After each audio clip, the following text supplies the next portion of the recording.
Sup, my fellas, don't forget to leave feedback and enjoy the story. Torches illuminated the dark cave. The wall was bloody. The goblin raised his hand. After delivering a series of attacks, the guy ran through the crowd of monsters. He held the blade in front of him. Many goblins ran towards him with a frantic look. In front of the stunned monster was a stream of blue energy. Many goblins looked at the bright light. Blood was running down the guy's sword. Behind him lay many corpses. Turning around, he called out to Castle and asked if he would be there soon. The stranger pushed himself off the ground and replied that that was enough. Swinging his blade, Castle asked to stop rushing him. He cut down the goblins with a powerful attack. Looking at the frightened monster, he declared that this was the last one. Castle made a powerful attack and screamed that it was a goblin. Standing opposite the guy, Castle stuck out his hand and said that he didn't think they'd spend so much time on this. The guy said that the goblins enchanted by the master are also dead. Castle asked where he was. The guy replied that he would go and find out. Castle asked why they would do this, noting that they could contact him. A huge orc appeared behind them. The guy said that it seemed to him that something had happened to the gentleman. Stretching out his hand, Castle said that Kai was worrying in vain. Turning around, Castle asked why the earth was shaking. A huge monster appeared before them. Castle screamed and asked if it was an orc. The monster was furious. The orc with glowing eyes began to scream loudly. Watching him, Castle said that he needed to retreat and find the master. Castle jumped up with lightning speed. Stunned, Kai asked not to do this and wait. Heading towards the monster, Castle said what he was thinking. The orc swung his axe. Castle assumed that he could easily deal with him too. The monster struck with a powerful blow. Golden particles flew around Castle. A huge hammer appeared in front of his face. The orc hit him on the head. Castle fell to the ground. Turning around, Kai called him a fool, noting that he could die like that. Blue clots of mana appeared around the staff. A powerful stream of energy was directed at the monster. Streams of blue energy entered the orc's body. Holding the black card in his hands, the stranger asked Kai and Castle to step back. Their gaze fell on the stranger. They shouted that they could cope with the orc and called out to the Lord and Commander. The guy raised a black card over his head, from which a golden glow emanated. Kai and Castle were surprised by this. A huge cloud of fiery mana appeared above the guy. They asked if it was a fireball. The guy threw the ball. The orc covered his face with his hands. A powerful stream of flame struck the monster. There was an explosion. Sitting on his knee, Castle cried out that he was surprised, and yet the owner was a magnificent magician.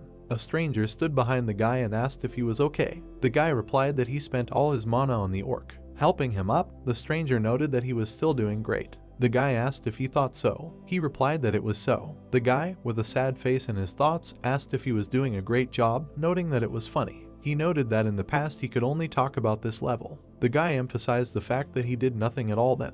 He remembered sitting wrapped in a blanket in front of the computer. The guy noted that he was just sitting under the blanket, hiding from the whole world. The plot takes us 3 months ago. In the guy's memories, a picture surfaced of how a blue glow began to emanate from his door. The guy noted that the door to his apartment turned into a portal to the dungeon and he was locked in his own house. He was frightened by what he saw. The guy noticed that at first he even thought it was curious. He remembered moving through the torchlit cave. The guy noted that when he entered the dungeon, he felt like a fantasy hero. He remembered several goblins in front of him. The guy said that all this did not last long, until the goblins' first attempt. He imagined himself running away from the angry goblins who were trying to kill him. The guy noted that the monster's poison got into his wounds. He imagined himself lying on the floor with bloody bandages in front of him. The guy emphasized the fact that for several days he was on the verge of life and death. A message popped up in front of him congratulating him on his survival. A notification arrived that the guy had received the rank of Dungeon Explorer. He remembered how he sat under the covers with fear. The guy said that after that incident, he never decided to go into the dungeon again. He remembered trying to write a message on the computer. The guy noticed that he tried to ask for help on the internet, but no one believed him and there was no point in calling the police. He remembered reading the information on the website. He stated that fortunately, having gone to a thematic site, he found people like him. The guy remembered how he hovered the cursor over the market item on the website. He noted that on this site one could find not only discussions, tips, and groups. A blue message about the quest appeared on the guy's screen, the first trip to the dungeon, in which he had to clear a low difficulty dungeon within a certain time. The remaining time was equal to a year, and the reward for the quest was 1,000,001 and a low-grade item. The guy emphasized that there were various quests on the site. He imagined a sign on the wall. The guy said that 0795 was the number of the dungeon in his apartment, and he just needed to clear it with other players. He noted that he was too scared. His face was illuminated by a bright light and he said that those people would probably cope without him. The guy noticed that he never made up his mind then. He emphasized that he still had to go hunting later. The guy remembered how he sat in front of the corpse of a goblin, and messages came to his phone about the receipt of money for their murder. He emphasized that he did this because he needed money to live. The guy said that by killing monsters, he received money and then bought the necessary things on the dungeon website. The guy said that he once saw the topic. He imagined the image of an angry orc. He said that in that thread it was said that the further you go into the dungeon, the scarier the monsters you can find there. The guy noted that this is why he decided that he would continue to kill ordinary goblins. He remembered how he was trembling with fear while sitting in front of the computer and asking if there were 5 people left. The guy noticed that 3 months passed like this, and then he started thinking. He wondered why so few, whether they died, and what he should do now. He asked if he should live simply exterminating goblins. He looked at his door. A picture of a goblin opening the door to his apartment popped into his head. The guy wondered if they would come to him themselves. He continued to study the site and cried out that something needed to be solved. Sitting in front of the screen, he was puzzled. The guy said that he had found a person who received the same quest as him. He presented a message that called for the unity of all survivors. The guy said that the man wanted to fight the boss tomorrow and asked the rest to get together for this. Waving his hands, the guy shouted that he would not die, there were still those who could fight, and there was hope.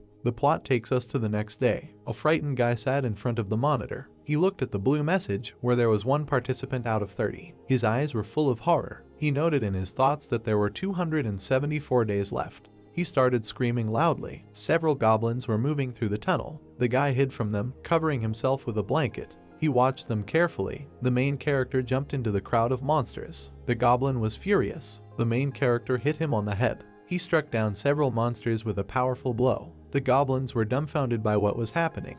His gaze fell on the monster and cried out that this was the last one. The main character is at him, holding a shield in front of him. He hit the goblin in the face with his shield. The monster died from this. Wiping the sweat from his face, the main character sighed. He cut his finger with a knife. Blood began to drip from his finger. The main character asked that he succeed. On the goblin's corpse lay a paper with symbols on which he had dripped blood. A blue glow appeared in front of them. Smiling, the main character noted that this was great. Blue energy connected the main character and the goblin. He noticed that he did it. Putting his hand to his head, the main character wondered what was wrong with him. Looking at the monster, he asked why he was so dizzy. Sitting blankly in front of the monitor, he emphasized the fact that he was ultimately alone. He was trying to sleep and said that he really tried not to pay attention to what was happening and was looking on the website for something that could help him. He received messages wishing him death. The main character noted that he found nothing. Covering his face with his hands, he called them fools and said that he had no choice. The stunned protagonist, in thought, noticed that if he could not clear the dungeon, he would remain with him forever. He looked at the phone in surprise. The main character looked at the phone screen with interest. He noted that before this he needed to evaluate his skills. Looking at the phone, he reported what happened. He looked at his stats and stated that it said mana and concentration. The main character asked if this meant that he was a wizard. He said that using a special application from the site, he was able to see information about himself. The main character imagined how the goblins were enveloped in a blue aura. He reported that thanks to his developed skills of mana and concentration, he learned to tame and subjugate the goblins. Several monsters stood in front of him. The main character noted in his thoughts that first it worked with one, and then with several more. Lowering his head, he emphasized that this couldn't happen anymore and his mana was exhausted. Beads of sweat ran down his face. She and the goblin were surprised at the same time. They looked into the darkness in the dungeon. The monsters were taken aback. The main character said that he needed to return. The stunned main character asked to help him quickly. Sunlight illuminated his apartment. Looking down, the main character exhaled and noted in his thoughts that he was home. Looking away, he emphasized that if not. He hugged the goblin and looked at the illuminated apartment. The main character's face was dumbfounded. He said that thanks to the sight he understood something.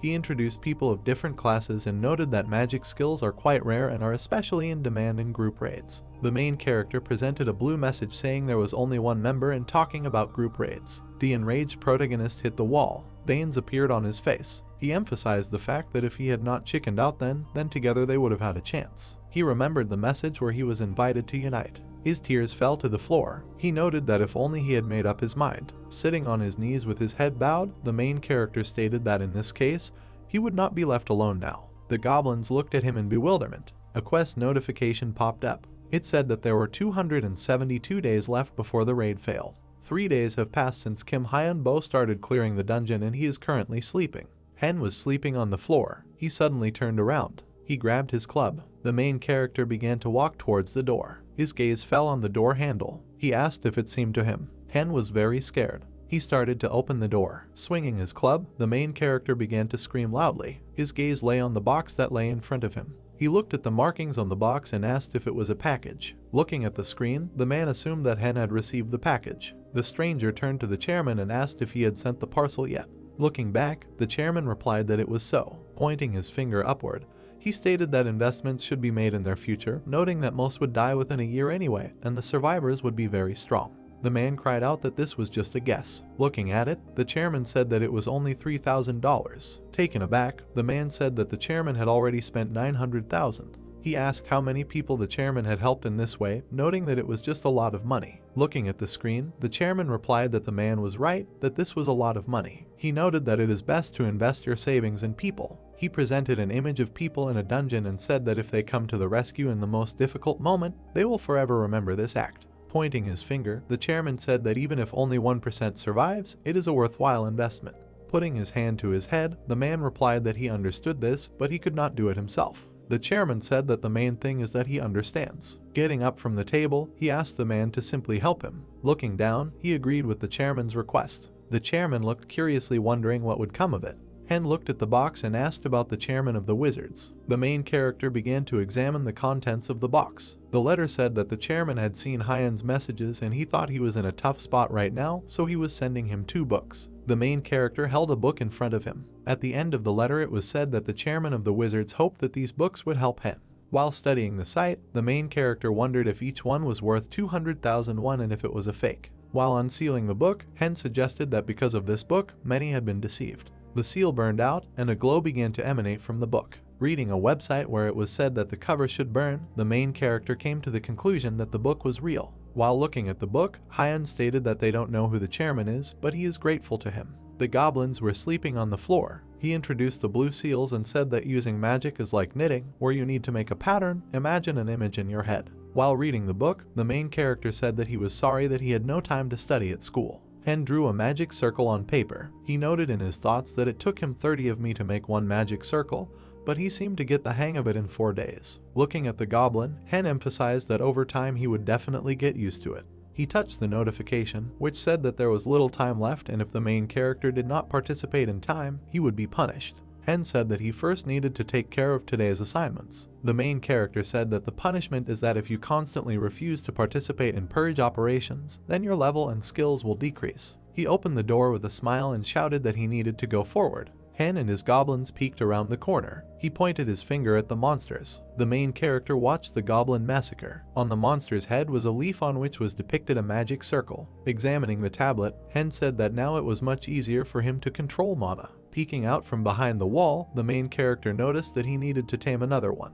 His gaze fell on many skeletons with red eyes. Taken aback, Hen wondered if he should try with them too. The main character assumed that he could handle it and that it was just a pile of bones. The goblins were fighting each other. Putting his hand to his chin, Hen mentally noted that he would take a look. Examining the skeleton, the main character emphasized that they have no blood. Looking at the notice, Hen noted in his mind that killing skeletons was not fun. A message with their characteristics appeared above the skeletons. Surprised, Hen cried out that skeletons have skills. Pointing his finger at the dead, the main character said that he would catch them first and ordered the goblins to attack. Sitting near the bound skeleton, Hen said that he would try to tame it. The main character began to remember messages on the site and noticed that he did not remember anything like that on the site. Placing a sheet with a magic circle on the skeleton's face, Hen stated that he would try to follow his intuition and emotions. The hands of the protagonist were illuminated by blue energy. He noted in his mind that it was the same as with goblins. A stream of mana was directed towards the skeleton's head. Hen noticed that you just need to channel the mana. The bound skeleton began to move. His body was shaking.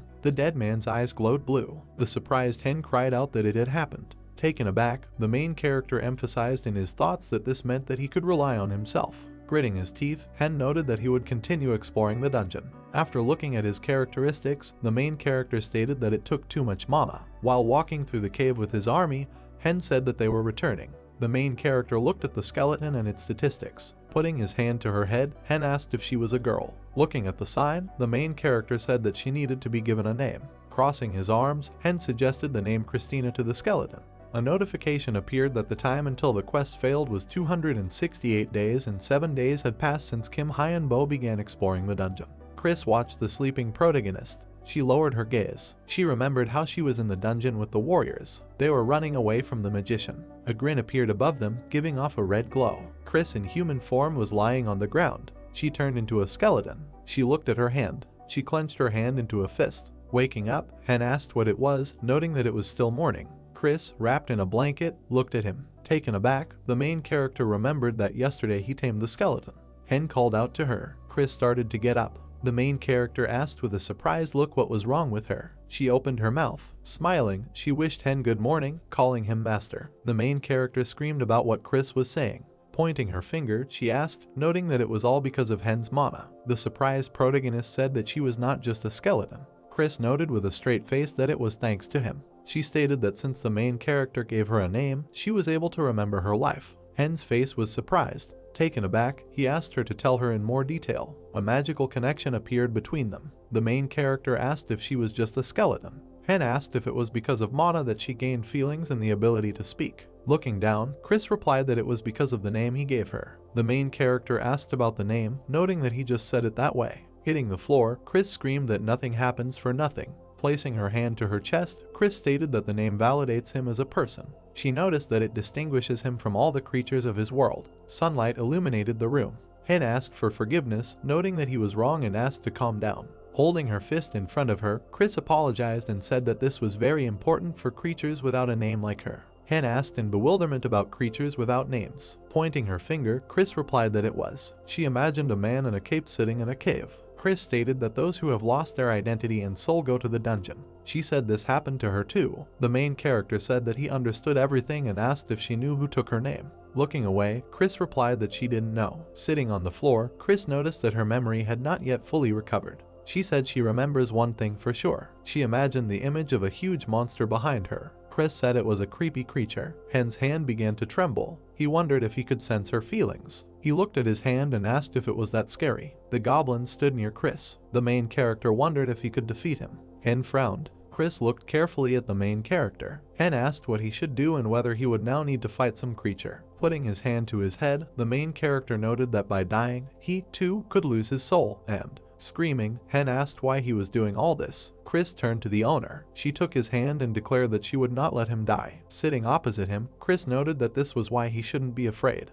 Hen turned to her. He looked at his army and said that the main character was surprised. Closing his eyes, Hen thanked them. Chris stroked the goblin's head. The main character asked if she still remembered anything, noting that any little thing would be useful. Puzzled, Chris replied that she did too. She waved her hands, looking dumbfounded. He stretched out his hand and a wand appeared in it. Spreading her hands, Chris asked not to be scared, noting that she just needed to maintain the ability to speak with mana. Surprised, Hen asked if this meant there was not enough mana. Frowning, the main character asked for forgiveness and noted that he would have to wait until Chris recovered. He asked what he should do. He was suddenly surprised. Chris had headphones on. She was sitting at the computer, and said it was a strange picture. Looking at the blue sign, the main character asked why it didn't say anything about speech. Looking at Chris's performance, Hen stated that at least other indicators had improved. He noted that something new had appeared. Chris was reading a book. The main character noted in his thoughts that her magic was level C and he would need to take a couple of lessons from her.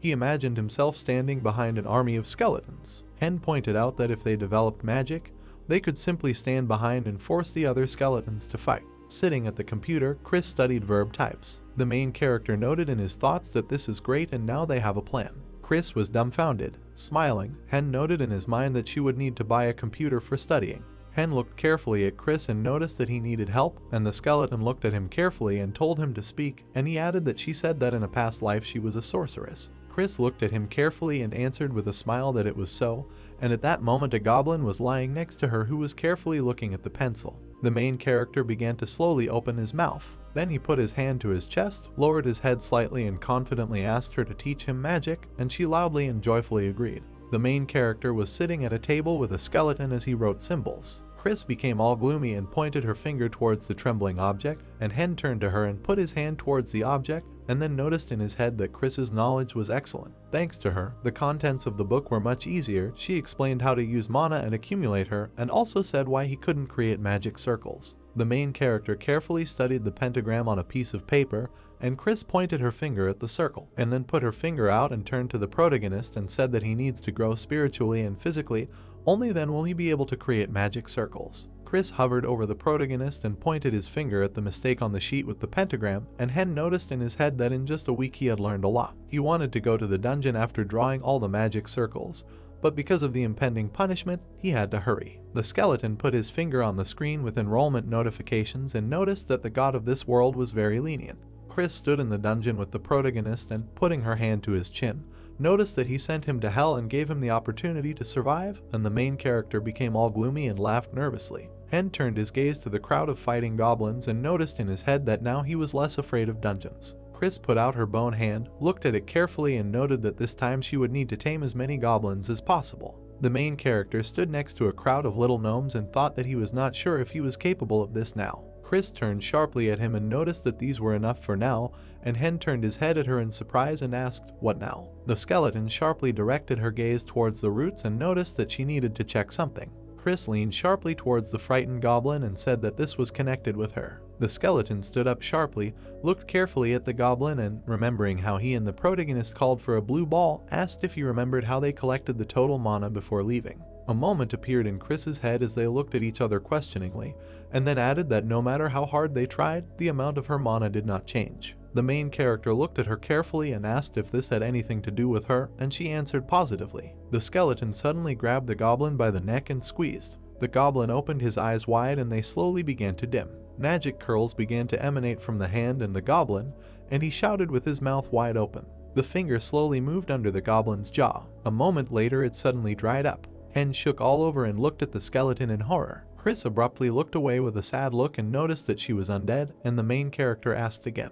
The living dead appeared in the girl's head, looking attentively straight ahead, and then Chris replied that a monster who had already died, it is after death that you want to live most of all. The skeleton slowly stood up, held the lifeless body of the goblin in her hand, and noticed that she could not accumulate mana since she was already dead. Chris clenched her teeth sharply and looked down sadly, and Hen noticed that in order for the undead to become stronger, they need to take other people's lives. Chris clenched her fists tightly and trembled. Hen, looking at her, also trembled slightly and thought that people really don't do that, and that in order to survive she needs to kill other creatures. The main character saw how the skeleton sank down, laid the corpse of the goblin on the ground and carefully covered his eyes, and then added that she only proved that she was a monster. She understood all this. Hen abruptly closed his eyes and sweated a lot from nerves. He then abruptly placed his hand on the skeleton's shoulder and noted that she said she would do anything for him. Chris sharply turned her glowing eyes towards him and heard that this was an order, let him kill to become stronger. The skeleton turned to him in shock and asked again in horror, and the main character noticed that otherwise she would not be able to protect him. In order to be strong, he needed to kill. All the blame could be placed on him. The order was his. Chris looked at him carefully, smiled slightly, and after a while noticed that he was too good a person. The main character sharply pointed his finger at himself and, in disbelief, asked if it was him, and the little goblin joyfully pointed his fingers at him. The main character turned his head sharply and began scratching the back of his head from nerves, and Chris added that she needed to survive at any cost. She was no longer going to look for excuses. Hen got all flushed, looked at her carefully and nervously waved his hand and shouted that that's enough already, they'll sort out the rest later, and Chris nodded approvingly. They came to a fork with grave crosses. The skeleton sharply lowered its head and happily looking at the floor noticed that at least she was not a zombie, and the main character looked at him and asked in surprise what the difference was. Chris looked at him carefully, imagined a comparison in her head and, holding out her hand, replied that although they are closer to the living than she is, in order to become stronger, they need to eat the dead, bite them directly with their teeth. Hen imagined in his head how a zombie eats a person. After such thoughts, he opened his mouth wide and stared at his comrade in horror. The main character shook with joy and shouted throughout the cave that it was good that she was a skeleton, and Chris looked carefully at her nails and asked the guy to be quiet.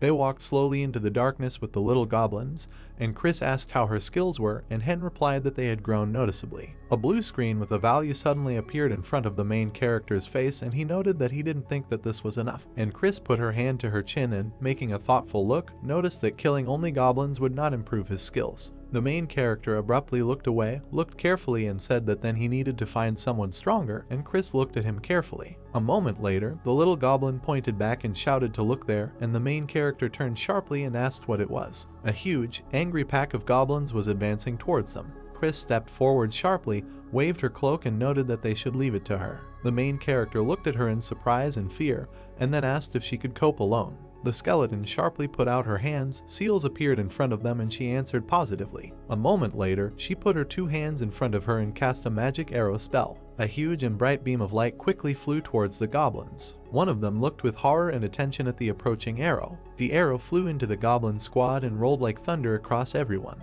The friendly goblins began to twitch and watch as the arrows lay on the ground. Chris fell sharply to the ground and noticed that her mana was running out, and the main character turned to her and noticed that she should rest and recover. Then he pointed his club towards the squad and shouted to his goblins to attack. 2 packs of goblins were approaching each other. One of them powerfully raised his club. He struck his opponent quickly and accurately as his eyes glowed. The goblins fought among themselves without sparing each other, and Hen watched what was happening and did not interfere. One of the goblins confidently and quickly raised his club behind his back. Hen hit the goblin straight on the head with a powerful blow, using his hand with a shield. The main character confidently and quickly fought off the goblins. Hen clenched his teeth tightly and began to shift his body to the side. The main character's club powerfully hit the goblin in the face, causing his teeth to fly out. The remnants of the goblins quickly began to flee into the dark tunnel. The main character bent down to his goblins, pointed his hand into the tunnel and shouted, "Quickly catch them." The cave was full of goblin corpses. The main character stood in torn clothes and with a broken club.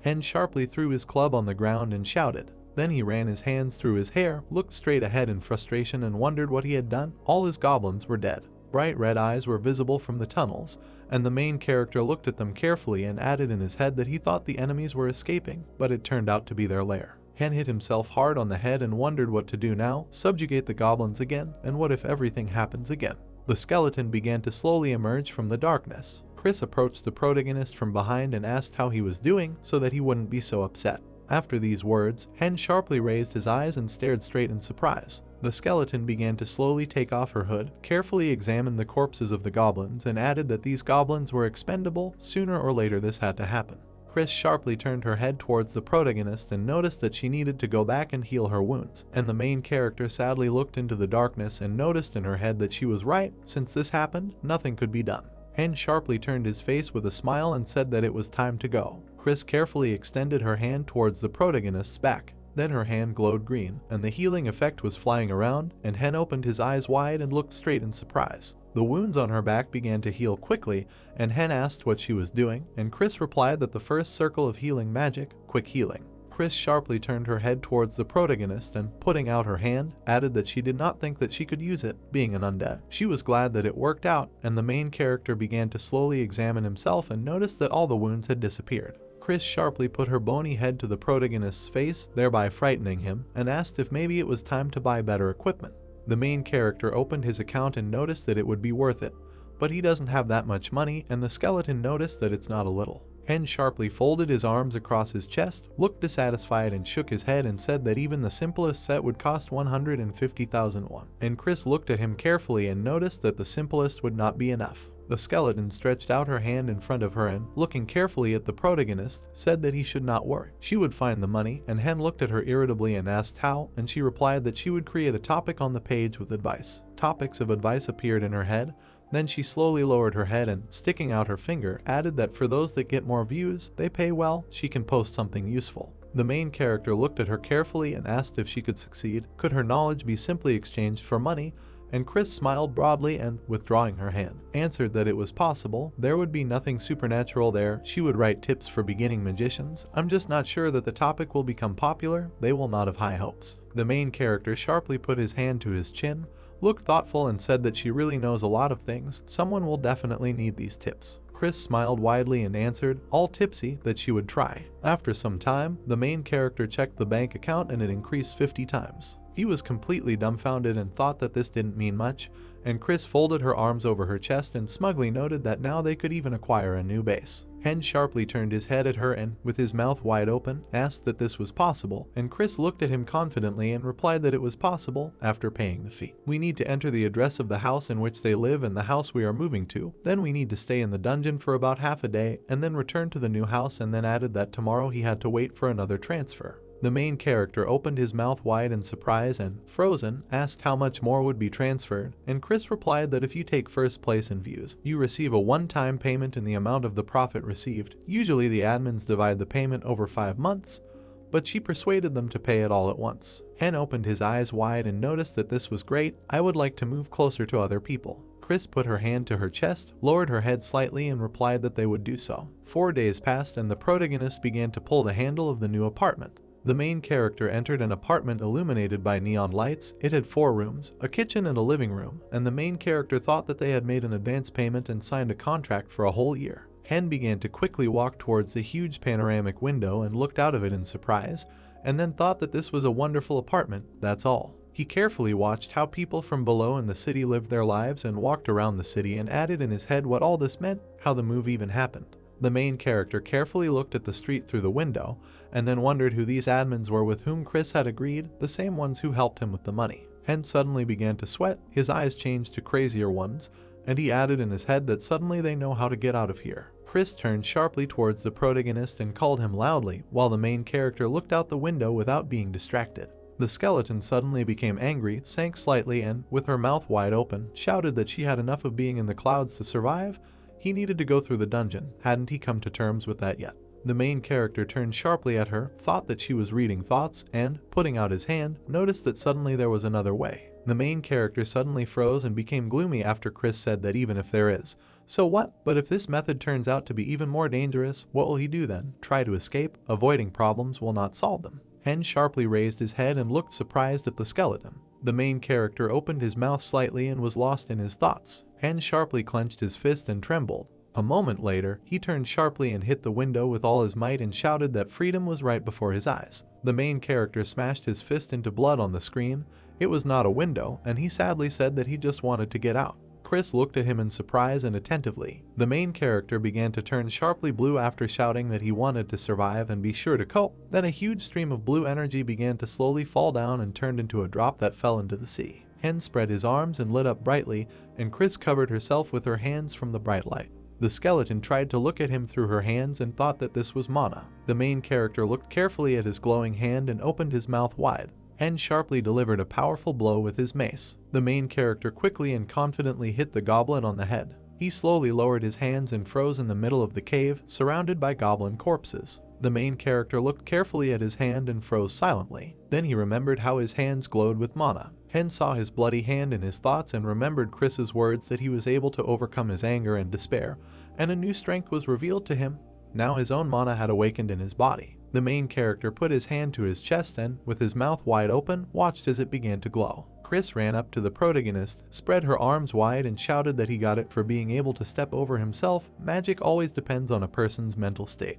The skeleton joyfully opened her mouth, looked carefully at the protagonist and added that now he really can be called a wizard. The main character nervously looked away. A small circle appeared near his fingers and said that then, did he really have a magic circle? Chris slowly approached him in the cave, looked carefully and said that after becoming a magician of the first circle, he became stronger, and the main character turned and listened to her carefully. A moment later, Hen slowly put his hand in his hair and arrogantly said that of course, he wasn't made with a finger, and Chris snapped that she thought it was all thanks to his equipment. The skeleton looked at him carefully, slightly pulled out her staff and noticed that money is everything, and the main character carefully posed in a set of orc leather worth 1,000,001 and with a one-handed mace worth 5,000,001. Then Hen looked at her displeasedly and said that she had picked up such words somewhere, and she replied that they always write that on the internet, and Hen looked away with a displeased look and noted that it was time to limit her access to him. The main character looked carefully at the 2 cut-up skeletons and noticed that it was time to return.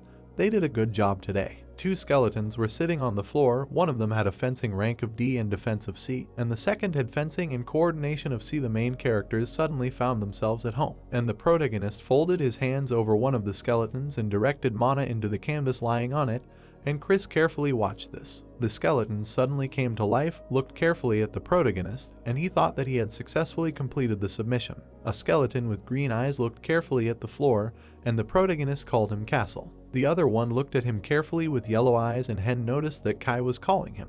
The main character sat them down on a chair.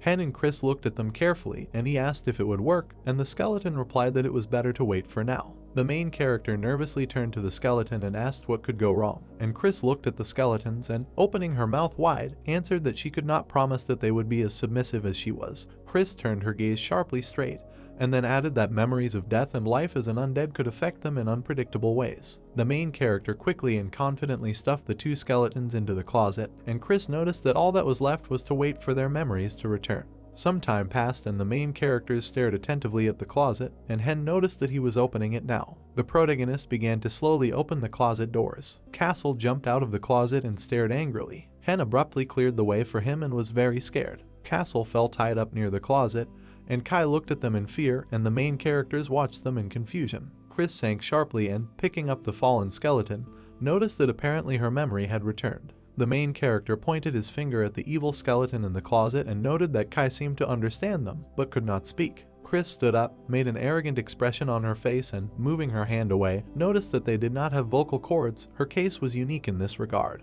Chris abruptly stood in front of them, spread her arms to the side, and happily told them that she congratulated them on getting another chance. After the girl's words, the two skeletons smiled widely. Chris sadly lowered her head, looked carefully at the floor, and added that their names were taken away, but they were able to return some of the memories of their past life thanks to the fact that the owner gave them new ones. The main character opened his eyes in surprise after Chris pointed her hand at him. The skeleton sharply spread its arms to the sides and shouted that they were their savior, and the main character lit up with happiness. Kai and Castle looked carefully and joyfully at the glowing protagonist. Chris sharply put her hand to her chest, looked carefully at the floor, and noticed that their owner was now in danger. Like their world, this one could also collapse. The skeleton looked carefully at the two tied-up guys in the closet and added that therefore they must help the owner survive. They must do what they failed in past lives. They must swear allegiance to their owner and swear that they will give their lives for him. She too will do it. The main character sweated slightly and became nervous from her words. A moment later, she put her hands to her chest and all lit up with a blue light, and then confidently said that she thanked him with all her heart for giving her the opportunity to live again for the sake of magic, and swears her fidelity. Mana from the skeleton began to move to the protagonist. Chris turned sharply with a sign in front of her eyes, looked rudely at the two skeletons in the closet, and rudely noticed that now they would die on the spot if they refused.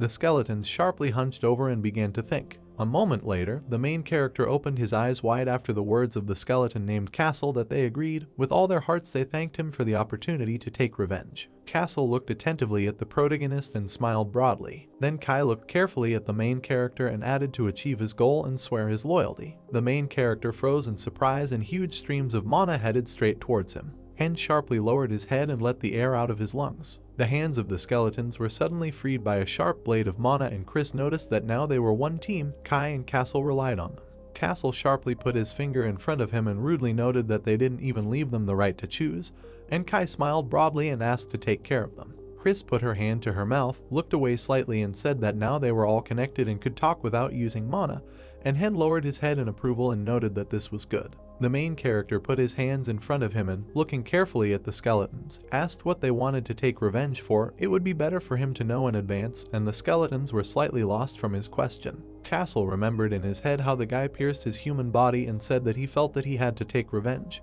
but could not remember to whom and why. He then remembered what he looked like in his previous life and clasped his hands together and added that he still adheres to the rule of an eye for an eye, a tooth for a tooth, so he will definitely find the person who killed him. Castle is a former mercenary and has D-rank fencing and C-rank defense. Kai imagined a knight with a glowing sword in his head and began to answer that there was an heirloom in his family. Then he remembered the dark cave and added that when his older brother went underground to find him, they lost contact with him and lost this thing. Kai clenched his fist tightly, remembered what he looked like in a past life, and noticed that his goal was to find her and defend the honor of his family. But Kai is a former knight and has fencing and control of rank C. Chris sharply put her hands at her sides, imagined in her head what she looked like in a past life, and said that in a past life, as now, she was a sorceress. All she wants is to study magic and become stronger, but Chris is a former sorceress with magic and a rank C gift, and a rank mastery B. The main character looked at the skeletons looking attentively and, slightly moving his eyebrows, asked what he also wanted. The main character was sweating, looked away slightly and said that he was Hen. His goal was survival.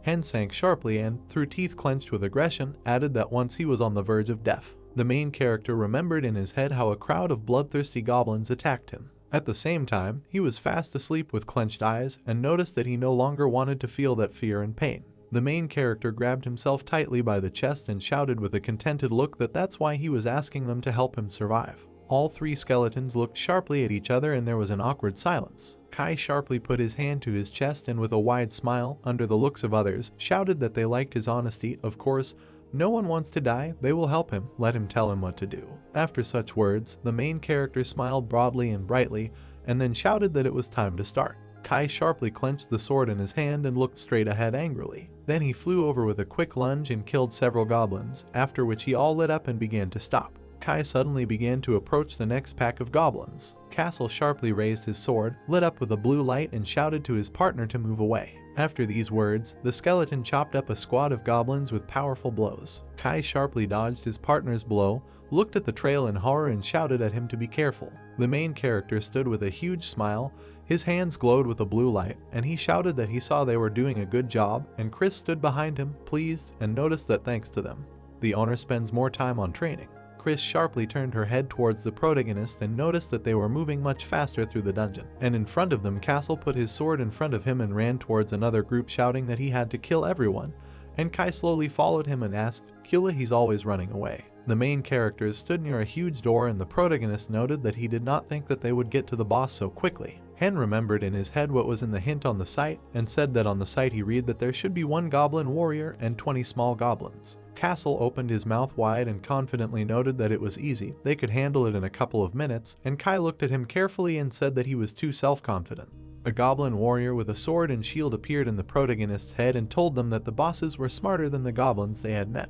Chris abruptly climbed out from behind the protagonist's shoulder and with a wide smile noted that, besides, you shouldn't always trust what is written on the site. She thinks you need to prepare first, but if you want to start now, they will do so, and Castle replied that it's better prepare and come back here later. The 2 skeleton warriors sat, rubbing their swords and communicating, and the main character looked into the glowing screen and called out to Chris. He looked carefully at the phone where Chris's status was, and she asked that he was checking their statuses. All the skeletons gathered around the protagonist and joyfully looking at the screen shouted that it really got better, thanks to experience you become stronger, it's an amazing world. Hen turned sharply from fear and looking at them asked where they were here from, and Castle pointed at himself with his thumb and asked to check him too, and Kai entered and also asked himself, and the main character agreed. Hen looked carefully at the blue-eyed skeleton first and saw all his properties in the blue window next to him. Then he looked at the smiling, yellow-eyed skeleton and saw the same window next to him and studied its properties. Everyone looked sharply at the protagonist's screen, and he pointed his fingers and noticed that their performance had also improved and even added new skills. The main character looked at the screen in fright and opened his eyes wide.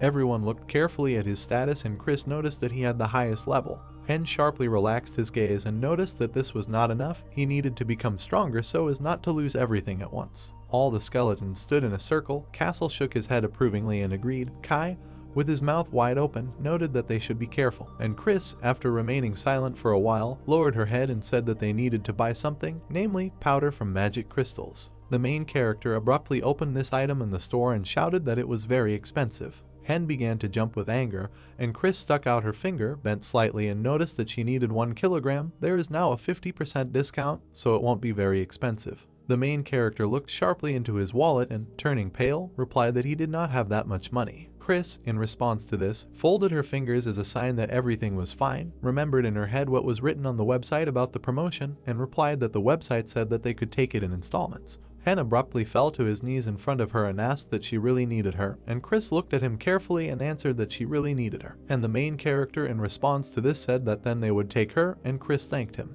A few hours later, Chris stood happy with the package in her hands. The skeleton suddenly grabbed and hugged the box with her hands, and then noticed that she would create something so they could go without her. And the guys suddenly flushed and stared at her in surprise, and Castle even noticed that she sometimes scares him. Chris sat alone in the room from which strange sounds were heard, and the guys stood in front of the door, and Kai noticed that he didn't know what she was doing. But it was unlikely to be fast, and Castle noticed that they could go without her, they could handle it, and Hen agreed with them. The main character swung his mace quickly and confidently. The skeleton shattered into pieces from the protagonist's blow. Kai looked carefully at his comrade and noticed that 287 had already been killed, and Castle bent down and through a displeased face added that some weak enemies today, and Hen also looked at the remains and noticed that it looked like they had wasted all their luck. Castle sharply hit the ground with his sword and said through clenched teeth that luck is very important for living beings, and Kai looked at him with burning eyes and replied that because it cannot be influenced. The main character backed away sharply and, sticking out his finger, said that he had the skill of luck, and the skeletons asked him again.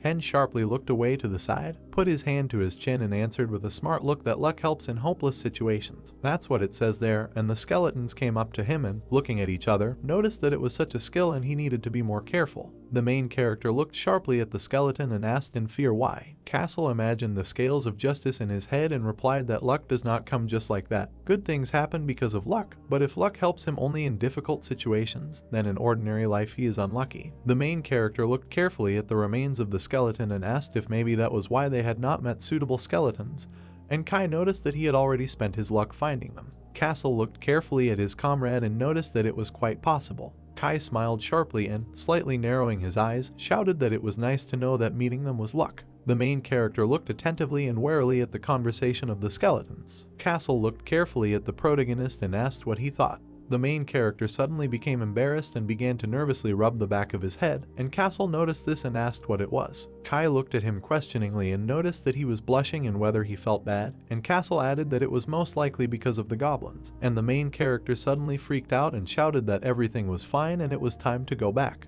The guys abruptly entered the house and Hen shouted that they had arrived, and Chris lay gloomy on the floor. She stood up sharply, looked at them carefully, and the main character asked her if she had finished. Chris abruptly looked away from her gloomy and busy head and then rudely replied that she had not.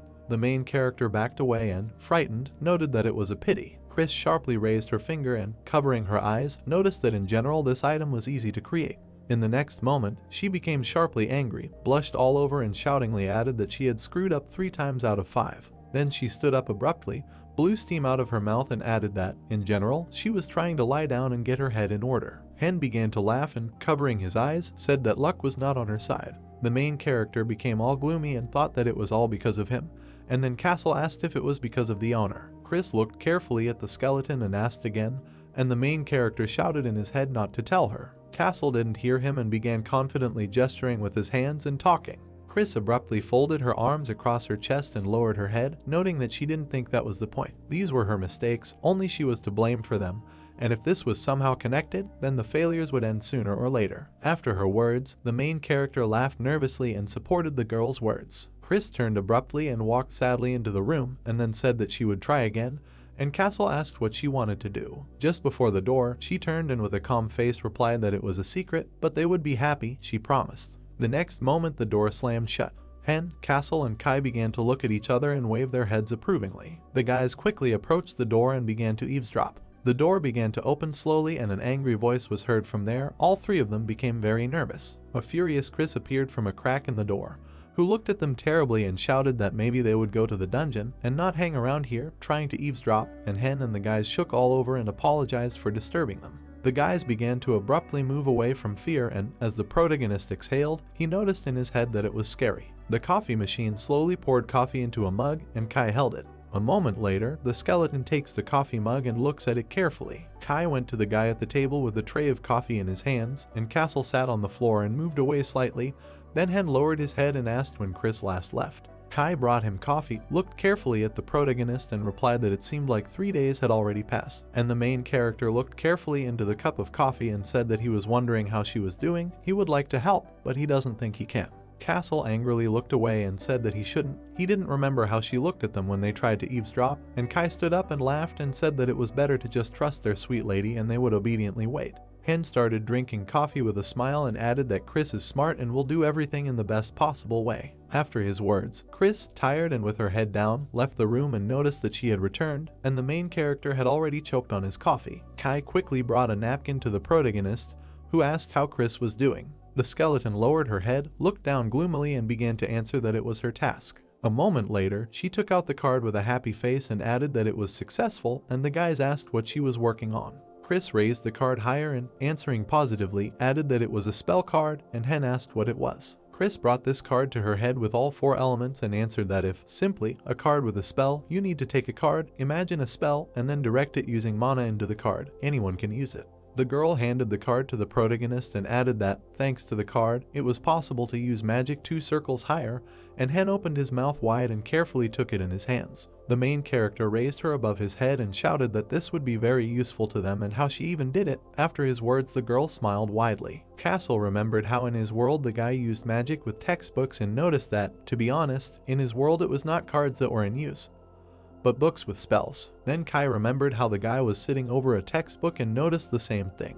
Hen opened his mouth wide and, looking carefully at the map, asked that she made it herself. She just has golden hands. Chris remembered how she was sitting at the computer and said that this world is very developed from the technical side. Then a moment appeared in her head about how she copies cards, and she said that she drew one. Chris abruptly took out many of these cards from her pockets and, opening her mouth wide, added that she had scanned them and now she could create as many as she wanted, although a small part of the copies were far from the original. The main character suddenly remembered how the girl was freaking out that she had screwed up and asked what she couldn't do then. A formula for preparing such cards appeared in the girl's head and she, holding her finger up, replied that it was not possible to enchant them. It was not so easy to make a magic one out of an ordinary piece of paper, and the main character smiled broadly and noted that this was handmade. Chris looked embarrassed, lowered her eyes slightly and replied that it was true, but thanks to the printer she managed to avoid the most difficult part. The girl laid out all the cards on the table. The main character looked at them carefully and said that in total she made 20 cards, 7 pairs of one circle and 3 pairs of the second circle. She wanted to make 40, but it didn't work, and then the main character asked why them cards of the first circle. Wouldn't it be better for them to use more complex magic? Kai and Castle lowered their heads, and Chris answered that the problem is in mana consumption. The higher the circle, the more mana is required, and the main character added, which means the problem is in his low level. A moment later, Castle slammed his fist down on the table and asked her to stop.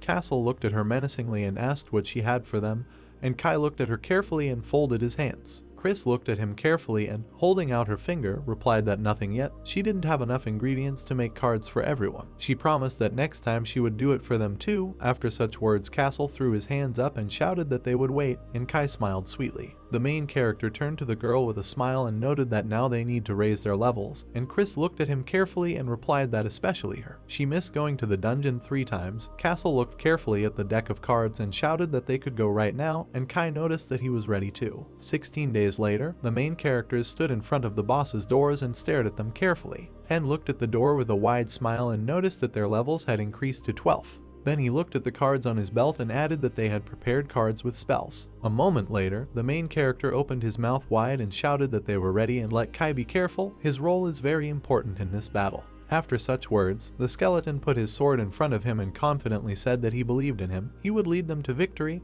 Then the protagonist shouted that he could go. Hen began to slowly and heavily open the huge doors, and the entire squad behind began to prepare for battle. They entered a dark place with marble columns and began to look around, and at the very end of the hall sat an armed and armored goblin on a throne, and everyone else was around him. The goblin on the throne turned his attention directly and began to chuckle slightly. Then he jumped up sharply and began yelling loudly with his mouth open. A crowd of brutal goblins headed towards the main characters. Another of the squads also headed in their direction. The main goblin abruptly rose from the throne. Other more powerful goblins surrounded him and everyone stood and looked at each other, and the main character looked at them carefully and thought that there were many more goblins here. Castle sharply thrust his sword in front of him and shouted that it was good that they had prepared in advance, and then shouted to his comrade. Kai sharply put out his sword and a crowd of goblins from behind him suddenly ran after his shout to attack. 2 huge crowds of goblins began to collide.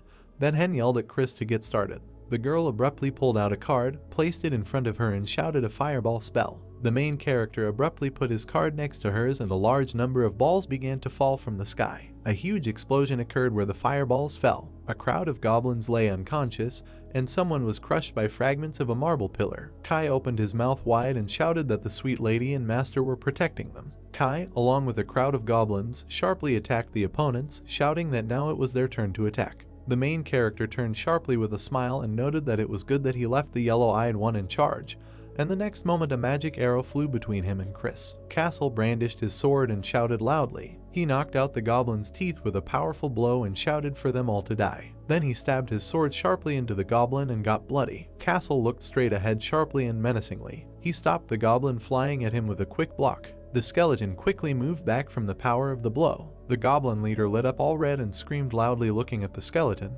and he noticed that now he needed to deal with the boss. Castle quickly ran towards him, shouting that he would take care of him. The skeleton dealt a very powerful blow to the goblin. The goblin leader was able to block the blow, but Castle began to shake and backed away slightly from the block. The leader swung his axe, and Castle flew back and, trembling more, shouted that he needed better equipment. There was not enough protection, and Hen shouted that if he survived, he would definitely buy it. He swears. Castle began to attack the evil goblin again. The blue-eyed skeleton began to throw many blows at the goblin, while Hen watched attentively and then heard a cry for help. Chris and Hen took out their cards and shouted the spark spell. After the words, a huge thunderbolt flew through the air and crashed into the goblin with great force, and Castle shouted that he was lucky that he was already dead. The skeleton looked at the goblin menacingly, began to raise his sword and said that he was ready. Then he sharply thrust the sword into his neck and added that he should run away, and the goblin began to sniffle. Castle picked up the goblin's dead body and shouted that he was a corpse. Castle stood surrounded by lightning, and the dead leader lay at his feet. A moment later, he threw his sword up, looked down joyfully and shouted that he had won. Kai sharply put his sword in front of him for the command and shouted that great, we need to finish off the survivors. After his order, the goblin armada ran to attack. The main character began to bludgeon all the goblins with a mace and added that victory was almost theirs. Chris used all her magical potential to kill the goblins and waved her staff, and Hen added that she needed to hold out a little longer. Castle, shouting into battle, headed towards the crowd of survivors. Hen lay on the ground covered in purple blood and rested with his eyes wide open, then slowly said that they had won. A moment later, he raised his hands up and, with a very cheerful expression on his face, shouted that they had won. A blue notification appeared saying that the first dungeon, level F, had been cleared. Hyen completed the first floor of the dungeon in 50 days and received $1,000,001 in an F-class item. The sound of footsteps was heard. The door opened and Hen entered the room. Without stopping, he removed the protection from his hands, and he threw it on the wooden floor. Hen looked very tired with dark circles under his eyes, followed by his skeleton assistants who also complained that their legs could not support them. Hen fell straight to the floor and exhaled heavily, and there was only one thought in his head: he was tired. The skeletons came closer to him. Castle sat down next to him and extended his hand to the owner's body, from which mana began to emerge. It glowed with a blue light. The joyful skeletons moved away from the owner. A blue glow emanated from them. Castle said that the bosses were really very strong, and Kai added in surprise that the owner still had enough mana for the three of them. Chris looked at the main character and said that it seemed that it was now available to her magic of the 3rd level. Hen lay motionless on the floor with his eyes closed and was only able to say, "Excellent." The main character turned on his right side with his eyes closed, smiled and said that he would lie down for a while and rest. He opened his eyes and screamed. Next to his hand lay a goblin with his eyes wide open, his tongue hanging out and sharp fangs sticking out of his mouth. Hen screamed and very quickly began to crawl away from them, while he did not take his eyes off them. The floor was covered in blood. The corpses of goblins lay everywhere on it. The skeletons came to the owner's cry and asked what happened, to which Hen replied that it was nothing, but at the same time his voice stuttered. He thought that he was completely out of his mind when he decided relax in such a place. Hen got to his feet, looked at the phone and added in a calm voice, "Let's go back, and we were so late." The quick return icon was on the screen. The main character thought, "What is this?" The skeletons approached the owner from behind and also looked at the phone. Chris said that this was the first time she had seen such a button. Hen suggested that this was possible because they had killed the boss. The main character suggested pressing the button and suggested that it was unlikely that anything would go wrong. There was a sound and a door appeared in front of them. Everyone was very surprised, especially Chris. Hen walked up to the door and looked at the screen again and noted that it was a door. What a convenient function. The main character looked to the side and a tear flowed from his eye. Chris came up to him and said, "This." She walked up to the door, extended her hand to it. Her eyes glowed even more blue. Hen stood with his mouth open in surprise because Chris said that it was simply incredible. She, enchanted, continued to look at the door and muttered, "Connections of worlds, materialization, or all at once, how is this possible?" At that moment Hen called her by name. Two skeletons stood nearby and watched everything. Castle told the owner to leave her. They wouldn't understand her magical tricks. Kai suggested not to touch her for now. Two skeletons and Hen were discussing how they would get home. The door began to glow and Chris began to run around it. Castle suggested waiting for a while and added that sometimes she would tell him away. Hen thought how long they would stand here. Kai said that it's better not to touch it now. Hen sat down on a stone and said, "Okay." Two skeletons approached him, stood on both sides and began to watch Chris. The owner said that they would wait until she calmed down.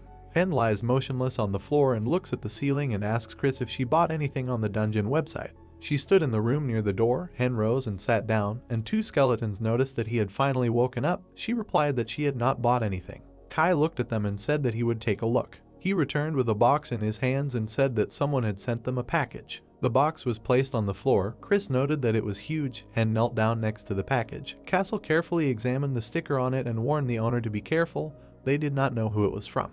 The box said it was from the chairman of the wizards, and they decided that everything was fine, there was no reason to worry. Hen took the knife and began to open the box. They looked into the package at the same time, there was surprise on their faces, and Castle said, "Wow." In the box there was a letter in chain mail. The letter began with the words, "It's him again, he's glad that his topic became the first on the site." Hen read the letter carefully, then it was written, "Besides, he is successfully moving through the dungeon, he is very happy." The skeletons were joyfully jumping around the room with chain mail in their hands. Castle was holding a sparkling jacket, and Kai was holding trousers. Hen continued reading the letter, in which it was further written that is why he was sending something as a gift. Castle began to read the instructions that chain mail is equipment of the highest class, has a high protection rate, is very light and provides freedom of movement. With a passive effect, restores mana, and Kai counted in his mind how much it costs and came to the conclusion that it is very expensive. The letter ended with the words that he hoped one day they would meet. The skeleton put the top of the chain mail to the owner,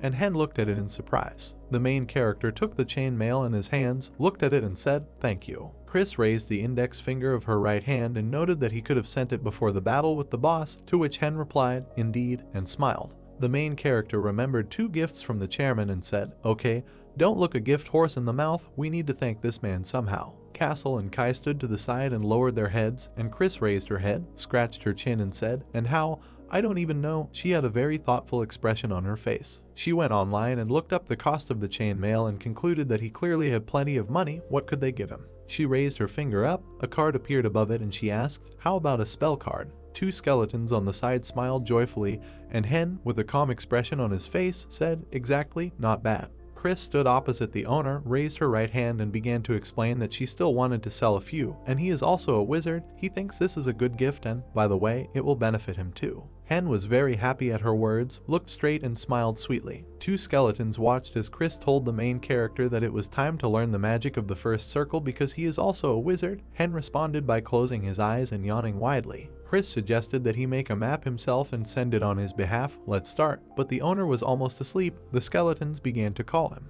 Hen made a serious face, extended the index finger on his right hand forward and protested that he had just come from the dungeon, rest for at least a day. Chris spread her arms to the sides and replied that for a wizard, training is rest. She took him by the collar of his t-shirt and pulled him along the floor with the words, "Let's go, I'll teach you everything," and the 2 skeletons watched this in surprise. A man quickly walked into the chairman's office, saying that he was coming in. The gray-haired man was sitting in a chair at the desktop on which there was a computer and thought that he had already come in, but said out loud that he should come in. The young man stood with his eyes downcast, sweat dripping down his forehead. He apologized and asked, "Did something happen?" The chairman looked at him with a kind smile, resting his chin on his hand, and replied that yes, something good. He turned sideways, leaned back in his chair and began to say that he remembered that boy who was left alone.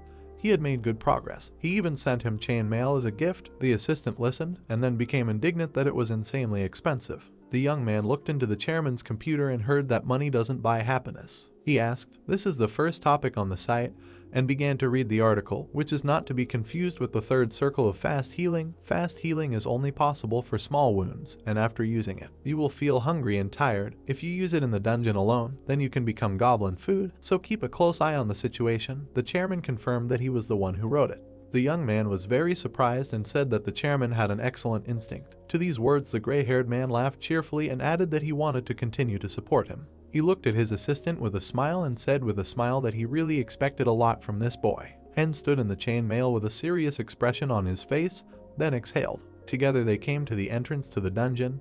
The door was open. Castle suggested going to the 2nd floor. Hen walked slowly and carefully on the ground. A burning torch was fixed to the stone wall. Castle walked confidently first. He threw a huge sword over his shoulder, followed by Kai and Hen, and at the end Chris, who was looking around. They were also accompanied by 2 goblins with clubs in their hands. The path was well lit with torches. The main character looked around and noted that he was almost no different from the 1st floor. Chris, without losing her vigilance, told him that the level of monsters was much higher. In response, Hen laughed and said that he was more vigilant than ever. A green creature with huge fangs and a terrible grin appeared. Their way was blocked by a crowd of goblins with clubs, but one of them was much larger and taller, and his club was huge. The skeleton turned to the owner and said, "They have appeared." The huge green creature opened its mouth and made a terrifying sound. Hen, with a club in his hands, asked the skeleton, "Is this an orc?" To which Kai replied that yes. Castle, Kai and the goblins, screaming, rushed into battle. The opponents took up a defensive position. Only the orc stood motionless and watched.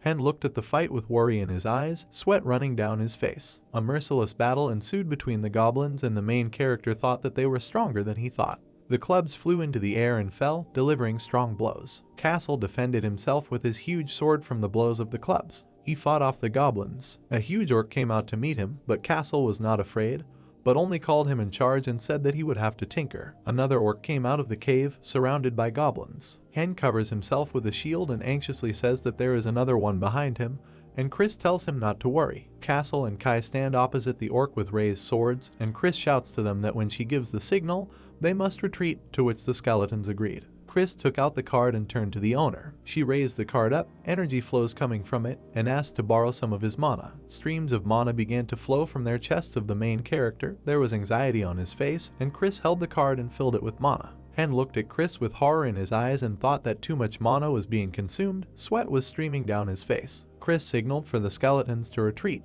They started to run. Chris raised the card burning with golden light up. Hen shouted, "Fireball," and a huge ball appeared above them. She sharply pointed the map towards the orcs. Kai ran ahead, and Castle lagged behind, and fiery rays flew at the orcs. The orc raised his head up and a fireball was reflected in his eyes. There was surprise on his face. Even Castle was very surprised by this. A powerful fiery explosion occurred. Hen joyfully raised his hand and clenched it into a fist, smiled and said that the magic of the third circle is incredible. He turned to Chris and noted that the opponents had all died at once. He began to tell her that she was incredible, but saw that she had fallen to the ground and could not move. She looked at him and said that everything was fine, but at the same time she screamed. The main character fell to his knees in front of her, and she began to explain to him that she simply spent her mana and fell into pieces, like a real skeleton. He answered her that he was scared. He thought that she had died. Kai was approaching them, carrying his comrade under his arm and telling him not to twitch. Castle called the lady sorceress and said that she had almost killed him too and asked to return his legs. The fire was still raging behind them. Kai turned to the owner and said that they needed to return home. Hen looked at them with concern and said that yes, they are returning. It is too dangerous here. Kai approached the sorceress and offered to carry her. She thanked him, only warned him to be careful. The owner headed towards the exit and said, "Let's leave." The sorceress's skeleton is shrouded in glowing mana and has recovered. Hen sat exhausted on the floor, exhaled and said, "At least Chris has recovered. It wouldn't hurt him either." He asked Castle how he was. Castle, with an angry expression on his face, heard that everything was fine with him. Lost bones were restored over time, but he thought to himself, or they can add others. Castle was sitting on the sofa, waving his hand and shouting at Chris that it was because of her that she was now disabled and asked if she wanted to apologize. Chris in response asked for forgiveness and promised to be more careful next time. Kai and Hen watched this scene. The skeleton without legs said that he did not feel remorse, and in response he heard that he did not exist. Hen thought that they had successfully gotten out and decided to defuse the situation, saying that it was good that everyone was safe. Almost, Kai added sadly, it was a pity that they had lost all their goblins. They were sitting at the same table and the main character asked what was wrong with the fireball.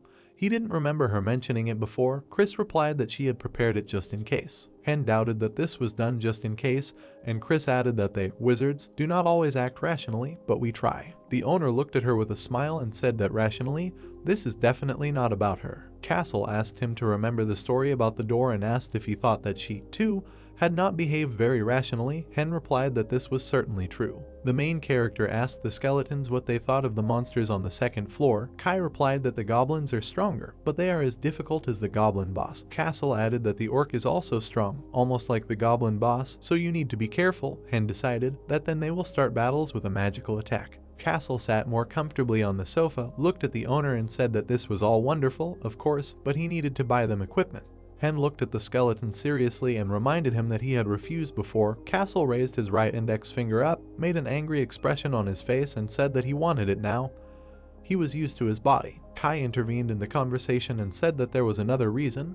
The owner asked, "What?" The skeleton presented a picture in which on some scales a skeleton without armor is lighter than a goblin, and on other scales, an armor outweighs it, and explained that the reason is weight. Since skeletons are very light, so it is difficult to fight, equipment will increase their weight. The owner is thoughtful. He replied that he understood, but he couldn't even think about it. After these words, Castle raised his hand and shouted that this way they would quickly defeat the orcs, and Chris said that there was another way, the core. Hen even opened his mouth in surprise, and I began to think, the core, what is it? Chris approached him and reminded him that she had already spoken and asked what he was listening to. He would have to do additional lessons. Hen begged her not to do this and said that he was just a little confused. Chris began to explain again. An undead and a skeleton and equipment appeared behind her. She pointed to the area of the undead's heart. A purple circle was glowing there. She explained that all undead have a core, something like a heart. If you destroy it, then even the strongest enemy will fall. Hen thought about it, put his finger to his face, opened his mouth and asked again. It turns out that this is a vulnerable spot. Chris got angry and clarified that he really doesn't remember anything. The owner thought about it, but didn't answer anything. The screen says, Dungeon 795 Grade F, 230 days left until the mission fails. 55 days have passed since Hyan Bo started exploring the dungeon. Chris is angry right now. The undead walk in the dark. Next to them is a dead dog, one with a cut face, the other without an arm, ribs sticking out. The skeleton crawls on the ground. It has no legs, and Chris explains that the undead do not feel pain, so they are dangerous opponents. The shining core, which is their weakness. Chris points to the area of the heart and says that this is where you need to aim in battle. It is in the heart or in the head. Hen said that he did not remember seeing it before, although he fought only with skeletons. The sorceress clarified that the core is absent from low-level monsters. It appears with time and experience. They are all sitting at the table again. Castle says that it means the core cannot be created just like that. Kai is waiting for the sorceress's answer, and she says that she thought so too. But today another way came to her mind. Kai confidently says that they need to become stronger in order to progress further in the dungeon. They must obtain them. The main character crossed his arms over his chest and with an incredulous expression on his face asked what this core would give them. Wouldn't it add problems? Chris argued that there were more pros than cons. Magic circles and auras could be used with the core. A sorceress with a staff and a knight with a sword, their core glows in their chest. Hen agrees that this is very important for warriors and wizards, looks at Chris and asks how she used magic before, because she does not have a core. The skeleton is pierced by blue threads of mana and Chris says that she used the mana of her bones, although it is not enough. The sorceress looks at the pensive owner, who is looking at the table and scratching his chin, and asks him to allow her to create a core. Hen hesitantly answers, go ahead, since there are more pros than cons. The skeletons were very happy about this and said that the owner had made the right choice. Hen stood up and solemnly said that then we must start straight. Chris protested, crossed her arms in a sign of refusal and shouted, no right now, and heard the question, why? A piece of metal, a heart and a crystal were enveloped in a cloud of mana. Chris explained that the core must be made of something that could hold mana. A special metal, the heart of monsters or crystals, of which only crystals were available to them now. The main character was surprised and repeated, crystals. The sorceress confirmed and added that the higher the standard, the better. Hen became worried, sweat appeared on his face. He thought and asked the sorceress how much money he had in his account. Chris raised her index finger and said about 30 million, not counting living expenses. The owner closed his eyes, smiled and thought that this was a lot, and then asked, is this not enough to buy a crystal? Chris replied that a 1-carat crystal costs about 4 million won.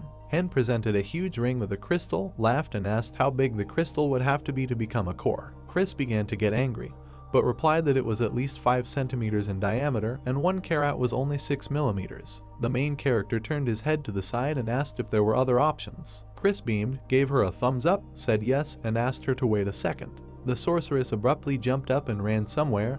Hen looked at her in surprise. She was carrying in her hand a business plan that she had written herself. It was lying on the shelf. She stands with a pointer in her hands, wearing glasses, holding a business plan in her hands, and says that she will start a presentation, a project to earn money for the core, all for the sake of their stable future. The skeletons and Hen sat on the sofa and looked at her. The owner asked in surprise when she managed to do this. The crystal is sitting on a pile of money, and Chris continues to say that to make the core they need crystals, and they are very expensive. Her eyes lit up brighter. She hit the board with her palm and confidently said that they shouldn't worry about it because she knows how to make money. She pointed at the card and said, cards with spells, selling them, they can earn a decent amount. Chris drew people jumping and laughing, and added that they are especially useful for non-magic classes. She thinks everyone understands how important the role of magic is in dungeons. She showed on the internet that 10 grams of magic crystal powder costs 1 million won and explained that there is no need to worry about production costs, because from 1 kilogram of powder they can make 100 cards. 1 card will cost them 1 million won. Hen stood there in confusion. There was surprise in his eyes. He opened his mouth to speak, but the sorceress continued to say that given the production costs and the chance of failure, she proposes to sell the cards for 3 million apiece. Chris handed the owner a paper. He took it. She asked him to look at her detailed plan. If he agreed, then they would sign a contract. Hen clarified that he just needed to sign the contract. She confirmed and pointed to another place for signature. The skeletons watched as Hen bent over the contract. Castle was surprised. This is the power of persuasion, and Kai said that he did not think that it was a deception, but the contract should have been at least read. The main character raised his head and asked incredulously if the price was too high, they would definitely buy them, while he was already holding the pen in his hand. Castle raised his hand, looked at the owner, who was holding the paper in his hand and nervously gnawing on the pen, and answered, 100 of course, because life is more valuable than 3 million. Hen agreed with this. The main character handed the contract to the sorceress, and when asked if he signed it, he answered yes. Chris took the contract and added that with their circumstances they need to look for benefits everywhere. She stood with glasses on and carefully studied the contract. Hen asked how they would sell it through the website. Chris looked at the owner and said that she had already discussed this with the site administrators. They supported her initiative and would even help with advertising.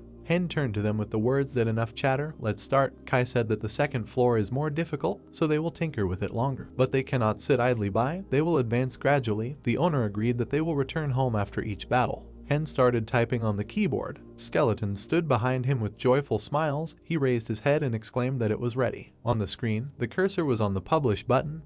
This is an advertisement for the sale of cards with spells. One card costs 3 million won, Hen said, then I'll publish it. Opened envelopes, papers, and crumpled sheets lay on the floor. Tired Hen lay next to them. He spread his arms and legs to the sides and closed his eyes from fatigue. He opened his eyes, there were black circles under them, and he said that he almost died. Kai came up to him, handed him a cup on a tray and said that here was some tea for him. He had done a good job. Hen stood up and extended his hand. Castle sat on the floor with an empty box in his hands. His legs had already grown back and said that he was a little surprised. The owner was holding a cup of hot tea in his hand, looked at the skeleton and heard that they had sold everything in 5 minutes. The main character even had sweat on his face from the joyful news. He agreed that everything was quickly sold out. Hen looked at the personal account and said that it was scary even to see such huge numbers. The account had 449,327,581. Although they spent a lot on production, Castle told the owner that he hoped they would make money even more. Chris approached the main character with a stack of paper in her hands. She smiled and said that now they can make cores. She will start ordering materials. Hen agreed. But the sorceress looked at him questioningly, and he replied that we could at least rest today. He was so tired. Chris agreed and added that she still needed to clean up. Announcement: we are selling spell cards. Now anyone can become a wizard. The price of the first circle is 3 million won. The price of the second circle is 10 million won. The first batch is sold out. The second batch is expected next month. Castle stands and squeezes his hand contentedly, and the core glows in his chest. He says that it is much better with him. Kai looks at his palm and says that it is as if he was born again. They stand together in the room. All the skeletons have cores shining in their chests. Mana emanates from them in blue threads. Chris says that now they can use the magic of the third circle. Hen looks at them in surprise and asks why everything has changed so much, but you can't tell from the outside. The sorceress covered her mouth with her hand and answered him that nothing would have changed. I forgot how much they spent. The main character smiled and said that 16 million after all. The core glows with blue light, and Chris says that it's good that they used artificial crystals and not real ones. They are much cheaper and the right size is easier to find. Hen was surprised and said, but they lost 30% of their effectiveness. Chris took the core in her hands. Some particles were visible in it. Mana began to swirl around the core, and she noted that this is why there are 5 of them in her core. When there is not enough quality, you need to take quantity. Then she added that then the cores can be replaced, so he can replace everything later. The main character looked at her and smiled, pressed his index finger to his chin and noted that she had thought everything through well.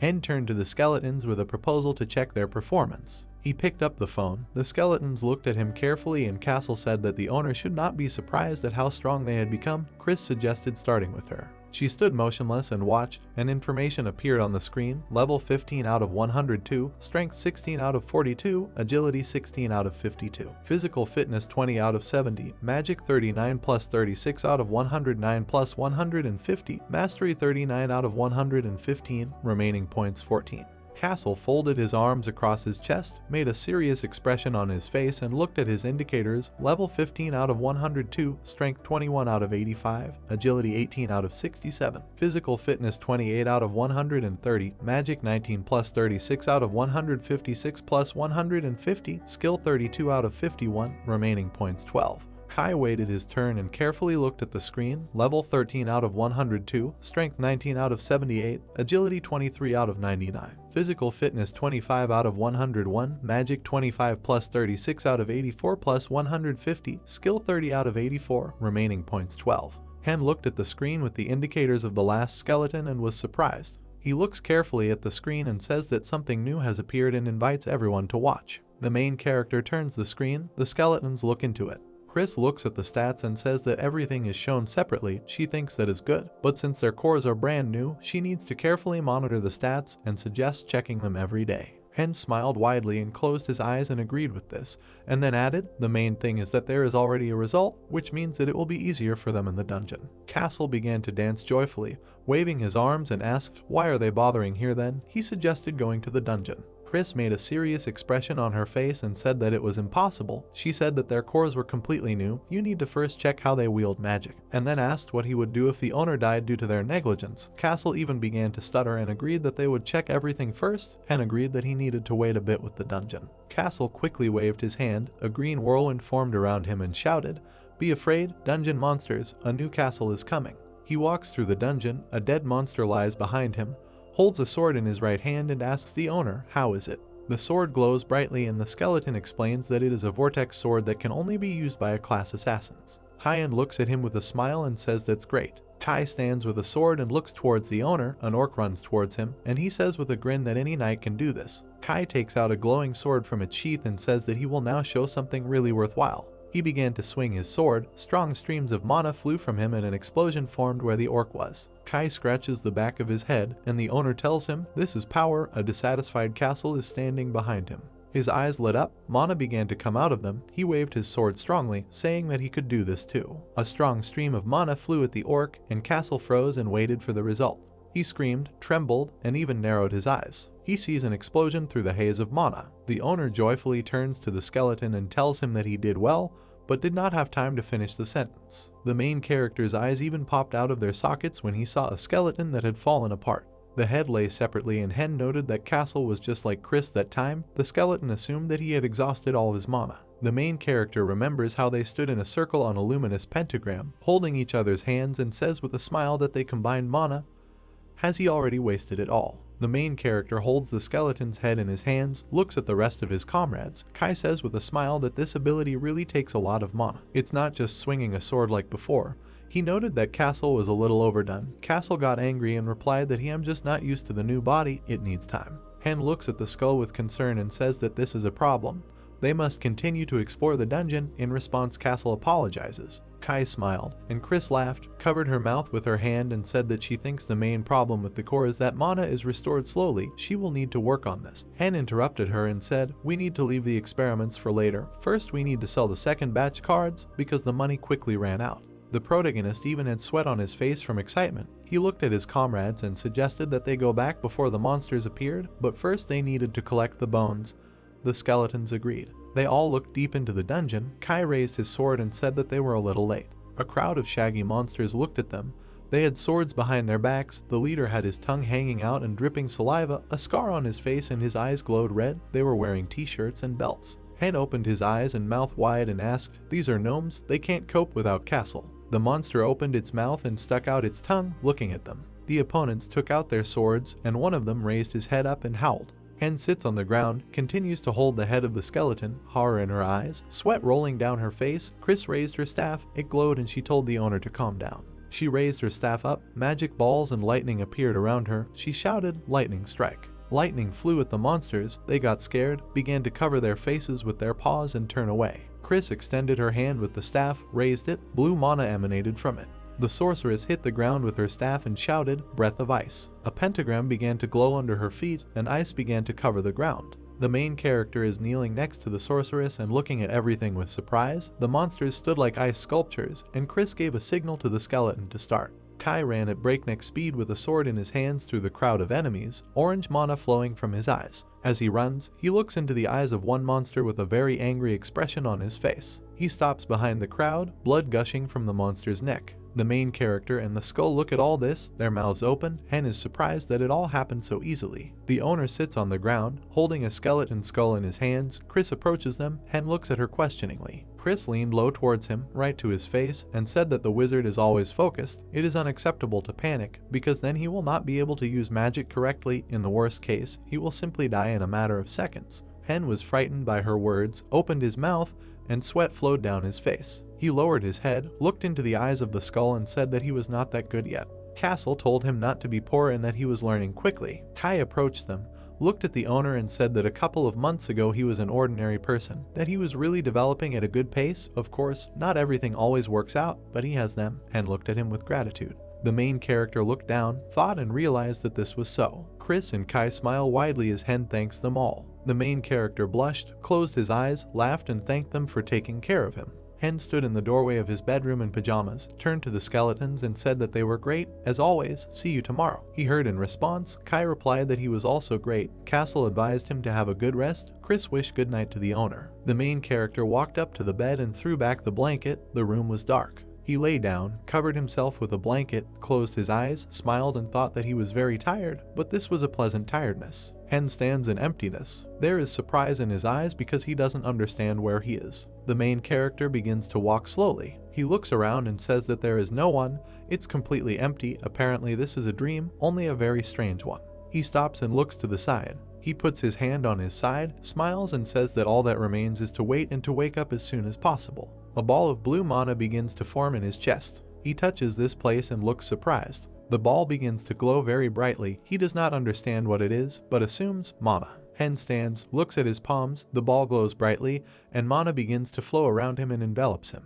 There is fear in the eyes of the main character. Sweat is flowing down his face. He asks, "Isn't this dangerous?" and asks to stop. He looks to the side in surprise, and the ball begins to glow even brighter. He starts crying and looks at the cloud of mana and asks again for everything to stop. He clutches his chest tightly, his face contorted in pain. Holds tightly to the chest in the area of the heart where mana continues to glow. He clenched his teeth tightly. His whole face glows with a blue light. He shouted, since she is in his body, she must obey, and ordered her to stop now. Hen stands sideways and holds his heart. A blue ball burns in his heart, from which powerful streams of mana emanate. The main character raises his hands, takes a defensive position, and clenches his hands into fists. He looks to the side with apprehension and hears a voice that tells him to get up, wake up, wake up. Hen opens his eyes wide, looking in horror, his whole face covered in sweat. The main character sees skeletons in front of him with anxiety visible on their faces. Castle says that he opened his eyes, and Kai asks how he is. Hen sits on the bed, puts his hands on his knees, and asks, something happened? Castle says that something terrible could happen. Chris looks at the door of the owner's bedroom. It glows. Mana comes out of the room in strong streams. Castle continues to explain that mana suddenly began to come out of his room. Skeletons stand around the bed on which the owner is spinning. Mana is emanating from him. The skeleton says that they came in to check. Mana filled the entire room and that he could have died from lack of mana if he had not woken up. Hen looked down, thought about it, and said, maybe. Skeletons stand around and look at him carefully. Chris asks if he knows the reason. Hen replies that he knows. The same thing happened in his dream. He asked Chris, did she somehow help him? The sorceress replied that no, it went away on its own and that he seemed to be back to normal now. Hen looked thoughtfully in front of him and asked again, does that mean she didn't help? He assumed he could handle it himself. Hen lowered his eyes and thought. He narrowed his eyes. The main character looked to the side in surprise and raised his hands slightly, palms up. A yellow ball glowed in his left palm. He looked at his right hand. There was also light there and it became clear to him. The veins of the main character are full of mana. Blue streams flow from him. He said that he somehow managed to master the mana in his body. He sits on the bed, clenches his hands into fists, looks at them. Blue mana emanates from him, and light comes from his palms. Hen says that it turns out that he is able to control it. Chris looks at him carefully, blue streams of mana enveloping her. Hen and the skeletons look at the owner's chest. In the area of the heart, a blue ball of mana glows, from which a glow emanates. The main character looks to the side and hears how he was called a master, that he really is becoming a wonderful wizard. He skipped the second round and immediately moved on to the third. Hen opened his mouth in surprise and asked again, third round. The skeletons around rejoiced. Castle congratulated him. Kai expressed respect and clapped his hands. Chris carefully examined the owner. Hen thanked them in return. The main character's heart was surrounded by 3 circles of rings, along which small balls were moving. He asked if he was dreaming, how he managed to become a magician of the third circle. Chris and Hen look at each other. She spread her arms and began to explain that magic always relies on the internal state of a person, and reminded that she had already explained this because sometimes progress slows down, but everything can change dramatically. Hen objected, but not that much same. The main character climbs a wooden ladder onto a brick wall. Chris continues to say that although his result is surprising, it is understandable. He gradually developed, but at some point he was able to overcome a certain obstacle and move to a new level. Hen climbed over the wall, fell over it and began to lift the ladder, and Chris watched this. She said that this happens differently for everyone. What became a catalyst for him is unlikely to help others. She looks at him and continues to say, but this information is still useful for wizards. Something interesting can be learned from it, that's why. The skeletons looked at them with interest. Chris took the owner's hand and asked him to tell her everything about his awakening. Hen agreed, but suggested that they have breakfast first. Chris thought for a moment, put her hand to her chin and thought, then began to say that using his control talents, he could control mana and make it obey him, and he would also be able to cast spells without even knowing the correct name or pronouncing it incorrectly. Chris and Hen were sitting at the table. He rested his forehead on the table from lack of energy and strength, and the sorceress continued to explain that he just needed to understand what the essence of the spell was. But judging by the speed of their learning, there would be problems with spells of the highest level, but so as his mana level has increased, he will even be able to try to defeat a magician whose level is higher than him, and this is interesting. He sat on the floor with his eyes closed, his head on the table, raised his index finger up and noted that at least now he was not so useless. She agreed with this and said that there was no time to waste. He was already practically asleep, but he heard her voice that from today they would begin intensive training. In his sleep he asked, intensified. Chris watched him fall asleep and said that now he was a full-fledged magician. He could learn more spells. She walked up to him, covered his mouth with her hands and said that they would start right away. Castle and Kai watch as she drags him by the collar across the floor into the room with the words, "There is no time for rest," forward and with a song. The main character has a sign in his hands with the word help. Castle said that he was caught. They will not see him soon. Kai agreed with him. The picture that says, Dungeon 795 Class F, 193 days to failure, 82 days have passed since Kim Hyun-bo began exploring the dungeon. A large fiery explosion and a spell is heard, fiery lightning. Shadows of fleeing monsters and the spell sounds again, a magic arrow. Castle and Kai watch as the owner raised the staff up. A stream of blue mana comes out of it, which hits the monsters. Castle says that apparently the owner is tired of studying since he has to get rid of stress in this way. Hen is glad that he is succeeding. The main character laughs and says that it's like he was born again. It's even fun. The skeletons look at him with a smile. Kessel threw the sword over his shoulder and says that the owner's skills have improved. Chris suggests that they slowly return, and Hen says in disappointment. Already, Kai reminds him that he needs to know when to stop everything. The sorceress notes that they still have there is a lot to learn. He still doesn't have enough mana. Hyun wipes his hair after a shower. The main character enters a room in which skeletons are sitting at a table. Castle says that the owner has finally arrived. Hen asks, "What is it?" The skeleton replies that they want to check the tablets. The main character took out his phone, pressed the screen and said, "Come on." He looks at the screen in surprise and says, "This is it." Hen continues to say that now their classes are displayed here. Castle Skeleton Warrior, Chris Skeleton Sorceress, Kai Skeleton Knight. They looked at him in surprise. The owner was asked if anything else had changed. He replied that many indicators had improved, but there were no new talents yet. While he looked at the screen, the skeleton said that they thought so.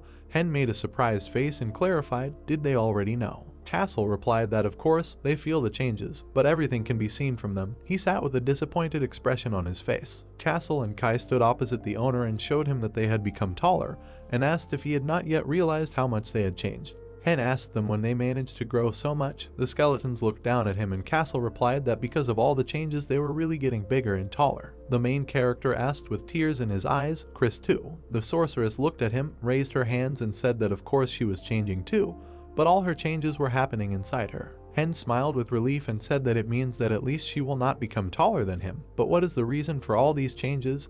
Chris replied that it was all because of him. The main character opened his eyes wide in surprise and asked, "What do you mean?" Chris remembered how he was sitting on the bed when they woke him up and said that you had become a magician of the third circle and this directly affected them. Hen suggested that if he was getting stronger, then they would too. Chris replied that most likely. Kai and Hen are sitting at the table.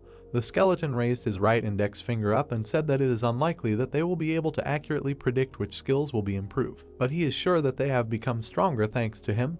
Now it will be even easier for them to explore the dungeon. They all sat at the table together. Kai remembered about the dungeon and told Chris that he was already quite accustomed to his new powers. "Let's continue to protect the second floor." The sorceress told him that he was not ready yet. Hen smiled after these words and said that it was clear to him that his strength was not enough yet.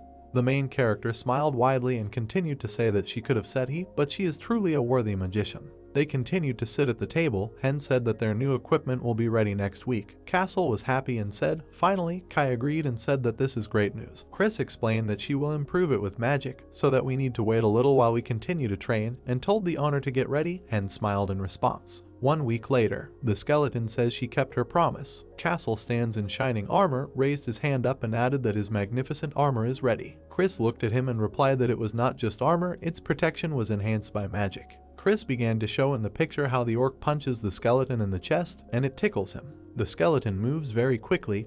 Chris explained that while they are wearing them, they have instant power up. The skeleton's armor was cracked. He looked surprised as the armor was repaired, and Chris said that there are still a bunch of other magical things, such as lightweight and recovery, and joyfully spread her arms to the sides. The skeleton holds a sword in his hand. The sorceress noted that she also improved the weapon. It is sharp, durable, and can also be restored over time. Castle stands in armor, looks and touches it, and Kai examines his sword. Han and Chris watch as the skeletons jump with happiness and light emanates from them. The owner notices that they look so happy. The sorceress tells him that she has a gift for him too. Han was delighted and asked again, "For him too?" She replied that of course. She said, "Try it on." The main character stands in a long dark cloak and examines it. Chris raised her index finger and said that it was also very light, had good protection and recovery, and she had also worked on the pockets. Hen watches as Castle puts his hand in his pocket and Chris explains that now he can stuff a bunch of stuff in there without feeling the weight. Kai also came up to look at the cloak. The main character said that she used so many cool magical things. Castle was still rummaging in his pocket and claimed that it was cool. The sorceress added that all this did not cost them cheap, but it would definitely be useful in battle.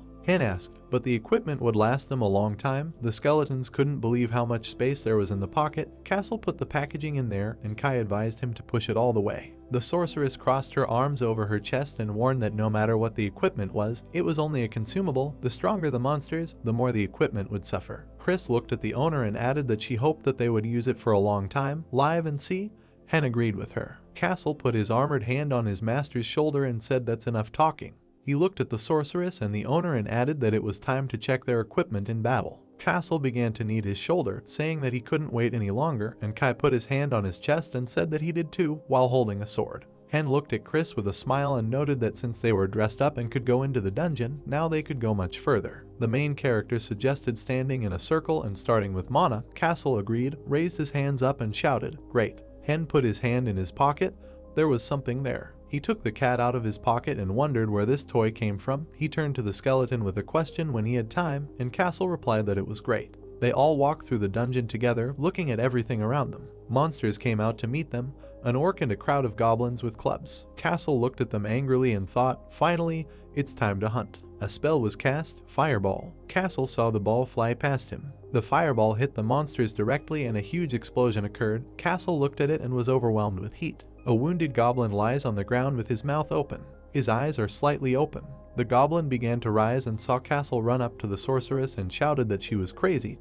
Chris asked why he was angry and received the answer that she had already deprived him of his legs once. The goblin began to back away in horror, and Chris said that then she had miscalculated a little, but this time she knew where and how to hit. Now everything is different. Castle narrowed his eye, approached her face and said that it was still dangerous. Chris tried to convince him that she had everything under control, that it was not dangerous and that he was not injured, but Castle replied that she was just lucky. Hen and Kai came up to them and began to calm them down. The main character hit himself on the forehead with his palm and said that at least don't quarrel here, in case the surviving monsters call others for help. The ground where the goblin lay was empty. Hen said that the goblin ran away, and Kai agreed with this. Castle trembled with anger and shouted that it was all her. Chris replied that she had nothing to do with it. Icon on the screen, Dungeon 795 Class F, 156 days before the mission failed, 119 days have passed since then, as Kim Hyun-bo began to explore the dungeon. A skeleton with red eyes stood behind the wall. The goblin army looked around. The three goblins did not understand what was happening. The skeleton with red eyes listened to what was happening. They stood near a rubble in a cave. The skeleton in red said that the monster had gathered 50 friends. Castle said that he was tired of them. Han looked serious and insisted that this time they would kill them in one fell swoop. The skeletons opened the door for the goblin army. Chris and Hen stood with staffs in their hands. The main character attacked the goblin army with a fireball. The entire army was in smoke. The monster bear attacked with a spear. The attack flew towards the heroes. Hen clenched his fist. He stopped the sword attacks with his magic. The main character redirected all the swords to the army of monsters. He killed all the monsters with just one attack. A skeleton with green eyes approached the monsters and insisted that it was his turn. The skeleton flew past a bear with black eyes. He stood behind the monster and called to the main character. The red skeleton quickly drew his sword. He cut down the monster with red eyes. The goblins turned blue with fear. They ran away from the main character. The skeleton told Hen that they were running away. The protagonist used the earth spike technique. He hit the floor with his staff. Huge rocks appeared in front of the goblins, blocking their exit. A skeleton with blue eyes stood with a staff in his hands and said that he was using the ice lightning technique. Icicles pierced the goblins' backs. Chris stood next to the main character and insisted that they killed almost everyone. Hen said that only those who were close to Castle and Kai remained. Castle stood next to the dead goblin and asked the main character to take a closer look. The skeletons stood in the cave and insisted that they had dealt with everyone.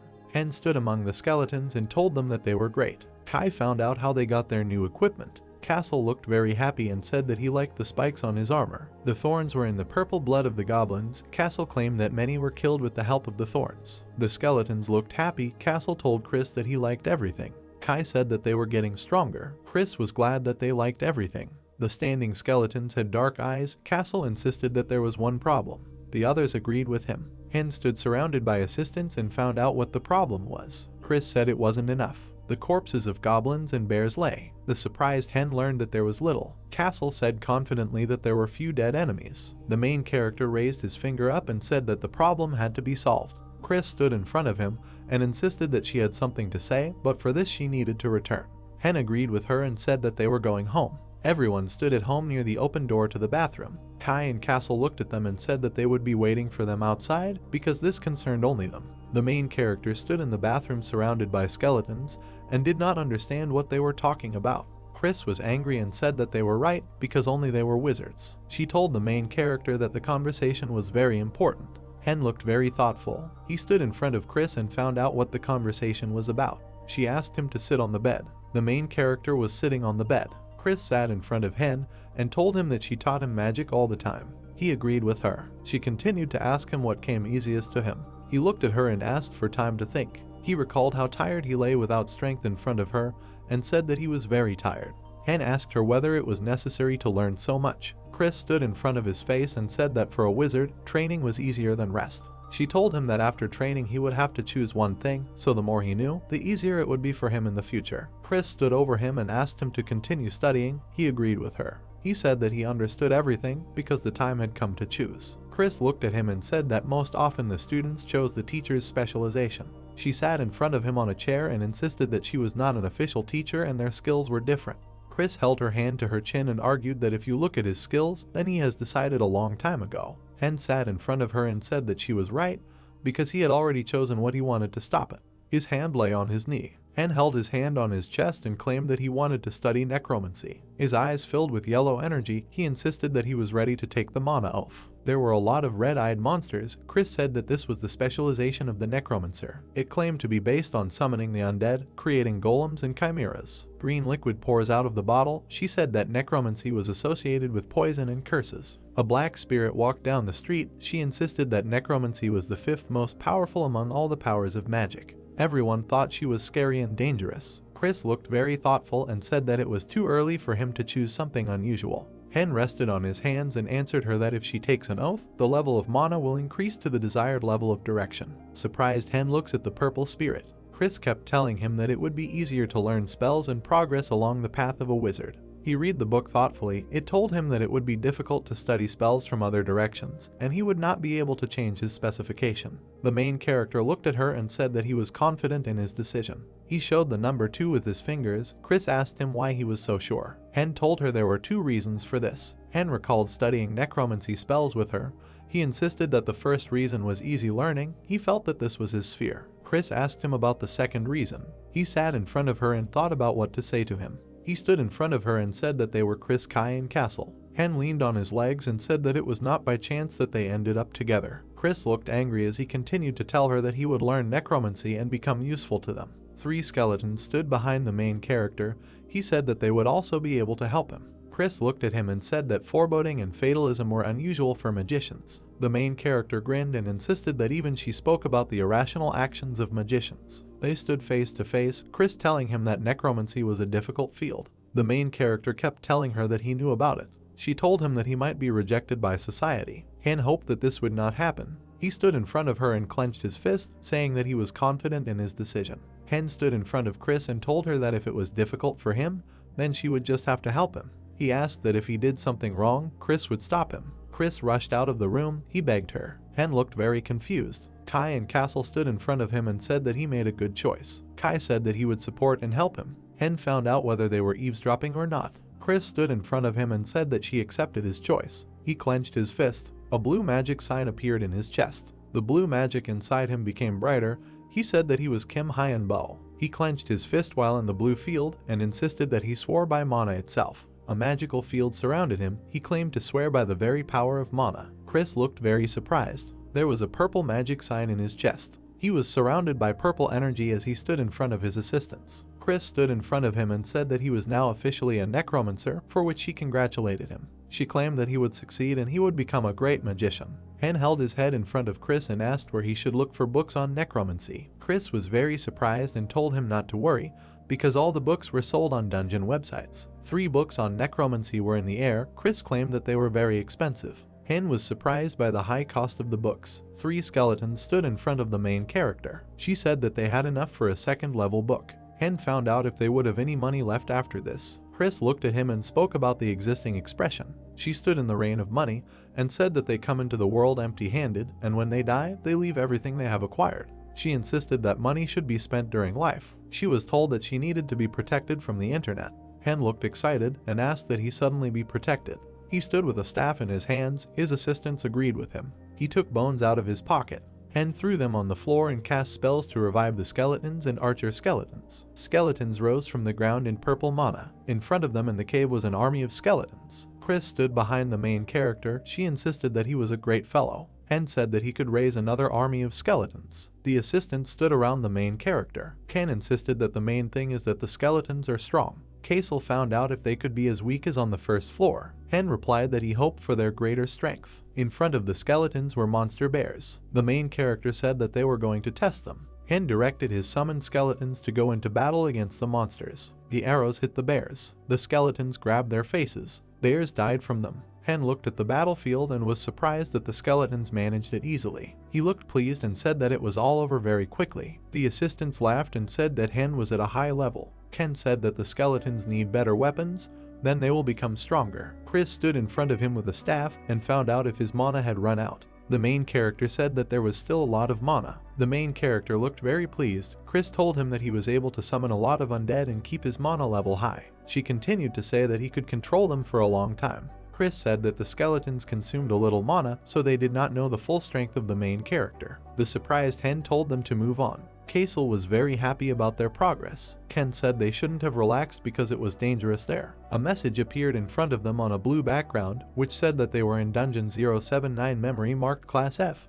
They had 148 days left before the mission failed. 127 days have passed since the main character began exploring the dungeon. The stranger hit the table with his fist and said that it was all over. He sat in front of his partner and could not understand how everything had failed. His partner said that not a single guild player completed the task successfully. His phone had an app open with the second batch of spell cards. He claimed that they needed to buy cards. He sat at the computer and insisted that the sellers were profiting from other people's misfortunes by selling cards for huge sums of money. He was looking at his phone. His gaze was furious. He hit the table with his hands and asked to bring him a package. The assistant said he would bring everything. In front of him he saw a box with a set of cards. He remembered the guy they helped. He was the card seller. In front of him was a note from the card seller. He argued that successful investments paid off quickly. He held a box of cards in his hands and asked his assistant to buy the cards. He said that he would examine the maps that he had. Mike stood with his elbows on the table and asked to leave a few pieces. He held the box in his hands and said that he would try to keep them. He insisted that they needed to figure out how to make maps themselves to be more productive. Chris had one eye glowing blue and was saying that they needed to sell more cards. The main character and his assistants were eating sushi. He said that they had only recently sold out of everything. Black cards with hieroglyphs. Chris claimed that they had competitors. Hen was surprised by what he heard. The stranger was holding a card in his hands, which illuminated his face. Chris said that many fakes were appearing, which caused the price of original cards to rise. She looked thoughtful and insisted that soon everyone would learn to make high-quality fakes. The main character and assistant stood in front of her. She told them that they needed to make more cards and sell them while there was a demand for them. Chris insisted that monopolization was a good strategy. Hen looked surprised, but said that they would sell as many cards as possible. A skeleton in boots walked along the ground. Han and his assistants moved through the cave. He held a magic staff in his hands and said that if you trust the site, then there should be ghouls and slimes on the 3rd floor. He argued that they needed to be careful with slimes because they had a dangerous poison. The assistants surrounded the main character.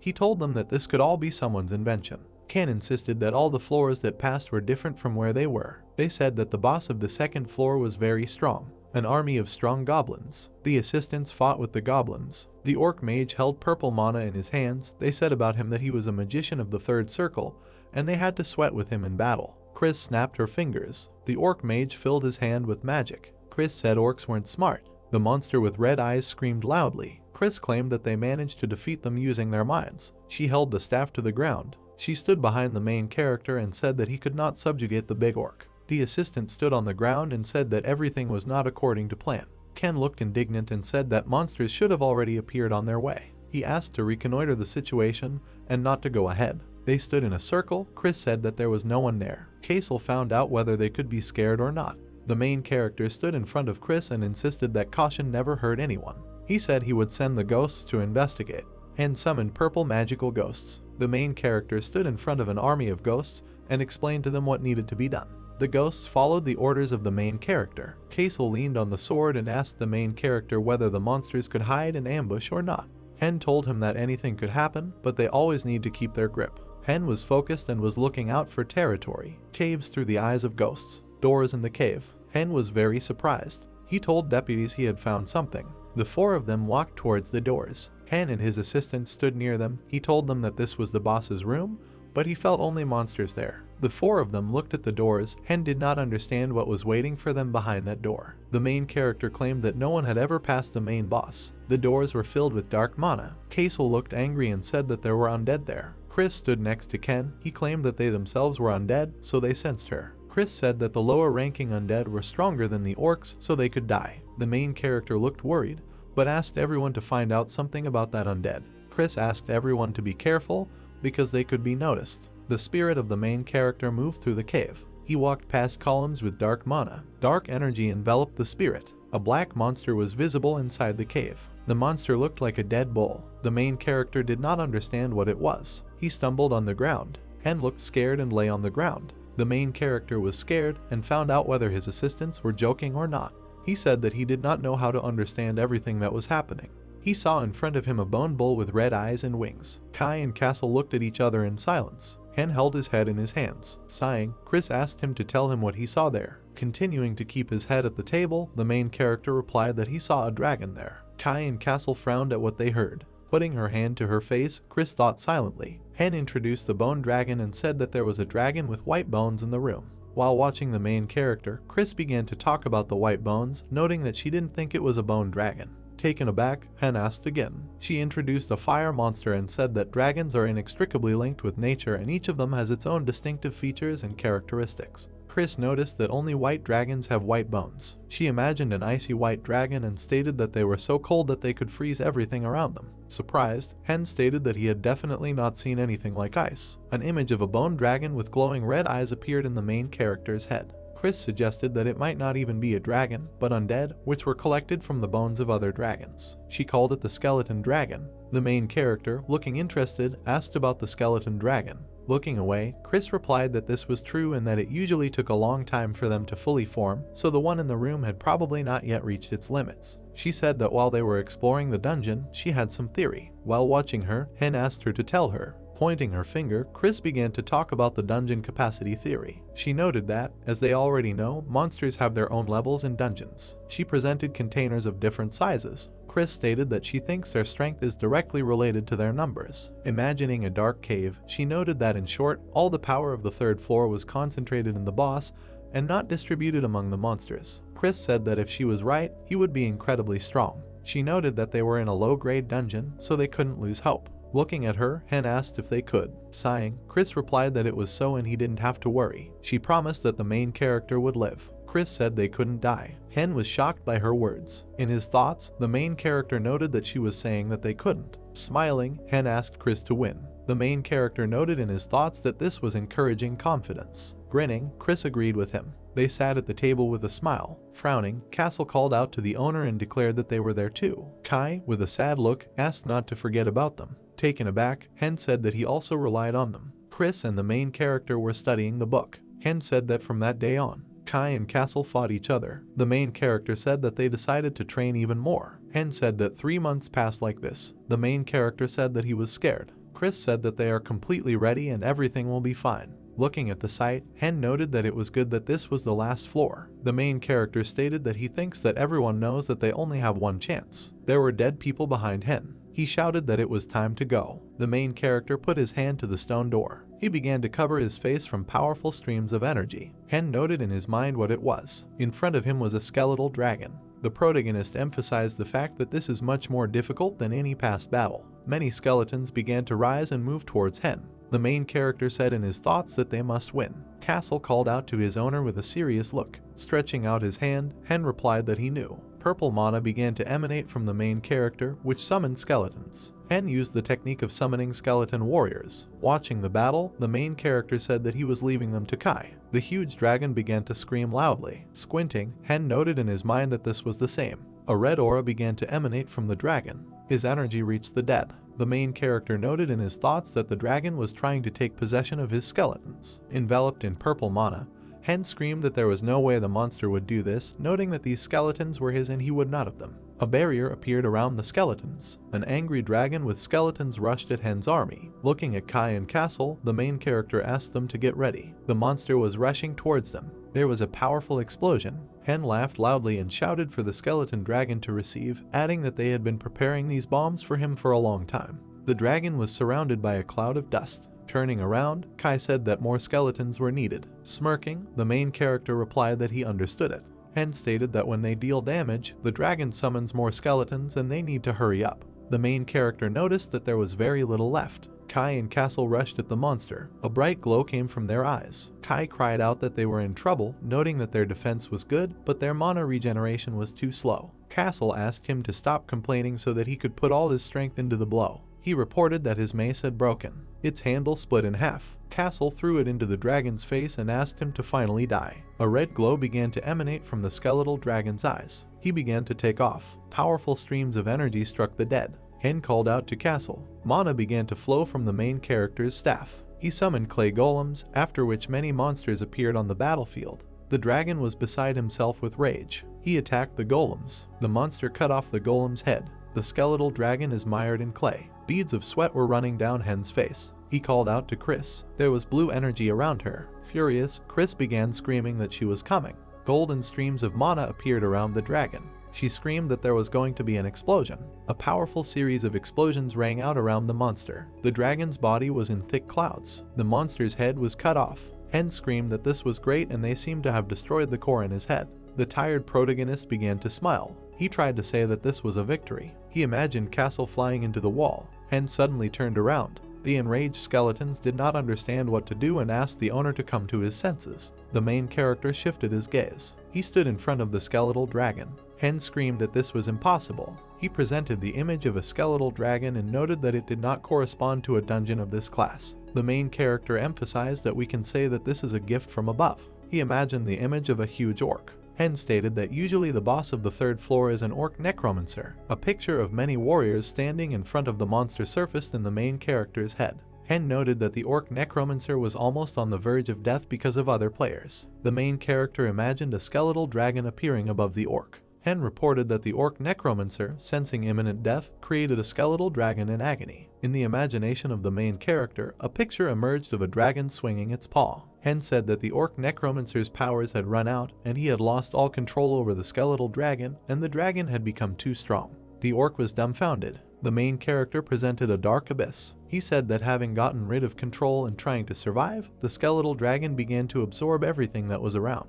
Hen emphasized the fact that the dragon had absorbed its creator, other monsters, and the dungeon itself. The skeletal dragon was beheaded. The main character noted that despite all this, the monster was unable to reach its final form due to the lack of a core in its head. The dragon's head began to recover. The monster noted in his thoughts that he would kill the main character. Having recovered, the dragon stood in front of Hen. His eyes began to exude even more red mana. The main character was taken aback by what he saw. Stunned, Hen ordered Chris to prepare to attack, noting that they would buy her some time. Turning around, she accepted the order. Sweat was running down the protagonist's face. He reported that his mana was almost running out, as was Chris's. Lying on the ground, Castle asked his owner to take his mana, arguing that he was useless now. Hen's staff began to fill with blue energy. The main character accepted his request. Frowning, Castle screamed for Hen to take everything. Frowning, the main character noted that mana was still not enough. He stated with a serious look what this meant. Hen imagined being in an hourglass. He noted that there was only one thing left for him to do. Squinting, the protagonist noted that he felt as if he had just lost something important.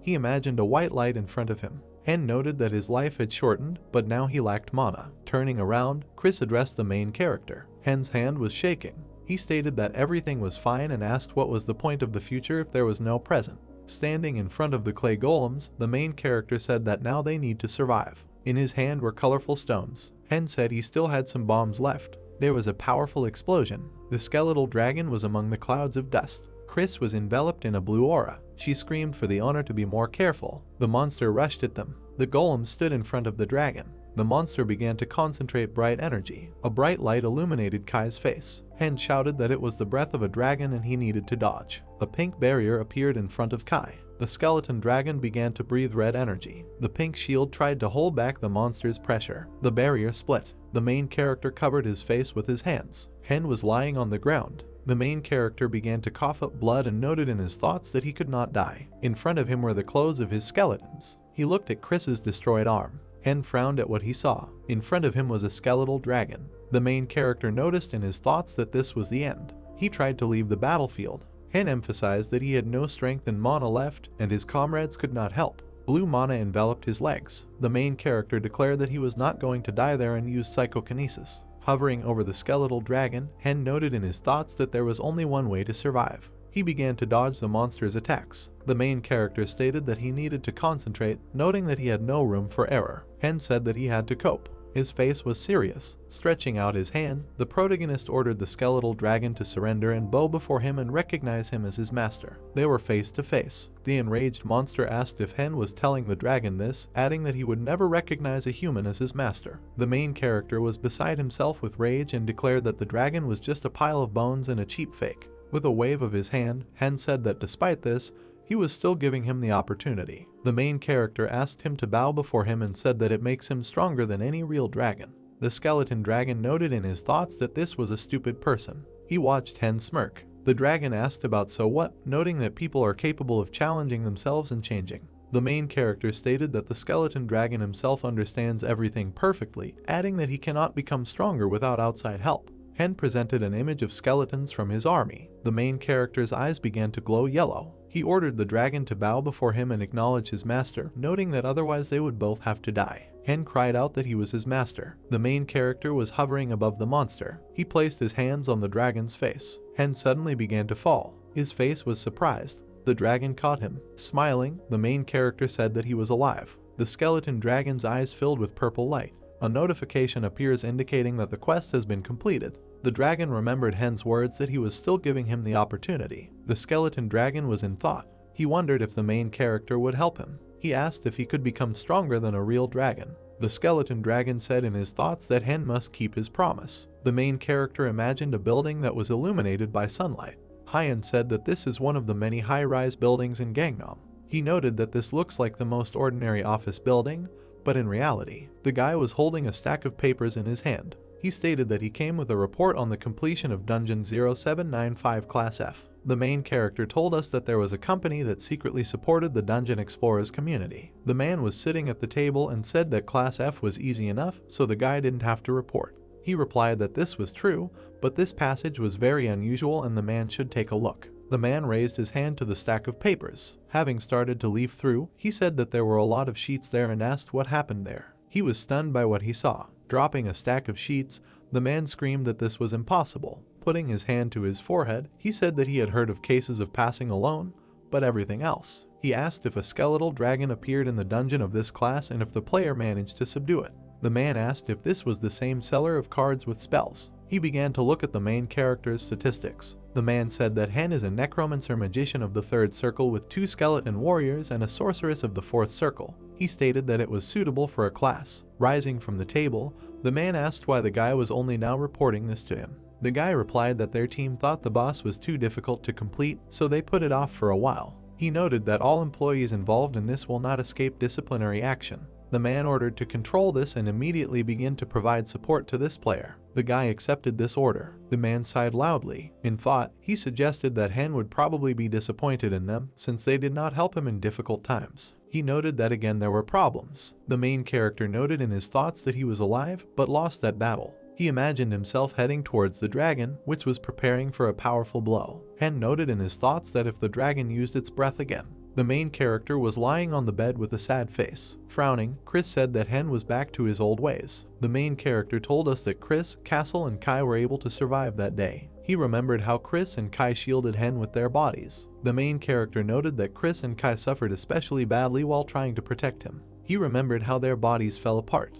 Hen reported that they even had to separate their heads from their bodies to survive the dragon's attack. She told us that after he woke up, Chris told him what happened. Looking away, Chris said that they had moved their core and it was too dangerous, they managed to escape. Directing a blue aura at Hen, she said that you need to work on your mistakes, but if you constantly think about them, it will not lead to anything good. Smiling, the main character agreed with her words. Sighing, Hen said that in the end they still won. He noted that they were even able to tame Nidhogg while alive. The skeleton dragon stated that no one had tamed him and he himself agreed. The dragon's eye appeared in front of them. Hen agreed with his words. Looking down, Chris said that Nidhogg received his name as a seal of the promise to make him stronger and more magnificent.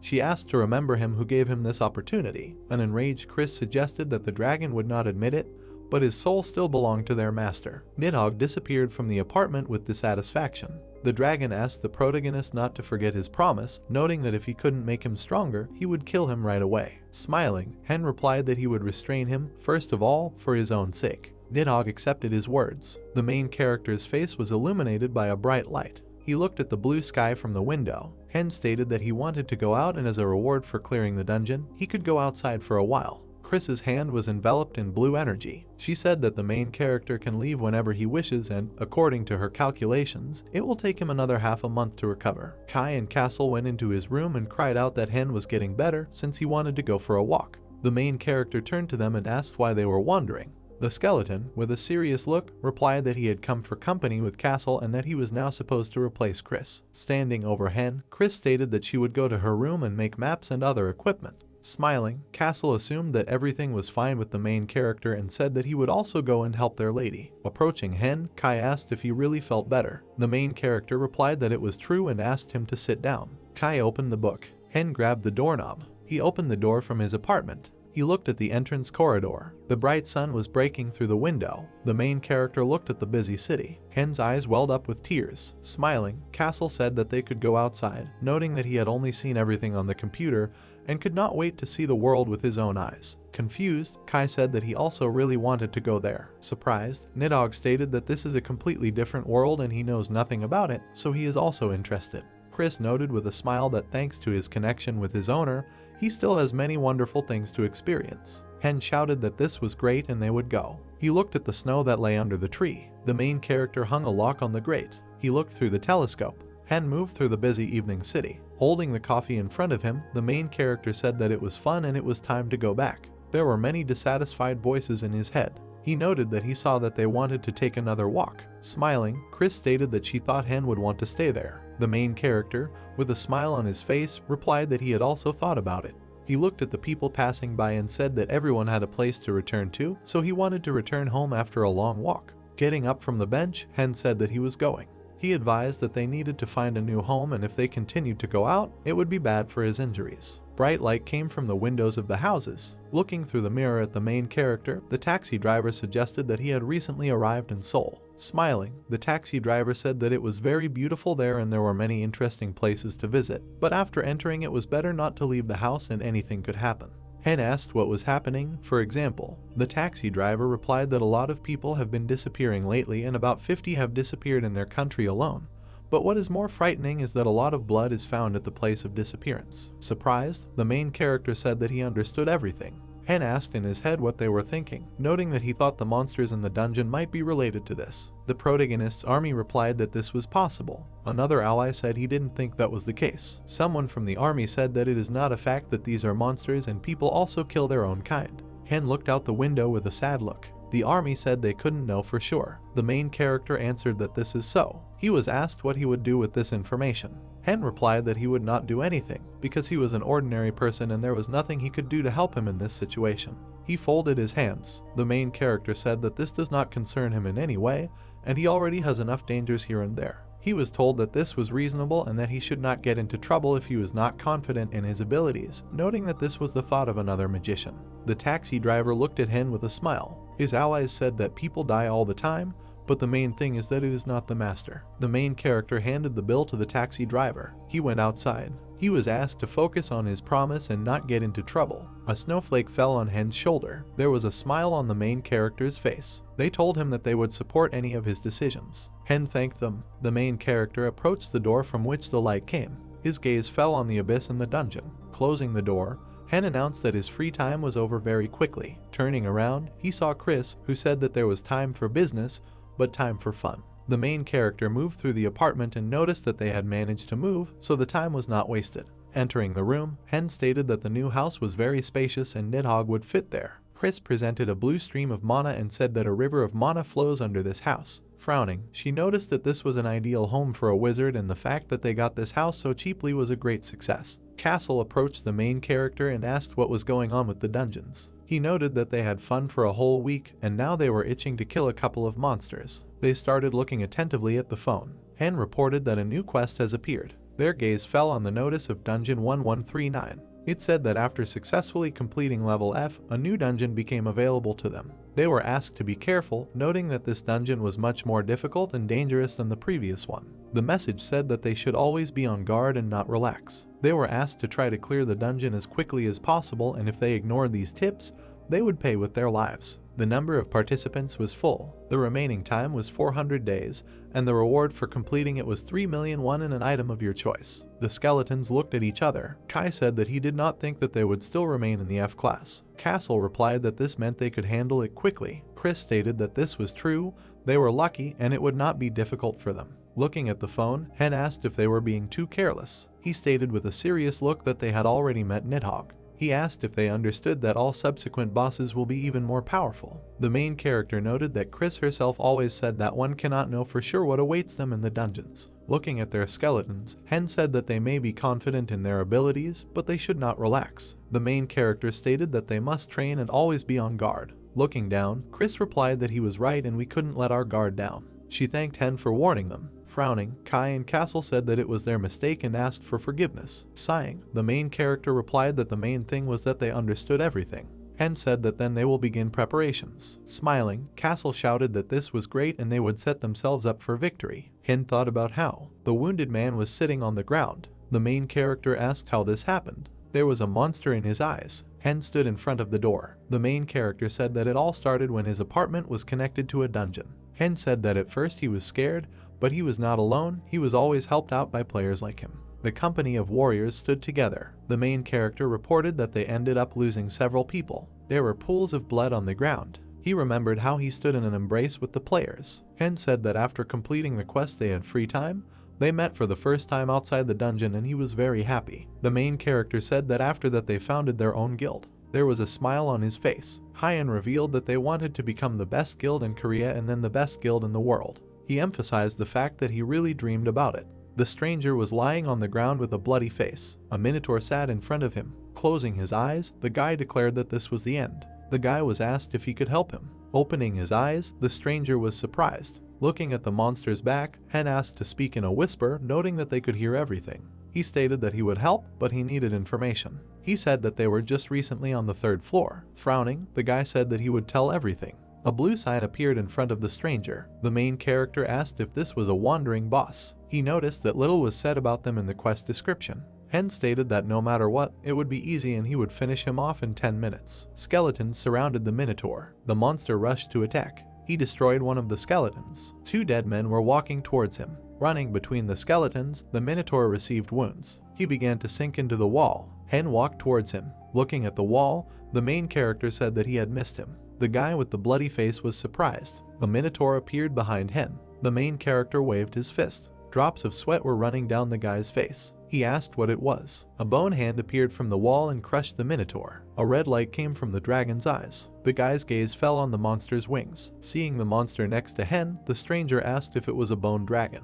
Approaching the guy, the main character replied that this was not so and that it was a skeleton dragon. Hen reported that Nidhogg is still too weak compared to a real bone dragon. The main character asked the guy to remember that Nidhogg will definitely become stronger. The skeletal dragon behind Hen growled. Hen wished him to enjoy his meal. The dragon held the Minotaur with its paw. Loud screams of the monster were heard. Sitting down, Hen noted that he saw that the guy needed help. The main character noted that he also needed help and offered to help each other. Surprised, the stranger asked again. Looking at the guy, Hen announced that he was offering a deal. He asked what the guy could give him. The stunned guy began shouting that he would give whatever the main character wanted. Pointing his finger, Hen noted that this was nonsense and he was not asking for much. The main character stated that the guy's soul would be enough. Hen pulled the mouse with his hand. A message appeared on the screen in front of him that they were selling cards with spells. They were selling cards for everyone who had been deceived earlier. Counterfeit and low-quality cards were dangerous to life. These cards were created using original technology. The guarantees of the effect of the cards were verified by the site administration. Hen said that sales have begun. Standing next to him were Castle, Chris, and Kai. Chris, frowning, lowered her head and said that they were taking a long time. Why did it take months for him? She sent them instructions. Hen smiled and told Chris not to be angry.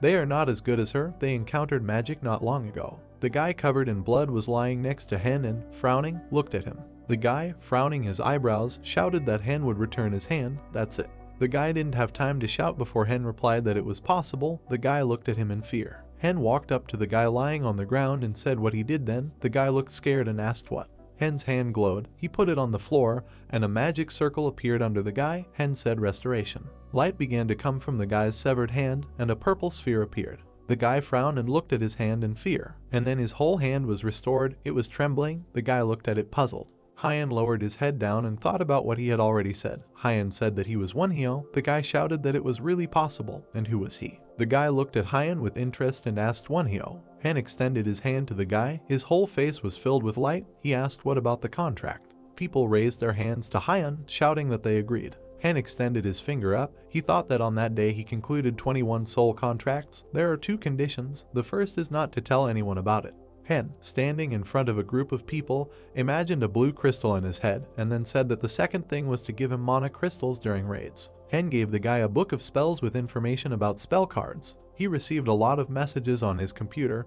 He thought that in the end he began to receive a percentage of the sale of each item. In short, he made the most of the situation. Castle asked that now Hen will receive money without doing anything. Hen answered correctly. Kai looked at the computer in surprise and said that it was surprising that he signed the contract. Castle looked at Kai and said that he did not want to use power in this way. Hen looked to the side, puzzled, and said that yes, but now everything is different. In order to protect himself, he needs to strengthen his defenses and develop. Hen imagined pawns in the form of people in his hand and thought about it, and then said that the contract of souls is much stronger than the contract of mana. He can enter into them whenever he wants. Besides, one of the conditions of non-disclosure means that no one will know that connects them all. Kai looked forward carefully and thought, and then said that this non-disclosure clause, he is like the eminent scribe of this world, the master. Hen looked in front of him, puzzled. He imagined a dark image of a man in his head. Then Hen blushed and covered his face with his hands. He shouted that everything was wrong. His comrades looked at Hen in surprise, and then Castle said that Hen was embarrassed because he also thought so. Hen shouted that stop laughing already. Hen's phone vibrated and a message appeared on it that he had a new quest. Hen looked at the phone in surprise and said that so much time had already passed. Hen, looking at his comrades, said that this time too he would be somehow strange. Castle told him not to say that. A system message appeared in front of Hen that the dungeon was level 13. Hen successfully completed 2 dungeons almost alone, but let them not rejoice ahead of time. Relax for a second, and the dungeon will take his life. Participants 90 out of 90, remaining time 500 days. Reward for completing the quest 5,000,001. 1 E-class item to choose from. Castle said that even if this dungeon is again not the same as everyone else's, they will cope, and if not, then they will pass even more quickly. Castle, having dressed, looked painfully in front of him, and then shouted that he was so bored he couldn't do it. He, angrily raising his hands up, began to stomp his feet, then shouted that why haven't any monsters been hanging around here for 30 minutes. Kai, looking at him, hit his helmet and shook his head, and Castle shouted that he wanted to try out new equipment. Suddenly, Hen noticed something and told Castle to wait and let everyone get ready. Castle quickly turned around and shouted that finally, where were they? They were orcs. Hen hit him in the face and said no, the other dungeon explorers are human. Chris asked how far away they were. Hen, using magic, saw several researchers with crossbows. He said that there were 5 people there. It would take about 19 minutes to walk. One of them had a crossbow, the others also had some kind of weapon. Kai asked what they should do with them. Hen took out a mask from his pocket, and then, putting it on his face, he said that they would watch, let them not relax and be ready to attack. All communication was through him. Hen and his comrades walked forward. People appeared in front of them, looking around in puzzlement. Hen and his comrades stopped and silently looked at the people. The guy with red hair stretched his hand forward with a smile and, after greeting, said that he was Kim Jin, the head of this clan. Hen looked at the outstretched hand and greeted him. He said that he was Wonhai. Jin replied that he was glad to meet you and, by the way, he was here alone. Behind Hen were his comrades, but Hen answered yes. Jin looked at Hyen with a smile and then said from behind. Hen pointed his finger at his comrades and said that these were undead. He subdued them in the first dungeon and now they are with him. Jin looked forward in surprise and then said that wow, he subdued the skeletons. Jin then furrowed his eyebrows and looked at Hyen incredulously. Jin, looking in front of him, said that, by the way, Hen does not want to team up with them. It is clear from him that he is a magician. Magicians are good for working in a team. Knights and warriors are also very important. Apparently that is why he chose these skeletons, but who knows if this will help in the E-class dungeon. Hen looked in front of him in surprise and wondered what he. Jin smiled and waved, and then asked why Hyen didn't want to go with them after all. Hen lowered his head and said okay. Jin walked up to Hyen and put his hand on his shoulder, extended his hand to the side, then said that this was a great choice, let them go. Hen, frowning, followed Jin, and Jin said that he would introduce everyone to him. Hen thanked him. Castle, looking forward, using a special technique, said that he did not like all this. He looked at the huge group of people that Jin was standing next to. He examined Jin carefully and said that he was a very unpleasant and suspicious guy. A system message with information about the dungeon appeared in front of Henai. Looking at his phone, he said that 16 people had died in just one day. Castle approached Hen and told Hen to look at their skills, a completely expected outcome. Hen remembered the people with crossbows and said that, to be honest, some researchers really are no good. Hen remembered the wounded people and Jin screaming loudly. He said that he wondered how they even managed to survive, especially considering their zeal, they didn't even have to interfere. Hen handed the phone to Chris. She, looking at it, replied that she was very sorry for the people who were now checking information about the quest, especially those who were from the same clan as the dead. Castle held the card in his hands. He said that at least they had this, and they better hurry. Castle handed the card to Hen. Chris phoned and, looking into it, asked what they would do. Jean was just online. Hen looked at his hands, puzzled, and then asked what, when Chris managed to snatch his phone. Castle looked at his comrades and said that he could not be ignored. If the remaining people gathered into a detachment, there would be quite a lot of them. Chris, sitting on the couch, replied that she couldn't argue with that. Kai lowered his head down, and Kai lowered his head down and, folding his hands, replied that, to be honest, he didn't like Jin at all. Castle clenched his fist and stuck his finger forward, and then shouted that Kai was great. He was able to express his opinion. Castle furrowed his eyebrows and shouted that he generally hated Jean. Hen raised his hand with a smile and asked what they didn't like about him. Castle folded his hands and remembered the smiling Jean, and then said that with his face, his eyes, his behavior, his manner of speech, everything about him was wrong. He was a dull guy. Kai lowered his head and said that the Jin clan did not inspire any trust either. Kai remembered the people who frowned at Hen when Jin talked to him. Kai said that Hen was constantly chatting with Jin and that's why he probably didn't notice anything. All his comrades seemed to have water in their mouths, and if you ask them about their attitude towards the clan and the leader, they only say good things, but you can read from their eyes that this is wrong. Kai remembered how angrily people looked at Jin and Henai, and said that there was hatred in their eyes, at least it seemed so to him. Chris looked in front of her and replied that all this was nothing more than Kai's guesses. This was not enough to draw conclusions. Kai looked ahead with displeasure and replied that he could not ignore his intuition. Kai remembered the angry Hyen looking at the box and said that sometimes people show hatred even because of small things, like someone eating the last cookie, but at the moment they have no evidence. Castle, looking ahead, asked if Chris really trusted him. Chris, looking down at the phone, replied that no, she would gladly get rid of it quickly. Chris, frowning, turned around and said that first she needed to make sure of everything. Pulling her phone to the side, she replied that she was saying this because she knew they shouldn't mess with it. There was a reason. Hen furrowed his eyebrows and looked at Chris, puzzled, then asked what the reason was. Chris extended her hand, and Hen wondered if he had listened to Chris. He clenched his hands and lowered his head. He thought that he had no choice but to agree with her. Hen, comrades, opened his mouth wide and said that now they definitely have to get rid of Jin before it's too late. Chris looked at her phone and read the last message, and Hen said that it seemed like they would have a great chance soon. Castle, Kai. Hen looked at the phone with interest, and Chris said that Jin had just put this ad on the site. It was not said that all the dungeon explorers are 13-13. He is Jin. Many have already looked at the quest information and know that 16 people died in one day. Now everyone understands how much the dungeon is different from Class F. He believes that they need to unite and work together.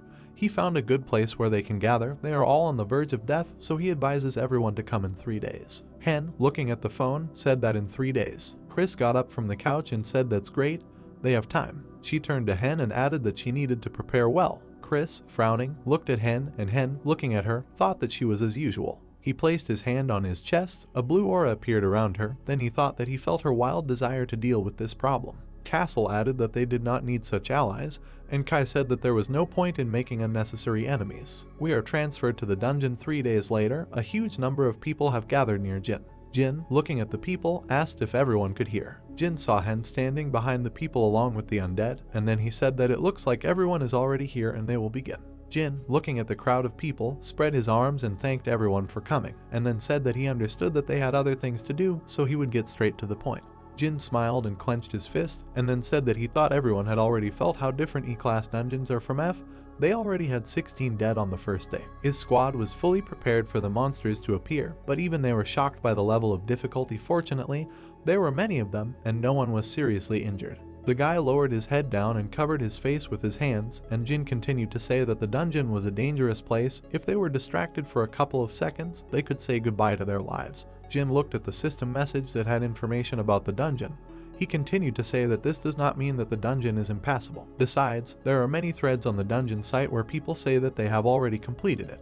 Jin smiled and raised his hand up, and then said that they are no worse than them. What is stopping them from passing it too? Of course, each of them has completely different skills, but if they join forces, they will have a good chance. He will tell them how to improve their skills. Jin lowered his head down and thought, and then said that they should not live in illusions. Their reality is cruel. They will have problems with money. Jin imagined in his head how he killed the goblin, and then said that they make money by killing monsters, but dividing the income among so many people is bound to reduce their profit. Jin imagined in his head how people were angrily fighting among themselves, and then said what they should do if conflicts began between the participants. The situation could easily get out of control. Jin looked at the guys standing nearby and said that this would help create some kind of hierarchy, so in order to get rid of such problems in advance. Jin smiled and spread his hands to the side. A system message appeared in front of him with the inscription guild. He said that he would like to create a guild right now. People started talking among themselves, and Jin continued to say that on the dungeon website there is information about the imminent update of the guild system. It says that when you join a guild, the profit from killing monsters increases by 30%, and there are also other benefits. Hen, looking ahead, thought that he had shown his true intentions. Jin furrowed his brows and placed his hand on his chest, then said that this is why he insists on creating a guild. Jin looked menacingly in front of him, and then said that he was nominating himself for the role of guild master. Jin looked at all the people who were listening to him attentively, and then people started talking to each other. Jin narrowed his eyes and opened his mouth wide, and then shouted that of course there was a reason why he should be the guild master. He had super strength, all because of his developed talent. People, frowning their eyebrows, began to talk among themselves in disbelief. The guy asked what superpower and developed talent are. Is this really true, and what kind of superpower? Jin lowered his head down and then imagined a pyramid where people at a lower level are below him. He said that he has a Class B talent called Dominance. This ability allows him to control those who are at a lower level than him, but despite this, he cannot control those who have free will. Jin imagined a situation in his head where a guy swings his sword at a goblin. Jin stretches his hand forward and says to stop the violence, and the guy stops. Jin continues to say that this also does not work with those above his level. Jin held his hands up and added that he promised to diligently develop this skill. And then Jin smiles, imagining how he controls people, and says that thanks to his efforts, they will be able to create a powerful clan. He will be able to strengthen the skills of each of them. People looked at Jin, dumbfounded, and someone shouted that it was possible to enhance skills. Jin smiled and said that he calls his power a blessing for his subordinates, and by using it, he can improve their skills as well if they can make a deal. Jin extended his hand towards the unfamiliar guy with a smile, and then said that he thought it would be better to show them. He asked if the guy could come out here. Jin shook hands and told the guy to simply say that he agreed. The guy replied that he agreed. Jin smiled, looking at the crowd, said that this man is now his subordinate, then let them test his skills now. The guy looked at his body with a smile. A bright light emanated from him. He shouted that he had really become stronger, and a system message appeared in front of him that Treasure Hunter C had been retrained as Treasure Hunter B. The guy looked at the system message, and poking on it with his finger, he shouted that this was simply incredible. In a matter of seconds he improved all his skills. People looked in shock in front of them. The guy continued to shout that he couldn't even believe it. Now there won't be any problems with the dungeons. Jin stretched out his arms with a smile and said that the further they progress, the more their skills will change, which is why he should become the head of the guild. He smiled and added that together with him they could become better and they would go through this dungeon together. Jin hit himself in the chest with his fist and said that everyone who signed a contract with him would immediately become stronger. He furrowed his brows and said proudly that this was why he was ready to take the mana oath right now. Hen imagined in his head a person from whom a blue aura emanates and who is writhing in pain. He thought that the Oath of Mana is an oath that cannot be broken, otherwise the person will not only lose all his mana, but will also be killed by it. Jin hit his chest, a blue glow appearing around him with his fist. The entire dungeon lit up with a bright flash, and Jin menacingly said that he swears that he will never give useless tasks to guild members. People opened their eyes wide and looked at Jin with a smile. Someone said that Jin even took an Oath of Mana. He is truly worthy of the title of Guild Master, then they can go through this dungeon together. Jin smiled widely. There was a strong aura around him, and he thanked everyone present. And then he smiled sarcastically and frowned, thinking that finally. Hen clapped his hands. He took a few steps forward and said that was great. He knew that Jin wanted to create a guild. Hen, coming forward, added that this is an ability. He is really surprised. Jin smiled widely and thanked him, and then said that it was a great honor to receive a compliment from such a magician as Hen. People looked at Hen with a smile, and Hen asked that Jin could answer his question. Jin smiled and answered that Hen, of course, would ask. Hyan looked at Jin carefully and said that the skills of his subordinates are strengthening. This also applies to his influence, isn't it? Jin lowered his head and, smiling, replied that it is. But they can resist if their level is higher or they have strong will. Hen put his hand to his chin and told him to resist. He furrowed his eyebrows and, looking at Jin, added that this is why those 16 people died. People frowned and looked at Hen in shock. Jin, nervous, asked with a smile what Hyan was talking about. He thought he killed them. Hen remembered the people who were shot and replied that there was no need to pretend. They tried to resist, but in the end they died because of his orders. Hen furrowed his eyebrows and asked what or if there was someone else here with similar power. Jin clenched his teeth in fear, and then he punched himself in the chest and screamed that he didn't understand what Hen was talking about. He didn't kill anyone. If they didn't believe him, he could take the mana oath again. A blue aura spread out in all directions and Jin screamed that he didn't kill the other dungeon explorers. He swears it's true. People frowned and looked at Hen with displeasure. They began to say that the Oath of Mana cannot lie. The wizard must have made a mistake. Castle, looking angrily in front of him, said that this is so infuriating. He wants to blow his head off. Kai added that Castle should hold on. It will all be over soon. Hen stepped forward and replied that he would be more precise. Jin did not kill them. Hen furrowed his eyebrows and shouted loudly that Jin only ordered them to kill each other, all 16 researchers. Jin clenched his teeth, not knowing how to respond to this, and Hen continued to shout that this was his order. Hen remembered Jin. He thought that in the last dungeon he was one of the 28 explorers. Hen remembered how they fought against the goblins. He thought that Jin was no different from the others, but he tried his best to stand out. Hyan imagined Jin empowering his allies, and then thought that Jin could gain superpower and achieve his dream, but the problem is that Hen imagined Jin's malicious smile in his head, then thought that he was a terrible person. Hen remembered how Jin took the mana oath. He thought that by taking this oath, he was able to force everyone to submit, but at the end of clearing the dungeon, he showed his true colors. He imagined in his head how people were fighting each other. He thought that people were given an order to kill each other. The researchers simply had no choice. Hen remembered the corpses of people and thought that, indeed, Jin did not kill anyone, he only gave the order. Jin, frowning, shouted angrily that this was complete nonsense. Hyunwoo had no evidence, he was innocent. Hen stood calmly and watched as Jin continued to shout that Hen was afraid to even show his face. He only wanted to assert himself at his expense. Hen lowered his head and said that he had the proof, although it would be difficult for him to believe it.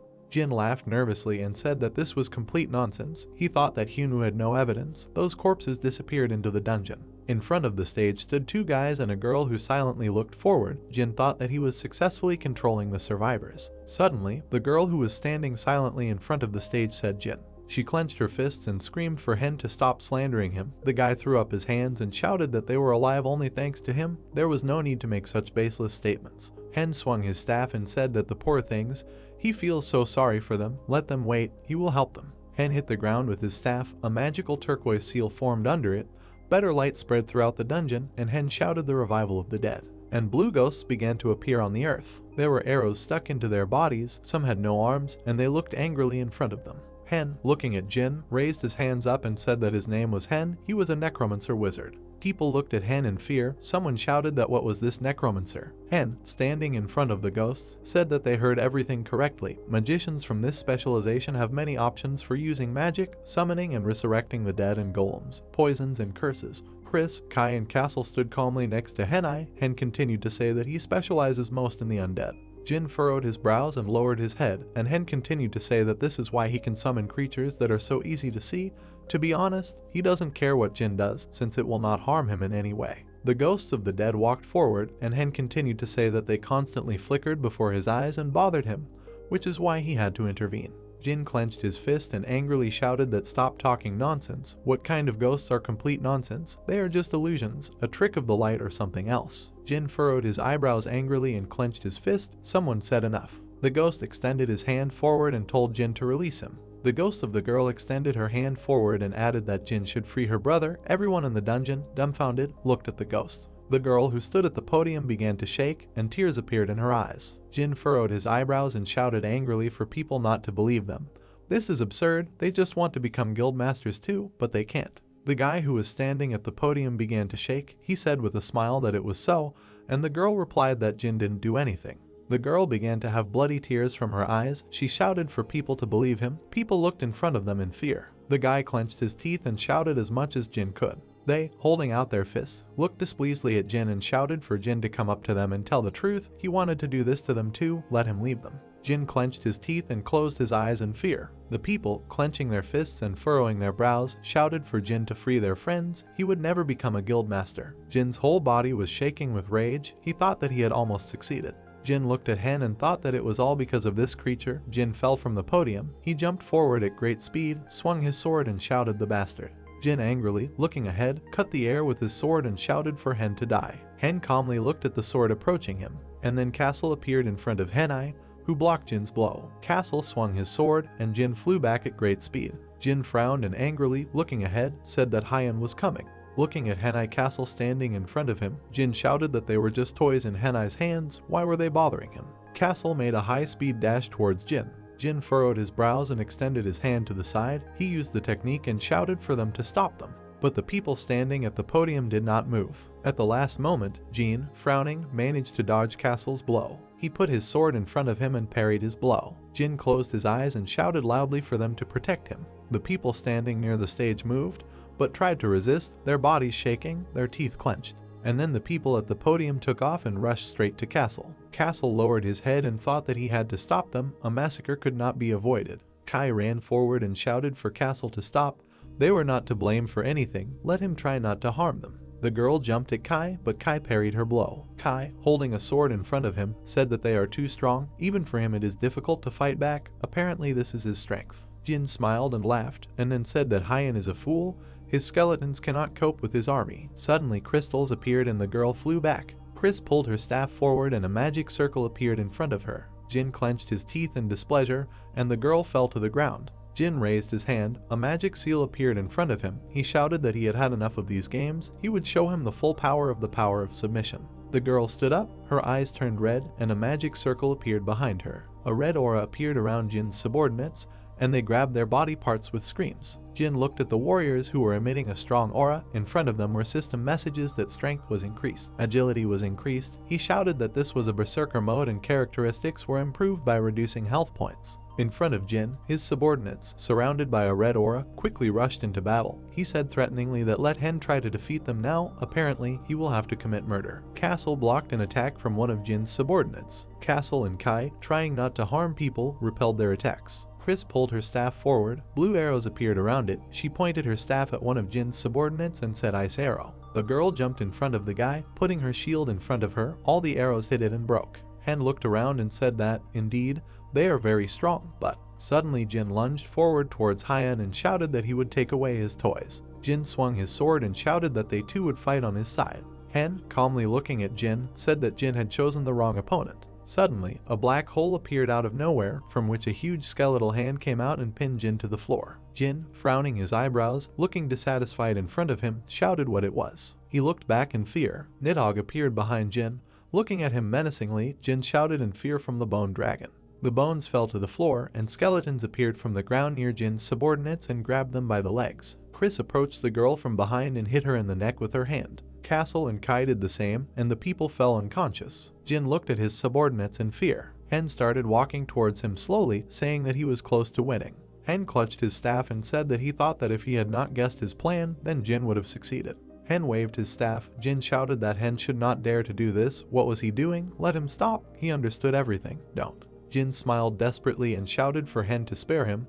This won't happen again. Hen is not a murderer. Hen, swinging his staff, asked that Jin, he saved those guys who begged him for mercy. Jin looked in front of him in fear and shouted that yes, he saved him. Hen stopped and looked at Jin carefully. Hen hit Jin's head with his staff with all his might. Blood sprayed in all directions, and Hen said that lying is not a good thing. Hen's mask was covered in blood, and he calmly looked ahead. Hen is kneeling near the toilet. He is leaning over it. He feels very bad. He feels sick. He raised his head. A tear was running down his cheek. He wasn't funny, but he was laughing hysterically. The main character closed his eyes and clenched his teeth with all his might. A tear flowed down his cheek. He wondered if he had really killed a man that he couldn't stop thinking about it. He remembered how he struck with a sword, smashing his skull. That smell, sound, and sight, he could never forget it. The owner raised his head and looked at the door. From there came a voice that said that he was doing well. The door is closed and the voice continues to say that yes, he killed a bad man. If he had not done this, more people would have suffered. He did what he had to do. Hen lowered his eyes and asked, do they really think so? Perhaps there was another way out? He could have stayed alive, and that's the main thing. He remembered the moment when he and Castle stood in the dungeon. The skeleton had a sword in his hands, and the man told him that they were his toys too. So why was he against him? Hen didn't know what to say, because in essence the man was right. Skeletons, he asked them that they obey him because he is their master. The main character looked at the closed door again and heard the answer that he had forgotten. They were doing this because of the Oath of Mana. If he had not killed him, he would have created a powerful guild. Hen closed his eyes. The expression on his face was sad and continued to listen that many people would have died, including them. The owner is not to blame. There was no other way out. The door lock clicked and the main character said, enough. Hen opened the door and saw all the skeletons. They looked at him carefully and anxiously. The owner asked them not to say anything. He just wants to be alone, at least for today. Hen came out of the toilet and walked past the skeletons without even looking at them. The skeletons watched their owner with worry on their faces. The main character is sitting on the bed, hugging his bent legs with his arms and burying his face in his knees. He lies on his stomach, bends his right leg at the knee, hugs a pillow and buries his face in it. Hen lies and thinks that he also understands that this was the only way out. They need to survive. He opened his eyes a little, and a thought sounded in his head, but murder is murder. He can't just forget about it. He never can. The main character closed his eyes and decided that he must give his word that he will not forget about a single crime. Even if they were committed for the sake of survival, he will remember everyone. He lies on his side. Mana glows in the center of his back and its light comes out of him and rises up. He continued his thought. After all, this way he can at least partially atone for his sins. Morning came. The sun was shining brightly from the window. The main character opened his eyes.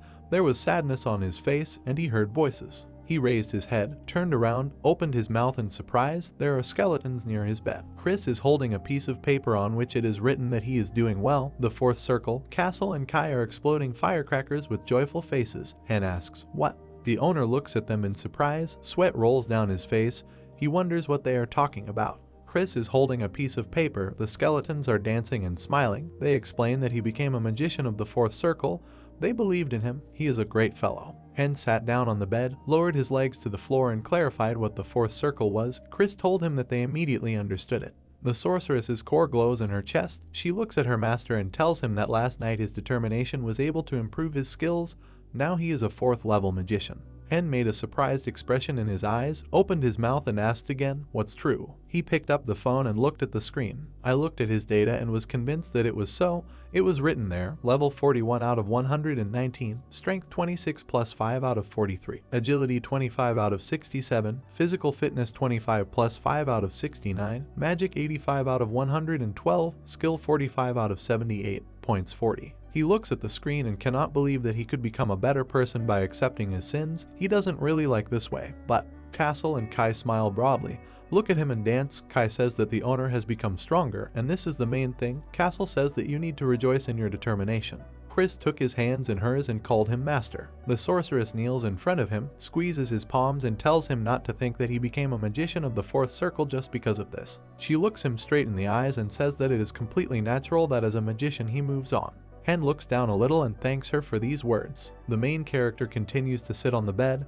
There are skeletons around him. He says that, of course, there will be more worries. 2. Chris answers him that everything is fine, a lot has happened lately, so they should all take a rest. Hen looks at the sorceress and is very surprised, says that this is not at all like her. Chris says that there are too many people in the dungeons now. 3 men stand in a circle and raise their swords, and the sorceress explains that after they left, the remaining players nevertheless formed a guild. The man stands and looks in different directions, and Chris says that they do not have a worthy leader. Because of the situation with Kim Jin Hyuk, they constantly suspect each other of everything. Chris says that they are even trying to find him through the message board. Hen laughed and said that of course, he solved the problem so brilliantly. On the computer screen there is an article about the main character, savior or killer. Mike asks if he has seen this. The chairman looks at the screen and smiles, and Mike stands behind him and asks, a necromancer with a skeleton dragon, who would believe in such a thing? The chairman says that he thought so too. 2 men stand with swords and shields in their hands and watch how a dragon took a man in its teeth. The chairman says, but these dragons are very strong. Even members of their guild will have difficulty coping with him, and this happens in an E-class dungeon. Asks, this is a monster at least the 6th round. Mike looks at the screen and answers that yes, it leads to the fact that only an unusually talented and strong necromancer, at least the 6th level, can subdue him. The chairman sits at the table, turns his head and looks at the assistant, saying that in fact the existence of such a player is quite possible. Mike is surprised and says that he himself said that he does not believe in it. The chairman smiles, looks to the side. Behind his head is a computer screen on which numerous requests about the main character are visible. He says that there are too many messages about him on the site, too many people have seen the same thing.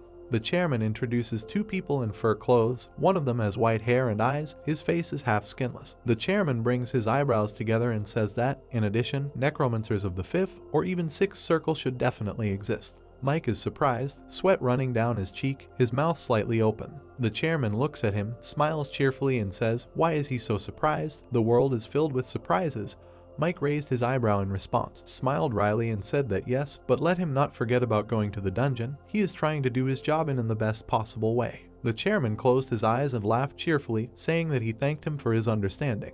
Chairman, look at the assistant. Mike puts his palm to his chest, closes his eyes and says that he will return to work and receives agreement and gratitude in response. Castle raised his wooden sword and held it with both hands. He lowers the sword sharply down. Hen also holds the sword and dodges the blow. They train in the room. The skeleton is about to strike again and tells its owner that one cannot always dodge blows. The main character drew his eyebrows together on the bridge of his nose and made a threatening expression on his face. Hen took a defensive position and sees a skeleton in front of him in 5 different striking positions and thinks that having become a 4th level magician, his memory and speed have become much better. Now he can predict his movements and confidently repels the skeleton's blow.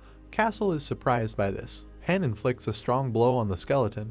He barely managed to stay on his feet. The main character thought that he felt as if he had become a different person. Castle brought his eyebrows together and looked at his owner. The skeleton's sword made several turns in the air and fell abrasively. The skeleton is surprised, looks at the owner and says that he has changed so much in just a couple of days. Hen explains that Chris told him that for a magician there is nothing more important than the mind. Castle asks again, mind, not muscles. Castle and Hen watch as Kai studies something on the computer screen and says that muscles alone cannot defeat the enemy. Castle calls his comrade and asks him again that he said that he has no brain. Kai replies that of course not.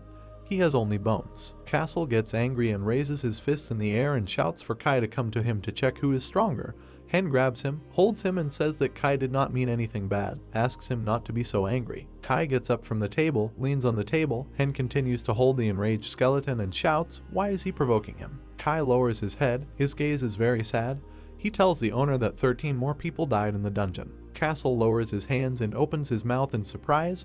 The skeleton and Hen look at Kai. Kai sees the coat of arms and says that those guys really created a guild and even gave it a name, normal, but they were too hasty.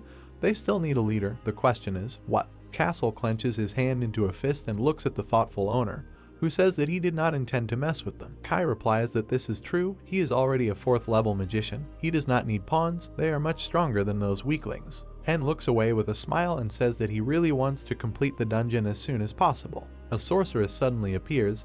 The main character even screamed in fright. Her eyes glowed red and red mana was flying around her. Chris screamed, "No." She looked at him, shrouded in red mana, and said with anger that it was better to concentrate on their skills now. Even if you wanted to go there, it was better to endure it. They all stood in a circle together. Red mana continued to fly around the sorceress. Castle crossed his arms on his chest, and the main character scratched his ear and said that he didn't want to go there, but what to do? The training is over, isn't it? Chris cupped her hand and confirmed that it was true. She looked at her hands, exclaimed bravo, and added, "Therefore, it's time to make a new plan." The room is dark. Yuna is lying in bed asleep and muttering something through her. She is dreaming. Her hair is scattered on the pillow. She closed her eyes tightly and clenched her teeth. Tears are rolling down her cheek. In her sleep she asks not to do this. In a dream, she sees herself. She stands with her eyes and mouth wide open. She has a shield in her hand, and she is swinging a sword. Jim is standing behind her and smiling. He tells her to kill him. Blood spatters. She sits up abruptly on the bed, opens her eyes wide and screams, in which horror is visible. She sits, looks at one point and still hears laughter. She grabs her head with her hand. Sweat flows down her cheek and she understands that this is that nightmare again. But why? Jin laughs cheerfully, but she knows that Jin is dead. She remembers how the skeleton's hand hit her on the back of her head and she screamed. She lies face down on the ground next to the sorceress, whose hand is raised up. Castle and Kai are holding the dead bodies of her comrades. Skeletons without legs are crawling around them. Yuna lies on the ground with his head turned to the side. She opens her eye and hears a voice that asks her to forgive him for killing Kim Jin Hyuk and asks her not to worry. From this moment his real suffering will begin. She opened her eyes and mouth wide, her face showing great surprise. The hand grabs Jin's head, squeezes his fingers. He opens his mouth wide and screams loudly to be let go. Hyen pulled Jin's soul out of his body, which lies motionless on the ground. The souls of 3 guys stand behind him and look in surprise at what is happening. Yuna raised her head and also watches this. Hen throws the soul at the feet of his comrades and tells them to do with him what they want. The souls of the guys rush at Jin, strangle and beat him, shouting, "Die, they died through his fault." Jin shouts, "No." Yuna looks surprised. Her mouth is slightly open. She asks what it is. She gets to her feet, looks at the hand, rotates it and asks in surprise that it can move. She kneels on the ground, looks to the side, opens her mouth and hears a voice that tells her that it's all over. The girl's soul looks at her with sadness and continues to tell her that now she is free. She was in a lot of pain. Now everything will be fine. Yuna looks at the girl. Tears flow from her eyes. She asks in surprise, "Sister." Yuna kneels and hugs the legs of the girl, who is standing straight and motionless, and asks her to forgive her because of her. The sister's soul places a hand on her shoulder. She also kneels down in front of her. Both of her hands are on her sister's shoulders. Yuna covered her face with her hands and is crying a lot. Her sister calms her down and says that everything is fine, it's not her fault, and then asks if she can hold out on her own. The sister's face smiled, lit up with light. Yuna heard the words that she would definitely survive for the sake of the two of them. In response, she called her sister. Yuna is on her knees, raising her hands, tears rolling from her eyes and bubbles flying around. She screams for her sister to wait. She continues to call her sister. Yuna sits on the bed, looks down thoughtfully. There are tears in her eyes and thinks that she can't just sit at home and cry. She clenched the blanket tightly into her fist and decided that she needed to become stronger so that this would not happen again. But until then, an orc with a club, a goblin, and a wolf scream and run quickly. Yuna runs towards them, anger and determination in his eyes, a sword and shield in his hands. She swings her sword, looks at them and shouts that they are all finished. Blood splashes fly in all directions. Hen sits and carefully looks at the sheet of notes, smiles and tells the sorceress that he still doesn't understand why they need the base. The main character, Castle and Kai are sitting at the table. They are studying papers. On the wall, a projector displays Chris's project, which is called a dungeon exploration plan. The sorceress stands near the wall with a pointer and wearing glasses, points to the plan, which shows a door, and it is written that part 1 of their plan is to build a base. She explains that there are many dungeons in this world, but they cannot explore every one of them. Behind the sorceress, undead and skeletons are shown. There are a lot of them. Chris continues to say that if you make a mistake during the passage, the rest of the researchers will become undead without a name, like them. An undead crawls through the window, screaming. His eyes are red. Chris explains that all other monsters will be able to penetrate into the real world through their houses. Hen looked down and thought she was right. The main character remembers how he was riding in a taxi, and the driver told him that it was nice here, but in the evenings it's better to stay at home. Some strange things have been happening lately. A lot of people are disappearing. More than 50 have already disappeared. Many of them were found dead. Hen thought that those people could also die at the hands of monsters. Chris adjusts his glasses and says that they need such bases to increase the number of survivors. The base will be a safe place for everyone in need. The main character looked at the sorceress, was delighted at her words and asked when construction would begin. There is a plan displayed on the wall. Chris stands next to it, gives a thumbs up and says they have another problem to look into. Hen wonders what the other problem is. A diagram of the profits from the sales of original cards and their copies appears on the projector screen, points a finger at them, turns to the owner and says that for construction they need a lot of money, and the cards are not selling very well now. In response, Hen asks why. They are made sure they sold well. The sorceress looks at the main character, raises her thumb up and explains that the quality of copies continues to grow rapidly. Who taught people this? Hen closes his eyes, rests his forehead on his palm and says in disappointment that maybe it's worth doubling the quantity of goods or even at 3. Chris raises her hands up, smiles widely. Over her head is a chest full of gold, from which a wand, sword, and dagger are visible, and she offers to sell magical artifacts. The main character looks at her in surprise, opening his mouth and eyes wide, and asks her to wait, in case the others again find out about the method of making them. Chris looks at the surprised owner, raises his index finger and tells him not to worry. She made cards only for the sake of earning money. Her talent was almost of no use there, but with artifacts everything is different.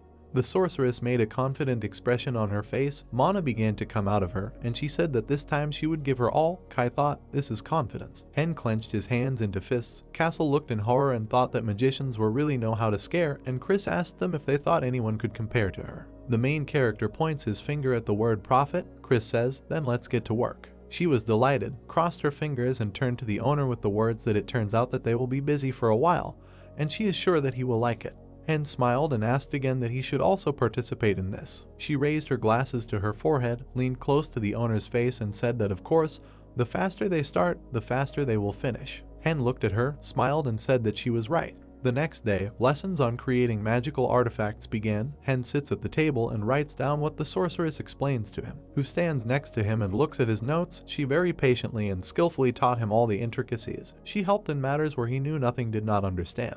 Hen holds in his hands a piece of paper on which a pentagram is drawn. Sweat flows down his face. He shows his work to the sorceress. Thanks to her, he quickly learned everything. She punished him for the slightest mistakes. Chris hands the owner a glass that is steaming. He looks at it in horror. The punishment was a magic medicine that was good for the body. It tasted terrible. The main character drinks this medicine with disgust, the taste of which is at the same time salty, bitter, sweet, and spicy. The feeling is as if blue cheese, spicy tofu, sweets, and surströmming were mixed. Although he did not try the latter, this went on for 3 months. Hen, tired, leaves the room. His eyes are rolled up. He is shaking. He says that now he has done everything. He turns around in horror and looks at the sorceress, who hands him a glass with the words that he forgot something. The main character abruptly turns away and starts running away, screaming for her to take it away and kill him better. Hen stands with his elbows on his knees, breathing heavily after running. Kai comes up to him and addresses the owner. The skeleton puts on a confident expression and says that the time has come. Hen looks at him, and behind him stands a smiling sorceress with a glass, and Kai says that the boss of the Class E dungeon has appeared. The clock says 11 o'clock and 33 minutes. 2 guys are standing in the dungeon.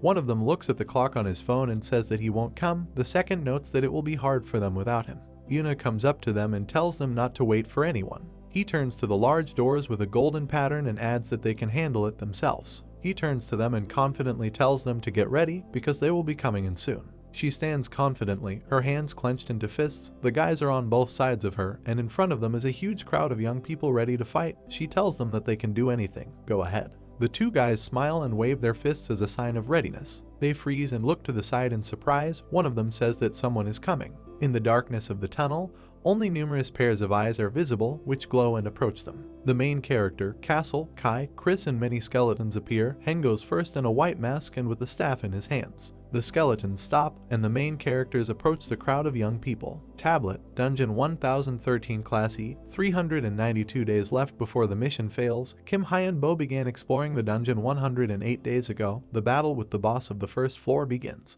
An army of skeletons led by the main character stands in front of a crowd of people. Hen greets and says that they have not seen each other for a long time. He looks at them and says that he is glad to see them. The guys from the crowd look and are surprised at his skeletons, that he is their owner, and think that this is impossible. Yuna turns to his comrades and says that they are also glad to meet you. She looks at the main character, smiles and says that last time she didn't have time to introduce herself. She is the master of the Normals Guild, Yunha Na. She folds her hands in front of her and bows, thanking them for helping free her sister and promising that she will one day repay them for this. Hyun looks at her and says that there is no need for gratitude. He only wanted to expose Kim Jin Hyuk. She looks at the main character with a smile and says that she understands. She straightens up and asks if they are going to join them in fighting the monster for everyone's benefit. Hen asks if she means cooperation. Yuna boldly looks into his eyes and says that you can say that, although they are strong, but alone. He didn't let her finish and said that they didn't understand, it was they who needed help in this situation, not him. She looked sadly at the main character, sweat began to appear on her face. She waved her hand and asked, then what about the reward for cooperation? Hen was surprised and asked again, reward. The guy is holding a suitcase full of money and crystals. Yuna points to the suitcase, smiles, looks at the main character and says that there is 1,000,000 won in cash and 5 mana crystals.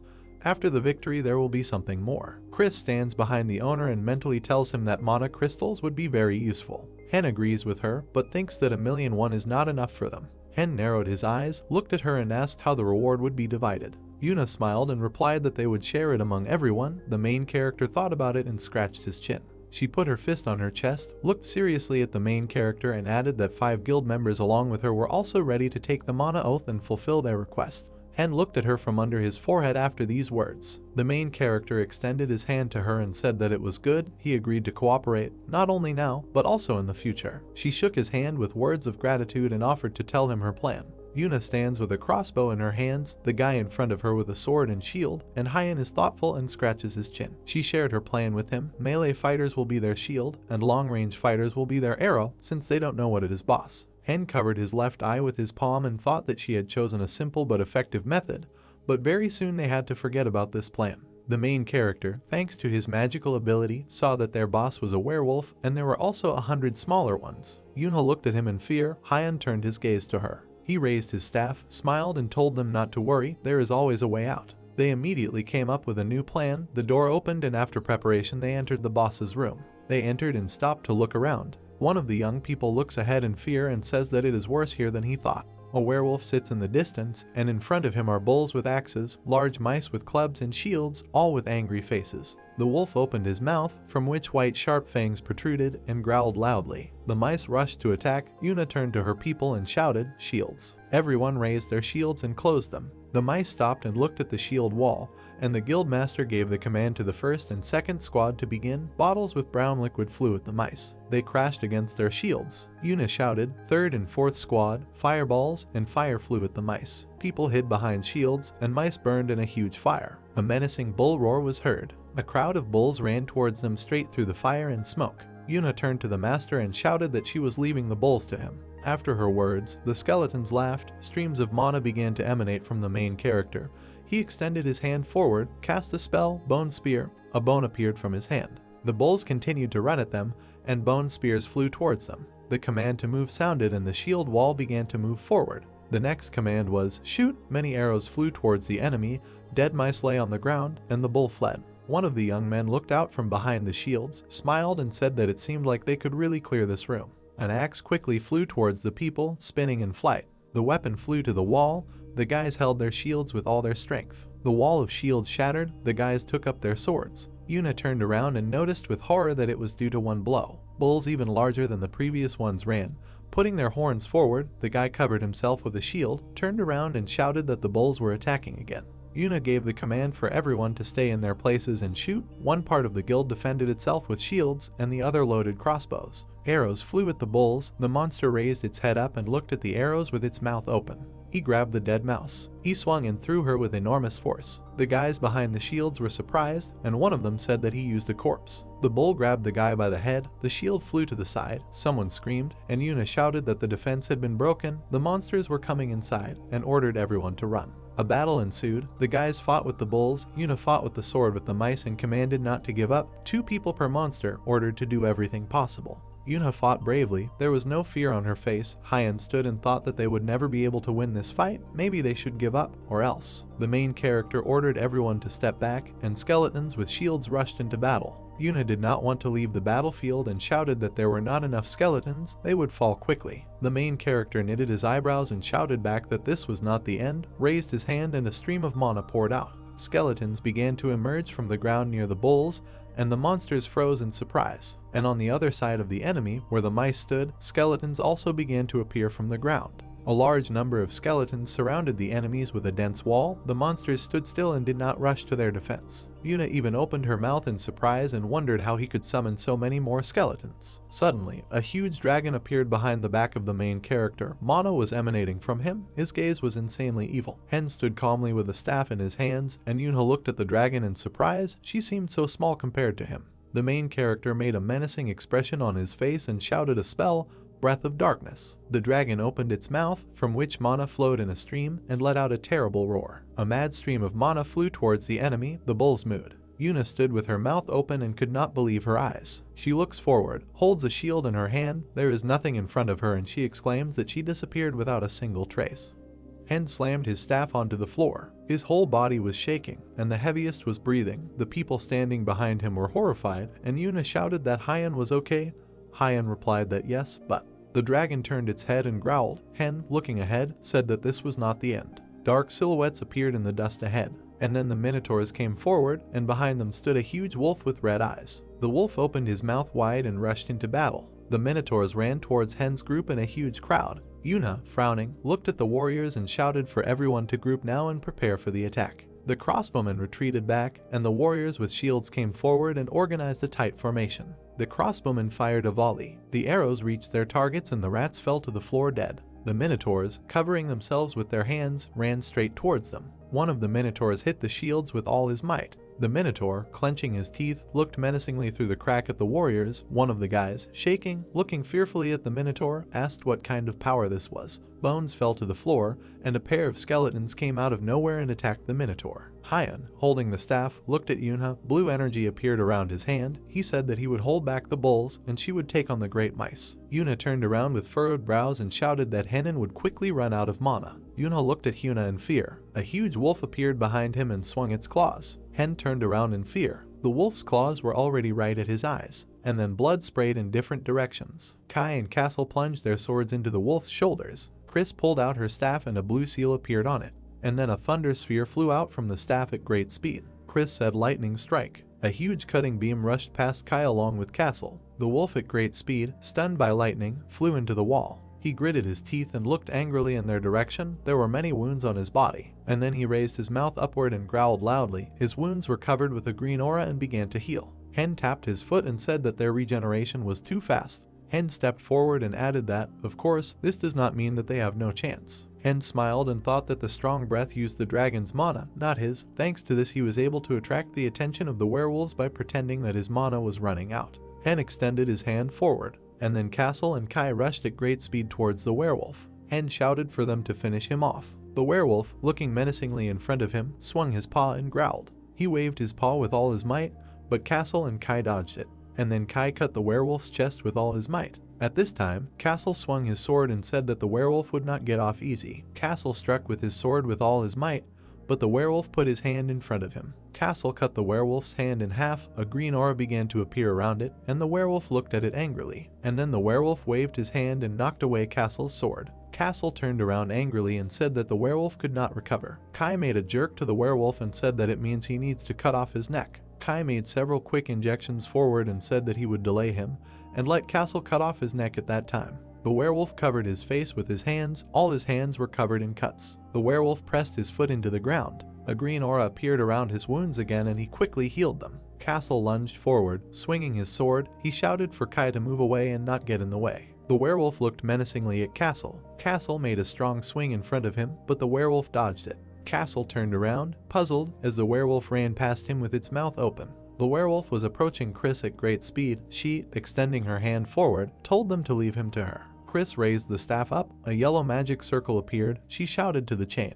Yellow chains began to appear around the werewolf's paws. The werewolf looked in front of him angrily. His entire body was immobilized, and there was a magic circle under him. He, with his paw, tried to tear them apart, and then he opened his mouth wide. Chains wrapped around his body. A second later, the chains bound his mouth too. Castle jumped up. He swung his sword and shouted that, "Stop growling, you scum." The werewolf looked ahead in fear. Dark energy appeared around him, and Castle screamed execution. A second later, the werewolf's body fell to the ground, and Castle landed on his feet, extending his bloody sword forward. The werewolf was lying on the ground. There was a bloody puddle under him.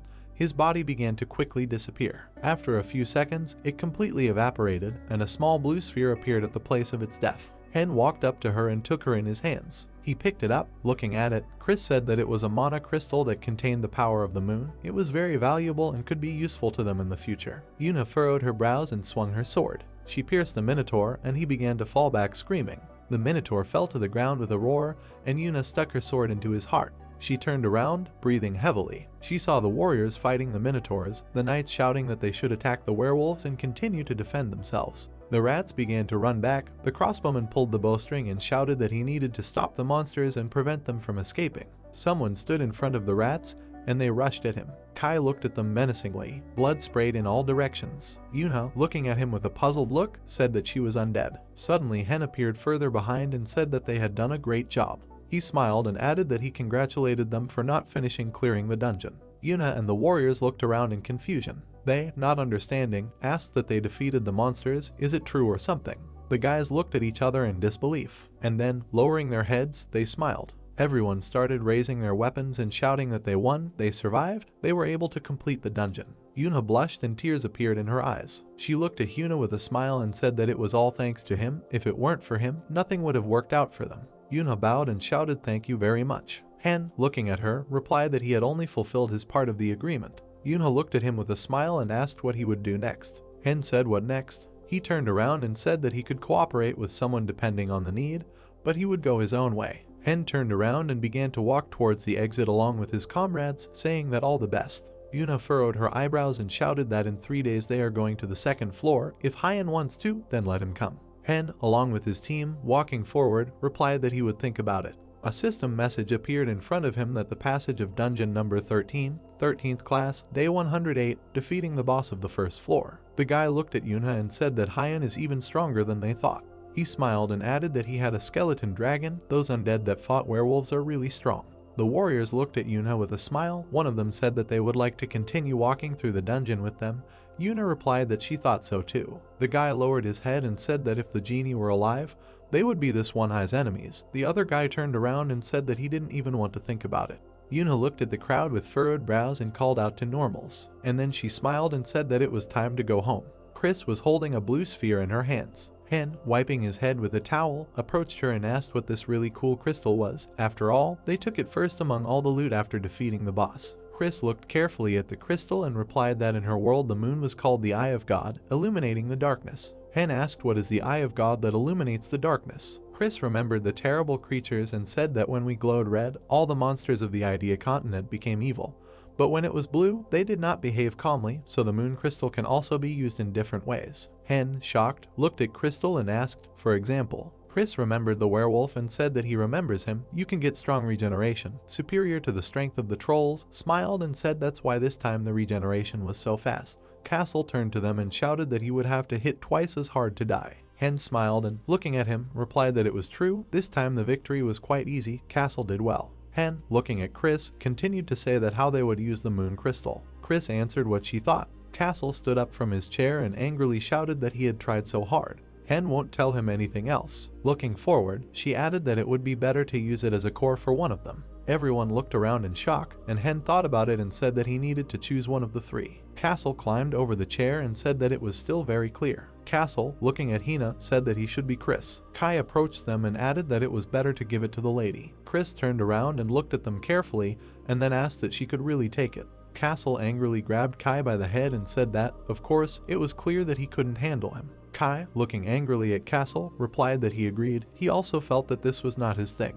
Hen smiled and looked at Chris, and then said that then everything was already decided. Crystal would really suit her perfectly. Chris squeezed Crystal and replied that she was very grateful that they believed in her so much. Tears appeared in her eyes, and she added that she would definitely live up to their expectations. Hen smiled, and Castle and Kai beat back their fists. Chris happily ran to the side, and then shouted that while she was installing the kernel, she should not be touched for a while. Chris slammed the door. Hen said with a smile that it looked like they wouldn't be seeing her anytime soon. We are transported to Yuna. She and her team are standing at the stairs down. 3 days after Hyan's team found the lunar crystal, the Norma's guild began to follow to the second floor as scheduled.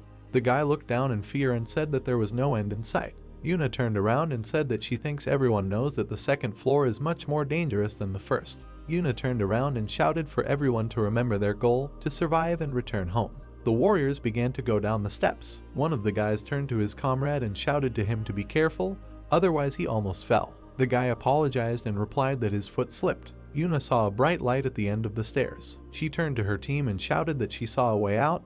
There was just a little more left. They didn't know what awaited them there, so let them continue to hold the line. A dark passage appeared in front of them. Having reached the end, they covered their faces with their hands, and a bright light appeared in front of them. What Yuna saw shocked her. People looked forward in shock. Someone shouted that this was not a dream where they had ended up. Tall trees with a blue sky above them appeared in front of them. Yuna looked around. Someone shouted that where is the sky coming from underground? Yuna looked up in fear, then she shouted that how is this possible? Where is the sky from in the dungeon? The knights, along with Yuna, went outside and began to look around. We are taken to Hen. He looks at the phone with interest. Castle approaches him and, looking at his phone, asks if this is true.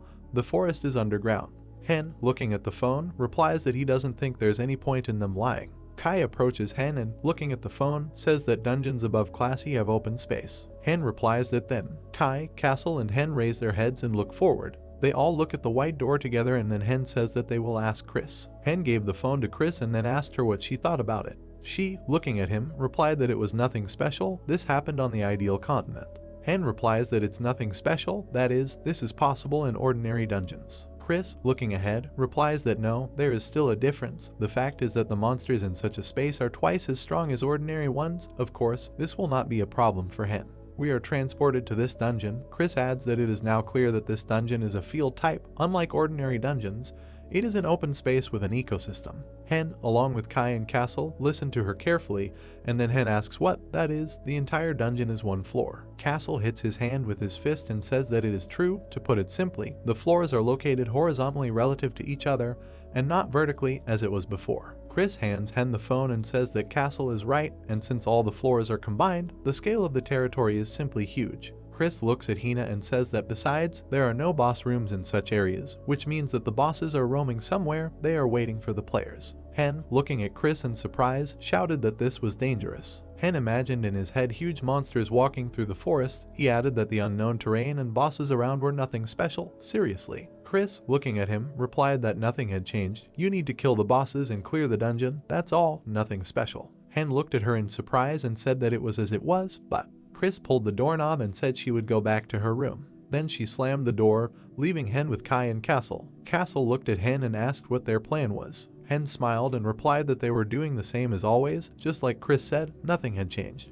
Hen clenched his fist and walked forward, saying that he would go to train. He needed to be prepared for anything. Strong auras appeared around Kaya and Castle. Castle said that the owner is always so confident.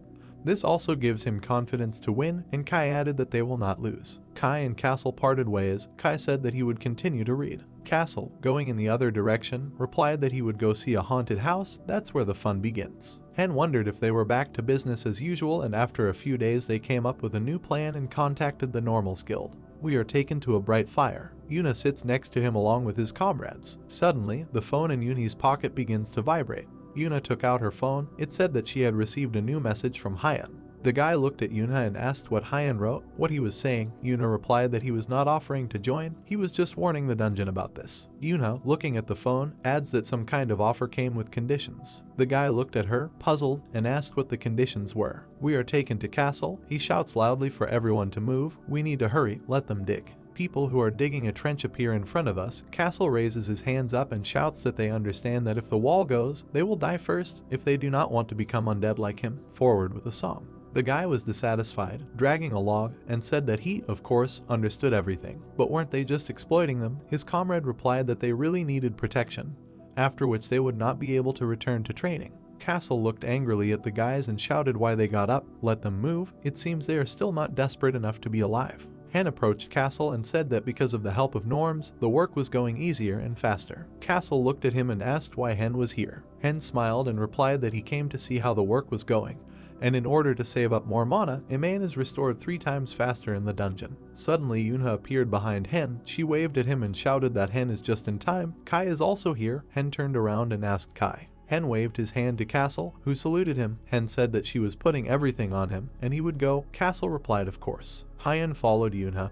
He thought that he offered the magic guild and conduct training for them, and in return they help in building a shelter on the second floor. They agreed, and now everything is going like clockwork. Hen remembered how Castle chases people and thought that Castle, together with Kai, controls the process. They have the necessary skills and experience. Castle deals with affairs inside the camp. Hen imagined a small tent in his head and wondered what Kai was doing outside. Kai was a knight during his lifetime. He trained several scouts as he understood the importance of the situation.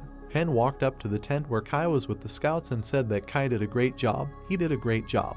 Hen smiled and asked if Kai had found out anything. Kai raised his finger up and imagined two monsters in his head. He said that they already knew about the big monkey monster, and now they were able to discover the red monkeys and the rhinoceros beetle monsters. He introduced a huge rhinoceros beetle and said that rhinoceros beetles are the size of a human head and can fly. They have a huge sharp horn, which actually pose a great danger. Hen imagined a large rhinoceros beetle attacking him from behind, and then he asked that they were carnivores. Kai, looking at him, replied that, "It seems, yes, for now this is all they know about the monsters near the camp." Hen replied that it is clear there is not enough information yet. Hen turned around and began to leave, saying that it was good.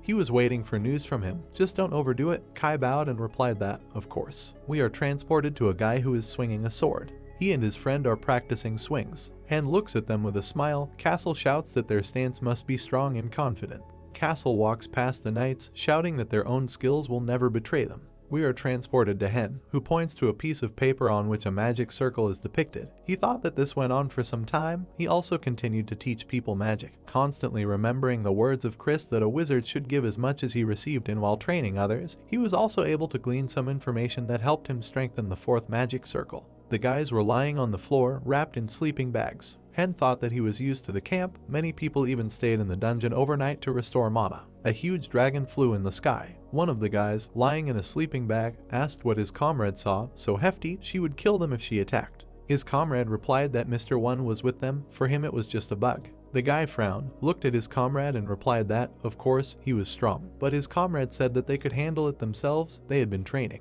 Another guy, stretching his hand forward, hit his comrade on the right, and he screamed loudly. The guy in the dream accidentally put his hand on him, and he said in fear that, in his opinion, this place was still too tough for them. Hen meditated. He thought that the number of people who told them that they had seen amazing creatures had also increased. He, of course, was not one of them. He constantly continued to accumulate mana and practice magic. Suddenly, Hen opened his eyes and looked ahead, puzzled. He thought that 80 days had passed like this. Kai looked ahead tensely and shouted for them to run as quickly as possible. Yuna, along with Kai and the crossbowman, ran away. Huge boulders flew at them and fell right next to them. The guy frowned, looked forward. A huge stone was flying above him, and then a stone landed in front of them and blocked the passage. The guy looked ahead in fear and said that there was a road. Kai and his comrades began to turn around, and someone's paw appeared behind them. A huge crowd of monkeys surrounded them.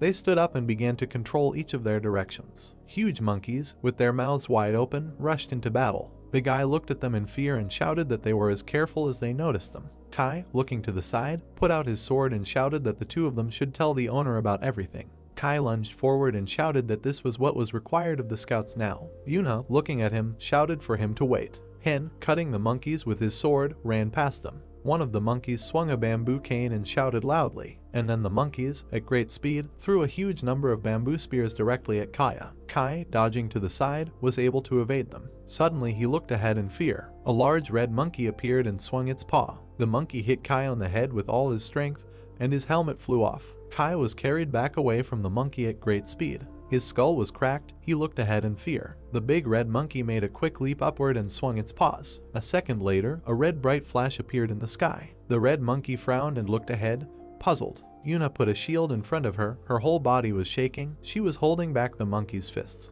Yuna, gritting her teeth, tried to resist her. Her shield cracked. The guy put the crossbow in front of him and shot at the monkey.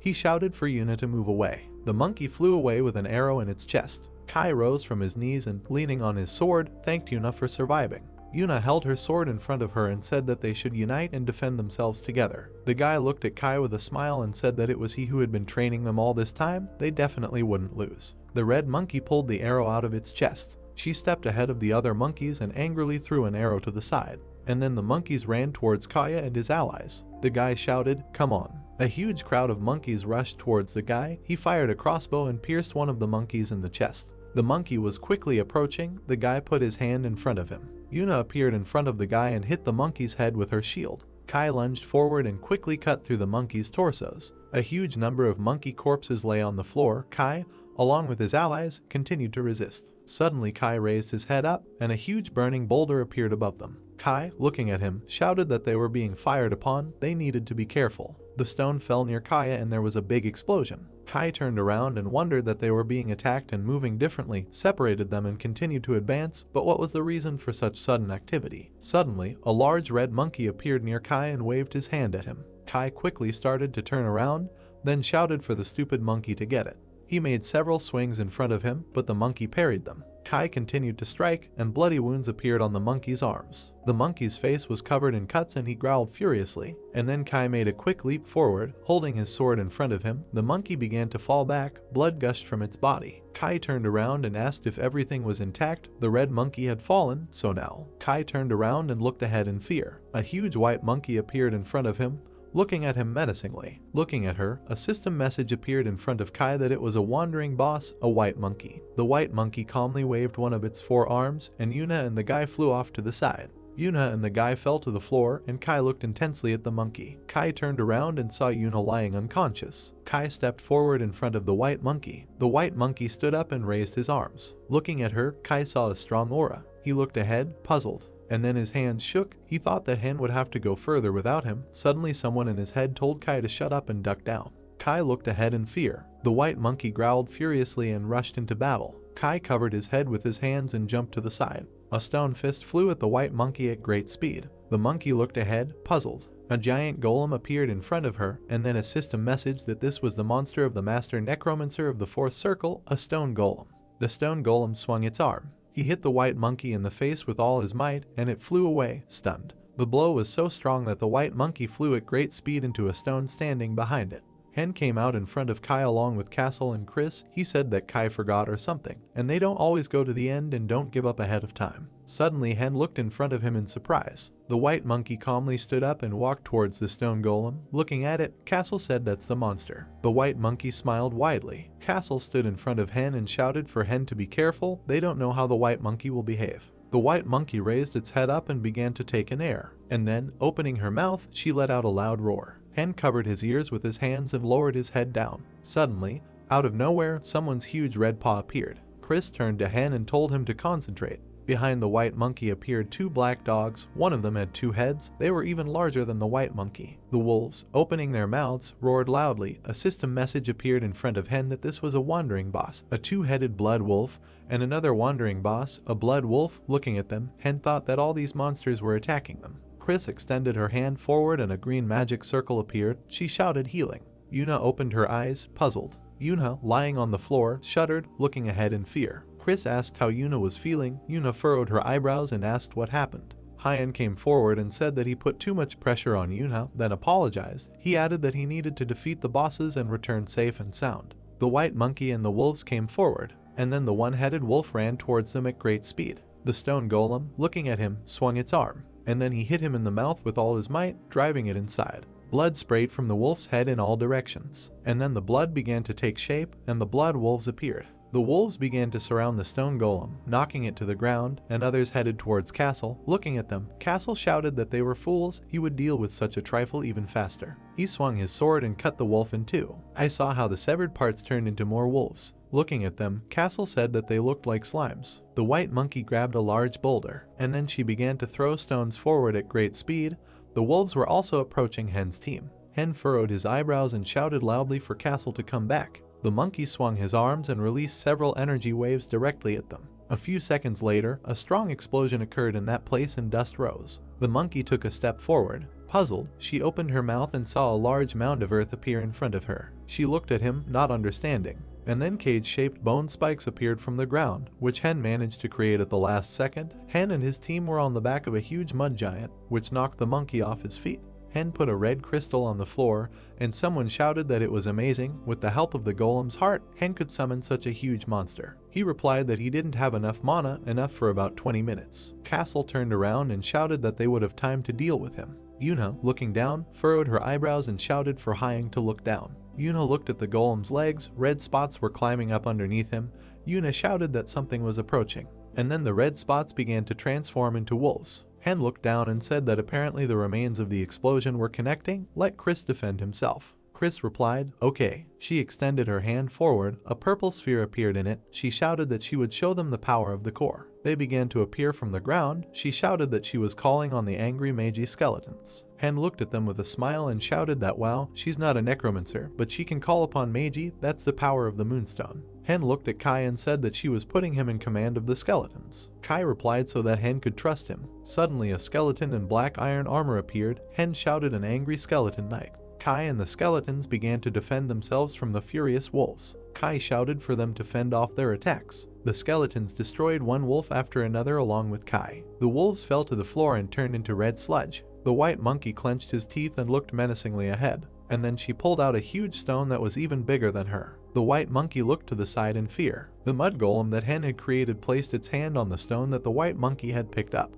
but the monkey pushed the stone with all his might and managed to throw it up. The stone shattered into pieces on the mud golem's hand, and the mud golem trampled the white monkey in the next second. The guy, frowning, looked down and shouted that they had succeeded. Yuna looked at him displeased. The guy walked up to the edge and asked what, really? Yuna grabbed him by the shoulder and, clenching her fists, shouted angrily, isn't it clear? Suddenly a huge two-headed wolf appeared above them. It opened its mouth wide and red energy spheres appeared in their mouths, and then a huge energy approached Hinana's team at great speed. The guy looked up in fear and asked what it was, breathing. Hen took a step forward and, extending his hand, shouted bone prison. The bones began to shrink, but the better one turned out to be much stronger and pierced them right through. Yuna and the guy began to fly down to the ground. Hen furrowed his eyebrows and shouted loudly for Castle and Chris to cover them. Chris stretched her hand forward and used magic, causing a yellow light to appear around her and Yuna. Castle jumped and grabbed the guy by the belt. Hen stood on Nidhogg. Nidhogg looked menacingly in front of him, and Hen shouted to Nidhogg. The wolves opened their mouths again, and energy spheres appeared in their mouths, and then a huge plasma beam flew out of their mouth, which flew towards Hen at great speed. Nidhogg raised his mouth and began to collect dark energy. Hen wondered how these scoundrels dare to imitate his dragon. Hen frowned in fear and shouted for Nidhogg to wait.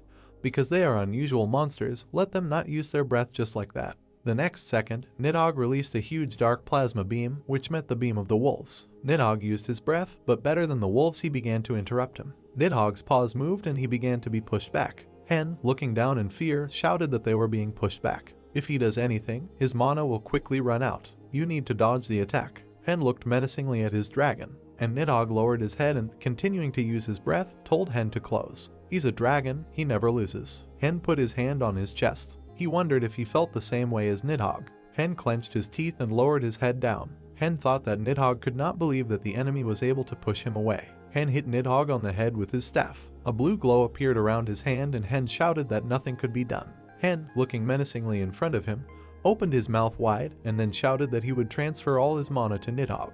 Let him then show them the dragon's power. The dragon opened its mouth wide. The power of his breathing increased significantly and he began to push back the wolves. He used solid breathing. A second later, the dragon's breath completely consumed the wolves. The dark beam continued to fly forward at great speed. A second later, Hen fell to the ground. He lay unconscious, eyes closed, on the floor. Hen opened his eyes a little. He saw the silhouette of a dragon in the sky, and then he closed his eyes again and fell asleep from fatigue. Hen was lying on the ground near a huge crater left by the dragon's breath. Hen opened his eyes slightly. Kai, Castle, and Chris appeared in front of him. Castle shouted that Hen could hear him. Let him open his eyes. Chris wiped away her tears and looked at Yuna with a smile. She said that she was very worried. Kai shouted how Hen was feeling, and Castle asked that Hen recognizes them. Hen, lying on the bed, asked what happened. Kai, standing next to him, replied that he was running out of mana. He needs peace. Castle clenched his fist and shouted for Hen not to even think about getting up. Hyen stood up and asked what was true, how Yuna and her guild were doing.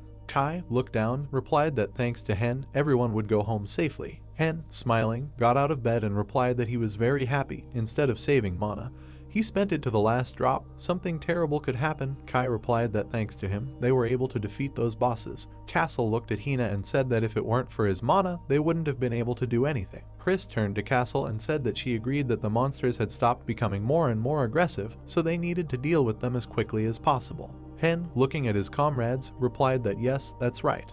Hen lowered his head down and remembered Nidhogg. He thought that there was another problem. He remembered how Nidhogg shouted to him to tell Hen to shut up. Because he was a dragon and could not lose, Hen thought that because of Nidhogg's pride they were in a very dangerous situations. Kai looked at Hen and said that they had clarified the situation. There was still one thing left. Hen asked what. Kai replied that thanks to intelligence with Master Yuna. Kai remembered how he and Yuna found a huge monster. He said that they had discovered a new giant monster. Hen looked at Kai in shock and shouted that he was a giant. Kai, looking at Hina, replied that yes, a giant of the lower class, a little more than that white monkey. His name is a weak giant. Castle looked at Kai and added that if he is of the lower class, he should not cause problems. Kai raised his finger up and said that one cannot think that the battle will be easy. Maybe he is the weakest among the giants. Kai imagined in his head a giant who attacks the magician. He said that he is, in any case, much stronger than the trolls. He poses a danger to Hen and Chris because of his immunity to magic, and they have a very high intelligence. Kai looked down and said that he thought the giant would be the most dangerous of all the monsters they had to fight. Suddenly a black cloud with red lightning appeared above Hen.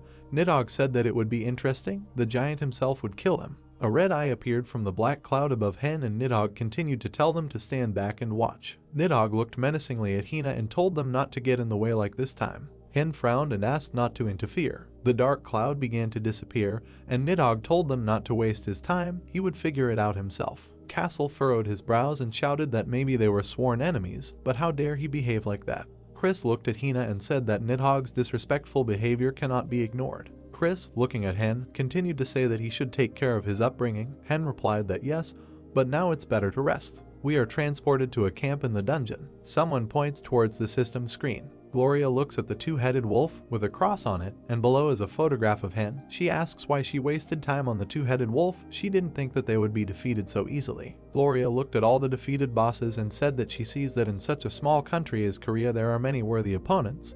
They completed her tasks too quickly, even 20 was not enough. Gloria extended her finger forward and said that then it was time to start and let the roulette spin. System boss screens began to move. They mixed with each other at high speed. And then Gloria noticed something. She said that this is the result. She smiled broadly and asked what she said that she wanted to leave it for dessert, but that they would have to start the meal with something sweet. A system screen appeared in front of her with the image of a two-headed wolf crossed out. We are transported to a camp in the dungeon.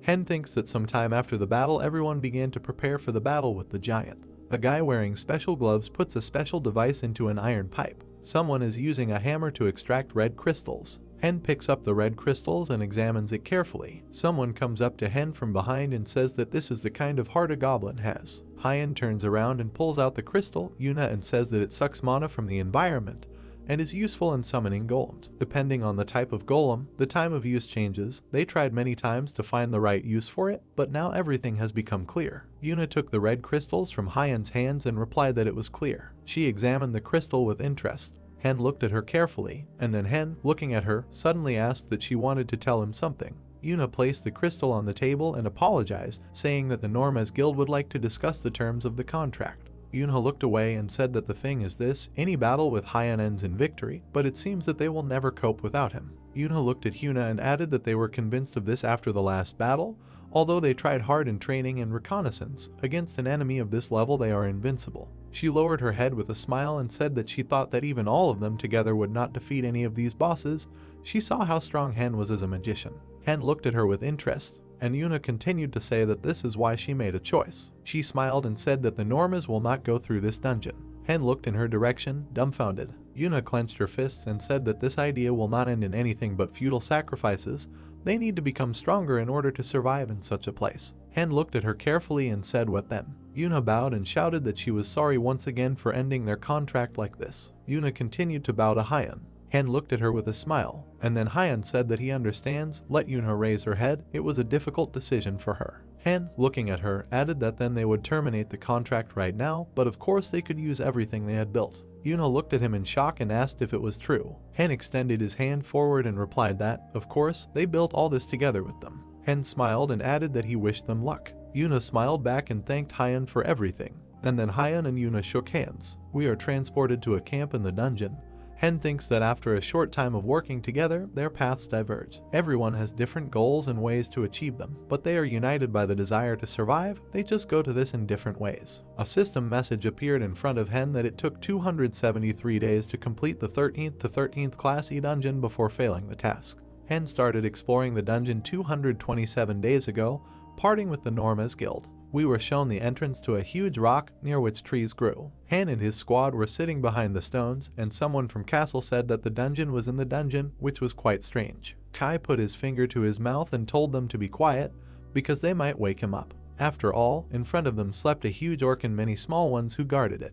Nidhogg appeared near Hen, who said that he needed to move out right now. He looked at him askance and asked him that he was going to fight him alone. Nidhogg looked at him with burning eyes and said that this was a giant of the lower class, so they would only get in his way. One of the knights looked at him displeasedly and asked how they would interfere with him. Christina turned to look at this, and Hen exhaled. Climbing onto the stone, he took his staff and told Nidhogg to get ready. Dark matter began to hover in the air and red lightning appeared, when suddenly Nidhogg appeared right above the orcs, growling furiously at them. Nidhogg landed right in front of this crowd of orcs, and the most important of them woke up from such loud sounds. As soon as he realized that the main orc had woken up, he started growling very loudly at them again. The small orcs immediately rushed to attack him, swinging their clubs. Nidhogg also decided not to stand aside and began waving his tail. He hit one of the orcs with his tail while the second ran to attack him.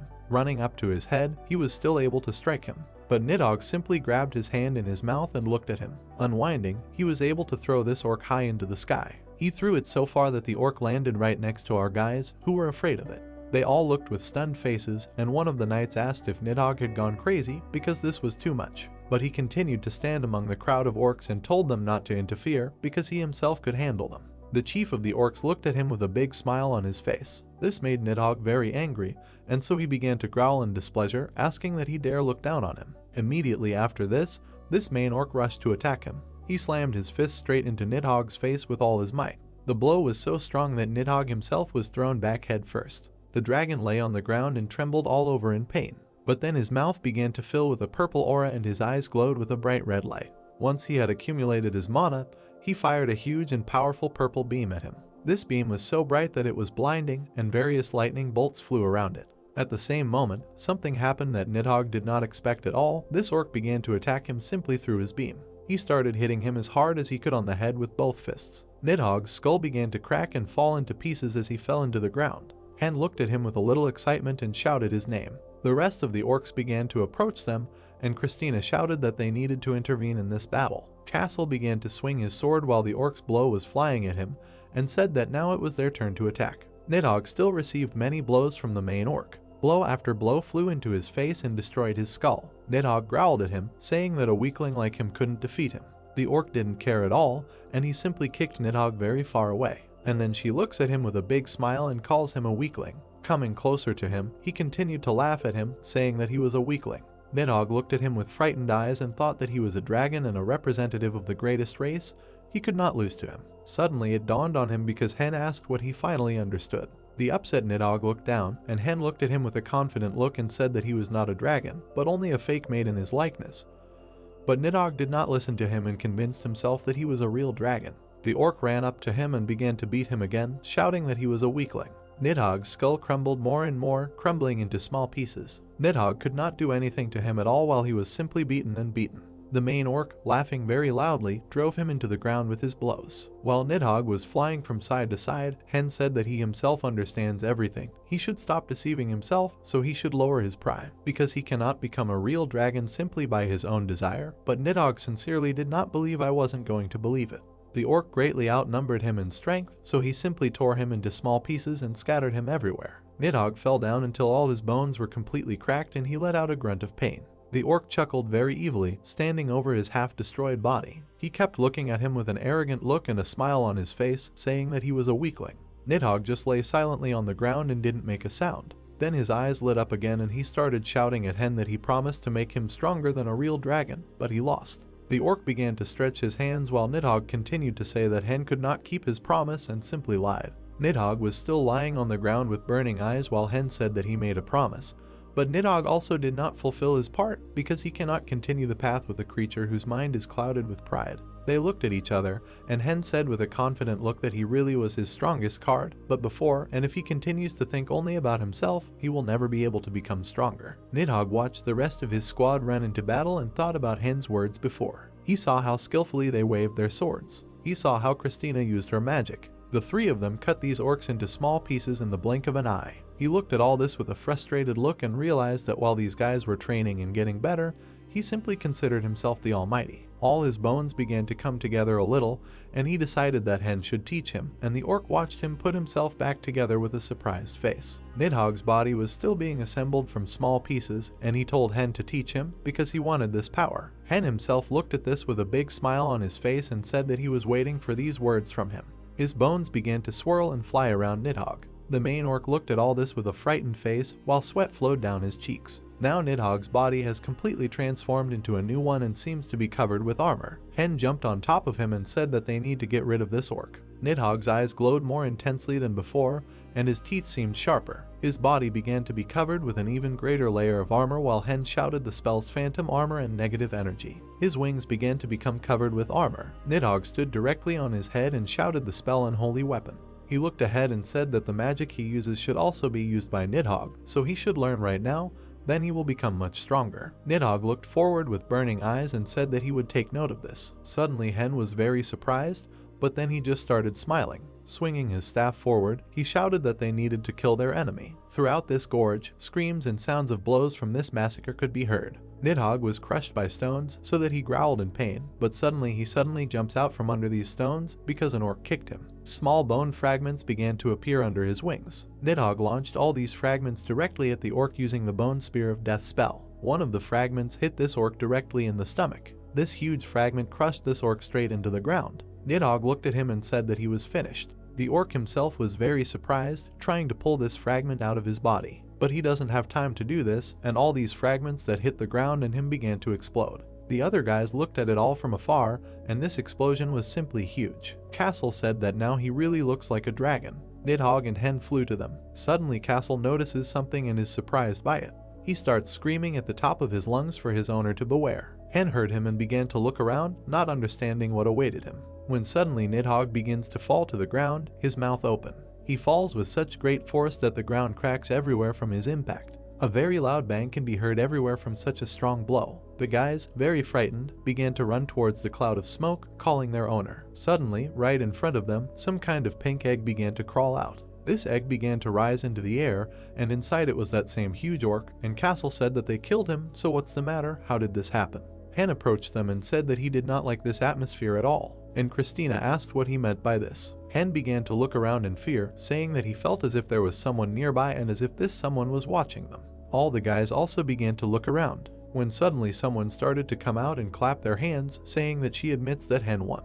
It was a girl with many horns who said that she wanted to say that this battle had completely disappointed her. She started smiling very wickedly, saying that's why they should start over. When Hen saw her, he was very frightened, so his face was difficult to describe in words. They all froze in place because they couldn't move and couldn't provoke her in any way. This girl looked at them with confusion on her face. Putting her hands behind her back, she began to walk towards them and asked that they really wouldn't do anything to her and wouldn't even ask her anything.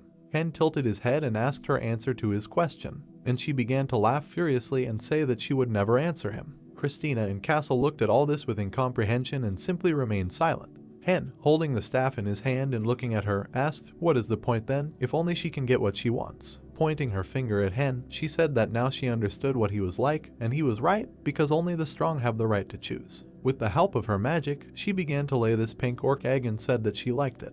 After all, before she was going to kill him, but now she will save his life. The guys looked at her in fear as she said that she liked Hen's confidence, even though he didn't yet understand what was happening. She started looking at Nidhogg and said that she didn't like guys who didn't have insight.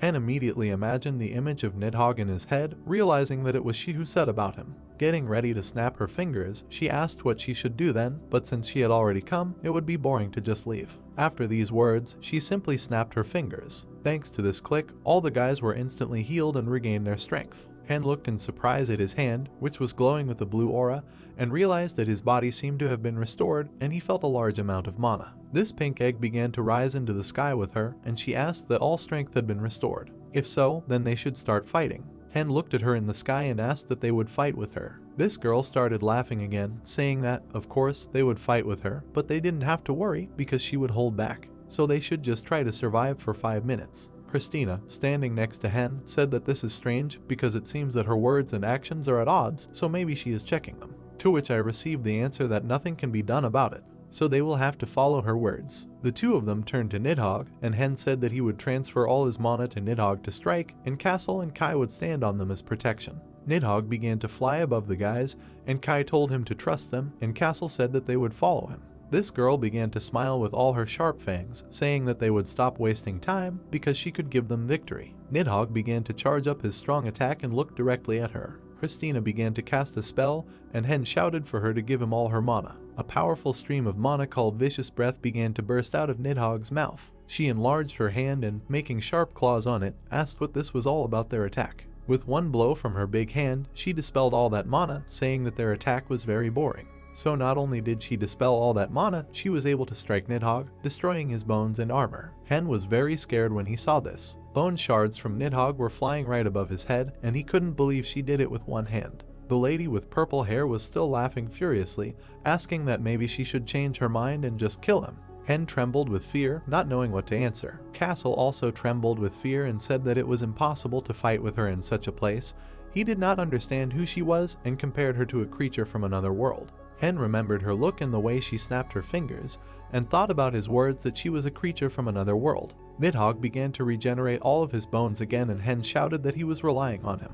Nidhogg flew straight towards this huge pink egg because Hen ordered him to do so. Turning to Christina, he shouted that he needed a magical explosion from her. The two of them began charging up their attacks. By that time, Nidhogg had already flown up to this pink egg, and everything around it was glowing orange. The girl simply smiled maliciously, looking at their plan. An incredibly powerful explosion appeared in the air, just like that time with this orc. Hen and Christina began to be blown away by the blast wave. Suddenly, Hen was surprised and opened his eyes wide. Right above him in the air, this pink egg began to disintegrate into small pieces. He peered at this orc and shouted that he was coming to life. Hen prepared a huge bone hand and said that Kai and Castle need to destroy the shield before the process ends. With the help of that huge stone hand, Hen threw Castle high into the sky right towards that pink egg. Landing on top, Castle began to thrust his huge sword into the egg. The sword stabbed harder and harder, sending red lightning everywhere. And as soon as he was able to destroy the upper part of the shell, he completely destroyed this entire egg with one blow. Kai began to swing his sword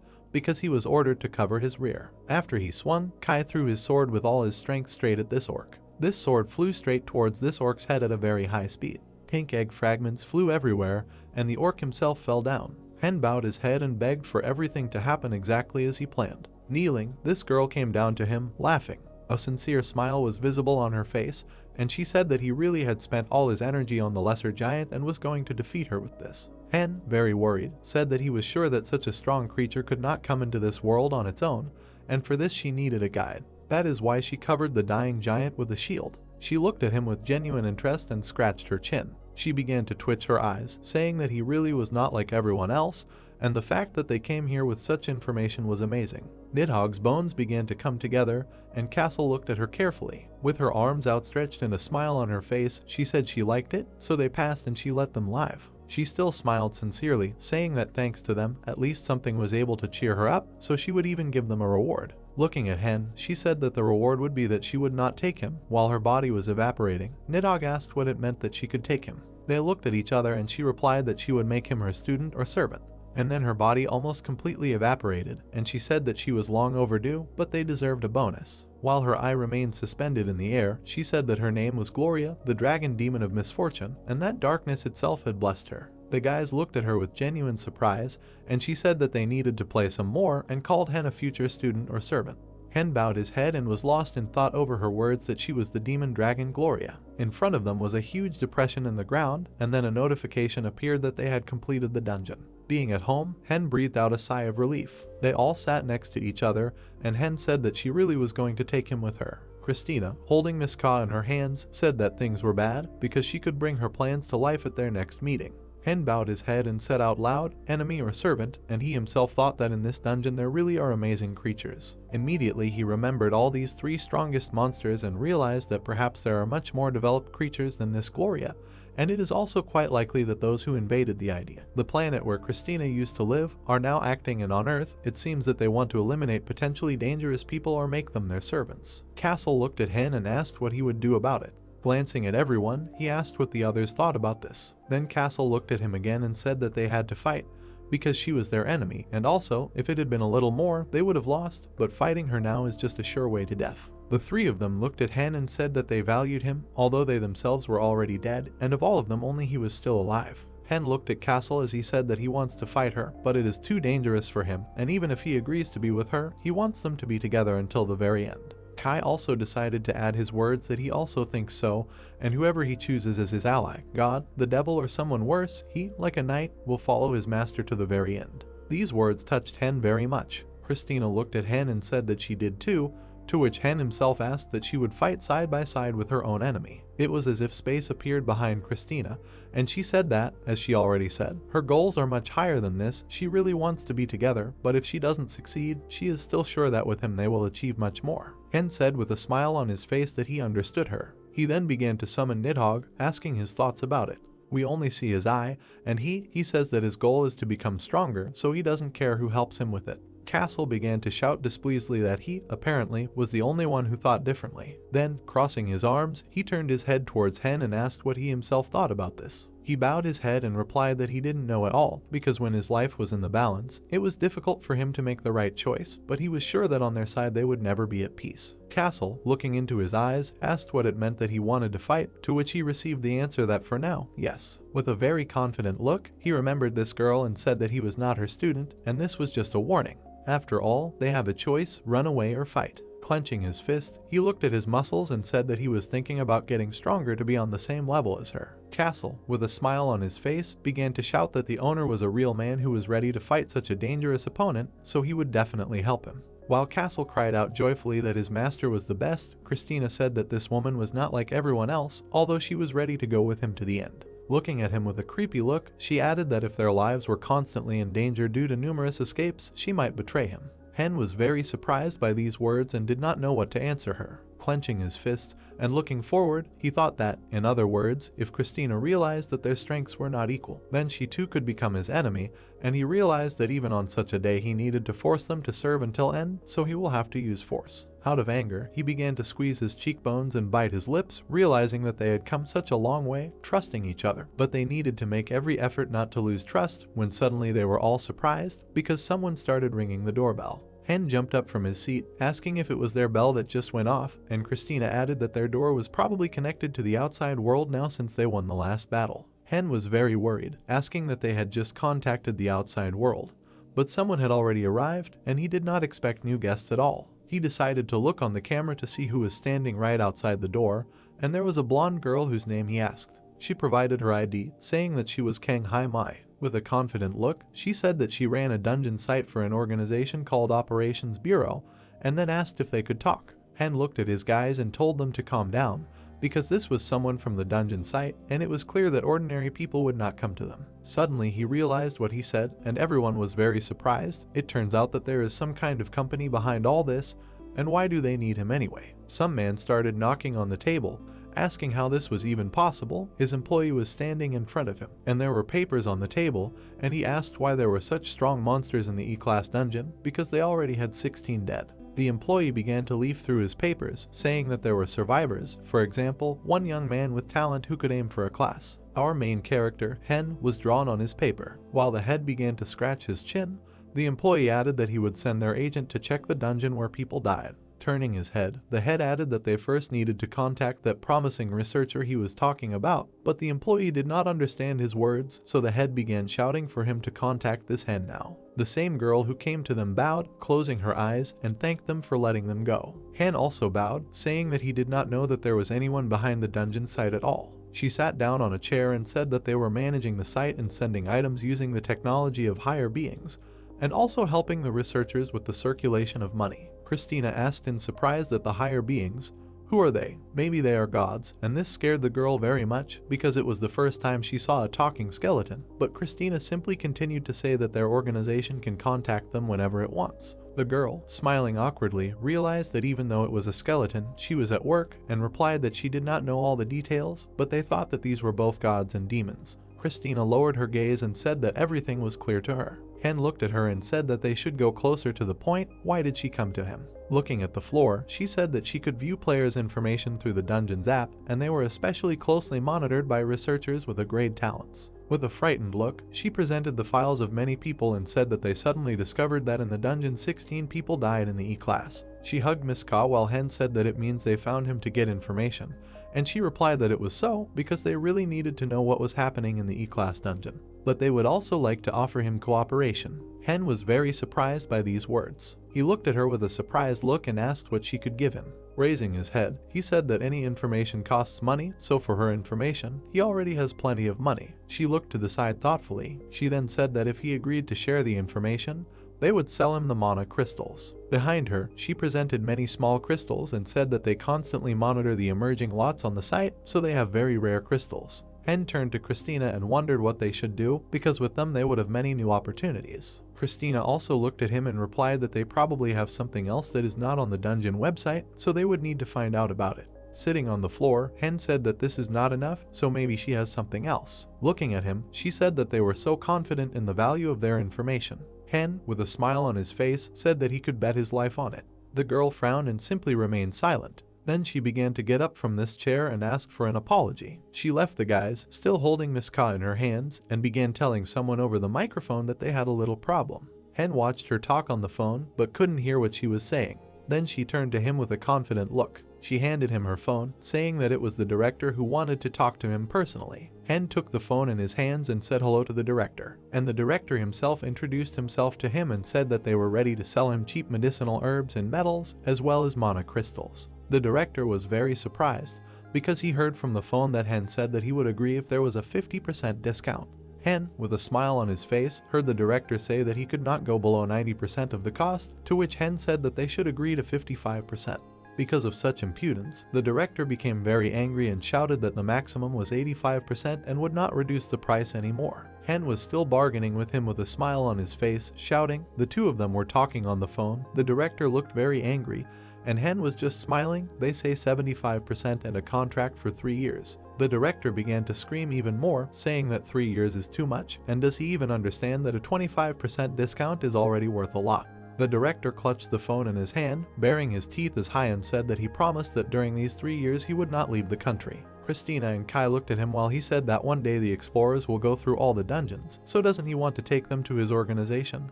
That's why he needs information about the explorers, and he is a good candidate. Castle and Nidhogg looked at him in the same way, while Hen continued to say that if he did not agree, then he did not care because he would find better conditions in another country. The director looked at him with complete disgust on his face. Hen raised his head because he heard the director's approval that he would give him a contract for 3 years, but set the conditions that he would like him to work on behalf of the government for these 3 years. The director almost broke the phone because Hen said that he didn't want to. He talked on the phone and represented several people behind him.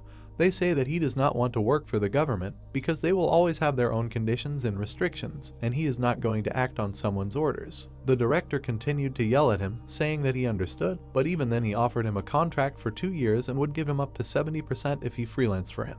Castle stood behind Hen, and Hen himself asked if he had conditions for a hired employee, to which he received the answer that, of course, there are, but he will not offer him twice. Hen looked forward with a smile on his face and asked him to explain in more detail because he did not agree to perform any strange tasks. The director was already completely dissatisfied, saying that he understood everything, but he himself thought that Hen was not so simple, and he was not at all sure that their cooperation would last long. Looking at the girl, Hen said that then they would create a contract and conditions which he would convey through Con. Kai, Christina, and Castle rejoiced, saying that the owner was on top, so now they will have many of the necessary items. Even Nidhogg was rereading these terms of the contract, saying that these conditions suit him perfectly, when suddenly the director's voice comes from the phone that they will need to take a test. The director spoke on the phone and introduced the huge building behind him, saying that they were a government organization and he had many privileges, but other organizations would object if he personally entered into a contract. He introduced several people from the shadows behind him, saying that he was aware of his skills, but if his team slacked, other organizations might try to take his place and control the researchers. Pushing the phone away from him,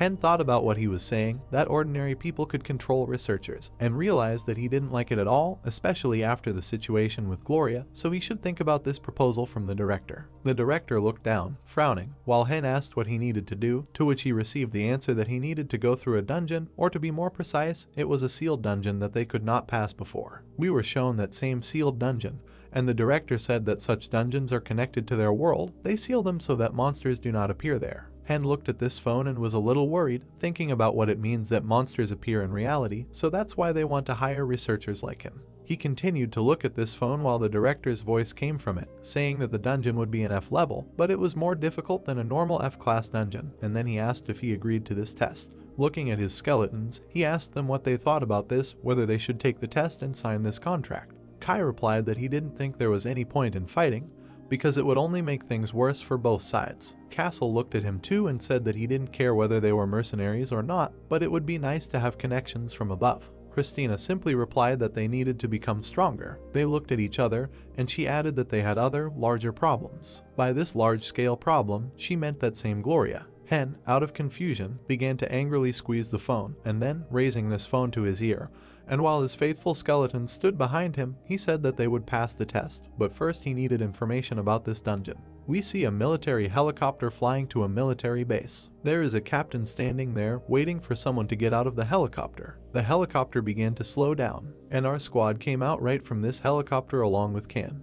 Hen approached the captain along with Kang, and he asked if this was the person they needed. Behind Kan stood this entire squad, and she said that this was an assistant in dungeon exploration. The captain frowned, saying that he really didn't believe that this kid could cope with monsters of this level, and the captain's name was June. Hen just looked at him silently. Kan, standing in front of the captain, said that even though he looks like an ordinary person, he has already successfully cleared several dungeons, and there is confirmation of this from above, to which Jun added that he is the one who chooses the person in charge because he cannot be assigned to just anyone. They looked at each other with displeasure, and Khan added that these powers were given by the chief of staff, and disobedience was a violation of military law. Turning away from them, Jun said that if he slipped up, they were not going to take responsibility. This old man made Castle very angry, so he shouted that why couldn't he just let them enter the dungeon, and anyway, what kind of test was this? Why couldn't they just let them do their thing? Kai calmly told him to think of it as a welcoming ceremony, to which Castle shouted displeasedly that he was too kind to them. There were many machine guns at this base. Also standing near them were many military men with weapons. When our squad passed by them, they sarcastically shouted at them that they were cosplayers or something.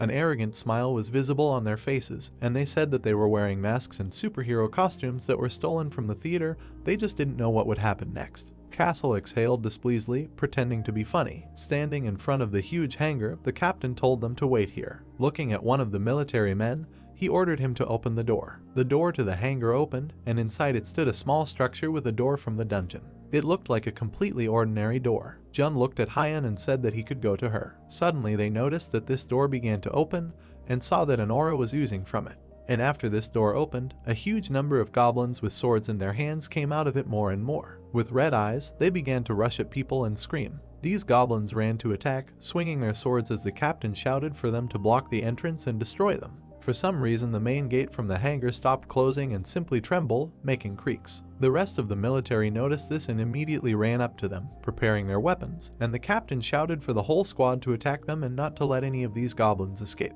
All the military men took fighting stances and began to spray them with bullets from their machine guns. They shot the goblins like targets as they screamed in pain. One of the mages among those goblins raised his staff with the skulls in the air, casting fire spells. While they were being shot by the military, he used his fire, and thanks to it he defeated these military men. When they hit the military, their uniforms caught fire and they screamed in pain. The captain, shooting at these goblins, turned and saw how his comrade was burning in fire and screaming for help, and the captain himself shouted to call the doctors to help the victims. But suddenly he noticed that this fire began to dissipate, and was very surprised at this. Hen stood in front of him, who, thanks to his strength, simply removed this fire from people. I looked forward with a very confident look and called Nidhogg for help. Nidhogg's body began to appear directly above Jun's head, which scared him very much. Nidhogg's huge paws began to simply crush these goblins. With one blow, he destroyed all their attackers. Hen himself blocked this door thanks to his barrier. Captain June looked at this with a dumbfounded look and didn't even know what to say. Hen simply walked forward while the captain stood with his mouth wide open and still couldn't say anything out loud from shock.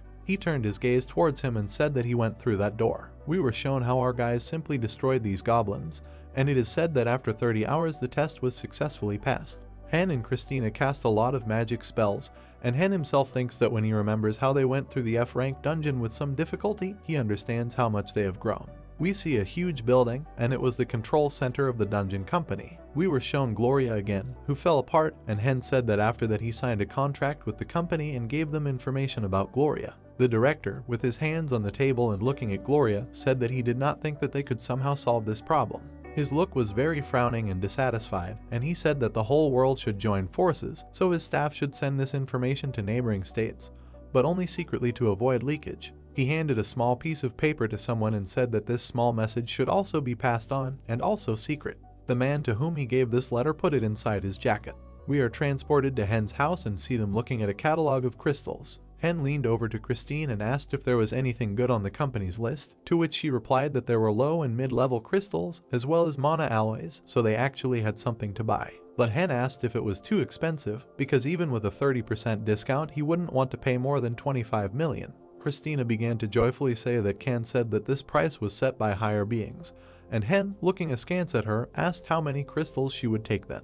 Christina's eyes shone like gold nuggets, and she said that if possible, she would take everything, because she really wanted to use it all together. Hen responded displeasedly that this couldn't be done, because even though they had money, they couldn't spend so much. Suddenly, the two of them heard a strong roar above their heads and were very surprised by it. After this roar, the entire ceiling began to collapse right on top of them. A huge hole appeared in the ceiling, and Hen asked what happened now, and Castle's apologies could be heard from it. Looking halfway out of the hole, he said that he was just looking for a place for a magic circle, like Hen, and asked that they wouldn't make a magic circle at the bottom, since they didn't need holes in the floor. Hen made a very awkward face and asked him to be careful, and then it is said that during the rest, they were not only busy with a test from the dungeon company, but also moved to a new place. Hen stood next to Christina, and where they were was the second floor of Christina's laboratory, and the first floor was this lobby. The building itself was huge in size, and the third floor is his laboratory, as well as a training place for Nidhogg, Castle, and Kai, so now it is their fortress. We see someone dragging a sword along a wall, and after he swipes the sword, sparks appear. It was Kai who was drawing some kind of sign, and the story goes that the house's entrance and lobby would still be connected to the dungeon, so for protection, Christina decided to engrave magic circles throughout the house. Kai looked at this sword while Nidhogg sat next to him, and Kai said that this is how you can create magic circles using the sword. Nidhogg raised his finger and charged it with a purple aura, and then it is said that thanks to these magic circles it is also possible to collect data about what is happening in the dungeons, and so over time they will find answers to all their questions. Thanks to his sharp claw, Nidhogg was able to draw exactly the same circle. Cayman showed a thumbs up, said that he was great, and he didn't even need a sword, and Nidhogg thanked him for the compliment with a smile on his face. Can began to go to their house, saying that they have such a nice house. She approached Hen, who had engraved the exact same seal with his dagger, and she said that she noticed that they were indeed busy moving. Hen raised his head in surprise and asked why she didn't warn about her visit, because today was his last free day, and she said that he could spend it as he wanted. Kang, holding papers in her hands, said that this was the reason she was here and asked if he knew that the door would soon be connected to the dungeon, but Hen did not understand what she was talking about. She looked at him with a smile on her face and said that they don't choose the dungeons for the players, but they already know which dungeon he will get. Hen and Christina looked at her with great surprise, because she said that there would be 35 more researchers who were chosen by their company. She was still holding the papers close to her and continued to tell them to explore a D-class dungeon called Cave of Doubt with them. She tilted her head and just looked at him. Hen listened to her proposal in silence. He then simply turned away, saying that he had to refuse, causing Kang to ask in surprise why. Turning his eyes to her, he replied that he was not strong enough to protect the 35 people in the D-level dungeon, and if they sent him with them, they would understand that the central office did not trust them at all, so there was a high chance of conflicts between them and Hen. Can, with an awkward smile on her face, replied that everything was clear to her. She began to approach him and said that then she would simply ask him to gather information about Dungeon D if he could fulfill this request, to which Hen agreed. Taking out a flash drive from her jacket, she began to hand it to him, saying that here are the files with information about the reorganization of the system. Hen took the flash drive in his hands and asked what kind of reorganization this was, to which she replied that now there would be not only general quests, but also additional ones, and that by completing the quest, he would receive public points. Hen was looking at the flash drive while she said he'd better look at the files himself, and he said she could have just mailed them instead of coming here. Kang said with a smile on her face that she just enjoys meeting people in person. She then bowed to him and wished him luck in exploring Dungeon D. He looked straight at her and replied that they would see each other if he survived. We are transported into this very cave of doubt. He looks at its characteristics and says that from D-class dungeons already have names. They all walked forward together, and Christina said that there were only 300 researchers, and then hesitantly asked that they would succeed, to which Hen replied that they would find out about it later. Castle, stand next to him, said that he didn't like the name anymore. What if the researchers began to suspect each other? Turning his head, Hen said that's why it was called the Cave of Doubts, when suddenly Hen crashes his head into a huge stone that hung above him. With a blow of his head, he destroyed the stone, and everything was swimming in his eyes, and he said that it was very dark here, so he asked Christina to light the way for them. Castle looked at him and said that the undead had no problem seeing in the dark, so he suggested that he practice his night vision skill because he wanted to learn something new. His head hurt very badly, and tears were almost flowing from his eyes, and he said that it was really dark here, so it would not be superfluous to practice. But what should be done for this? Castle, looking at him, said that there was nothing difficult about it, he just needed to be treated a little lower than when he walked. Hen leaned over and asked if he was doing everything right. Raising a finger in front of him, Castle added that he should carefully watch the air movements, because the humidity would make it a little difficult, but with time he would get used to it, and he could also use his magic to replace the missing senses. Mana began to emit around his head, and he thought about how he needed to use magic to replace what was missing. This mana simply passed through all the stones and boulders that were there, but as soon as he began to understand the principle of operation, this mana began to envelop all the stones that were there, and he realized that he finally felt everything that it touched. He thought about what would happen if he focused his senses even more and increased his use of mana. We see Christina, who was looking at the phone with displeasure, and he thought why he sees an angry Christina. Immediately after this, she began to get very angry, throwing lightning bolts everywhere and shouting that this company was all deceivers. When asked why she was so upset, she showed her phone and shouted that community points could buy 24 hours of freedom, and only for 30 people a month. She looked at her phone and continued to shout that if they had warned them in advance, they could have saved them and bought a ticket, but now everything was sold out. Castle and Hen looked at her with complete surprise in their faces and thought that she was a shopaholic or that it was just a bad day. Christina continued to look at her phone and say that then with the remaining points they can buy materials and improve their cores, and Ninagu will also take something, so they need to prepare everything in advance. She imagined bones with aura flowing through them and said that she had analyzed his body and his bones were also held together by magic,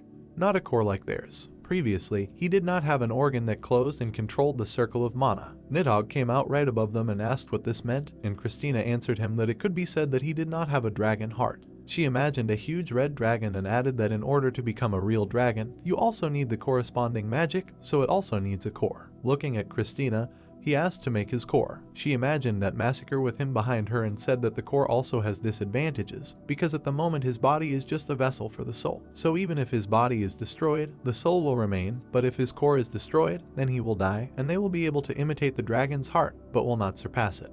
He looked at both of them and said that he didn't care, he was already a fake from the very beginning, and if the core allowed him to at least get closer to the power of a real dragon, then he would agree to that. Hen looked at him with a smile on his face and realized that after meeting Gloria, Nidhogg had changed a lot, because he really wants to become a real dragon, and that's why he listens to him. Christina looked at Nidhogg and said that since this happened, she would teach him something more. With glowing eyes, she said that if you look at the heart of a dragon in a simple way, it is just a large crystal of mana, and it is considered special because of the creature it belongs to, that is, because of the dragon itself. Nidhogg was surprised by these words and said that he would keep this in mind. They all looked at each other and were simply silent when suddenly Castle noticed that Kai, who was next to him, had disappeared somewhere. He started running everywhere and looking around to see where he could be hiding, and screaming that suddenly he was already being attacked by monsters. At that very second, Kai was right behind Castle and frightened him by asking if they were looking for him. Castle jumped away from him in fear and began to crawl away, asking,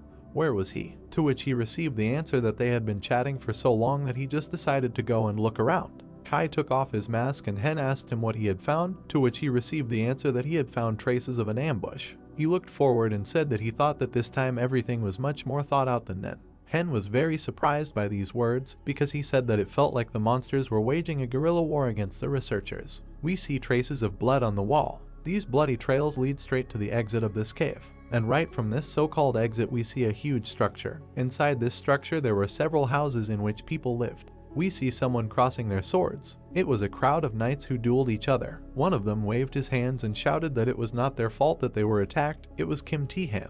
The second one, a fair-haired guy named Kim Jin-ho, shouted that it was they who lured them here. More people ran up to them and said that it was impossible for them to fight among themselves because they had a lot of other problems. The guy in the orange shirt named Park Juk-han said that he wasn't sure yet, but it felt like some kind of intelligent monster was forcing them to fight each other, and behind him stood a second guy in a green shirt named Seo Jin-won. Suddenly several girls jump on top of the orc, shouting that he has been caught and will not run away from them. They inflicted mortal wounds on him with several blows. The orc fell on his back while a guy in an orange sweater runs up to them and shouts that this is their monster, which is under control. They shouldn't do anything at all without his permission. A girl in a black sweater named Choi My-young said with great surprise on her face that this monster attacked their guild. The blonde guy thought that it was really true, the monsters were turning them against each other, and if that was the case, then they would definitely be finished, because all the guild masters were in one place and they were like cannon fodder for sure. While the orc lay on the ground, everyone else looked at him. Everything began to shake under the guy's feet as if there was an earthquake. A boy with black hair started calling a girl named Lee So-rai. She began to jump off the roofs and climbed onto a high tower. It was a girl in red clothes with white hair who was examining everything that was around them. Standing on one knee, she continued to look around. Suddenly she turned white with fear and could not even put together words. Collecting her thoughts, she began shouting to everyone else to prepare for the attack and take up their weapons. Green skeletons began to attack them. They were all covered with some kind of slime and surrounded this structure in a circle. Kim Han waved his sword and cut the skeletons, shouting for them to die. He looked at the sword in surprise and saw how the green liquid sat on his sword and melted it, asking himself if the sword was really melting. One of the heroes wounded his hand and screamed in pain, calling for a doctor to come and help, but the people around him did not look and did not pay attention to him, because they were horrified by what was happening and looked indignantly at Kim standing in front of Hana. Kim angrily shouted to everyone that the blood of slimes was acid and said that no one should cut them, but simply burn them. Seo Jin-won and his friend picked up the gas cylinders and said that their guild chemos would quickly deal with this, and Jin-won shouted warning everyone that they were attacking. The guys threw out the cylinders with bombs attached to them. The people who were throwing the cylinders shouted that it would be dangerous, so they needed to run away. Suddenly, next to the bombs, an item that was a timer was activated. At that same second, a large explosion occurred, the fire spread in different directions and burned everything in its path. The slugs, under the influence of the fire, should have melted as planned. The debris from the explosion scattered in different directions and some hit people, causing them to scream, warning them that debris was flying and they had to avoid it.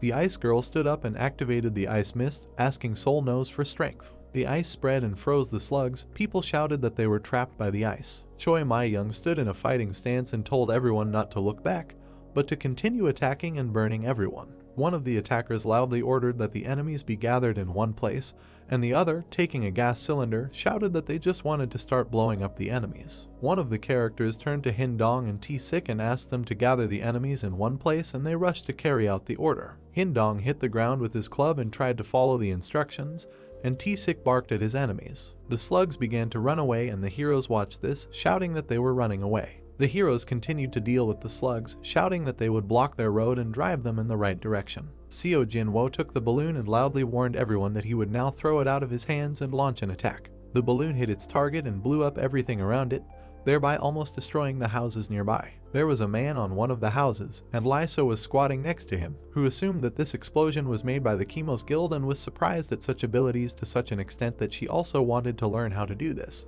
After that, she turned her eyes back and looked at something in surprise. Instead of slimes, large green lizards appeared, and bare-chested riders wearing masks sat on them. The lizards and riders themselves had eyes full of red fire. The heroes exclaimed that more monsters had appeared. Kim Tae-han held a molten sword in his hands and bared his teeth with an evil look, suggesting that with the first attack the villains wanted to get rid of their weapons, after which Tae-han asked how they should fight now. Choi Mai opened her mouth wide and screamed for the Survivors Guild to give all their mana to Nose. The Ice Girl began to help the heroes again. She activated the ice spears, and at that time they stood in a fighting stance and put up a shield for protection. Ice spears began to emerge from the ground and tried to pierce the enemies, but they dodged. Kim Tae-han stood in a fighting stance with his hands pressed to his chest with 3 other people standing nearby. He asked the enemies that the enemies did not think that they would die so easily, and it was not in vain that they had come such a long way. The main character swung towards one of the lizards with a rider, and the allies helped in attacking the monsters. One of the allies got caught in the lizard's teeth and screamed in pain.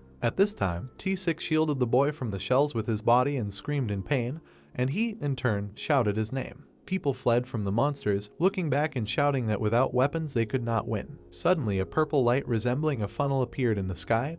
One of the people noticed this and asked in surprise what was happening. A purple impact occurred next to this man, causing him to almost fall. Winged creatures appeared in the sky and purple pillars came out of their mouths, delivering blows. And a character also stood on the creatures and shouted for the people below to protect the wounded, and they would deal with the rest themselves. The knights drew their swords and charged into battle with the lizards and their riders, and one of the knights told them to attack. Kim Tae-han looked at this and began to understand who it was. He saw skeletons and a bone dragon, which made guesses appear in his head. He looked into the sky and saw a flying dragon with a red light in its eye and on which stood a hero with a stick in his hands and a mask. Kim Tae-han assumed that this was the same necromancer Wonhai. One rider with a lizard stood on a nearby mountain and watched as the dragon killed his allies with its fire. A red light burned in one of the rider's eyes. He silently and judiciously looked towards the battle. After that, he turned around and ordered everyone to retreat. People saw the lizards turn around and start running away. One of them shouted that the enemies were retreating. People rejoiced, shouted, smiled. One said that they had finally fought back, another said it was good that they were alive, and the third looked at the sky and said that that hero in the sky was an excellent necromancer. People were in a commotion. Someone was rebuilding the city and wanted to make new barricades. Someone asked to collect all the weapons and spell cards, and someone helped the wounded and loudly asked for the elixir of restoration. Suddenly, a notification popped up on Choi My-young's phone saying that she couldn't use the service because there were a lot of monsters around. She stood in the crowd with her phone and looked around with a confused look, looking for monsters and not understanding where they were. People came up and thanked Wonhai for his help in the rescue. They said that he was the best necromancer, as rumors say, and Wonhai in return thanked them for their words. Kim Tae-hyun and Kim Jin-ho fled from the battlefield and shouted that something had happened to a member of their guild. The knights replied that they had the same situation, but they saw no traces of monsters. Tae-han looked at him with fearful glances and suggested with alarm that everything was really starting again. And Jin-ho asked whether it was necessary to increase the number of people at posts and said that it was impossible to leave everything like that. Wonhai turned back and looked at Choi My-young with contempt, and from his lips came the phrase that there could be a monster hiding somewhere among them. And the girl said loudly that now it's clear why they can't return home, because there are monsters nearby. Kim Tae-han asked Wonhai if they could somehow identify a monster from a bunch of people, to which he replied that it was unlikely if only there was a corpse of such a monster and examine it. Seo Jin-won said that he knew what to do. His friend Park Joon-han asked what to do.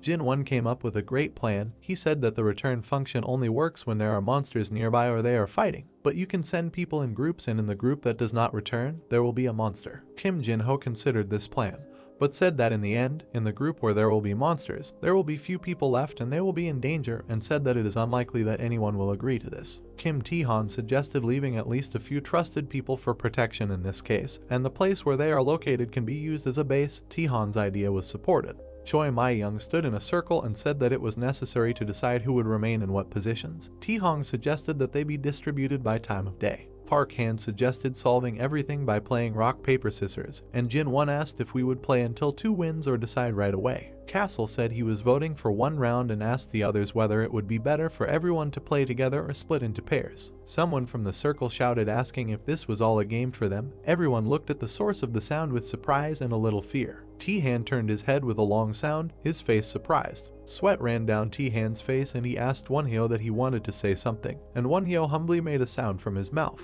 After that, Castle said that it was not Wonhai, but what he wanted to say, and asked him to listen carefully. He said that if they continue to pretend that they are in the game, they will die tomorrow. No, even today they will die. Kim Tae-han was indignant. How dare he say such a thing? Does he really think that they are weaklings? And Park Juk-han said that they actually got this far on their own. Castle folded his hands on his chest and began to say that even though they are stronger than him, they should not rely only on strength. They all lack concentration, observation, and cruelty. Castle looked at the people with contempt and said that they themselves know that the owner of this dungeon is a rational being, and if it were not for the owner of the night, they would not be here anymore. Sweat began to flow down people's faces. They began to worry and even became a little ashamed, which is why some lowered their heads. Choi My-young stood in front of the knight and started screaming, asking what they should do, die here or hide in houses and cry in fear. The knight calmly answered her that she had said it correctly. The girl's face changed to one of bewilderment and she asked with incomprehension. The knight said that they can go and rest. They will sort everything out themselves. Tae-han began to be indignant that Castle was talking complete nonsense and why he was so stubborn.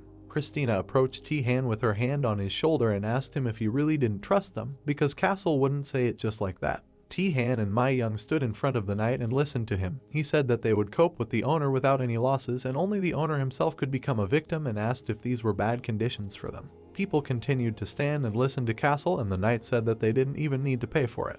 T-Han approached Won-Hai and asked him if they would definitely cope with the task. T-Han exhaled heavily from his lungs. He looked menacing and frowned angrily and said that he had no choice, either he would die or cope. Class D Dungeon, Cave of Doubt. The remaining time is 748 days, and there are 278 people left. Kim Hyun-bo started exploring the dungeon 2 days ago.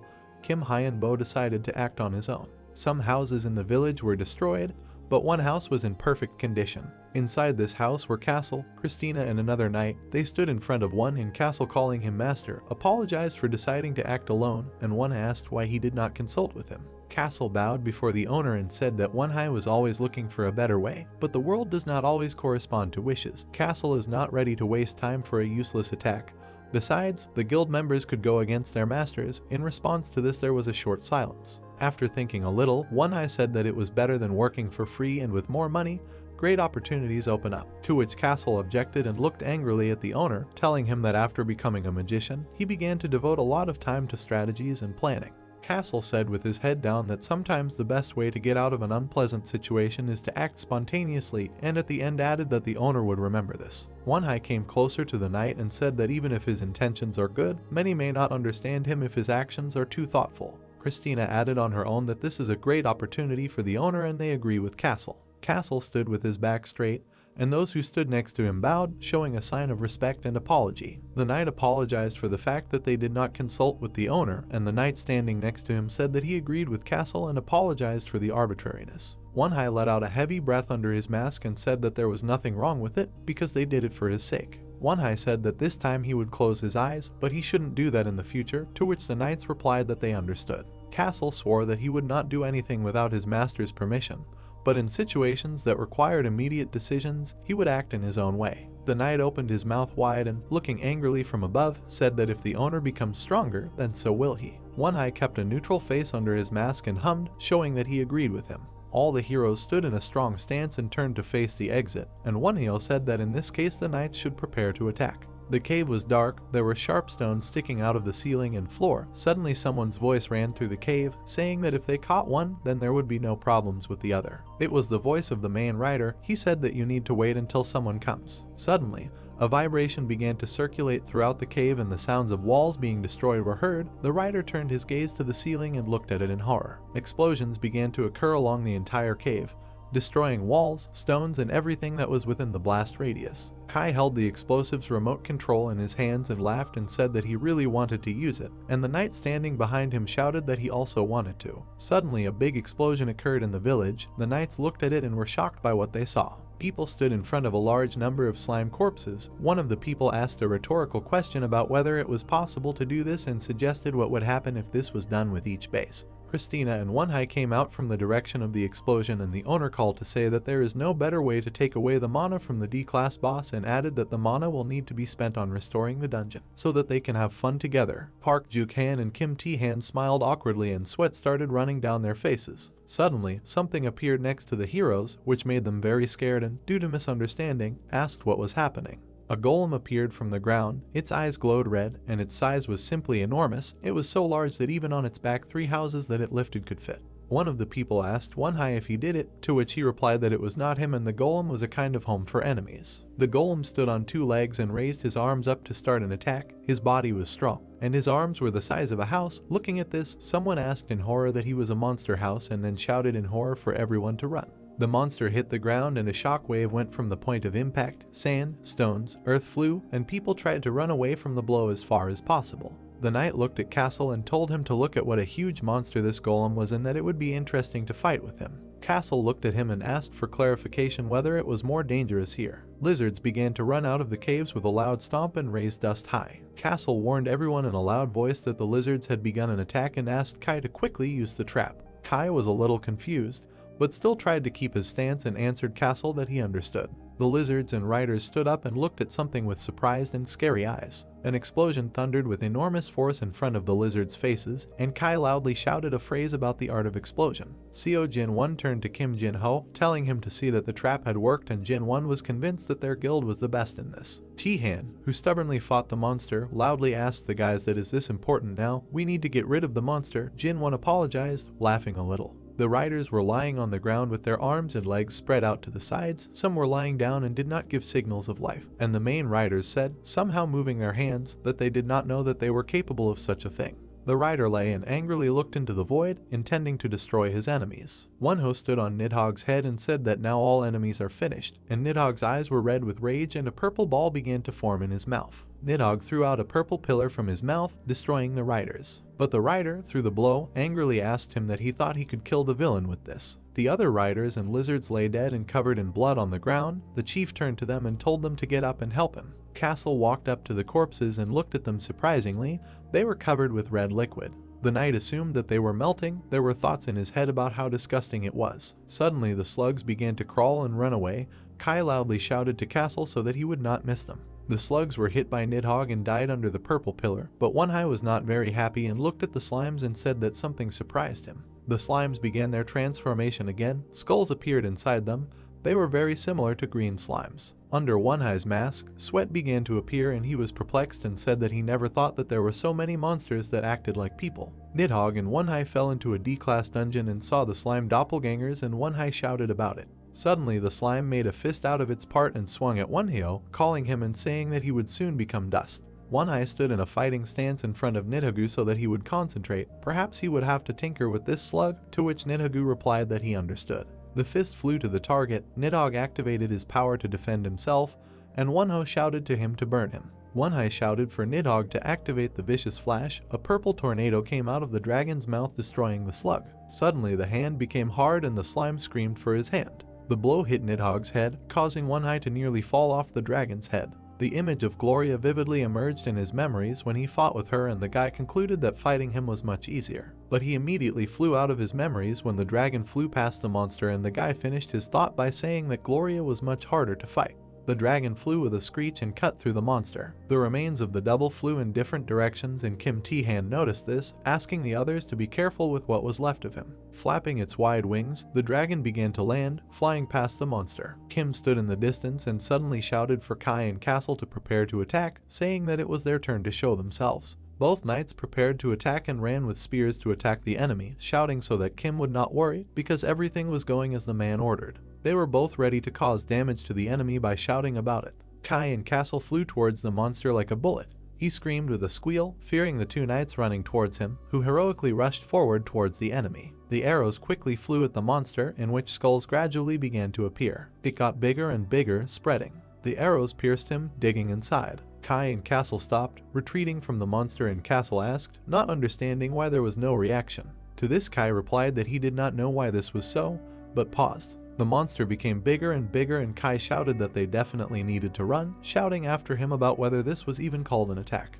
The arrows began to return back to the men. The monster, which was growing in size, finally exploded and pieces of its flesh scattered in different directions. Castle wondered why the explosion happened so late. Suddenly Yunha appeared before them and, holding out his scepter, decided to use his magical powers to paralyze the monster. At this very time, the golem fell to the ground with a loud cry and noise. Yunha decided to use this chance, seeing that golem had fallen. Standing next to him, Kim became defensive and asked if it was really worth doing this early. Suddenly one of the guys pointed out the remains to Kim, noticing that the monster had exploded, surprised that it would be dropped. Kim looked at what happened with confusion. Pak Han and Kim stood up against the monster, wary that the remains were still moving and moving. Kim stood opposite one of the monsters, who was trying to convey something to him, but the guy screamed, not understanding how the liquid moved and warning the others. UNHWA turned to the irritated guy, saying that they need to get rid of what is now in front of them. Kim did not immediately understand what Yun meant by this and turned around. The guy saw a picture of how the remaining mucus began to turn into many monsters. Kim and Pak Han stood opposite the monsters, realizing that they were surrounded and they needed to unite to destroy them all. Kim Han, Kim Jin and Park Han drew their weapons and hurried to attack the monsters. With a scream, they began to overtake the creatures that appeared in front of them, who screamed furiously. Pak Khan, sitting on his faithful animal, attacked one of the monsters, wanting to inflict damage on him with his spear. Suddenly, the monster stood in front of the guy and roared, saying that the thirst for death of these people would definitely destroy them.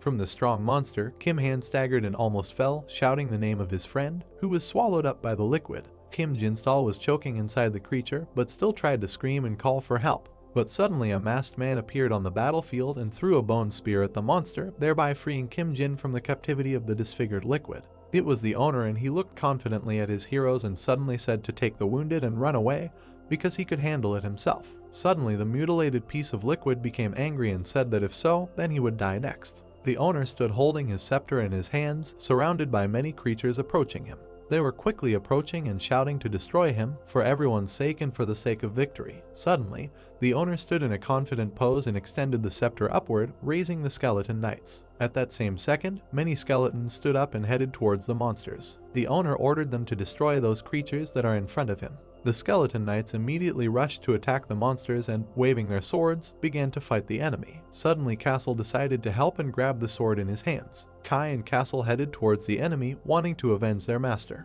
But at that very second the monster flooded and roared, sweeping away the enemies, telling everyone to get out. Castle took a strong blow from the monster, protecting himself with his sword, although the blow hit his entire body. Suddenly the knight asked Kai to help him destroy the enemy. Kai quickly reacted and rushed to attack, delivering strong blows to his enemy. After that, the knight landed on the ground and told Chris to take over, but she did not immediately react and the monster screamed and rushed at her from above, shouting that it was the end for them all. She looked up questioningly, not understanding what was happening. But at that very second, the liquid in the form of a creature scattered, landing on the ground. Castle began calling Kai and Chris, wanting to know if everything was okay with them. But the liquid quickly took shape and, throwing back the skeleton knights with its blow, who scattered to pieces, said that the heroes would never be able to fight him and win. The owner looked confidently into the eyes of the enemy and thought that the monster was really ready to destroy the dungeon in order to spread its mana. But besides this, the slugs turned out to be much stronger than the skeletons, which immediately fell apart from a strong blow,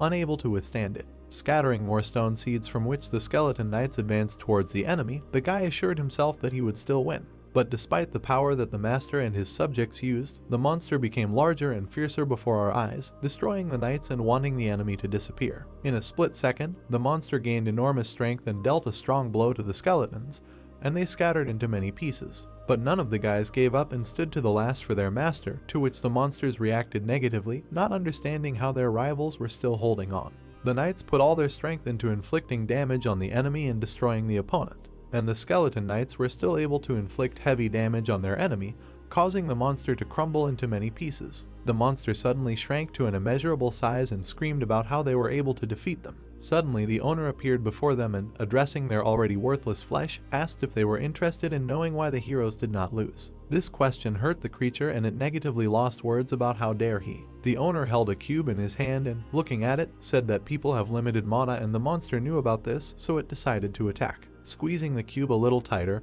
he continued, explaining that he had created a mana reservoir specifically for this purpose, but the process of making it and the length of time it took to reuse the mana made it not very effective. But at that very second, a transformed image of the liquid into a ferocious wolf appeared behind the owner's back and he growled so that he should not even dare to think about the fact that he had caught them with his toy. The creature glared at its owner's back, but suddenly my neck became sore. A strong blow caused the creature's head to fly to the side. Castle cut it off with his sword, wanting to protect his master, for whom he was ready to answer with his life. But looking from under his forehead, the owner continued again, saying that he wanted to absorb him in order to read him as a perfect copy and admitted that this was indeed an excellent plan. Castle stood behind the owner, covering him from the back, and he noted that sometimes a better result can be achieved without much thought, so he won, not the monster. But the piece of mutilated flesh was dissatisfied and could not accept the words of his defeat, so he was ready to stand to the last and he growled with a cry that now it would definitely be the end for their team. The owner stood face to face with the monster and suddenly the creature realized that if he destroyed the dungeon, his mana would still be released.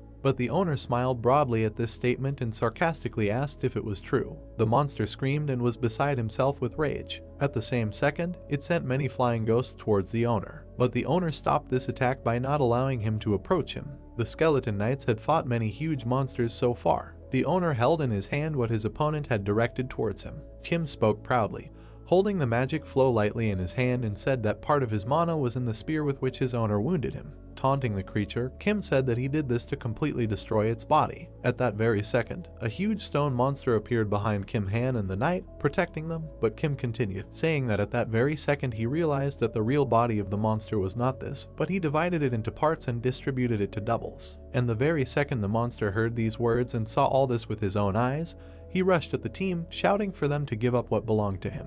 Nidhogg, who was 1,000 times stronger, stood up to protect the heroes. The monster understood that Kim Han had his soul in his hands, so he immediately began to attack his opponent, wanting to regain what was rightfully his. Suddenly Kim Han shouted to Nidhogg to destroy the slug's doubles. And at that same second the creature soared into the air, and there were still skeleton knights on the ground who stood up to the last for their master. Nidhogg decided to attack from the air and sent a vicious breath towards the monster, stunning it. A huge stream of magical forces headed towards the disfigured and shapeless monster. Thanks to this blow, the walls of the dungeon cracked, and a second later they collapsed, flying in different directions. And the creature that was hiding behind it all revealed its appearance, shouting that it was impossible because it almost managed to become perfect. Nidhogg did his job and watched with ecstasy as his opponent flew far away, defeated by his blow. But finally, the creature, which resembled a brain but had a human eye, screamed that Nidhogg ruined everything, and if it weren't for him, his plan would not have failed. A couple of seconds passed and there was a strong explosion, encircling everything around. Kim Han was surprised that the explosion occurred and was confused about what happened. A piece of the monster that he had to defeat flew noisily toward Kim Han, and Kim Jin appeared from behind. The liquid flew straight towards Kim Han with a piercing scream. But suddenly both guys noticed that something incomprehensible was happening to the monster and recoiled from it. The shapeless liquid began to melt and squeal piercingly. The guys realized that the monsters were melting and did not approach them. Kim Han breathed a sigh of relief. He fell to the ground, realizing that all hell was over, and Castle stood proudly next to him. The guy added, turning to Castle, that it was all terrible and the man himself had no more mana left. Suddenly other guys approached the team. Chris indignantly said that this was not the end, and Kai said that they definitely need to kill the remaining henchmen. Sweat was dripping from the guy's face and he said with pleasure and a smile that he knew that there was a lot of work to be done. Suddenly Castle extended his hand to the man, saying that he was really great. Castle stood opposite his master, who was lying on the ground, and added that Kim had indeed overcome these difficulties. Kim smiled wryly and thanked the knight for his words. Kim extended his hand to the knight in response and offered to destroy the remaining ones. And the team was able to overcome this dungeon, although there were still 745 days left until the end. Thanks to Kim Han, the dungeon was cleared. Hen, lying on the bed, said that he did not want anything. He thought that for the third day after exploring the dungeon, he did not eat anything, slept poorly, and he even lost interest in the novels and comics that he usually read. Hen, lying in bed, looked at his phone and thought that perhaps this was all due to the fact that he understood too clearly what it meant to experience death and avoid it. Hen got out of bed and, frowning, said that he needed to at least take a walk. Although he didn't have much free time, it would be better to do something else better. Suddenly Castle burst into his room and shouted that he had a request. Looking at him, Hen asked what happened. Castle looked at Hen attentively and shouted for him to let him go out. He and his playmates want to meet. Hen answered with a puzzled expression that he had so little free time, and he was a skeleton. Castle shouted that that's why he was asking him. Castle grabbed his new human face. He shouted that he could even change his facial expression at will. A system message appeared in front of him that the name is unknown, level 5 of 42, no gender, race inferior double. Hen looked with a smile at Castle, who had only a human face. He said that his face was connected with thoughts, mana. Castle frowned and shouted that why only his face and shoulders, why not his body? Hen, frowning his eyebrows, grabbed Castle by the ear and shouted that he should have a conscience. He should be grateful for this too. Castle furrowed his eyebrows and shouted that he was sorry if only Hen wouldn't tear his ear off. Chris raised her finger up and said with a smile that she didn't know that Hen could do that. He's great. Hen laughed and shouted that he really didn't do anything special. It's not a real head. Looking at him, Chris replied that it turned out great. Hen shouted that then he would take her words as a compliment. Castle looked at Hen with a smile and said that, by the way, he and the guys wanted to eat together, or this was already too much. Hen smiled broadly and raised his finger up, and then said that he would not refuse him this request either. But he was not particularly sure what the doubles were eating. It was unlikely that there would be much choice,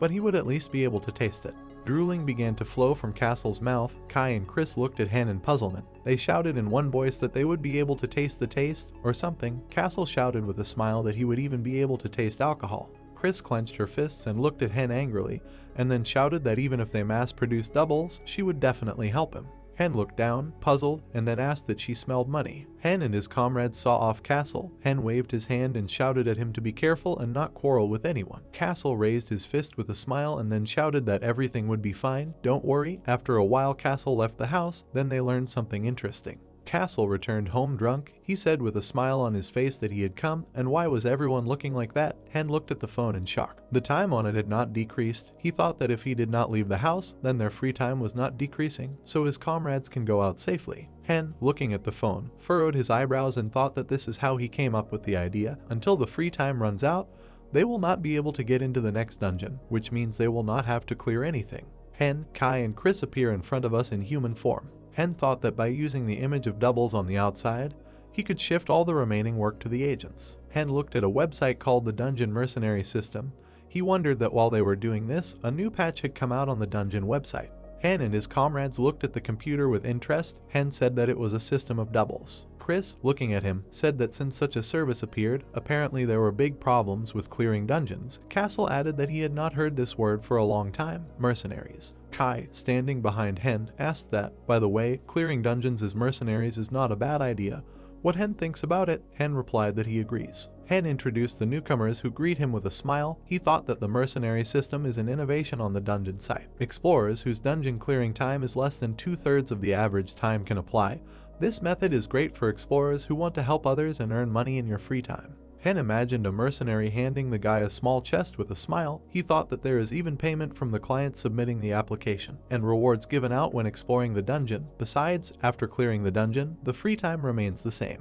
Hen wondered if such a system was suitable for large guilds or very skilled researchers. He said, but why did they even add such an option? Chris lowered her head and imagined a globe. She said that it was probably due to the mana from the dungeons leaking into the outside world. Hen turned to Chris and asked if there was a difference between mana in real life and dungeons. Chris replied that it was not yet known for sure. She raised her finger up and continued to say that due to the increase in the number of researchers, the mana density also increases, and in a year or even less, the mana density of the dungeons and the real world will be the same. Castle slammed his fist into his hand and said that exactly, which means that before the mana density becomes the same, we need to develop their talents and clear as many dungeons as possible. Castle turned to Kai, and Kai said that everything was really going well for them. Hen, looking at the monitor, replied that it was true, everything was not bad for them. Hen furrowed his eyebrows and then thought that it would be difficult to turn a blind eye to the change in the real world, and if dungeon monsters appeared in the real world. Hen imagined how chaos was happening in the real world. Goblins were running everywhere. He thought that other researchers and he would have to fight, but the world would definitely never be the same. Hen then imagined Gloria laughing in his head. He thought that the most important thing is the demon of disasters. Gloria, there is no guarantee that she is not the final boss. Hen pursed his lips and thought that if people like her appeared in the real world, a lot of people would die. Hen furrowed his eyebrows. His body shook, and he looked in front of him with displeasure. Chris put her hand on his shoulder and told him that the situation could be good for them. Chris, looking at him, added that the most important thing is to become stronger before something irreversible happens. Hen smiled and then said that Chris was right. Hen breathed a sigh of relief. He turned to his comrades and said that they should then work as mercenaries. Castle, looking at Hen, shouted that he had better be prepared for situations like the one with Jun. Hen looked at Castle with a puzzled look and asked why. Castle lowered his head and remembered Jun smiling. He said that surely with this system someone would want to get rid of weaker players. He said that he had made a decision. They themselves would get rid of such people. They did not need enemies among their own people. Chris looked at Hen with a smile and clenched her fists, and then shouted that it was true. Wolves in sheep's clothing are the most dangerous. Castle put his hands on his belt and said that there was no need to feel sorry for the traitors. Kai joyfully raised his hand and said that everything was correct. Hen smiled and added that great, then they will start. Hen clicked the mouse on the monitor to the list of requests window. He said that first let them look for suitable requests. A large map and many requests appeared in front of them. Chris said that there were indeed a lot of requests. Chris, looking down, added that America, Russia, England, China, it turns out, you can answer requests from all over the world. Hyen frowned and said that suddenly they won't find a normal offer in Korea. He doesn't know foreign languages. Chris put on her glasses and told Hen not to worry, they can always use the magic of translations. Hen shouted that the magic of translations. Chris, holding a book in her hand with the title Foreign Language for Dummies, said that in short, this is telepathy, with the help of which you can understand each other. It's difficult to get used to, but magic is actually convenient. Hen smiled and asked that they would all be connected. A large yellow symbol appeared in Chris's glasses. She began to quickly write something in a notebook and then shouted that then she would make them objects for translation magic. Hen thanked her with a smile. Chris stepped aside and furiously began to write something down in her notebook. Castle, looking at her, said that since this happened, they could first accept more proposals. Hen thought about it and said that it obviously wouldn't hurt to earn some extra money. Kai looked at the monitor and pointed his finger at it, and then said that what about this request? The reward is not very big, but they really need them. Hen, looking at the monitor, said that it really looked like they urgently needed help. Chris approached Hen with a notepad and said that they needed slime liquid, so she would accept the request from Dungeon F. Hen smiled and said that he could see that she and Castle had the same thoughts, but they still had enough money. Hen, looking at the monitor, began to click the mouse that they would therefore take this request that Kai suggested. Castle hit himself on the chest and said that they would do a good deed. They still agreed. Kai and Chris bowed and said that they agreed. Hen turned to them and asked if there was another reason for the good deed. Hen's comrades looked at him in surprise and asked in unison, another reason. Hen pointed his finger at the system message, which said that if he survived, he would do whatever they wanted, please help him. Hen smiled and said that they need to increase the number of allies. We are taken to system messages where the whole truth about Wanha is told. They praise Hyan, saying that he has already completed a large number of dungeons. His strength is equal to the whole guild, his strength has no limit, he can help many people. Someone wrote that he really helped them. It's hard to believe, but they all survived thanks to him. Richard wiped his mustache with his hand and smiled. He walked away from the computer and said that it didn't matter whether he was an enemy or a villain. They needed to meet him before he became too powerful to lure him to their side. Richard, walking through the office, shouted for the administrator to come to him. Richard looked forward in surprise. In response, he heard only silence, and then he asked why it was so quiet. Suddenly the door opened and Richard turned in its direction. Someone started to come out of the door, saying that they had finally met.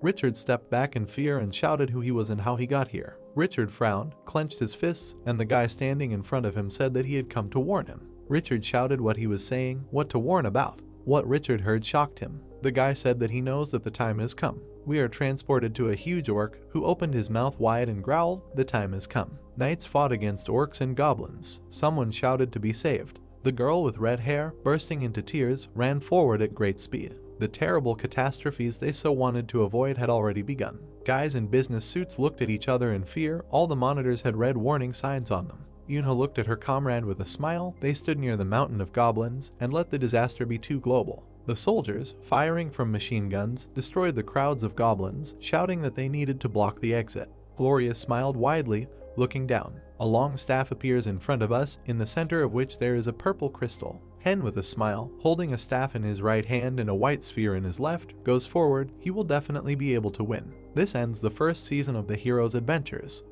The story of the second season begins in a small room. Someone whispers that he doesn't want to die. The door of the narrow apartment is lined with cabinets, and someone repeats that they don't want to die. The girl lies under the blanket and shakes with fear. She thinks that she does not want to die. She remembers the large goblins that attacked them, and wonders that everything was going according to plan until she met the monsters on the third floor. She remembered the blood gushing out and wondered if it was because of the goblin commander that most of her squad had died. The girl remembered how someone raised their hand. She thought that everyone else hid in their homes out of fear. The girl, frightened, looked in front of her. A system message appeared in front of her that there was 1 month left to clear the dungeon. She said that she still needed to do so much. She did not want to die. Suddenly her phone vibrated and a new message appeared on it. The girl, scared, looked at the phone, and then she grabbed him. The phone said that the dungeon had been cleared thanks to the mercenary system. The girl, shocked, looked at the phone and asked if it was a joke. Then she went to the door and opened the lock. She slowly pulled the door handle, and then she looked out through the small crack.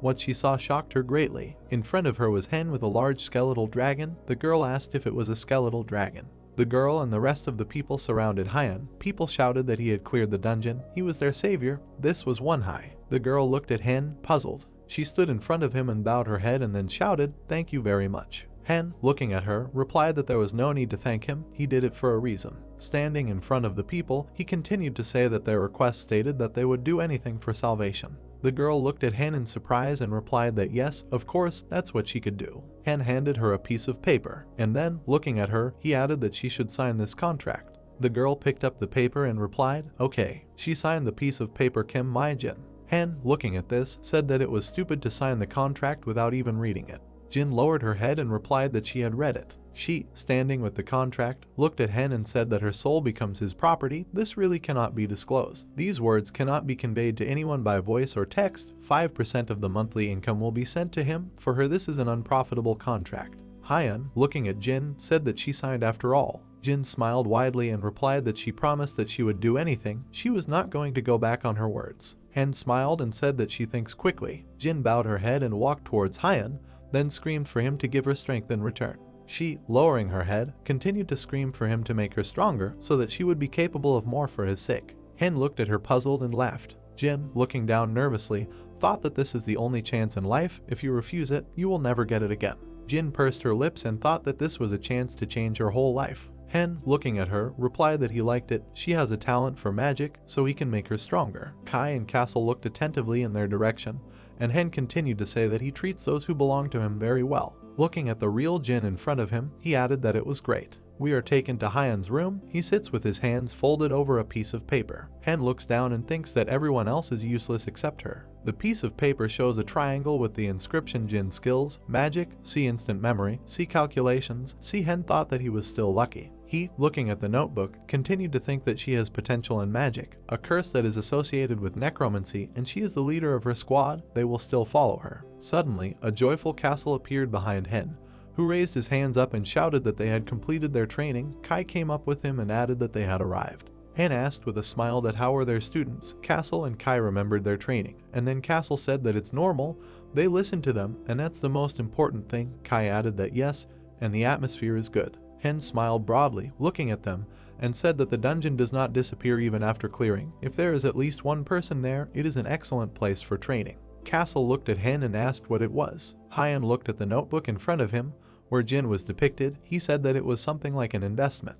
Jin appeared in front of Hyun. She shouted with a smile that she thanks him for everything. Hen stretched his hand forward and handed over many textbooks on magic. He thought that on the last day of training he gave her books about necromancy, magic, and how to create spell cards. Hen and his comrades began to leave the dungeon. Jin shouted after him that she would definitely survive. Hen replied that he hoped that they would see each other again. Jin bowed her head with a smile. Hen thought that those in whom he invested completely trust him. They are his followers. People calmly stood still in the dungeon and looked after Hen as he left. Hen wondered what that meant.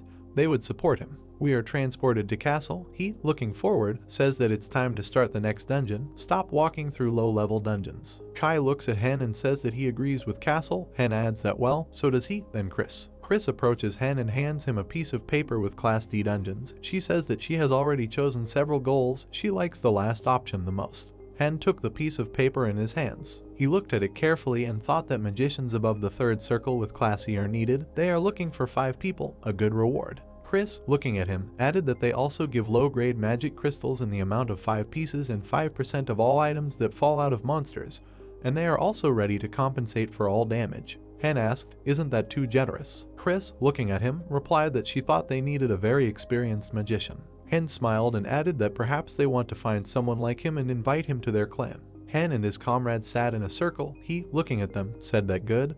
Then they will choose this proposal. They need to prepare well. Hen looked at Chris and asked that, by the way, this is an offer from the guild. What is it called? Chris responded with a golden black hole. They are one of the top 10 guilds in America. Hen appears in front of us. He and his comrades destroy the green slime. Then he and his comrades, holding their staff forward, look puzzledly ahead. A huge lizard appears in front of them, and he, using a spell, explodes it with one blow. Hen, with his hand extended forward, uses Tim absorption, and he begins to absorb the red liquid. A red liquid appears in front of Hen, vaguely resembling a person, and Hen, quickly stretching his hand forward, sucks it into himself. The liquid quickly loses its shape and is destroyed, until it completely falls apart in all directions. Its scraps fly around. Castle turned to Hen and asked if he was pleased to work with this. It was strange to make a slug as his assistant. Hen smiled and replied that not at all. She is warm, even pleasant, and she is not this, but Tia. Kai approached Hen and said that they needed to hurry. Hen and his comrades moved deeper into the cave. Suddenly, Hen saw a bright light in front of him and closed his eyes. The light was so bright that Hen could not see what was happening in front of him. Hyun closed his eyes and asked that they Wonhai, who responded to their request, could they remove the color. The man raised his hand and apologized, saying that they always do this for safety reasons. The light gradually began to dim, and a man in a business suit appeared in front of Hyun, with 2 young guys standing next to him, and on his sides there were archers who pulled the bowstring towards Hyun. A man with gray hair came out to Hen and said that he was glad to meet him. This man turned out to be Richard. He extended his hand forward and, smiling, said that he was the master of the Golden Black Hole Guild, Richard Lionheart, who hired him. Hen, shocked, looked at Richard, who continued to say that he could be said to be the director of all magicians. Hen thought about it, the director of magicians. Hen remembered how he received a package with magic textbooks and a note that he had read his advertisement and hoped that he could help with this. Hen thought that this man had helped him in difficult times. He remembered his past self, how he looked in surprise at the box on which it was written that it was from the director of magicians. Hen tried on the chain mail that day, and the message said that Richard hoped to meet one day. Hen thought that it was thanks to him that he was able to survive then, although they now have an employer-mercenary relationship. Richard, smiling, pointed to his comrade standing next to him and said that this was his deputy Michael Hemington. He hopes that they will work together, the master of the Bone Dragon. Hyun, looking at Richard, said that his Korean was good. Hen, you are thinking that it is good that he is wearing a mask. He thinks that it is not worth showing who he is yet, although he is grateful to him. Richard, looking at Hyun in surprise, said that there is no Korean, he speaks English. Hen replied that apparently the dungeon system automatically translated his speech. Richard smiled and replied that even though they did not know each other personally, he was thinking about problems. In the end, even the language barrier was not a problem. Hen, looking at him, replied that it was true. Richard spread his hands and said that he was grateful to everyone for today. After a short rest, they would move on to the briefing. We are transported to a group of people, in the center of which sits Richard. Hen is sitting opposite Richard. He has sweets and tea on the table. And then Hen calmly took off his mask. Richard smiled and said that he thought this mask had another purpose besides hiding his face. It was good that he could enjoy the tea he had prepared. Hen replied that we need to respect the food on the table. Richard spread his hands and said that they would start the briefing. Since everyone was already here, he was their employer, Richard Hard. Richard looked carefully in front of him and said that first they would immediately clarify something. They were his subordinates for the duration of the task. Hen, looking ahead, replied that this was understandable. The other magicians lowered their heads and remained silent. And then they gritted their teeth and replied that they agreed. One of the magicians smiled broadly and replied that, of course. The other one reluctantly turned his head away and said yes. Richard, looking at them, continued to say that this is great. Their guild is engaged in a complete and thorough clearing of the dungeons, which means that they will also have to stay. The red-haired guy furrowed his eyebrows and shouted what it meant. Hen asked how long they would have to stay. Richard, looking at them, replied that a month, if they were lucky, 3 weeks, of course, if they were injured or something like that, they would let them go home, but everyone else had to stay until the very end. Castle, standing behind Hen, said that he liked the complete clearing of dungeons. Hen turned around and smiled and said that it was good that they chose him. Castle lowered his head and said that yes, they would do everything right, now and then. The magicians lowered their heads in displeasure. Castle laughed and said that they are stupid wizards. It's okay that he says this. Hen asked why since he had already started. Castle, looking at them, said that he did not see the point in constantly leaving the dungeon and returning back. Once they had to recover and sleep in a Class D dungeon almost the entire time of exploration. One of the magicians, turning to Castle in puzzlement, shouted that it was true. Richard, looking at Hen, said that Class D is what it is. Castle remembered how Kai destroyed the monsters. He said that it was not exactly D class, so everything was fine, and they were also ready to fight the boss monster. Richard smiled and said okay, he hoped to hear the full story one day and let them get on with the briefing. We are transported to the dungeon. Hen watches as his comrade is destroyed by goblins. Richard smiled and said that it was good.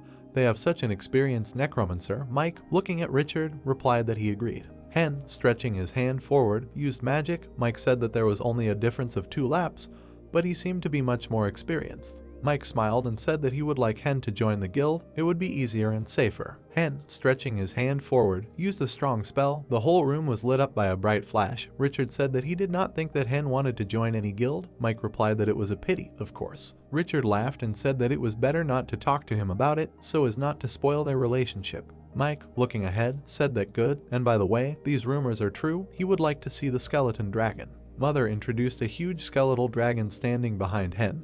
He said that he hoped they wouldn't have to summon it, but he still wanted to see its power. Richard added that he also thought it would be great. Hen held sand on his hand, then he lowered his hand and said how much sand. They were in the desert. Richard, looking at Hen, said that he thought, besides him, there was little danger here, but this was strange for an E-class dungeon. Hen closed his eyes and sighed. Chris, looking at him, said that this had already happened last time. Castle added that he didn't want to, but not this. And Kai clenched his fist and said that this time everything would be different. The main thing was to protect the owner. Hen, looking ahead, said that he, too, does not like such a situation in which it is unknown what kind of danger awaits the calm before the storm. Kai, standing behind Hen, asked what they should do. He thought it was better to gather as much information as possible. Castle looked at Hen and said that it would be nice if a top-class monster like that demon appeared again. They could all die. Chris looked at Castle and said that they need to join forces in order to survive. Hen said that he knows that in order to survive they need to unite. Hen suddenly turned around. He walked towards Richard. Richard smiled and asked that they had finished the meeting. They were ready to talk about the current situation. Hen replied that of course. Hen, standing in front of Richard and his team, thought that he said that he had already encountered similar open-type dungeons and that many monsters often roamed in such areas. Richard lowered his eyes and thought, then said that this was not good, the location was not very good, and he would also have to fight the boss. Mike, standing next to Richard, said that he did not know what to do, there were no traces, and the battle needed to be ended as quickly as possible. Hen, looking ahead, said that there was more bad news. A large barrier formed around Hen and Richard. Richard turned around with a smile and asked that Hen did not want to be heard. Hen continued to say that in one dungeon he met with consciousness. Hen remembered Gloria and said that she told him that she was a disaster dragon demon. Richard replied that she had an interesting nickname. Hen remembered how she disappeared. He said that she was definitely not E-class level, and she was feeding off other bosses to survive. He doesn't know how many exactly. Well, at least 3. Richard, looking at Hen in surprise, asked that she absorbed 3 bosses to survive. Hen replied that it was true. Richard, looking at Hen, added that it was surprising that he was still alive. Hen continued to say that it was just luck. She didn't mean to kill him, she just wanted to check. Richard, looking at Hen, asked to check. Hen replied that yes, she said that she wanted to fight him and check how strong he is. Hen's team stood still, looked at Richard. Richard asked what not to kill, and what then? Hen replied that she asked to hold out for only 5 minutes, gave 3 chances to hurt her, promising not to attack during these intervals. Richard furrowed his eyebrows and asked, and what happened in those 5 minutes? She used the absorbed boss monsters. Hen, looking ahead, thought that Richard was very smart. Hen continued to say that yes, it was hard for him to hold out for a minute, let alone 5, so they decided to attack her bosses. Hen remembered Gloria's smiling face and said that she eventually recognized him and told him to go. Richard looked around and said that perhaps she was traveling around the world and looking into different dungeons, looking for servants or associates. Richard spread his hands and said that in the worst case, she would appear again. How many people he needed? Hen replied that everything was fine, he would be better off alone. Richard pulled out the bracelet and said okay, let Hen take it, then this is a magical item for communication. They only have 8, so let him return it later. Hen put it on his hand and thought that it was an amazing magical object for communication. Hen, looking at Richard, said that he would contact him. Richard replied that he hoped Hen would survive. Castle raised his hands forward and shouted, looking at Hen to get it. Hen replied that it was good. He threw a small blue crystal onto the floor. A second later it exploded with enormous force. A car covered in dust appeared in front of them. Castle joyfully raised his hand. Hen said that he would drive. Castle laughed and said that he could handle it. We are taken to a room. Castle, clenching his fist, looks ahead and shouts that they need transport. Hen, sitting at the table, asks what Castle is talking about. Castle replied that they spend too much time moving around in the dungeons. Chris looked at Hen and said that she agreed, maybe they should summon a dragon and move faster. Hen turned to Kai and said that it was possible, spending mana on Nidhogg would be too much. Kai was playing a video game while driving a fast car. Chris looked at Hen and asked why the car. Hen replied that this was the most familiar for him, and it would be convenient for their group. We are transported to Hen and the team in a car driving through the dungeon. Castle shouts that it's great, he will show them what an excellent driver he is. Richard and Mike look in their direction in surprise, and then Richard says that Mike sees this car. Mike replied that yes, he did not think that he would see this in the dungeon. Richard smiled and, folding his hands, said that he thought that the principle of operation was similar to Golem's. The main thing was to set up the engine, and then it would be possible. Richard laughed and said that he could learn a lot from him. But okay, they better get into position already. People began to dig trenches and place shelters. A girl appears in front of us, laughing. A dark aura emanates from her. She says that they have reached the 2nd floor. A little girl in a dress holds a teddy bear in her hands and says that this damn bastard really isn't with them. That's great. Hen is in a car with his team driving through the dungeon. He says that it's strange. They drive further and further. Chris says that she agrees. Castle says that she really agrees. And Kai adds that it's also scary. The car shakes a little. Hen asks that they will arrive in about 30 minutes. 3 glances in front of her say that she does not see a single monster. Hen turns to her and says that this is strange, let everyone be careful. Hen looks at his bracelet, yellow lightning is coming from it, and he says that nothing is working. Hen looked at Castle and said that they were returning. Castle answered well. Castle turned the car around sharply and drove in the opposite direction. He drove quickly along the sand. Hen asked that he was driving correctly. Castle, continuing to drive straight, replied that yes, this is the right road. He is double checking it with magic. Hen turned around and said that there must be something. He would not want to face it. Kai said that even if so, they do not know the reason or the solution. Hen and the team got out of the car. Chris looked at Hen and said there was bad news and good news. Which one should she start with? Hen, looking at her, said that with a bad one, it's better to solve the problem right away. Chris, looking at him, replied that they were stuck and their problem could not be solved with his magic. Hen looked carefully at Chris and asked if they were stuck because of magic. Chris replied that yes, she sent her mana in different directions. She imagined some kind of barrier at the edge and said that as a result it breaks off in one place. Hen, looking at Chris, thought about it and asked what breaks off, what does it mean?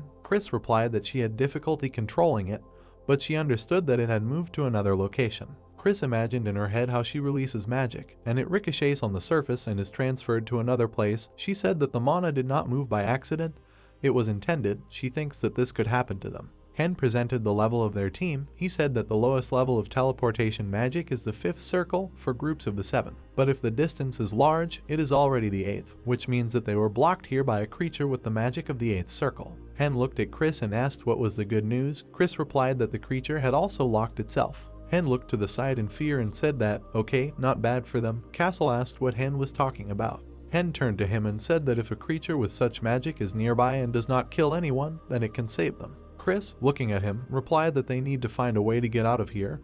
Hen said that yes, he would not miss such a chance. Sand monsters attacked the camp. The knights tried to destroy them. Someone shouted, "Damn, dolls, they are not their rivals, there are too many of them." The knight swung his sword and cut one of them. Richard, Mike and the other knights stood, trying to catch their breath, near a pile of sand monsters. Richard frowned and turned around and said that it was unexpected. Richard approached Mike and said that they would start with oral treatment and rebuild the defenses. Mike furrowed his eyebrows and asked that Richard wanted to build a camp. Richard furrowed his eyebrows and replied that they needed him urgently right now. Suddenly a little girl with a dark aura appeared near them. She laughed and said that they were so similar to him, too smart. Mike and Richard looked at the girl in fear. The girl, holding a teddy bear in her hands, in a small dress with blue sleeves, smiled and said that he was bald. She liked his style of thinking, but the exam was not over yet. Mike furrowed his eyebrows in fear and you shouted. A second later, Richard put his hand to his mouth and slammed it shut. The girl smiled and told Mike to be careful with his words. He had just almost died. Mike looked ahead in fear. Beads of sweat appeared on his head. The girl, looking at the others, said that they only had an hour to rest and then the battle would begin again. She raised her finger and smiled and said that she would ask something, quantity or quality, which is better. Richard smiled and asked that it was impossible to choose both options. Hearing this, the girl was horrified and looked in front of her in shock. She smiled and laughed, saying that this was the third option. She was interested. Okay, so be it. She extended her hand forward and said that their next opponents would be superior in quantity and quality. Let them prepare. They have exactly an hour to do this. A second later, the girl disappeared. Richard turned around silently, and then he looked at the soldiers, shouted to them to move faster, and they only had an hour. They needed to make it before the start. Richard thought in fear that this is horror. She is testing him, and after testing she will want to use all of them. Their opponents will be different. Richard sat on the floor near the soldiers. He told them to just rest and listen. Richard furrowed his eyebrows and said that there were rumors that since the appearance of the dungeons, such strange creatures as one had appeared. The necromancer they saw told him about it. The soldiers listened to Richard in horror, and he continued to say that the creature he met was a dragon. Richard frowned and continued to say that she was probably a low-class dragon at the very least, but there was good news. Richard looked down and said that she was testing them, which means she wouldn't attack herself, but still let everyone get ready. Mike looked ahead in fear, and Richard said that it would be difficult and he did not know how many people would die. The soldiers lowered their heads, and Richard said that he would say one thing. He looked menacingly at all the soldiers and said that all those who died would not be forgotten. If he died, let all the survivors not forget him, let them remember their brothers and sisters. Richard, looking menacingly at his allies, said that no one will be forgotten. On this day they fight for everyone and they will take revenge. The battle cry was heard in the air. The soldiers shouted yes. Huge monsters began to crawl out of the sand and looked straight ahead menacingly. A squad of warriors began to attack them and someone shouted that they needed to survive. Try to survive at any cost.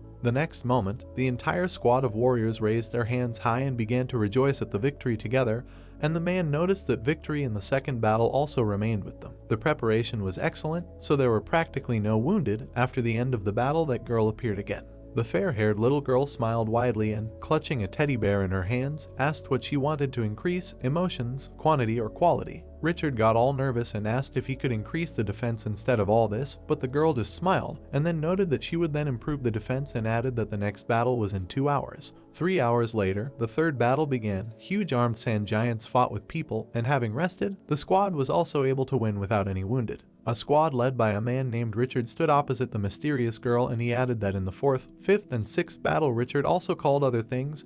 He seemed to understand the rules of this game. Richard sharply folded his arms across his chest, looked sadly at the ground, and said that they had already asked to increase the rest time. He might ask to increase the difficulty, and the entire squad hung their heads sadly and tiredly. The gray-haired man stood opposite the girl and clenched his fists and said that after the 9th battle there were no more elections left, so then the girl chose herself. The knights lay on the sand, and through the pain they rested and breathed loudly. The two sweaty men looked ahead with horror and fear, and Richard thought that they were becoming stronger due to the improvement of their equipment. They were even becoming more intelligent. That is, soon. The girl sharply clapped her hands several times. Then she opened her mouth wide and shouted that they had survived again, that they would choose this time. In honor of the 20th time, maybe they would increase the rest time again. Richard straightened up sharply, clenched his fists, and, looking carefully at the girl, replied that he wanted to reduce the squad, and the girl asked again in horror and darkness. Richard lowered his head sharply, looked at her carefully, and replied that he wanted to remove half the people, or rather, send them home.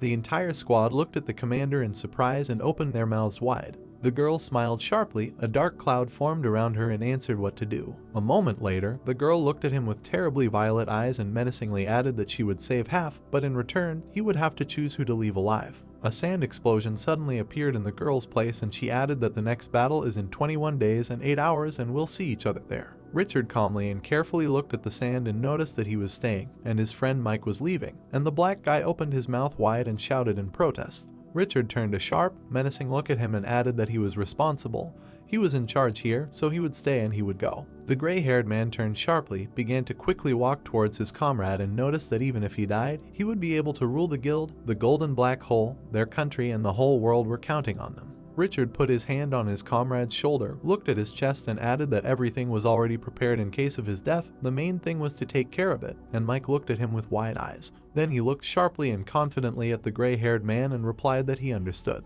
Richard quickly turned his head towards the crowd, looked at them carefully, and said that he was asking for forgiveness, but he would have to make a choice. The knights began to look at each other and talk about how one had an important position. He too, and the other had to go because he had recently had a child. The guy in blue looked menacingly to the side after his squad was told that they too had to leave. The huge gates suddenly opened and a bright, blinding light came out. Richard looked carefully at his comrade and asked him to take care of everything, and he put his hand to his face and turned sadly. Then the gray-haired man smiled broadly and told him not to worry. This did not mean that he would definitely die. Mike suddenly lowered his thoughtful head and was soaked to the skin with sweat. After this conversation, Mike abruptly left the dungeon, and the remaining squad of warriors remained sitting in the sandy clearing. Half of the warriors remained in the amount of 62 people. Richard turned his head sharply at them and, opening his mouth wide, shouted that during this time they should all receive the necessary treatment. In the remaining time they just need to rest or do light training. After his words, Richard headed into the desert at a slow pace. Two soldiers caught up with him and asked where he was going. It could be dangerous, and the gray-haired man turned sharply and calmly replied that there were no monsters here. The warrior looked carefully at the back of the master's head and asked what he really thought, that they had a chance. Richard turned his head sharply at him and answered with a smile that there are always chances, but there are many more opportunities. The master, accompanied by two warriors, headed further through the desert.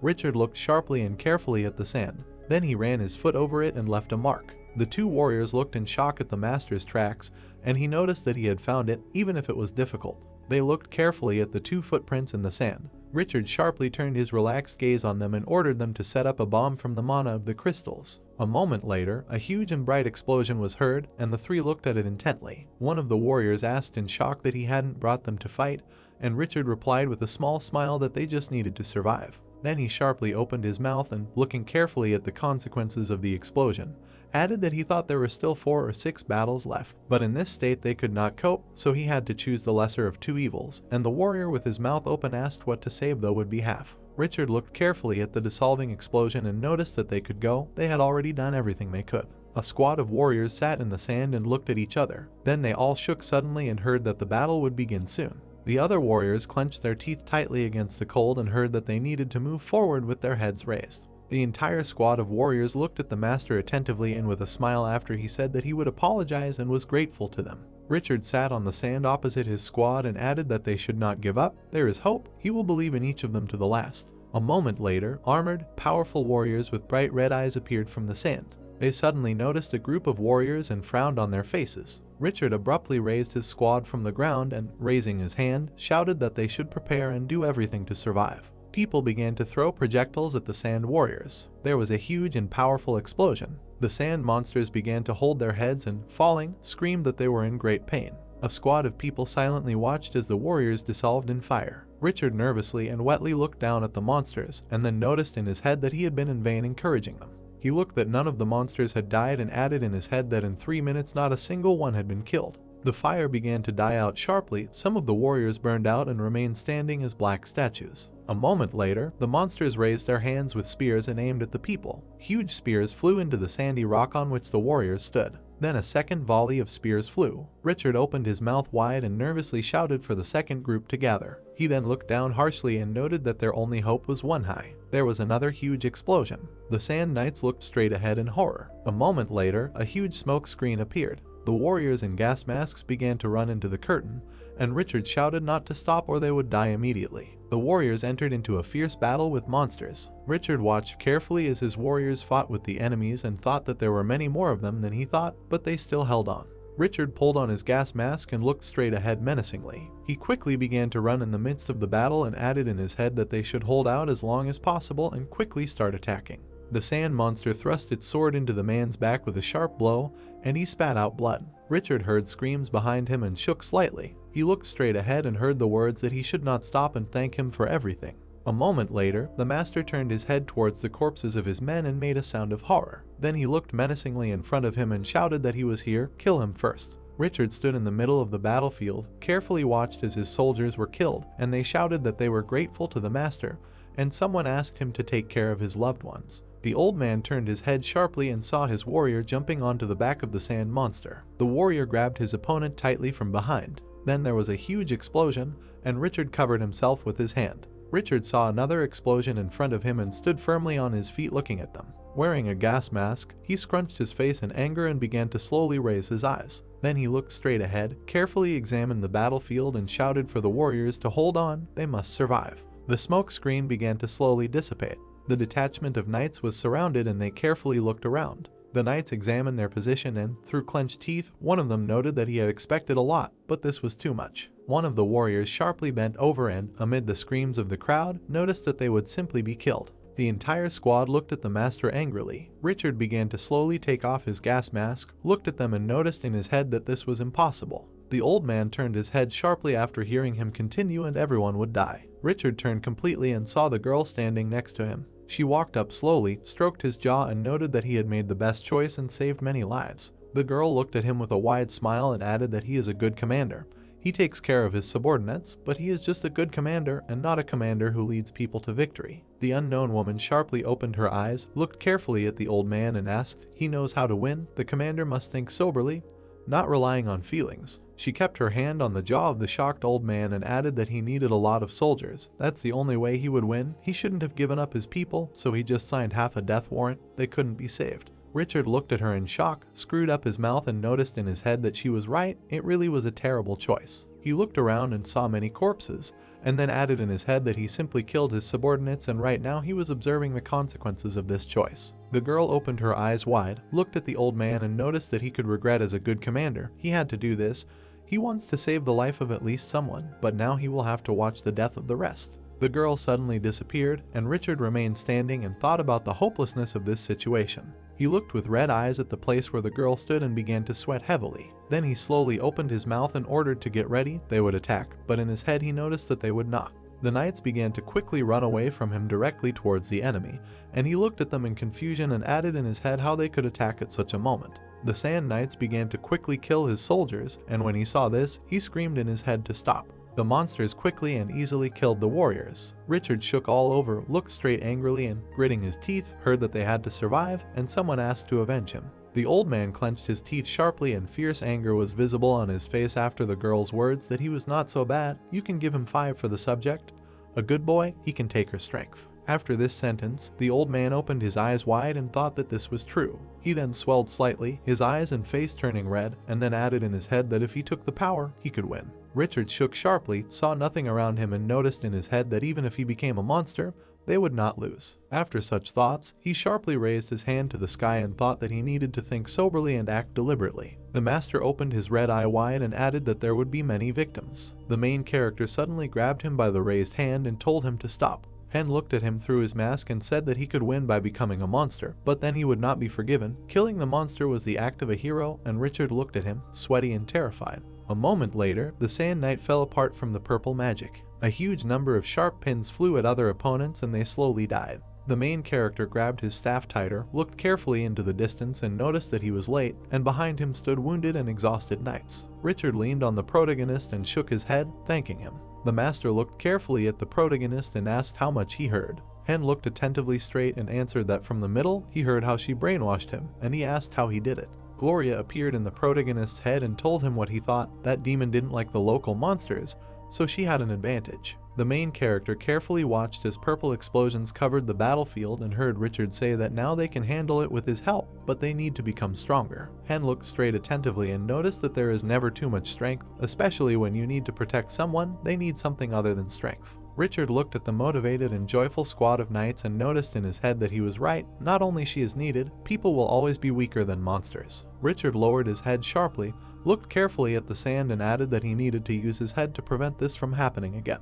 A moment later, the blonde guy called the master and came up and hit him on the cheek. Richard rubbed his cheek, looked at the guy, heard that he should be taught a lesson for what had happened, and replied that he had already hit him. 2 more people ran up to him and started beating him, shouting that it was his turn, and the main character looked at them carefully. A moment later, Richard looked up at them, his face covered in bruises and a large lump on his head. Then Gren sharply turned his smiling head at him and noticed that they wanted to follow a man, not a monster. Gren sharply turned his head to the purple battlefield from the protagonist's magic and noticed that there was no need to become a monster, his strength was them. Richard suddenly lowered his head and began to breathe deeply, and then apologized and thanked him. The main character extended his staff in front of him and began to use even more purple smoke, while the knights behind him looked attentively. Hen sharply turned his head towards the master who approached him. Castle raised his hand high, looked towards the protagonist and shouted that they were finished, and Chris noticed that they were here, and then Kai added that everything was ready. The main character sharply closed his eyes and noticed in his head that he had the same.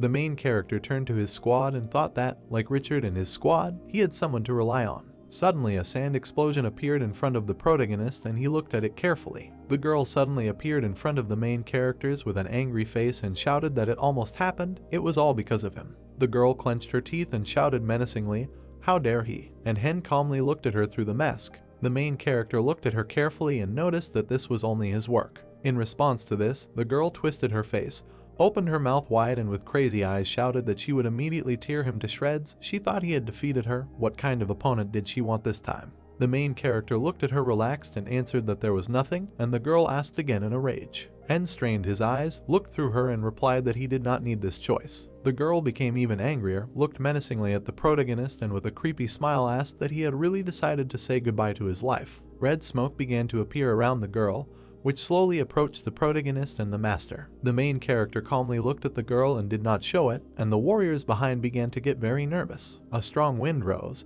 and Hen looked carefully at the girl and said that he was not going to die, and the girl, surrounded by black tentacles, asked that he would believe that lizard. He thought that she would not kill him out of fear of her. The main character stood straight and, without moving a single muscle, replied that she could not kill him or cause any harm. The girl rolled her eyes sharply and started screaming. Then she smiled terribly, looked carefully in front of her and called the protagonist names. Hen and Richard looked at her in horror and began to get nervous. The girl grew up dramatically, her arms became much larger and she became a muscular monster. Then she put her hand in front of her and with a creepy smile asked if he decided to look down on her, he's finished. The girl sharply pointed her sharp claws towards the protagonist and began to quickly approach, but the main character did not even move. Hen opened his eyes wide and looked in horror at the huge hand with claws. Then the girl stopped abruptly, froze in the purple beam, and the main character calmly looked at her. Hen looked straight into her eyes and noticed that she was too strong, but somewhere in the dungeon there must be a source of this power. The main character saw the girl's broadly smiling face through the fog and added that it was difficult for a demon named Gloria to support herself, and she spent so much power on her soldiers. The main character looked at her carefully, slightly moved his gaze and noticed that everything was simple. She did not have enough strength for the next attack. Han looked carefully at the girl's evil face appearing from behind the curtain and noticed in his head that she was weaker than Gloria, but she was still a strong monster, yet he was able to understand the secret of her strength. The main character silently looked at the girl through the mask and added that it was all thanks to 3 accidents. A moment appeared in the protagonist's head as he walked alone through the desert and told in his head that first, he became stronger.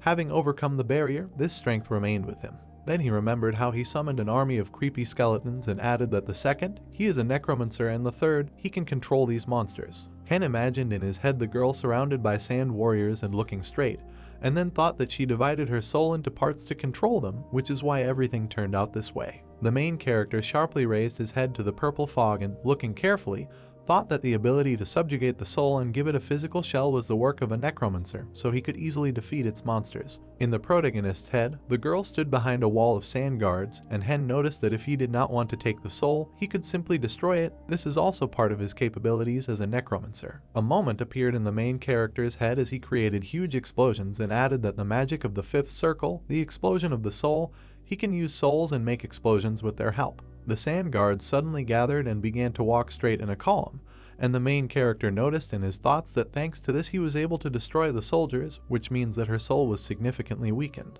The main character looked carefully at the disappearing angry girl who shouted that she would definitely kill him, and the protagonist added in his head that he thought she would have to recover for a long time. Han looked at her carefully after her words and noted that he hoped this would not happen. The monster girl began to quickly disappear and finally shouted that this was not their last meeting, and the main character in the squad looked at it.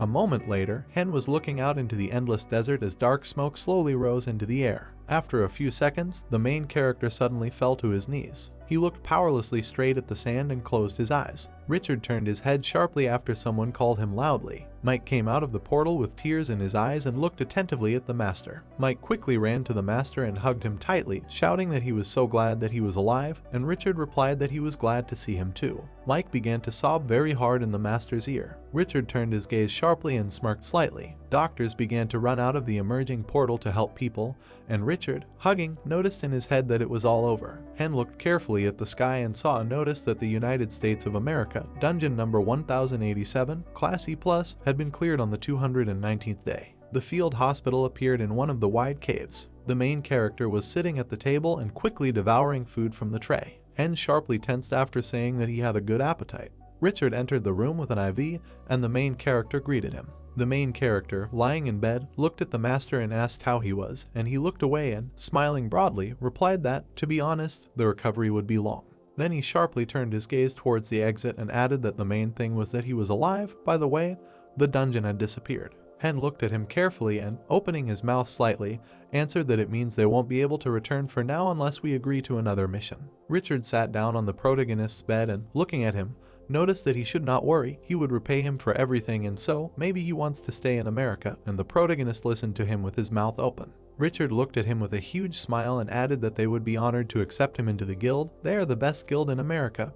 Or what? The whole world. The main character looked at the master with a wide and sweet smile and thanked him for the offer and replied that she did not want to be part of the guilds. Perhaps he would create his own guild later. Richard sharply put his hand in front of him and noted that he understood. Then what about America?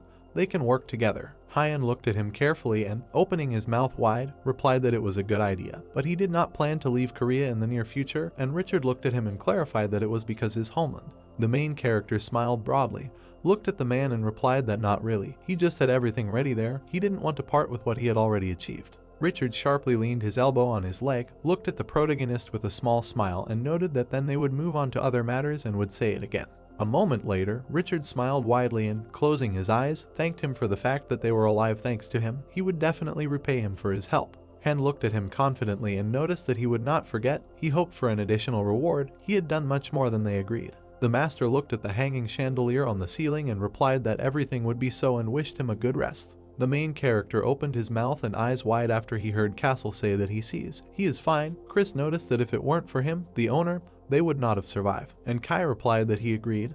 They would have come a second too late and there would be no one to help. Then Nidhogg noted that they needed to become stronger. The main character sharply lowered his thoughtful head and hovered slightly. A moment later, he suddenly turned on and noticed that the monster thought she was connected with the Legion. Hen sharply straightened up on the bed, and Kai replied that he, too, immediately remembered the Legion, and Castle asked what it was. And Kai looked at him carefully and answered that it was a top-class monster, similar in characteristics to a ghost. It was almost impossible to kill him. The main character listened to them and looked carefully at the wall. A girl waving her arms surrounded by sand guards appeared in the protagonist's head, and Hen thought, what can we say? The Legion is a ghost that controls other monsters. There are many different ghost-type monsters, but the Legion is different in that it can control its dolls. In the protagonist's head, the girl raises her hands high, and one of the guards walks towards the others, and then Hen added that she also divided her soul and controlled its parts, but she was not like the undead. In his head, Hen imagined the girl's face after the transformation and added that her soul had a physical body. The main character sharply lowered his head and carefully looking at the floor noticed that, to be honest, he would not want to fight with her anymore. A moment later the entire squad supported him and agreed.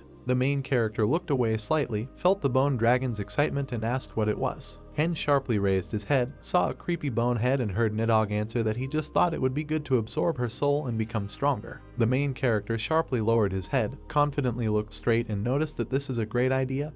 He is not a full-fledged dragon, which means he must do everything to become stronger, and the stronger he is, the better for all of them, and Nidhogg thanked the master. Hen folded his hands on his legs, looked carefully at the bed rail and added that while they were in America, it was better to collect as many souls as possible. There would certainly be more tasks here than they had. The main character looked sharply at the bright blue sky and added that Richard said that he would resolve the visa issue. Richard smiled broadly and happily noted that he wanted to travel around America and this was a great idea.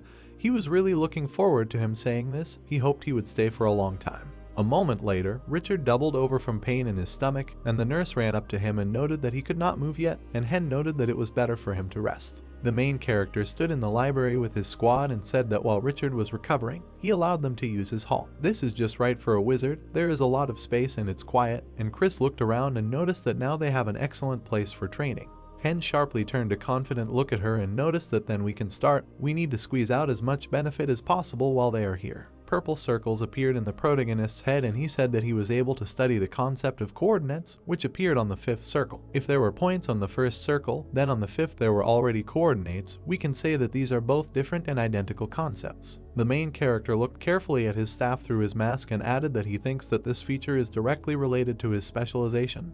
His beginning, his starting point, is himself. The main character sharply put his eyes straight.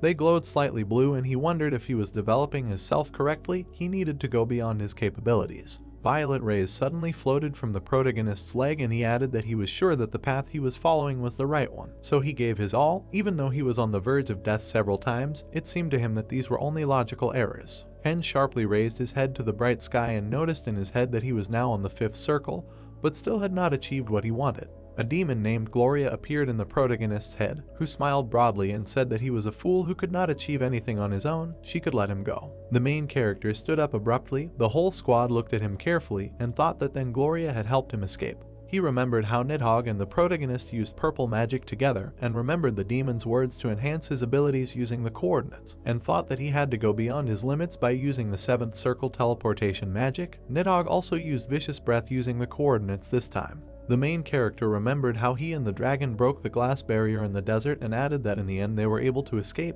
but Nidhogg and he were exhausted by using such strong magic. A moment appeared in his head as he tiredly looked straight and heard the voice of a girl named Gloria who said that she thought they wouldn't succeed. She would take care of their treatment, and added that thanks to her they were quickly able to recover. Chris sharply lowered her gaze, looked directly attentively and noticed that she had already said, "But they need to become stronger. They are surrounded by 2 difficult opponents." Hen looked at her carefully and replied that it was true or just die. The desert girl was lying on the floor screaming to a demon named Gloria. Gloria put her hand to her chin, looked carefully at the girl and with a wide smile noticed how much she liked it, the way she wriggled like a bug. The girl sharply raised her head and with her mouth wide open shouted that she had crossed all boundaries. She thought that she would just leave it like that. Gloria grinned slightly, looked carefully at the girl and replied that she couldn't do what she wanted, but she was sorry to kill her. After such words, the girl clenched her teeth and screamed loudly, and Gloria added that she still calls herself a demon. Gloria looked at her furiously with her red eyes and, opening her mouth slightly, noticed that there was nothing of a demon in her. She was just a bug. The girl became all gloomy and, with her mouth wide open, heard that she would save her. She was in a good mood. Gloria began to walk away from the girl lying in the mud and, waving her hand, said so that she knew that she was alive only thanks to her. The girl suddenly became angry and, with her mouth wide open, shouted that she would die, she would definitely kill her, both her and that person, all of them. There was a beautiful view of the tall houses and the temple, and Richard asked how they were doing. The main character looked at the master with a big smile and replied that it was pretty good, and Richard turned and replied that he was glad to hear that. The master turned his gaze slightly and said that he saw that everything here was new to him. Hen stopped abruptly, looked carefully at the huge apartment building and noticed that Washington seemed bottomless, and Richard asked in what sense. Hen looked at him carefully and replied that he is a necromancer, so he sees a little more than others. If they rise higher, he will also understand. The heroes rose to a height and a helicopter flew past them. Hen sharply put out his hand with purple magic and told him to watch, and then cast a Deadeye spell. The master's eyes suddenly glowed purple and he was very loudly surprised. Richard looked at the city and saw a huge number of flying, purple skulls and asked how this was possible. The main character looked carefully at the city and, slightly narrowing his eyes, replied that now he sees what is happening to the dead, and Richard pouted his face and did not understand what he was talking about. A grave appeared in the protagonist's head, over which a purple spirit rises, and he said that about souls that leave the body after death, that's why funerals are held. Richard looked at the protagonist in surprise and noticed what these people meant, and the main character leaned on the beam and interrupted by answering that they had not found peace after death. Richard turned his head tensely and silently looked ahead. Richard stood confidently in the helicopter, looked at the protagonist and said that he understood, but how can you live next to him all this time and not notice? Richard, a moment later, opened his eyes wide and, slightly opening his mouth, answered to himself that it was because of mana. Hen looked at him carefully and thought that this was great. He answered his own question, and then said that this is exactly the case and these are not just souls, they can develop. In the protagonist's head, a green giant absorbs a purple soul, and Hen said that, for example, they absorb other souls. The more energy in him, the stronger he is. This is the law of survival of the undead. Richard suddenly put his hand to his face and, sweating, asked what to do. The main character gloomily opened his mouth and replied that there is a way. The White House appeared, and specifically the president's office was visible. The President of the United States of America looked carefully at the document and said what kind of nonsense this is. Halloween is long over. Ghosts will begin to attack city residents within a year. The Vice President looked carefully at the President, heard that he could purchase crosses and holy water, and replied that if this was necessary, then yes, they could also stock up on silver bullets just in case. The President looked away with a malicious look and joked that he should call more exorcists. Suddenly the White House shook and lightning began to appear in the President's office. A moment later, the glass flew out of the frame and the President ducked down sharply. The President and Vice President looked out the window in horror. A huge number of souls flew into their room and the President fell to the floor. The guards suddenly ran into the room and shouted that we needed to evacuate quickly. The President and Vice President quickly ran down the corridor from the ghosts. Huge, scary heads hung above them and screamed loudly. They ran sharply into the room and stopped, then turned their heads and saw something terrible. In the room there was a huge, red spirit at which the guard was shooting with a pistol. The red spirit struck sharply with his axe. The President clasped his hands above his head and began yelling loudly. A moment later, he did not understand why nothing happened and began to slowly withdraw his hands and open his eyes. The main character abruptly began to gather all the spirits into the black portal and noticed that this is why he should be more attentive to the problems in the country. The President opened his mouth wide and shouted what was happening, what it was. The soldier with the medals turned to the President and replied that it was a simple demonstration, and the President furiously asked that it was a performance. The soldier looked carefully at the President and replied that this is what will happen in just a year in their country, and the main character began to carefully examine the room. The President looked at him menacingly and asked who these two people were. The President looked carefully at the master and his golden black hole brooch, and the soldier replied that this is Richard Leonhardt, the master of the Golden Black Hole Guild. He is responsible for the demonstration. Then the President looked at the masked protagonist. Demons and spirits appeared behind him, and the soldier said that this was the best necromancer he knew. The President looked at him in horror and asked again. Hen looked confidently at the President and noticed that they did not have time. The spirits were gaining strength. The black soldier extended his hand in front of the President's and said that they had convinced everyone. Only the two of them remained. The main character looked at the President with a glowing eye and said that it was time for them to act if they didn't want the kingdom of the dead to be here in a year. A gorgeous view of the city opened up, and Richard said that first they decided to conduct an experiment in a small town. They first checked whether there were spirits here. The main character looked carefully at the master and noticed that there were so many wizards and soldiers here, and Richard looked directly attentively and replied that he need not worry about him. Hen sharply turned his gaze to the gray-haired man and said that we could begin.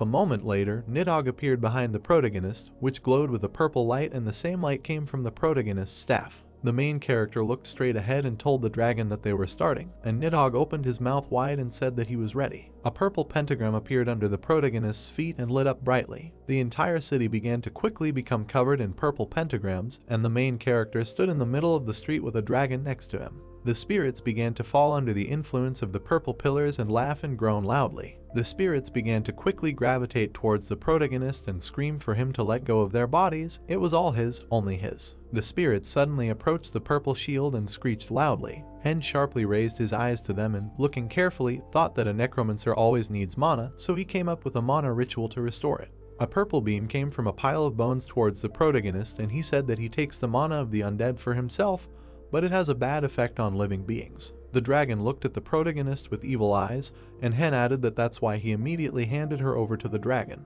Nidhogg began to quickly absorb purple mana into his body. The main character turned sharply to the dragon, looked at it carefully, and noticed that not only the amount of mana is important.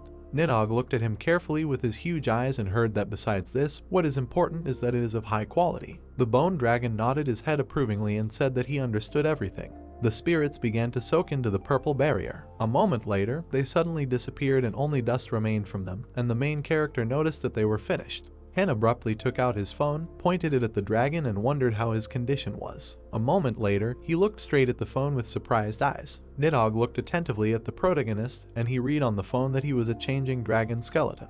There was an emptiness in the main character's head, and he thought that he was changing, which means he could become a different dragon. A moment later, Nidhogg sharply lowered his head and, looking carefully at the protagonist, thanked him. Hen raised his head to him, looked carefully at his face, and noticed that the stronger he is, the stronger Hen is, and stopped trying to create a heart with just energy. The main character looked at the dragon aggressively and added that it was better to take something material as a basis. He had already asked a guy named Rich to get a good crystal for him. Hen grabbed his staff tightly and, looking carefully at the dragon, noticed that he just needed to wait, and Nidhogg nodded his head approvingly and loudly thanked the master. A moment later, the main character sharply turned his gaze back because he heard a strange sound. The van stopped abruptly behind the protagonist. Richard abruptly got out of the car with two believers and asked how the ritual went, and the main character turned sharply on them and answered that it was successful, and then asked why the priest and nun were there. Richard sharply put his hand towards the protagonist and, looking at the clergy, said that this was a necromancer, 1. The priest looked carefully at the protagonist and said that his name was Romeo, the priest. The girl looked carefully at the protagonist and introduced herself as Victoria and a nun. Hen looked at them carefully and asked why they were here. Romeo sharply lowered his head and replied with a smile that they had come to make sure that he was okay, and he was glad that it was so. He did not see evil in his energy. The main character stood up straight and looked at the priest in confusion, and he added that he himself was convinced that everything he did was for the sake of expelling bad spirits. The main character looked at him menacingly and noticed that he only took their energy. The priest silently looked at the protagonist and an awkward silence hung, and Nidhogg felt something. Romeo looked angrily at the protagonist. The priest looked carefully at the protagonist and said that he understood what he was talking about, but he was sure that he was doing it for the common good. Now he wants to cleanse a large metropolis, and Hen looked at him carefully, began to call for a portal behind his back, and replied that it's right. Romeo closed his eyes slightly and, smiling sweetly, added that some of his colleagues would also like to check the results of his methods. Not all of them trust him, but he hopes for his understanding. The main character looked carefully at the priest and thought that now he understands why they are here. There are many more people on their side, and together they are much stronger. Hen imagined a huge number of monks with knights behind them and added in his head that they came first so as not to kill each other. Hen looked carefully at the priest and replied that he agreed. But if his life was threatened, he would defend himself, and Romeo was surprised by the answer and thanked him for his understanding. Romeo quickly began to get into the bus and finally looked at the protagonist, saying that then they would try together for the sake of their peace. Bus drove away abruptly, and Richard and Hen watched him go. Richard looked at the bus leaving and, with his mouth slightly open, noticed that the president himself had sent them here. They were exorcists who use holy power and cleanse dungeons. The main character turned sharply and laughed and replied that it was good that the ritual was successful. Richard walked out to the center of the road and remarked that he hoped all the other rituals would be the same, and Hen stood next to him and added that he also hoped. Richard sharply turned his attentive gaze to the protagonist and said that he had good news. He was able to get one crystal. Hen looked straight ahead and asked which one. A bright, purple stone appeared in the protagonist's head after the master answered that he had found a diamond of hope, also called the diamond of failure. Bus was driving in the middle of a dark forest, and conversations were heard from inside. Victoria looked straight at him angrily and said that he will become even stronger. They better get rid of him before it's too late. Romeo sharply turned his attentive gaze on her and noticed that he agreed, but it was not the time yet. He was hiding behind good intentions. Victoria turned her gaze sharply to the priest and heard that his methods were not good at all, so for now it was better to wait and watch him. Bus accelerated along the highway, and the nun in the car replied that they would be waiting. Romeo looked sharply out the window and noticed that, nevertheless, he did not like that they had to contact such a person. The priest sharply folded his hands in prayer and sharply lowering his head added that it was their job to show how terrible and dangerous his power was. There was silence in the car, the clergy began to pray, and the driver carefully looked at the road. The headlights of the bus suddenly turned bright. Hen sits at the table and writes something in a notebook, and then turns his head from the question of what he is doing. Richard slowly walked into the room, looked carefully at the protagonist who turned back and heard the answer that he needed to create undead that could restore their mana, fight for 3 hours in a row, and use at least 3 types of weapons. Then Hen knitted his eyebrows in dissatisfaction and noticed that it's a complicated matter. Richard looked carefully at the protagonist and asked why, and then heard the answer that he needed a skeleton, a javelin thrower, and a swordsman all rolled into one. The master carefully lowered his eyes to the protagonist and asked what the problem was, and Hen sharply turned his head at him and replied that production was too long and expensive, and he didn't know exactly how to instill all the qualities in them. Richard looked carefully at the table and, putting his hand to his chin, began to make sounds of thinking. The main character turned his interested gaze sharply after the answer to try to study robotics. Richard raised his finger up, imagined a robot in his head and added that these are similar processes, creating a body, choosing behavior and so on. He thinks this will help. The main character looked at him carefully and thanked him for the advice. Richard came up to the side of the protagonist and, holding out his hands, said that it was time to give it back, and Hen turned sharply and asked what he was talking about. A moment later, the protagonist had a bright crystal of hope in his hand and he opened his mouth wide, looking at it. Richard smiled broadly and, closing his eyes, noted that he was waiting for the next ritual. Nidhogg was above Hen. The main character told us that after that they performed 2 more rituals. He reported that they had drained the negative magic from about 1,000 undead for Nidhogg.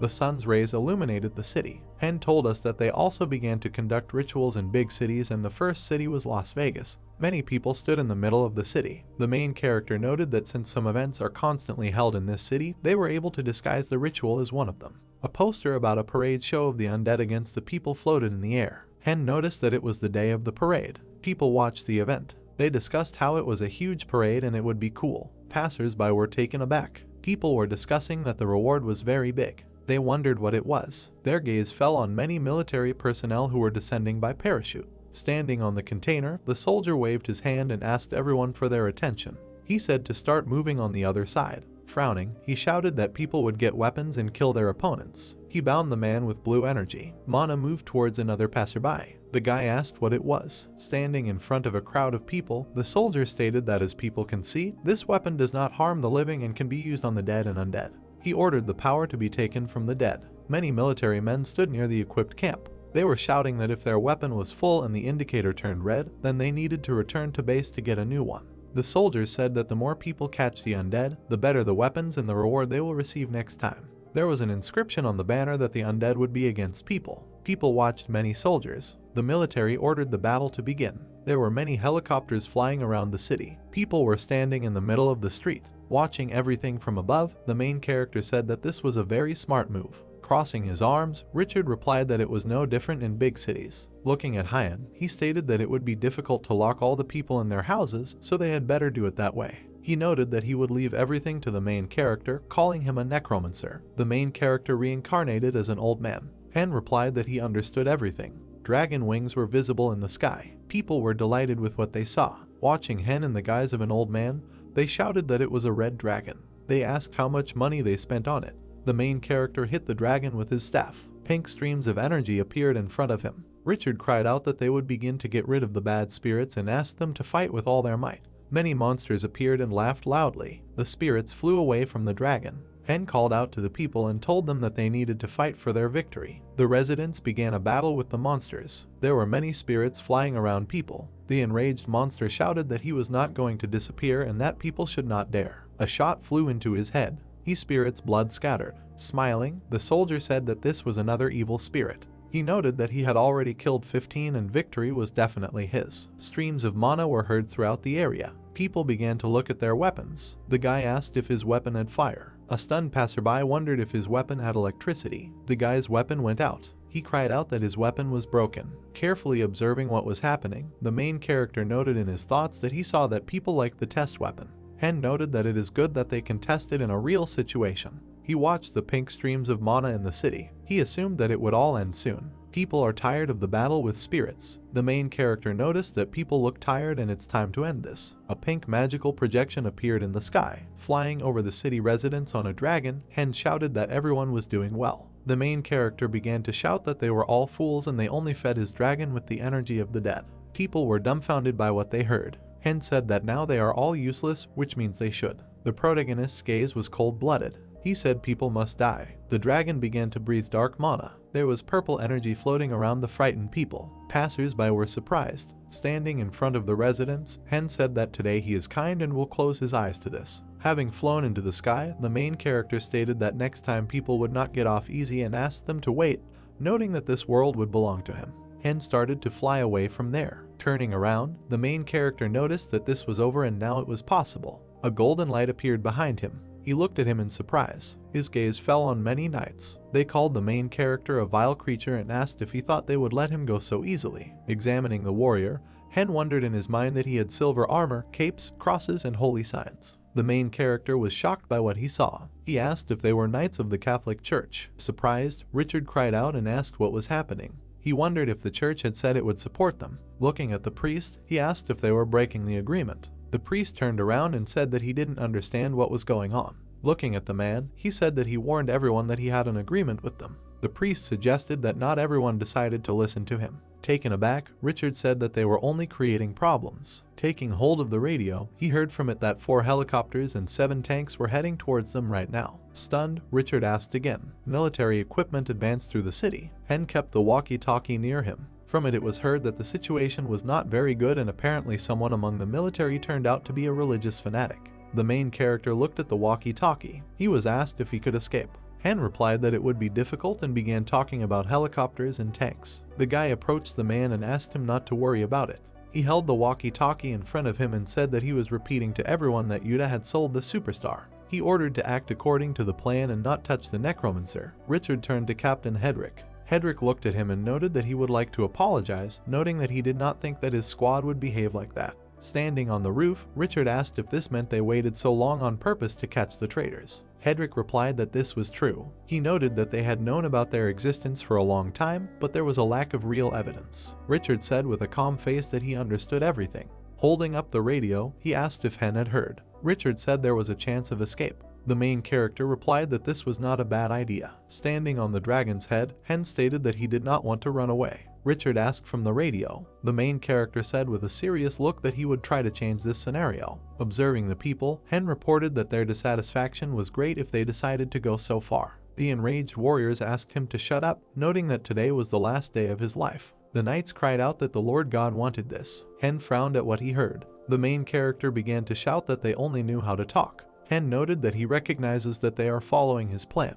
The protagonist's gaze was furious. He noted that, however, the warriors began to kneel. Flying up to them, Hen noticed that they were not gods in their perfection, but subhumans. The main character stated that people are weak by birth, so they are constantly trying to become stronger. Hen's face was serious. He said that although they have different methods, their goal is the same. The main character stated that they need to be able to be responsible for their actions and words. People were dumbfounded. Hen asked what happened in their case. The main character said that they only hide behind God and believe that he will protect them. Frowning, Hen asked them to remember that their actions and words are taken as the words and actions of God, and therefore deeds and misdeeds too. The warriors were stunned by what they heard. A golden glow appeared in front of them. An aura began to envelop them. They threw their swords to the ground. The main character watched as people were surrounded by energy. Taken aback, Hen noted in his mind that this was a much stronger holy force. The main character wondered if this was the consequence of his words. The guy started walking towards him and thanked him for resolving their conflict. He calmly noted that he recognized that they still lacked a lot, but they only wanted to follow God's instructions. The guy noticed that they are now a little weakened. The main character with an angry face said that it was interesting and he thought that they came there to fight at full strength. Standing in front of the dragon, the guy stated that they do not want people to die from this battle, and if their god tells them to stop, they listen to him. A smile appeared on Hen's face. Taking off, the main character announced that he was leaving as their enemy, noting that their battle would still take place. Hen flew away on the dragon in an unknown direction. The banner said that the first round was over. People started shouting joyfully. The main character landed in the desert. Frowning, Hen noted that he didn't think there would be so many problems. He turned around with a dumbfounded face. Looking at Nidhogg, he addressed him. The main character began to consider the characteristics of the dragon. Hen questioned why Nidhogg was still under his control, noting that his abilities were much greater. Observing the main character, Nidhogg assumed that it was all because of the elf. He recalled how Hen shouted that Nidhogg was not real and that a fake would never become real. The main character extended his hand with a dumbfounded look. The dragon remembered how Hen said that if he was with him, the main character would make it even better than the original. Nidhogg noted in his thoughts that if he was a fake in the past, now he feels like a real dragon. Hen's face was surprised. Nidhogg reported that he thought the oath had now become an oath between the dragon and his swordsman.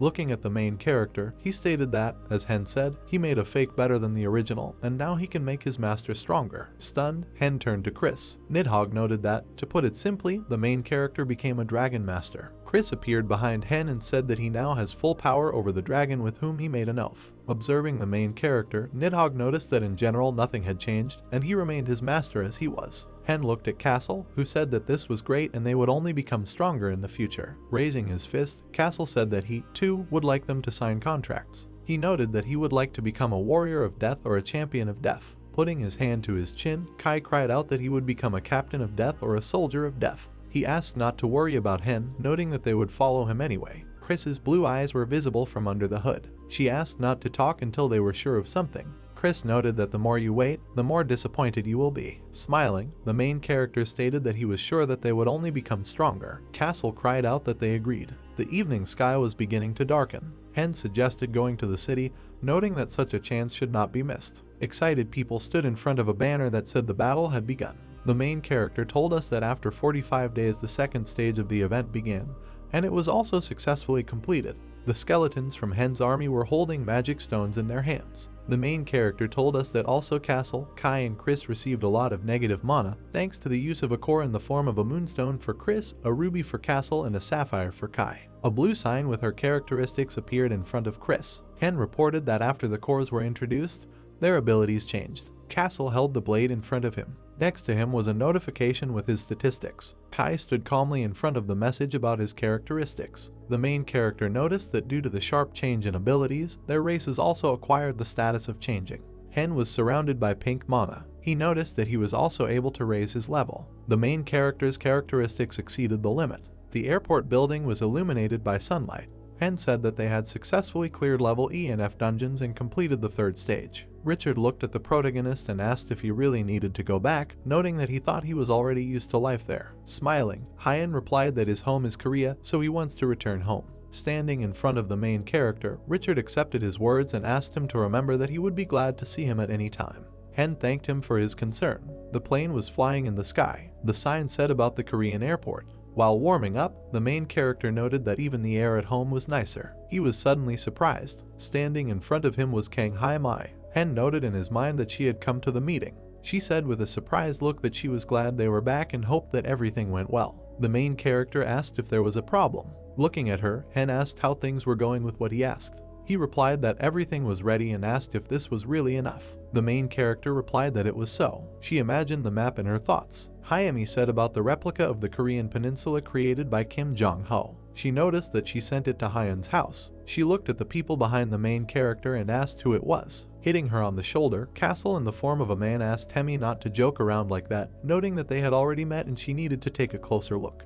She looked at Castle carefully. Hemi was dumbfounded. Castle held the back of his head with his hand. Hemi asked if it was him. Castle replied that she had guessed right. Kai approached her and asked if this was the first time she had seen them like this. Looking at Castle, Hemi asked how this happened. Castle replied that they had done well in the States and could now take other forms. Chris stood behind the main character and said that they needed to go. Hen agreed with her. Hemi gave something to the main character and said that she had something for them from the director. Hen asked what it was. The main character's gaze fell on a golden sheet of paper with red hieroglyphs. Hen wondered if it was a talisman, noting that there was even a letter. The main character began to read the letter. He read that this talisman has special powers. The director wrote that thanks to Hen he was able to create it, so he sends it to the real owner. The main character fell into thought. Hen told us that after returning home, the routine did not change much. The main character was sitting at the table. Hen noted that there was training, studying, and clearing dungeons, and he also began looking for information about talismans. Looking at the gifted talisman, the main character noticed that he used to think that this was part of Asian culture, but this one was a little different. Powerful energy began to emanate from the talisman. Hen reported that this talisman actually contained power despite the size of the format. The main character noticed that there was so much power that he still needed to learn how to control it. Victoria approached him and said that she would like to know where the director got such knowledge. She offered to kidnap him. Hen replied that it was not a bad idea. Castle called out to the main character and said that they had a guest. The main character asked who was there and whether it was Hemi. Castle replied that this was not the case. There was a smile on the director's face. Castle said that the one Hen wanted to kidnap was there. The main character was sitting opposite the director at the table. Looking at him, Hen noticed that the director was younger than he thought. The main character wondered if he really was the director, noting that he couldn't sense any mana in him. Smiling, the director asked if Hen had looked at him. The main character answered with a serious look that this is so and he is the director. Starting to laugh, the director replied that this was so and that he had made the talisman that was given to Hen. Taken aback, the main character noted that he had come in person. Hen asked if the director knew how dangerous magicians were. The director replied that he knew this and he fought with magicians and many were truly crazy. Frowning, Chris asked why he was saying this while looking at her. Castle stood behind Hen, his arms crossed. The director noticed that, in general, they are dangerous guys. They learned to increase their mana, so the problems only increased. He noted that he was talking about mages in general, and not about dungeon mages. The main character calmly stated that he knew that there were magicians in the world too. Looking at Hyun, the director said that he saw that this did not surprise him. Sitting opposite, the main character stated that magic also exists on Earth. Smiling, the director said that this is true, even if it is not much, but the wizards have learned to use it correctly. He asked if the main character was interested in this. Sitting at the table, Hen replied that it was so. Closing his eyes, the director stated that in this case he could show the main character what he had learned about the wizards whom he personally killed, if he asked. Frowning, Hen said he didn't think he needed to ask. Purple energy began to emanate from the main character and his army. Hen noted that there are many of them there, and he is alone. The main character asked him to simply convey everything that the director knew. He answered Hen with a smile that other wizards immediately tried to kill him, and he was only trying to teach the new generation. The main character was dumbfounded. Hen, with a frightened face in his thoughts, noted that he could not move. The main character wondered if the director was controlling them. Taken aback, Hyun emphasized the fact that he could not sense any outside influence. Rising from the table, the director said that today would be a great experience for the main character. Going to the window, he asked Hen if he could smoke there. The main character replied that this was prohibited. Turning around, the director noticed that, as he had said, payment for information was needed. He stated that Hyun needs to do whatever he says for just 10 days. Looking down, the main character replied that he understood everything. Throwing up his hands, the director noted that if Hen succeeded, he could also give him a bonus. The director suggested a better place than this. He put the talisman on the table and said that they could communicate with it and it was not a fact that the phones would work. As he left the apartment, the director waved his hand. He slammed the door loudly. Looking at Hen, Chris stated that they were completely broken. She asked how the director even used magic of this level. The main character said that they need to prepare and his tasks will probably be difficult. Lowering his head, Kai asked for forgiveness. Holding his face, Castle noted that they had lost and it was terrible. Taken aback, Hen wondered what it was, paralysis or pressure. The main character asked in his thoughts if this was a time stop. Looking at Hen, Chris said that it was terrible. The plot takes us to the next day. Daylight illuminated the estate. Hemi said that she had something to convey. Standing still, Hemi said that this was payment and hoped that the main character would cope. She noted that these were the words of the director. She was standing in front of several trucks. Taken aback, the main character asked why there were so many of them. He noticed that there were 5 trucks weighing 10 tons. Hemi handed over 3 books and said that the director asked to give them 2. Looking at the books, Hen noted in his mind that this was an entry-level book for modern wizards, an entry-level book about the dead, and a book about talismans for beginners. The main character noticed that this was exactly what he wanted. Hen said that a couple of days later the task began. Richard held the phone to his ear. He told the main character what he sent to him and had to contact the Vatican. Looking at the many bars, Hen thanked Richard. Observing the ingots, the main character noted that there was 1.5 tons of silver and 18 tons of iron. Hen emphasized the fact that Richard had to work hard for this. He stood in front of several golems and asked them to move everything. Looking at the warrior, the main character asked how the preparations were. The knight replied that everything was fine. Warriors forged metal plates. Hen said that they need to create a good defense. The main character noted that even before they were at the level of primates, thanks to the development of their talents, violet eyes were visible from under the knight's helmets. Hen stated that they were also able to improve the brain. The monster was carrying metal plates. The main character ordered them to be careful with new materials. The soldier held the materials in his hands. Hen noted that he improved them so much that they even became demanding, and these requirements had to be met. The main character said that it was good that the American government was involved in this and not he. Hen watched them with a serious look. The main character noted that in any case, the soldiers are under his control. He stood in front of a large number of missiles. Hen told us that like the armory in the basement, America sponsored it with weapons of various formats and even bombs and missiles. The main character noticed that this was a weapon. He introduced armed soldiers. Hen emphasized the fact that these weapons would help him arm his army and also serve as protection from the outside. Looking at the drawings, the main character said that they also began to develop weapons. Chris came up with the sketches, and America turned them into reality. Looking at Hen, Chris stated that he was there. The main character asked how things were going. Looking at the drawings, Chris responded that there was not much difference yet, noting that energy efficiency, capacity expansion, and production costs were difficult to improve at the same time. Hen said that everything was clear to him and asked Chris to continue working, adding that he would help a little later. Many cards moved along the conveyor belt. The main character said that they also again launched mass production of cards with spells. He presented the blue stones and cards and said that they received the crystals from America and supplied them with cards. The screen said that the spell cards had been sold. Hen noted that over time, the Americans also learned to make them and that was the end of their business. A glow emanated from the Night City. The main character noticed that many people felt changes in the world, but they don't know yet. Hen was sitting at the table. The main character emphasized that people do not yet know that a full-scale invasion is ahead. Hen noted in his mind that they had prepared to the maximum.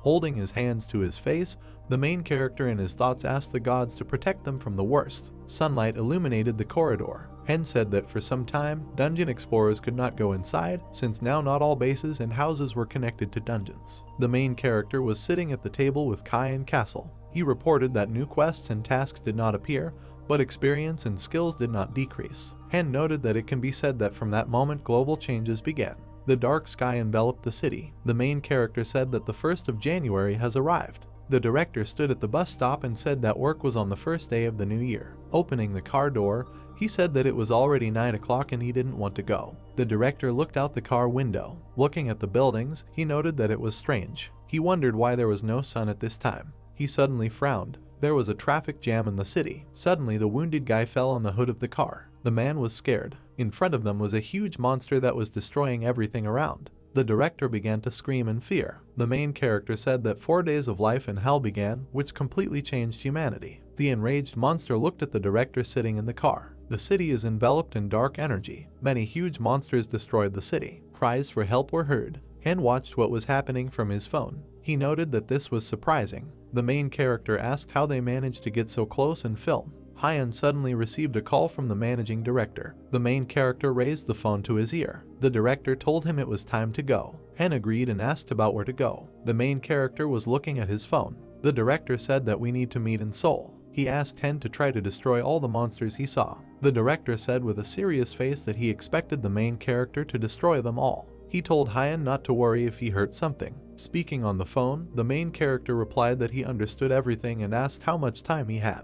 The director asked if Hen would be able to handle it before lunch tomorrow. The main character replied that it was so. Castle approached Hen and said that this was a stupid task. Looking at him, the main character said that they could go and kill. The frightened girl called her husband. Turning around, the guy asked her not to look back and hold on tight, noting that he would definitely protect her. They rode away on a motorcycle from a crowd of monsters. To their side, a huge wolf rushed at them. The guy's gaze fell on the monster with its mouth open, growling loudly. He was stunned by what he saw. Taken aback, the guy wondered what was happening, noting that they lived an ordinary life. He emphasized the fact that many monsters seemed to appear out of nowhere. He watched the monster as it approached him. The guy noted in his thoughts that he did not want to die and asked for help. He fell off his motorcycle. He opened his eyes. The guy asked if it was an angel. He was suddenly taken aback. His wife lay under the monsters who were fighting. She ran away from there and called her husband. The knight walked towards them. The girl looked at Kai and asked who he was. He drew attention to her and replied that when the fog cleared, there would be soldiers there and asked them to go. The huge bear struck. Pink mana emanated from him. Kai approached him and said that the grizzly also had a hard time. Turning around, the guy thanked Kai. They were dumbfounded. A bright light appeared in front of them. Many soldiers on tanks appeared in front of them. They started shouting that they had survived. The plot takes us to a secret bunker on the outskirts of Seoul. There were many people in the bunker. The guy crossed his arms and asked how the situation was. The plot introduces us to the president of South Korea, Kim Dae-chul. The man held a piece of paper in front of him and said that the military was now trying to clear the city. The plot introduces us to Han Kyung-chul, the Minister of Defense. King-kul asked about the reasons. The frightened Dae-chul replied that the reasons have not yet been clarified and that the mortality rate is expected to be 60% in all cities of the country, and this is at best. The guy suddenly clapped his hands. Everyone looked at him. With a smile on his face, he turned to the president and asked what he would do in such a situation. The plot introduces us to Park Man-hye, the youngest son of the CEO of Changde Group. The surprised man turned to Manna and asked what he was doing. Man hit him, causing blood to splatter. People were frightened by what they saw. Smirking, Man cried out that he was glad that he would no longer bother them and this nonsense was over. Enraged people looked at him and asked how he dared to kill his father. Man grabbed the man by the neck. He lifted him off the ground and ordered him to shut up and listen to him, otherwise he would die next. Dae-chul said that this is a superhuman force and Man-hye is probably a traitor. Turning around, Man asked about the traitor and replied that it was possible for them. He noted that he had only chosen the right side. Spreading his hands, Man cried out that he had chosen the side of power and inquired about who could blame him for this. Man asked if he was special now. He stood in front of a pool of blood and laughingly declared that no matter how hard they tried, the Earthlings could not win. Taken aback, Dae-chul asked about who to defeat. Man introduced the crowd of monsters and said that his new powers were only a part of their powers. Turning around, he said that you don't even have to try, but they are ready to show their mercy. Stretching out his hand, Man said that if they join them, they are ready to destroy everyone except them. Having killed a man, Man noted that you can refuse and die. People fell in front of him and shouted that they would go with him. Stunned, Dae-chul turned to Manna and asked if he didn't understand how terrible what he was doing was. Turning around, Man asked what the president had to do and whether there was nothing more to tell him. Raising his fist, Man asked him to die. The soldier stopped his hand. He held back Man's blow. The guy holding Man's fist said that this is not bad and his hand is even shaking. He supposed he had aged a lot. Stunned people asked if it was the sergeant. The sergeant with a smile asked to leave Man to him. Dae-chul asked with a surprised face who else it was. Veins appeared on the sergeant's arm. Man started screaming loudly. Smirking, he stated that he was an ordinary sergeant who had experience in completing dungeons. Squinting, he noted that he was like a soldier. Raising his fist, the sergeant announced that he must destroy the traitor to humanity. He dealt a powerful blow to Manhwa. Spatters of blood scattered throughout the area. Sighing, the soldier asked the sergeant not to touch Manhwa's head. Laughing, the sergeant said that he had forgotten it. He turned to the traitor with a grin and said that he would have to pay for his choice. People were scared by what was happening. The plot tells us that this is the first day of the 4 days of the earth. The sergeant stood in front of a pool of blood. The main character told us that people already realized that sometimes the most terrible monsters are among them. The tanks and soldiers began firing with all their guns, and someone shouted that they should not spare their bullets. While a ruined ogre is running towards them, someone shouts that while they are making up their minds, their brothers are dying. And it is very huge, they must shoot in the heart. The soldiers watch him in surprise, talking about what is happening. An ogre grabs a car with a man inside who is screaming to be saved and he doesn't want to die. One of the soldiers grabs the radio, saying that this is a man. He looks at this radio with a serious look, saying that they need the help of tanks and they will take responsibility. And while the ogre is running, the tank points its muzzle at the ogre, and at that moment they try to object to the soldier's decision from the radio. To which he shouts, holding the walkie-talkie, for them to shoot, and they call out to this soldier, telling him to wait a little. The soldiers watch in surprise as Castle steps forward, wearing armor and emitting a purple aura. He lunges forward. Then the ogre hits his leg. Castle catches the falling car, saying that it's hard for him. After which Castle jumps with this car. The soldier watching this shouts that the time has come and they must explode. And the fleeing Castle with the car turns around, watching how the tanks attack the ogre. Castle, holding the car, looks at one of the soldiers and says that their toys are very dangerous. And the soldier asks him who he is. Castle says he is reinforcement. After which he parks the car on the ground and the soldier asks him about what reinforcements, is it really only him who has come? To which he says no, and there are others. Castle looks at the soldier. They say that reinforcements are on the way but they should not shoot. The soldier looks at Castle in surprise and says that he understands. After which all the soldiers turn around in horror. They notice many monsters walking forward, shrouded in a purple aura. They say that this really is reinforcement. Castle then approaches the soldier as he turns around and talks about how he can use them as a shield. And the soldier says that reinforcements of this kind have been sent to other places. They look at the huge number of monsters standing in front, and Castle says, of course. The soldier turns around in surprise, looking at these monsters. He raises his hand, looking forward, and tells them to use reinforcements for protection and to do it quickly, after which many monsters run along the road. Speaking of interesting things, they will form flocks. Hen stood on one of the monsters with Yunhei and says that some pick up human corpses and someone controls them with magic, after which Hen is very surprised, looking forward. He notices a huge pentagram drawn on the ground and talks about what it is. And is this really a calling circle? And Hen, standing on top of the dragon, looks at this pentagram, saying that right now someone will have to appear here, but it is completely clear who exactly, and the circle is so strong that he is unlikely to be able to destroy it himself. Yuna stood behind Hyan, talking about the owner calming down and what they need to do. Hyan, worried, turns to Yuna, saying that it is better to leave. In the worst case scenario, a being of a higher level will be summoned here. At night, the mind of multi-story buildings, someone says that Lord Allah is a Buddha. He sits in bags of garbage and says that, please, someone. She looks forward very fearfully, talking about getting help. She remembers how everything was yesterday. As usual, she was sitting in the office. And why today? After which a wolf passes nearby, looking at the packages, and she hides. This wolf is looking into these garbage bags while she is shaking and watching it. She covered her mouth with her hand and wondered if she had been noticed, after which the wolf discovers her with his red eyes. He opens his mouth and jumps right at her while she closed her eyes and screams in fear, saying that no. She manages to dodge this monster before it hits the wall. She closed her eyes and runs forward, talking about getting help, after which she stands surrounded by many monsters, thinking that there are not so many monsters. She raises her head and looks at them with fear. She closes her eyes and talks about being helped and saved. She opens her eyes and then a red color begins to shine under her, and someone tells her that she really needs help, saying that he can help her. The sharp ones are approaching, and the red circle begins to shine even larger under her feet. She asks who is this for her. They say it's sad to die. It's true, especially when she's so young. And the man with blonde hair smiles, saying that you don't want to give up. The girl looks up and asks him who he is, while he says that he is evil, which became so by losing to God. And while we are surprised by these monsters, he tells her that he is also a force that can resist him, and they will not just watch. Monsters begin to attack this girl, and he tells her to wish, and he will fulfill any of her wishes, unlike a useless god. The girl closes her eyes, talking about being saved, and she asks the demon to help her. The circle under her feet begins to glow purple, and the demon says that she is smart. Many red demons appear near her. These demons attack monsters by spewing fire with glowing red eyes. The girl watches all this and appreciates it while they tell her that next time she should try to think faster. And she watches as a man in a business suit with blonde hair and red eyes appears in front of her. She asks him about who he is, and he interrupts her, answering that he is a demon, and she is right, he is her savior. She is very surprised and excited looking at him, saying that he is a savior. The demon takes this girl in his arms, and she is very surprised by this. Like, looking straight at her, they say he will take her to safety and she must hold on. The girl almost cries, looks at him and says that it's good,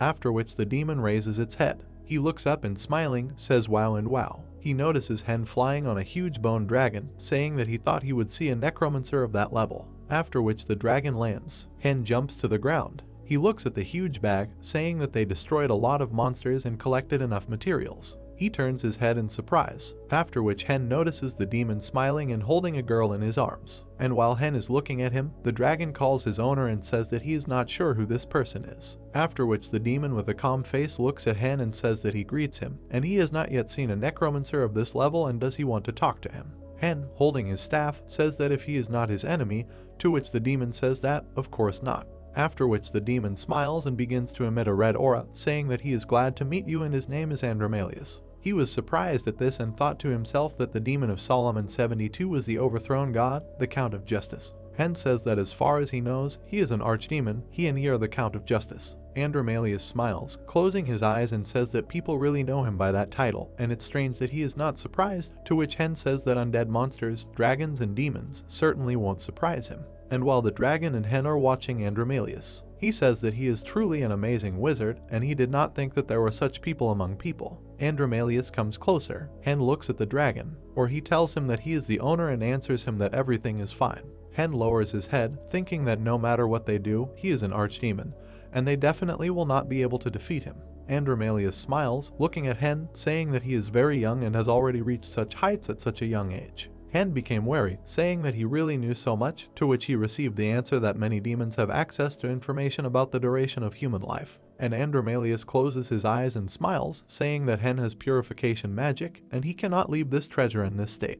Hen was very surprised, looking at Andromalius, saying that this girl is really a treasure of demons, before she says that yes, and he saved her life, which means that now she belongs to him. Hen looks warily at Andromalius and thinks that he doesn't know what happened, and says that he sees that he really appreciates her. Andromalius smiles, they say that is true, and their conversation drags on and they can talk elsewhere. And while the girl is passed out lying on the sofa, Hen says that why does the archdemon need a simple person, and does he really have a contract with her? He answers that not really, and there is no contract as such. He looks with his red eyes and smiles, raising his hand, saying that he only helped her avoid death. If you think about it, it's very surprising that she agreed to help so easily and simply. Henu looks at Andromalius in surprise, thinking about why he should save an ordinary girl, and he tells him why he is telling all this. And Andromalius covers his mouth with his hand and says that, of course. They sit at the table opposite each other, and Andromalius extends his hand, saying that he wants to get closer, and Hen asks him why he needs this and that he is much weaker than him.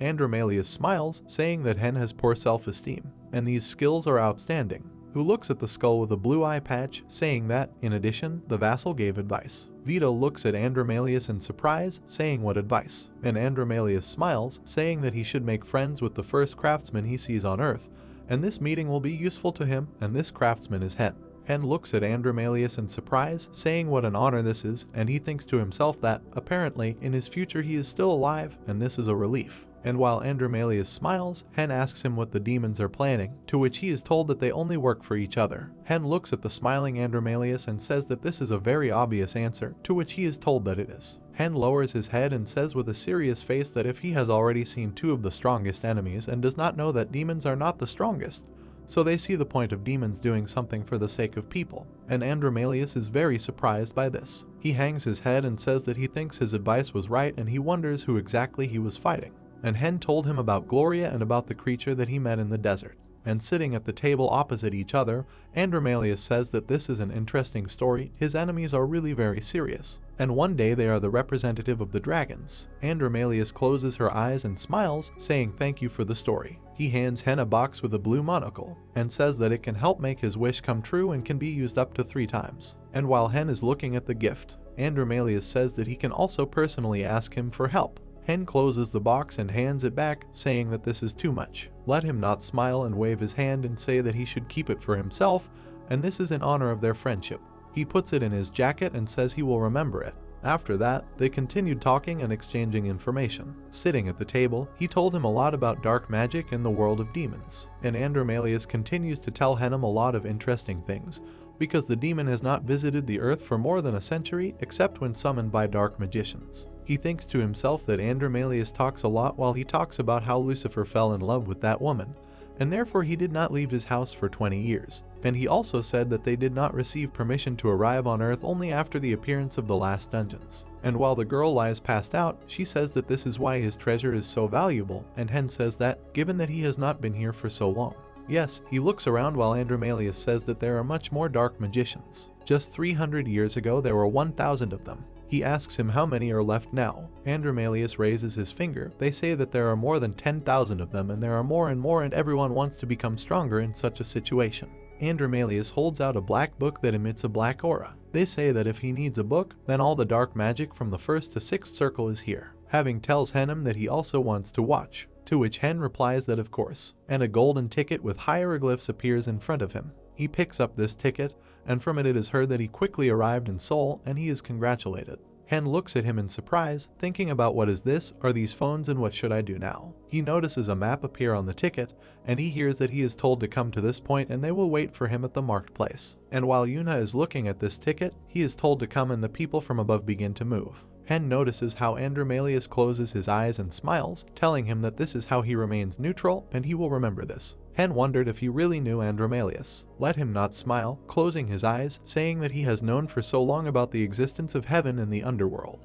That's why he wasn't surprised. After which he gets up from the table and says that then he will go. Andromalius turns around, saying that, by the way, he is not married. And Hen is very surprised by this question, looking at him, saying that no, he is not married. Andromalius grabs the girl he saved and says with a smile that he knew it, and that's great, see you later. Hen gets very angry about this, thinking about why this is great. On a dark night, Hen and his servants come to the appointed place and the man, on the contrary, tells him to come up. Hen looks forward in surprise and says what's wrong with his face. The director looks at Hyan in surprise and says, what do you mean? And while the director looks at Hen, he says that he thought he would be killed right away. Hen says he won't say that there was no such thought. The director smiles, saying that thank you for your concern and for saving his life, and in gratitude he will give something. He hands many talismans to Hen and he takes them, saying that they have already given him talismans and he will need these too. The director with a serious face says that he should rest tomorrow, but the day after tomorrow he will need to go to Uedo.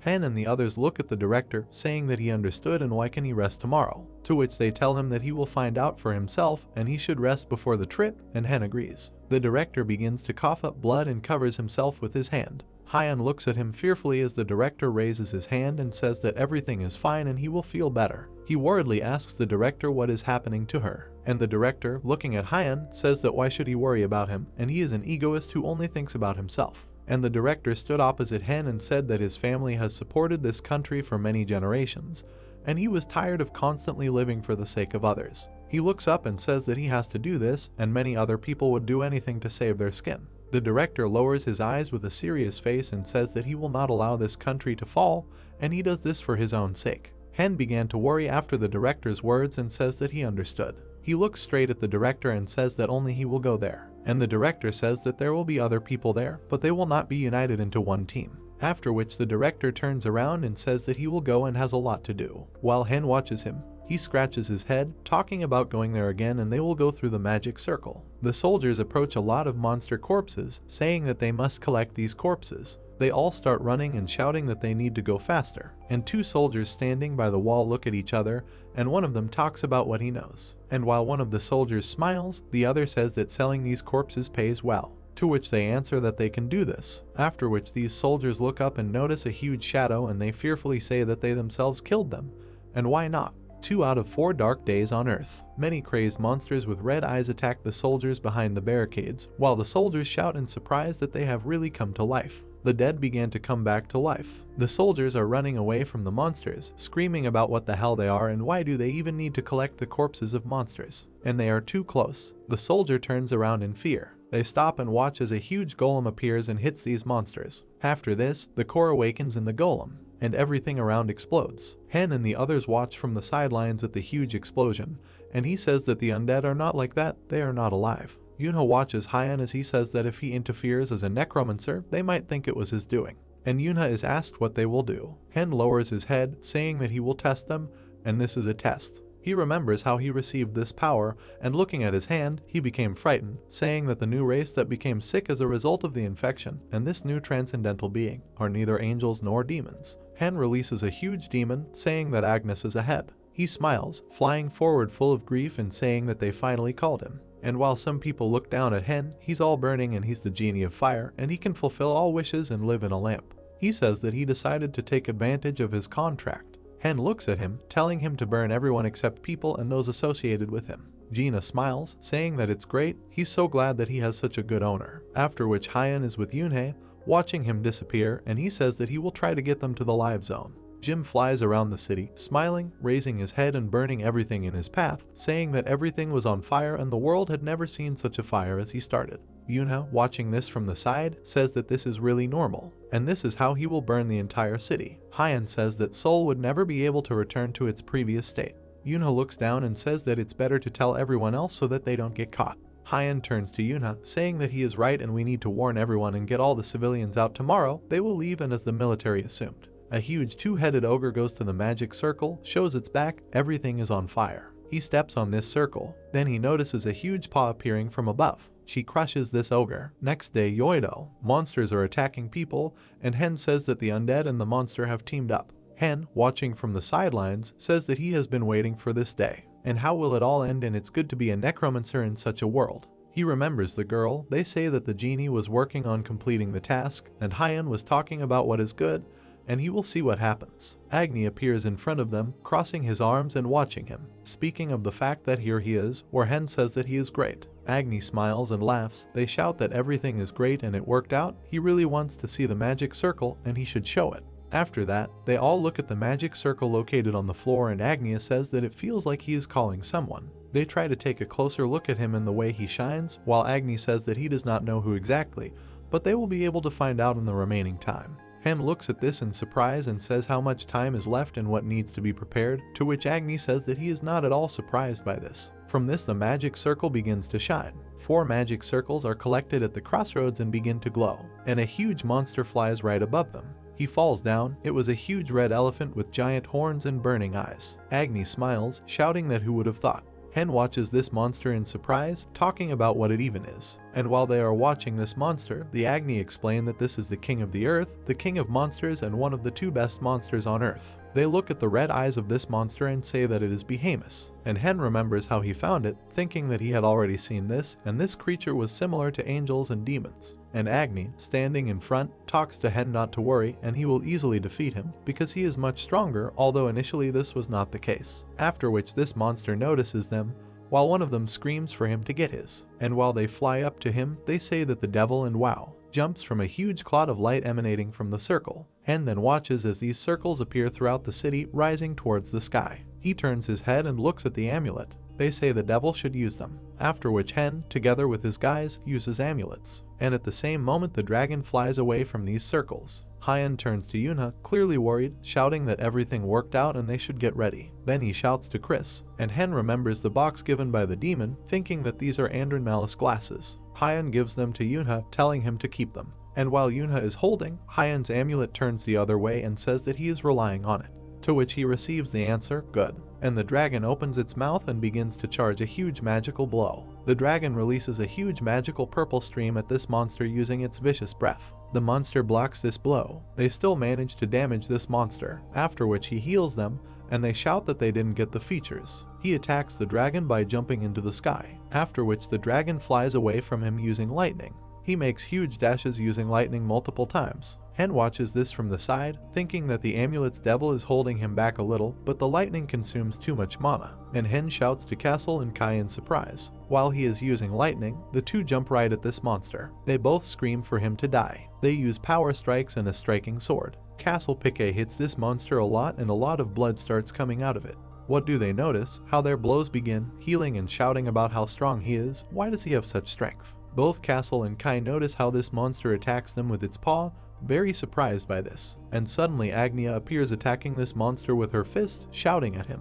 Together with this monster they grappled in a fight, and he, gritting his teeth, tried to push him away. Agnia smiles, clearly worried, shouting that even the blood burns at such moments. After that, they stand opposite each other and Agni says that they need to finish with him. Agni smiles, heading towards this monster. Does he grab it with his own hands? After which fire appears everywhere, burning this monster, and Agni smiles. Kai and Castle, watching from the sidelines, talk about how he can do this. And Agni, looking at this monster, says that it receives strength from the earth and that means it will not withstand this attack. After which Kai Castlem attacks him, shouting that everyone who is not human should fight. But Hen picks up the staff and creates bone spears. They crash right into this monster and it notices him. Hen uses a bone thrust and everyone around him starts to explode. This monster continues to attack them and Castle says that the devil doesn't work. And then this monster grabs Agni's hand. He is surprised looking at this, and the monster throws Agni away with his hand. Why does he fly far away, breaking everything in his path? And the monster falls to the ground while Hen flies up to him on a dragon.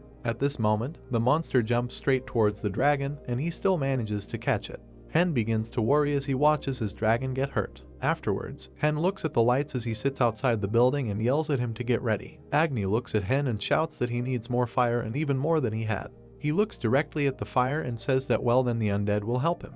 After which Agni spreads his hands and watches as Hen created a huge circle from which many skeletons fly out on rockets. These skeletons fall to the ground. Agni smiles as everything begins to explode and ignite everywhere, and Castle and Kai watch the explosions from the side and think about how a person can withstand it. Hen notices Castle approaching him and saying that his master has an idea for an amulet, and the undead begin to fly away in all directions, losing their limbs. Castle begins to suck in all the tenderness that is nearby and screams that there is not enough and more is needed. Castle continues to suck in the tender, thinking that it is inaccessible to other people, and that's great, go ahead. And Castle grows to enormous size, thinking about cooperation with the undead. He walks right up to this monster and starts laughing. They say he can do it. Castle lowers his legs, and while the monster is surprised, he says why is it so hard for him to move. He notices Kai and tells him to help, and he is so surprised at how he can help. After which Kai climbs into Castle while he screams, asking him to wait. Wild, who is in Castle, says that he will have internal energy, otherwise he must fight. And Castle, looking at this, says that's great, then he should help him. While Agnia is watching all this, Castle runs forward, saying that it has really become easier to move. Agnia smiles and laughs. They say that this is how the battle should be, to which Hen tells him to help Castle. Hen flies forward on the dragon. He uses 3 huge attacks aimed at this monster, and this monster puts its hands into the ground and creates huge streams of blows escaping from the ground. The dragon uses vicious breath, releasing multiple purple beams in a dark explosion. This monster blocks blows, and they are surprised by this. At this moment, he turns, noticing Castle running towards him with his weapon. On the other hand, he notices an Agni running towards him, and Castle, together with Agnia, simultaneously attacks this monster, after which they pierce him, and a weapon stuck in it. Castle is very tense with Agni, saying how hard it is, and Agni tells him to hold on. Hen at this moment raises his hand and shouts about what is happening now, using reverse gravity. Many begin to glow purple while Agni and Castle hold the monster. People watching from the sidelines are trying to defend themselves, after which one of the girls looks up and shouts for them to help Henim with their power using necrophiles. Hen looks at Agni along with Castle. The two lift the monster up into the sky and shout about being together. Hen remembers his past, saying that it was his weakness and lack of strong attacks. The skeleton watches Hen sit and says that isn't it possible to increase the negative mana. The skeleton looks at him and says that in magic anything is possible, and yet he has the attributes of death and curses. At this moment, they remember the demon's gift, thinking about the points he received from him and the negative mana contained in the amulet. Many people collect mana around and combine it all, and Hyan watches as Yunha, standing nearby, takes this mana, thinking that they will be able to destroy the enemy much faster. After which Yunha and Hyan use talismans, saying that this is the end of the brat, and they release a huge purple haul straight to this monster. A huge flash occurs. They stood on the battlefield, the ground was broken. Agni looked very furious and said that he was in shock from the attack. The main character stood in front of Chris and called her. Hen looked at her and didn't understand what was wrong with her limbs. Chris said that nothing happened to her and he could restore her. Agni looked at them and insisted that it was time for rewards. The main character took off on a low hog. Kaisel was very surprised. The plot said that the level was increased. Kai was delighted. The plot says that recovery and fire resistance have been increased. Chris said it was cool. The plot said that the mission was increased and set a limit on low-class monsters. The protagonist's face was illuminated with golden light, which he claimed was life force. Agni flew over the city and insisted that he would show them the blessing of the great Allah. Hen watched what was happening and thought about what a blessing it was. He said that they would find out later, but for now they would go to rest. Chris lay behind him and asked to be restored. The battle took place in the middle of the city. The main character said that everyone continued to fight. People were in shock. He said that on the 4th day of darkness on Earth, people began to understand. They sat in the frost. The main character said that after monsters, nature will be the enemy of people. A mountain of defeated monsters lay behind the people. The angel and the demon stood with their backs to each other. Hen insisted that people had found them. People were furious and asked Buddha to help them. The main character claimed that the gods ignored their requests. People looked confused. The demon asked them to sell their souls. The main character says that the demons took advantage of their abilities. With red hair, he hovered in front of people and found out who was ready to sell his soul. The demon was in the air above the devastation and said that he agreed to their deal and could save them. The red-haired demon looked at the people and said that they would need to sign a contract. People looked at him in surprise. People had tattoos on their arms. The main character claimed that demons gave them magical power, and among the people there were dark magicians. A god flew above the crowd. Hen mentioned that a light appeared above the people. He said that after the 4th dark day, gods appeared on Earth. The houses were restored with the help of golden light. The main character said that the gods restored what had been destroyed and returned the cities to their former appearance. God was above people and told people that nightmares had come to them on Earth. The gods said that they should have united. People prayed to the golden light. The gods said that they would help them. The main character said that there were people with holy power. The people in the forest controlled magic. Hen said that dungeon explorers also evolved. He said that people were able to avoid terrible consequences with the help of magic. The city was illuminated with golden light. Hen claimed that it was a wonderful day. The plot takes us 6 months forward. The main character sits in front of an unknown person in a chair. He told Hen that he had not forgotten their promise. The main character sat in front of him in a mask and insisted that he did not want to become a defender. The defenders stood under the flag. The plot said that it was an association to protect humanity. The stranger left the main character and asked him to inform him if he changed his mind. Hen closed his eyes and thought that he did not want to take part in the associations. He recalled why he was asked at that very moment. The head of the department walked along the road. The main character said that he disbanded the department after his training.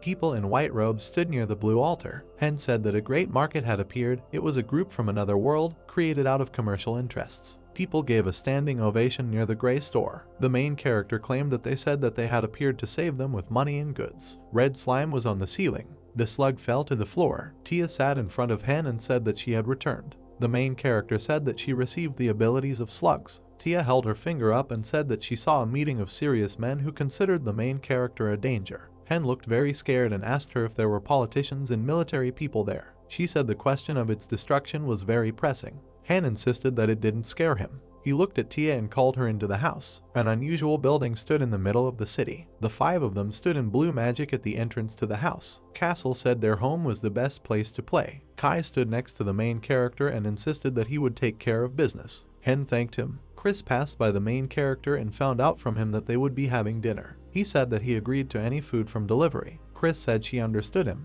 Hen was lying and resting on the sofa. Castle called everyone to play. Chris and Kai were choosing food. The main character recalled the meeting and reflected in his head about what the boss told him then. Hen stood in front of him. The boss told him that chaos would soon begin. The main character's face looked very thoughtful.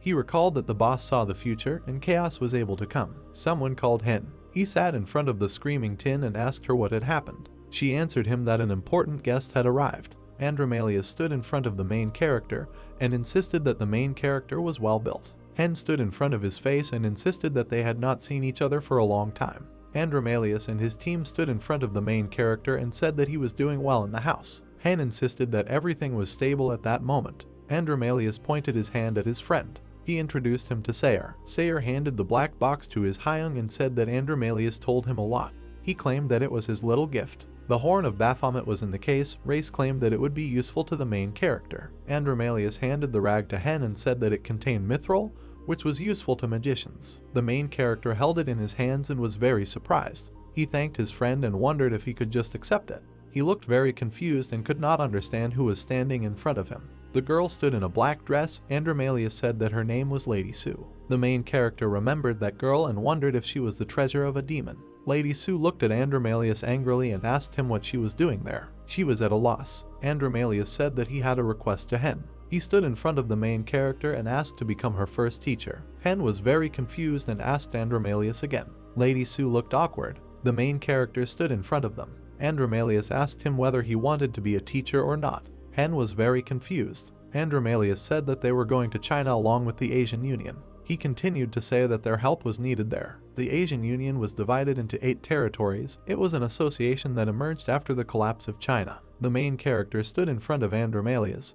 He said that many people entered into a contract with demons. Various monsters could be seen behind Andromalius. He said that there were many monsters in Korea, but they only needed Japanese ones. Lady Sue held Andromalius's hand. He said that he wanted to entrust her to Hen. The main character looked at him and found out whether he wanted her to live with him and study. Andromalius confirmed what was said. Their house was illuminated by light from the sky. The main character said that he would have several conditions. He sat in front of Andromalius with his fingers crossed, Hen insisting that she would get injured due to exhausting training. Andromalius sat next to her and laughed. He said that he understood everything. Lady Sue looked at him. He asked her whether she wanted to become stronger or not. He argued that there would be no easy way out. She looked very tense, but said that she agreed. The main character sat at a large table in front of them and claimed that he had a second condition. He said that he needed to do research for training. Lady Sue sat in front of Hen and said that she would also like to know more about herself. Hair and a jar of blood hovered near the protagonist's face.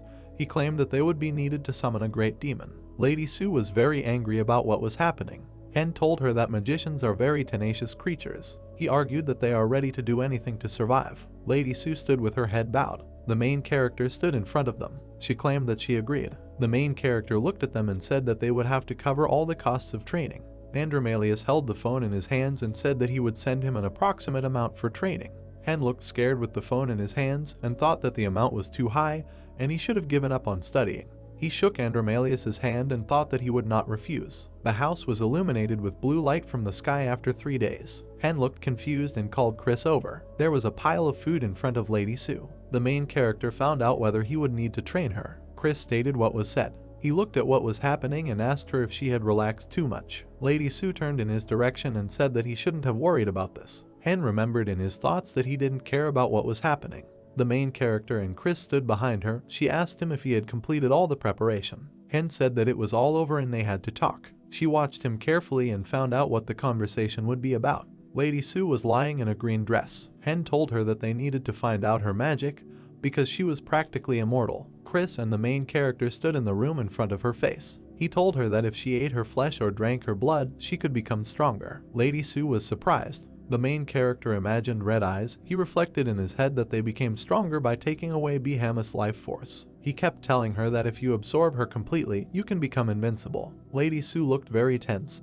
The main character kept telling her that she could become a prophet for many. He looked down at her and said that they would protect her. Lady Sue was crying. Hen asked her if she was scared. He continued to ask her if she wanted to run away somewhere. She was very upset and said that she wanted to run away. Lady Sue stood behind him. He told her that she must become stronger in order to cast aside her fears. She answered him that she would do everything according to his advice. Hen thought about how she called him a teacher. The main character and Chris looked at her purple mana. They were very surprised. Lady Sue was surrounded by a purple field. Chris insisted that she had tens of times more energy than the main character. Hen watched what was happening and said that it seemed to him that he was gaining strength faster. Lady Sue held the coins in the air. The main character insisted that she could hold them for 30 seconds with the help of mana or black magic. Hen claimed that if they were combined, she could hold them for 30 minutes. Hen and Chris observed the violet energy and said it was brilliant. The protagonist's gaze was very focused. He argued that it was time for them to rest. Chris stood behind the main character. She found out if he was okay.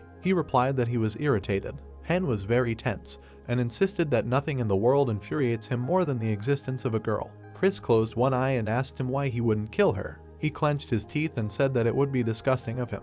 He insisted that he did not want to give in to his feelings. Chris stood in front of his chair and told him that he had enough. Hen was very excited. Chris watched the main character with her staff. She explained to him that she experienced similar feelings because she saw him becoming stronger every day. Hen looked back towards Chris. She continued to tell him that she was surprised that she felt like she did before. Chris stood in front of him and told him that her desire was suppressed against the backdrop of her own development. She looked at her hands and told him that he understood this too, which is why he held back. Hen listened carefully to her words. She told him to use his feelings in the right direction. The main character noticed in his thoughts that she was right. He thought that he could become stronger thanks to those feelings. Violet mana enveloped them. Energy emanated from Lady Sue's hands. Chris and Hen stood in front of her. He asked her if she had given up yet. She claimed that she needed a different spell. The main character looked at her and said that she was there not to study spells, but for protection. He asked her not to be stubborn. Beads of sweat ran down her face. She agreed with the teacher. Chris stood behind Hen. He told her that she shouldn't give up so easily if she needed a specific goal.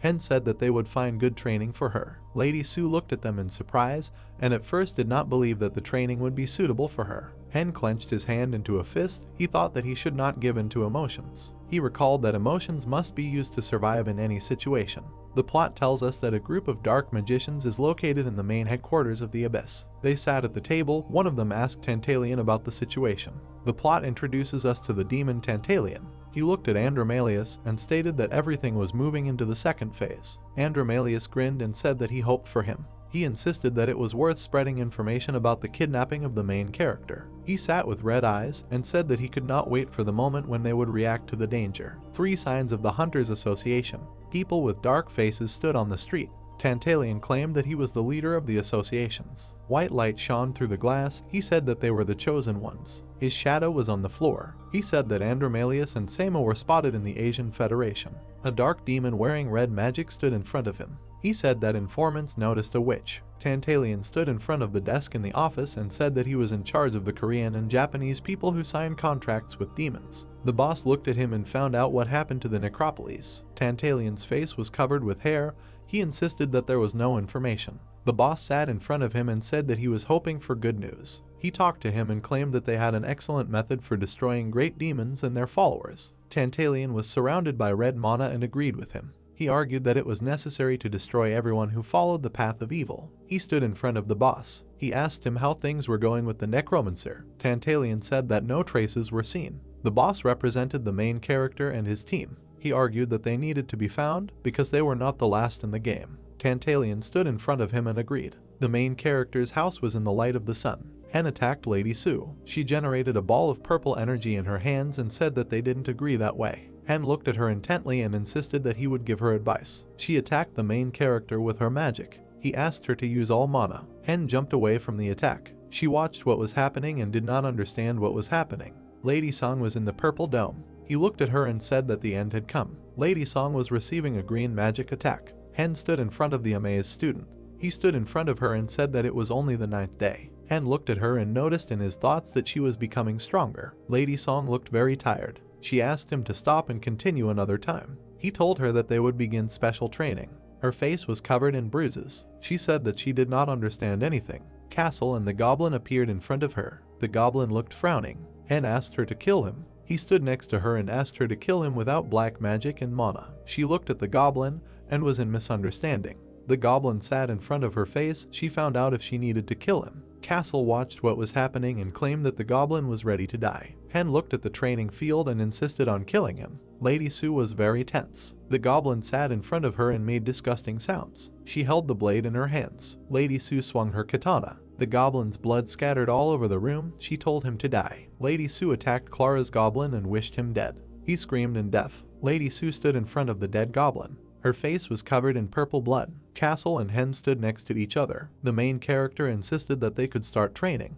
Castle asked him if he was sure of this. They approached Lady Sue. Hen claimed that they would start in 10 seconds. He looked tense and shouted that they were starting. Lady Sue was approaching them with a blade in her hands. She attacked the main character, wishing him death. Lady Sue filled the attack with magic and found out from him why he treated her with such disdain. Hen was behind the purple magic and insisted that it was necessary for survival. He continued to say that taking other people's lives was terrible. A crowd of people surrounded them. He told her that they would have to take many more lives. Hen told her that she was a girl who made a contract with a demon, and he was a necromancer. He remembered a girl in a headband who pulled people into energy. Hyen recalled that Baek Sun-soo was a creature worshipped by great demons. The main character thought that she would become a target for people with a holy attribute. Her feet were firmly planted on the floor. Lady Sue cried a lot. She said that she did not know about such circumstances and she just wanted to live. Lady Yamu claimed that she simply needed help. She sat on the floor and screamed that she asked God for help, but he did not help her, so she turned to the demons. Lady Sue could not understand why she was being punished like this. Hen looked at her and insisted that the world was unfair. He said they had 2 choices. Lady Sue fled from the monsters. The main character argued that they needed to either kill to survive or give up and die. Lady Sue bowed at his feet. She cried a lot. Lady Sue was sleeping under the covers. Hen said that she was resting from overexertion. Castle stood next to the main character. He said that nothing could be done about her, he just had to leave her to rest. Tia sat behind the main character and called him. Tia looked at Hen and said that she saw a crowd of people. I think they were ordinary people. The main character looked at her. She continued to say that those people had holy attribute mana and were going to attack them soon.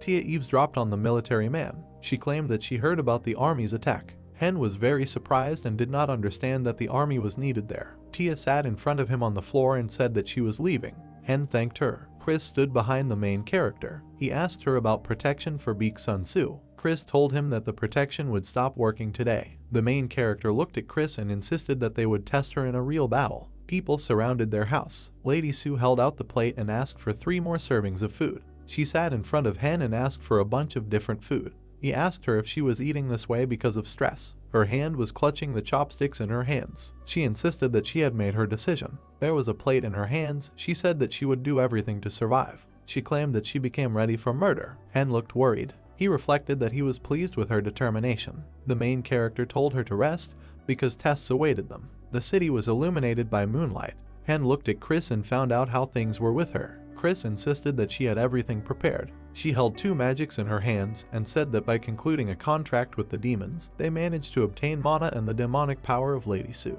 Lady Sue was in 2 streams of mana. Chris claimed that the mana in her was still unformed. She said that Lady Sue looked like a plate with 2 different dishes. Hen looked at her and insisted that he thought the same thing.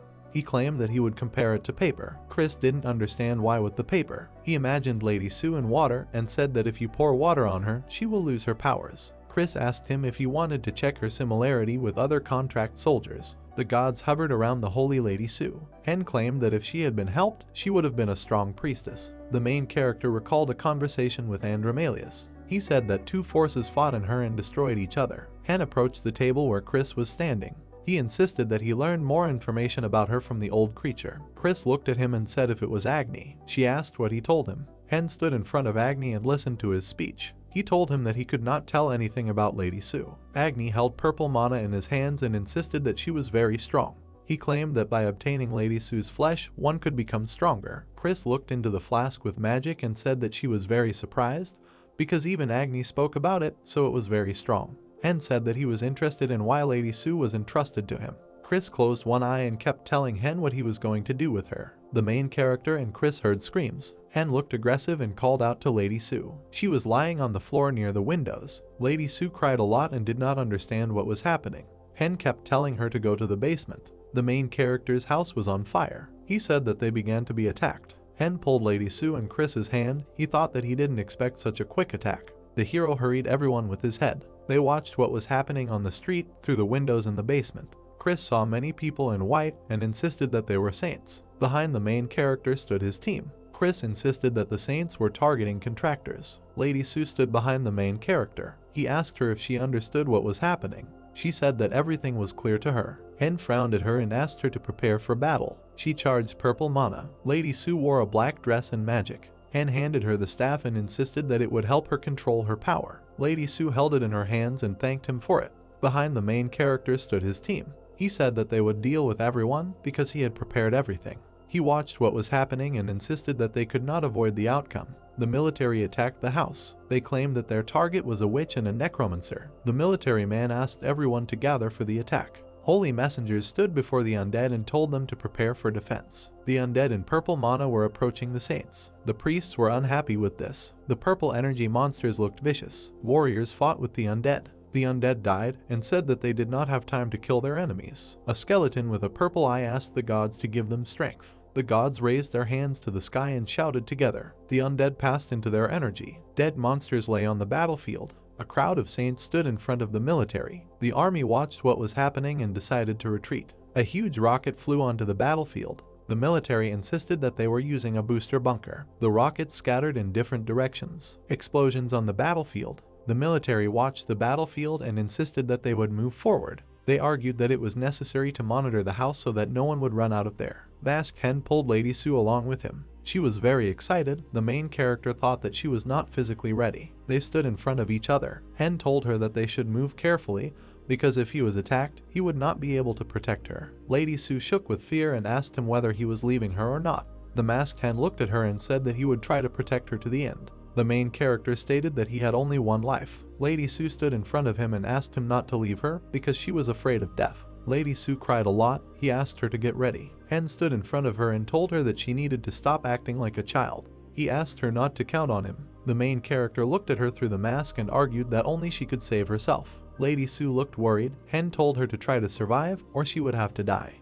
Hyan, looking at Baksun, said that they cannot go back in time. The gods and their archbishops know that she made a contract with the demon. Baksun lowered her head and said that she knows. Hen imagined Castle, Chris and Kai fighting the knights. He said that they would try to stall for time, but their goal was her. Hyan frowned at Baksun and said that since they know more about her than themselves, the advantage is on their side. She has 3 options. Baksun looked ahead in fear, and Hyan continued to say that either be killed, or become a test subject, or die through negligence, and there is also a 4th option, suicide. Baksun clenched her teeth and replied that no, she was not satisfied with them. Baksun, looking at Hyan, said that she does not want to accept the rules of this world. She does not want to agree to such a life. Hen turned around and said that's enough, they need to move on. He will try to protect her, but she must make an effort. Hyan and Baksun ran through the city. Suddenly they stopped and saw knights in front of them. The knights shouted that the enemies had been discovered. They needed to quickly surround them. Hen turned back and saw a crowd of knights. He raised his staff and used magic. A blue sphere appeared in front of him. Hen shouted that they urgently needed to escape. He turned around in fear and shouted for Baksun not to stand still and attack. Baksun turned around with tears in her eyes. The knights, frowning their brows, looked ahead. They shouted in unison that they needed to kill the witch, kill the minion of the demons. A crowd of knights ran after Hyan and Baksun. Someone from above looked at them carefully. The soldier fired a bunch of cartridges in their direction from a machine gun. Baksun turned around and clenched her teeth, wondering why they wanted to kill her so badly. Hen looked up. A bulletproof shield appeared behind him. He shouted ghost shield, bone shield, fire arrow. A crowd of knights appeared in front of Hyan and Baksun. The knights, looking angrily in front of them, shouted that she was a witch and a demonic henchman was with her. This place would become their grave. Someone put his hand forward and said that's enough. The guy, looking at Hen, radioed that they would need to burn them. Hen lowered his eyes and thought that, apparently, they want to cleanse the world of evil. Baxun, holding the staff in her hands, stepped forward, then shouted that they wanted to kill her. The guy looked ahead in fear. Holding the walkie-talkie in his hand, Baxun screamed that she had not done anything to anyone, had not killed a single person, she just wanted to live. She asked them for help, but they remained silent. The guy closed his eyes and lowered his head down. He, looking at Baxun with Hyan, said that he knows that many people died in 4 days and that she is an innocent lamb. Baxun smiled widely and the guy said that was why she was showing her mercy. The guy, looking menacingly in front of him, told her to give up and fall to her knees. He would quickly cut off her head and she would receive forgiveness and go to heaven with God. Hearing this, Baxun stood up in a stupor, her eyes turning red. The guy, looking at them, continued to say that she should have died back then. He is giving her a chance to correct her mistake. Hen, looking ahead, said that such is their mercy. If they wanted to talk, this herd would not be here. The knights extended their arms in different directions. The guy, looking at Hen, shouted for the apostles to unite with God. His holiness supports them. Baxun furrowed her eyebrows. A purple aura appeared around her. She shouted no, she doesn't want to. A huge purple fist appeared in the air and grabbed one of the knights. Baxun's eyes changed color and she looked at the knight in fear. One of the knights, gritting his teeth, shouted that they needed to kill the witch. She must receive her punishment. The apostles and knights who were standing not far from Baxun were hit by a purple aura and blood gushed out from them. She clenched her teeth, closed her eyes and shouted that she was asking them to leave her. Bloody corpses lay on the floor in front of her. She wondered what she had done to them. She was a person just like them. Baxun then smiled widely and asked that she was human. Ours, looking ahead, laughed loudly. Hen looked at her in fear. She frowned, smiled sarcastically, and then said that thanks to them she made up her mind. They are not people, but experimental subjects of their selfish god. A guy in the crowd of apostles shouted that Baxun had a dark aura around her. She smiled and said that every life is important except theirs. Standing before the apostles, she continued to say that she made a contract with a demon in order to survive, and they called her a sinner for not wanting to die. They called her a witch for being forced to make a contract. Baxun smiled widely and said that that's why she doesn't feel guilty. She has no doubts. They are worse than her and anyone else, real monsters. A dark aura appeared around Baxun, throwing the knights and apostles standing not far from her aside. They screamed loudly, their bodies curled up and blood came out of them. Baxun watched with a smile as the body of one of the apostles was consumed by dark energy. The guy frowned and, looking ahead, shouted that Baxun was a witch. She showed her true face. Baxun, smiling, standing next to Hyan, said that she only determined her true face in relation to them. She accepted herself for who she is. Baxun looked at Hyan and told the teacher to protect her. Hen nervously replied that of course. Baxun raised her hand up, and then she pointed it in front of her. Dark energy appeared around the fallen apostles and they began to rise. Hen, looking ahead in fear, thought that this was his spell. He remembered how he had done the same thing. He wondered what it was like to use the strength of a weaker opponent. Baxun opened her eyes wide. They were filled with dark energy. She pointed her hand towards the fallen apostles and said that it was time to finish. The guy was lying on the floor, his eyebrows furrowed, and a yellow aura appeared around him. Baxun, surrounded by a dark aura, looked in front of her, puzzled. The guy began to slowly get up from his knees, and then he loudly shouted that he was ready to put his life on the line to prove his faith. The guy stood up to his full height in front of Baxun, looking at her angrily. Hen looked forward in surprise and said that they had gone. The knights gradually began to rise, their eyes glowed, and they looked ahead with madness. Hen, looking at them, thought that they were using resurrection magic, a great sacrifice. The knights knelt down on one knee, a bright yellow light emanating from them. Hyan wondered that they knew that Baxun Su trained hard. That's why they were willing to make a great sacrifice. Hen extended his hand in front of him. A huge bright flash appeared in front of him. He screamed, holding back the shining beam. Baxun, frowning, looked at him and shouted, "Teacher." Hyan took off his mask and then shouted for her to listen to him carefully. He furrowed his brows and shouted loudly that they were using resurrection magic. Resurrection magic? It poisons the will of the caster. There was a bright flash with yellow lightning in front of Hyan. Hyan, looking at Baxun, shouted so that she would not forget their goal. Her death. Hen furrowed his brows, looked ahead, and then shouted that the only way to survive was to absorb them. Baxun looked at Hyan puzzled and asked to absorb. Hen looked at her menacingly and shouted that she needed to absorb their holy power. She could do it. Baxun looked at Hyan in fear, and he continued to shout that her body was capable of containing not only demonic magic and mana, but also other types of magic. A flash of lightning was approaching them at great speed. Hen turned around and shouted loudly that his shield would not last long. Let him prepare now, it will help. The shield shattered. The knights were on their knees, a strong yellow aura emanating from them. Hen's barrier began to disappear. Baxen furrowed her brows and closed her eyes, a dark aura appearing around her. Hen approached her and, looking ahead, shouted to her to listen to him carefully. Hen grabbed her hand and, coming forward, said that they would now combine their forces. They were in the same boat. Hen, frowning, looking ahead, clenched his teeth, then said that if she dies, then he will die too. A dark aura surrounded them. Hyan shouted for Beak-sun to get ready now. A dark flash occurred around them, blinding everyone around. Hen shouted for her to get ready. Demonic magic is the opposite of holy. She needs to absorb holy magic and turn it into demonic. Baxen remembered smiling Andromalius as he told her who would win the battle between light and darkness. Baxen, looking at him while sitting at the table, replied that light conquers darkness. Andromalius smiled and said that she was wrong, the stronger one will win. She looked at him, puzzled, and Andromalius continued to tell her to remember that the strongest always wins. Light and darkness met each other, causing a huge shock wave. The darkness began to absorb the light. Hen was shaking with fatigue, his face turning black. And then he smiled, his nose began to bleed, and he thought that everything was going according to plan. Hen clenched his teeth and thought that she had already become physically stronger. Looking at Beak-sun, he continued to think, what if everything continues like this? Suddenly, Hyan and Beak-sun were illuminated by a bright flash. The flash was visible from the other end of the city. Beak-sun and Hyan were lying on the floor, their clothes and skin charred. Soldiers with machine guns came forward. Someone shouted that they needed to kill the demon and the witch. They had to kill them here and now. But a barrier appeared in front of the bullets. Hen slowly began to stand up, saying that they were so well prepared. The soldiers looked ahead in fear. A dark aura emanated from Beak-sun and Hyan. Hyan said with a smile that it was indeed dangerous. Hen remembered how he received secret information that they were going to use the great sacrifice. He remembered how the knights got down on one knee and used their powers. He never thought that all 200 people would agree to this and that they would be willing to make a sacrifice just to kill Beak-sun-su. And then there was a dark aura, energy spread throughout her body. Hen, looking at her, thought that thanks to the ability to transform mana, she could go through the phase of change and become stronger. Baxen looked at her body in surprise. Hyan, looking in front of him, thought that thanks to their unification, he himself would benefit. It was a risk, but it turned out to be a success. Hen smiled broadly and said that now they can.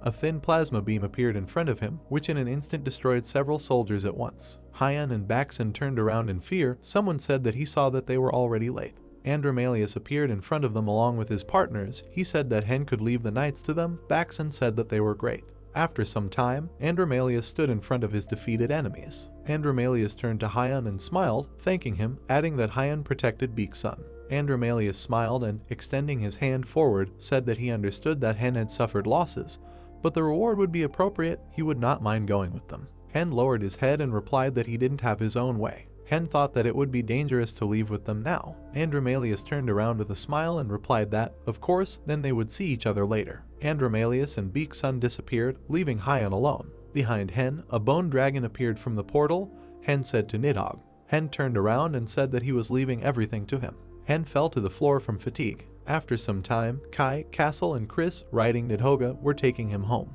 Someone from the ground was looking at the flying away bone dragon. The guy, looking at the sky, said that Hen is talented. Should they let him go, even if they have an agreement? The guy turned around and looked at Andromalius, and then asked that maybe it would be better to remove him. Andromalius smiled and replied that thanks to him, Beak-sun absorbed a lot of holy energy.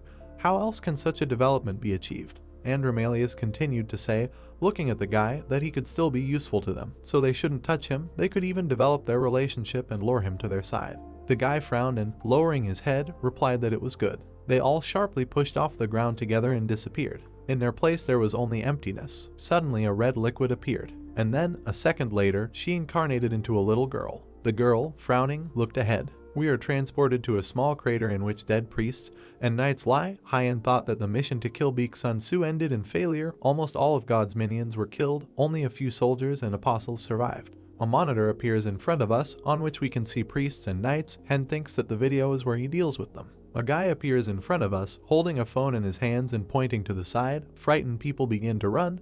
Hen thinks that this has become a very quickly discussed topic. The guy, looking at the phone, saw military men and priests. Hen thought that it had been sent to many authorities for investigation. They were trying to find survivors. We are taken to Chris, near whom several captive knights and priests are sitting on the floor. Opposite her there is a small detachment of priests. She says that she is conveying the words to Wonha. Her main goal is survival. The priests and knights are shaking in fear, and Chris, standing behind them, continues to say that therefore she will do anything to achieve this goal, no matter who tries to attack her. People looked on in surprise at what was happening. Hen wondered that after this various media outlets rushed to report the strange behavior of the henchmen. The priests and knights, with their heads down, trembled in fear. Hen thought that the government, the military, and the Association of Hunters and Keepers had launched an operation to suppress them. The priests threw the knights off the ledge. They flew down in fear. Hen thought that all the factions began to try to get rid of the minions in their ranks, and some even sacrificed them in order to maintain their status as the chosen ones. They definitely would not forget about this. We are taken to Hen. Tia gives him the phone and tells him to look. Hen asks that he slept for 30 days. Hen, fearfully looking at the phone, says wow. A large dungeon appears in front of Hyan. He says that apparently they use the gray market to imprison 1,000 henchmen. Tia, looking at him, replies that they also use special equipment, get loot from treasures, precious metals, and other rare elements. Hen frowned and looked at the phone. He said that money on the earth no longer has any meaning. Unlike the idea that took the currency as soon as it appeared, this means that the earth is very weak. Chris, sitting next to Hen, took the book and said that, of course, the idea was very strong in its time, there was magic in the idea, and magical creatures lived in peace. Chris imagined little fairies flying through the sky in her head and said that was the main thing. She presented a huge red dragon and said that there were dragons in that world. Hen, lowering his head, replied that this says a lot, there are no dragons on Earth. Hen frowned and, looking at Chris, remembered Andromalius. He said that is it possible to somehow attract dragons to Earth? The Tantalians, they left the Earth a long time ago and now live in other worlds. Hen imagined the image of an angel in his head. He said that when the dragons left, the gods and demons began to share power among themselves. Hen then imagined a smiling demon in his head and said that after that the era of myths began. Chris said yes, but he knows that, despite the existence of dragons in the idea. Hen sat on the sofa with his head down. He said that this world was very dangerous for people. Chris replied that she had a good time there. Hen frowned at her, and Chris stood up and said that Hen could check it himself. A strong aura appeared around Hyan. He stretched his arms forward and thought that due to joining forces with Beak Sun Su, his body changed twice while he was sleeping. Chris, looking at Hen's aura, said that it was amazing. Even in his body both dark and light magic could exist. Chris, looking ahead, continued to say that they had two problems. Hen stepped aside and said that he already knows how to solve them. First, let them go into the abyss. Chris tilted her head and replied that of course. We are taken to a large house. A smiling beak soon appears in front of us. The teacher shouts. Hyan smiles and tells her to come to him. Castle looked at Beak Sun with a puzzled look and asked why is she here? Doesn't she need to hide? Dashel smiled and took off her artificial face, and then said that yes, she uses an ectoplasm mask. It can look like another person. Hen and his team, smiling, went forward. Hyan looked at Beak Sun and thought that she was very confident in herself. Hen, looking at her smile, asked if she was sure she was okay. Beak Sun replied that yes, he saved her life. Hen smiled widely and said that then he would not dissuade her. And Castle pointed his finger at Chris and shouted for Beak Sun to remember, their poppy requires a lot of money. Beak Sun covered her mouth with her hands and, laughing, replied that it was not her money, so let them take as much as they need. If they need something, let Castle order it too. We are taken to a large store. Hen and his comrades, looking at it, say that it looks like an ordinary building. After a second, Hen looks ahead, dumbfounded. Entering the building, he saw tall trees growing in it, shops with a variety of goods stood everywhere, and dwarves, elves, and people walked past them. Beak Sun, walking towards Hyan, spread her arms and shouted that what kind of racial diversity is there. Beak Sun looked around with a smile. She shouted that it was like they were in another world. Hen smiled and answered correctly. An elf girl appeared in front of Hen, who frowned at him. Hen looked away and thought that the girl understood that he was a necromancer. After all, elves hate the undead. A guy with green hair ran up to the girl. He frowned, lowered the girl's head down, and shouted that he was very sorry. This was their new employee. She didn't know much. The guy, frowning his eyebrows, looked angrily at the girl and shouted for Anna to apologize right away. Anna replied that she was asking for forgiveness. She had behaved badly in front of him. Hen, calmly looking at them, replied that it was nothing, but in future let her be careful. Other clients may not be so patient. Anna replied that she would be attentive. The elf guy spread his hands and said that they would give Hen a coupon for a discount in the gray market, and he could personally help him with the selection of goods. He smiled and said that he was the manager of the Korean branch of the gray market. Bellerin, it was very nice to meet them. Hen looked dumbfounded at Bellerin, who told him Hen's name. Hen, looking at Bellerin, said that he seemed to know about them. Bellerin stepped aside on his hand and, laughing, replied that Hen was very famous. Bellerin, smiling, added that the girl next to Kina is also very unusual. He is sure that they will be able to satisfy Kanana's requests. Hen held a blue stone in his hand. Looking at it, he said that it was an excellent mana crystal. Bellerin, looking at him, smiled and said that, as a magician, Hen has an excellent taste for mana crystals. There are only 5 of this quality on Earth. Hen asked, what about in other places? What Hen heard shocked him. Bellerin said that in total the gray market owns more than 10,000 crystals of this quality. Chris, looking at Hen, said that even in theory, crystals are highly valued. Usually only empires and wizard guilds contain such a number of crystals. Bellerin spread his hands and, smiling, said that they sell them for 5 pieces, and they can also sell them 50 kilograms of mithril. Hen asked how much it cost. Baxen extended her hand, and a small chest with crystals appeared in front of her. Hen, looking at her, asked if she minded. Beaksun smiled and replied that, of course, they would buy everything. Bellerin looked in front of him in shock, frowning, wondering if anyone in Korea could buy more than 10 kilograms, and then Bellerin thanked him for the order. A store sign appears in front of us. Hyen tells Beaksun that they should also buy this. Beaksun replies that this is also possible. Bellerin appears in front of us, he trembles and looks ahead in shock, and then thanks us for the purchases. Hen smiles and says how can you pass up such good prices? And then Hen looks sarcastically in front of him, laughing and thinking that Bellerin himself showed them the best in the store. They couldn't have done it without him. Bellerin, looking at them, replied that they offer this only to the most important clients. Bellerin pulled out 2 envelopes and said that it was better not to open this here. Hen replied that it was good. Hen and his team left the store. Castle raised his hand and, laughing, shouted that they had seen Bellerin's face.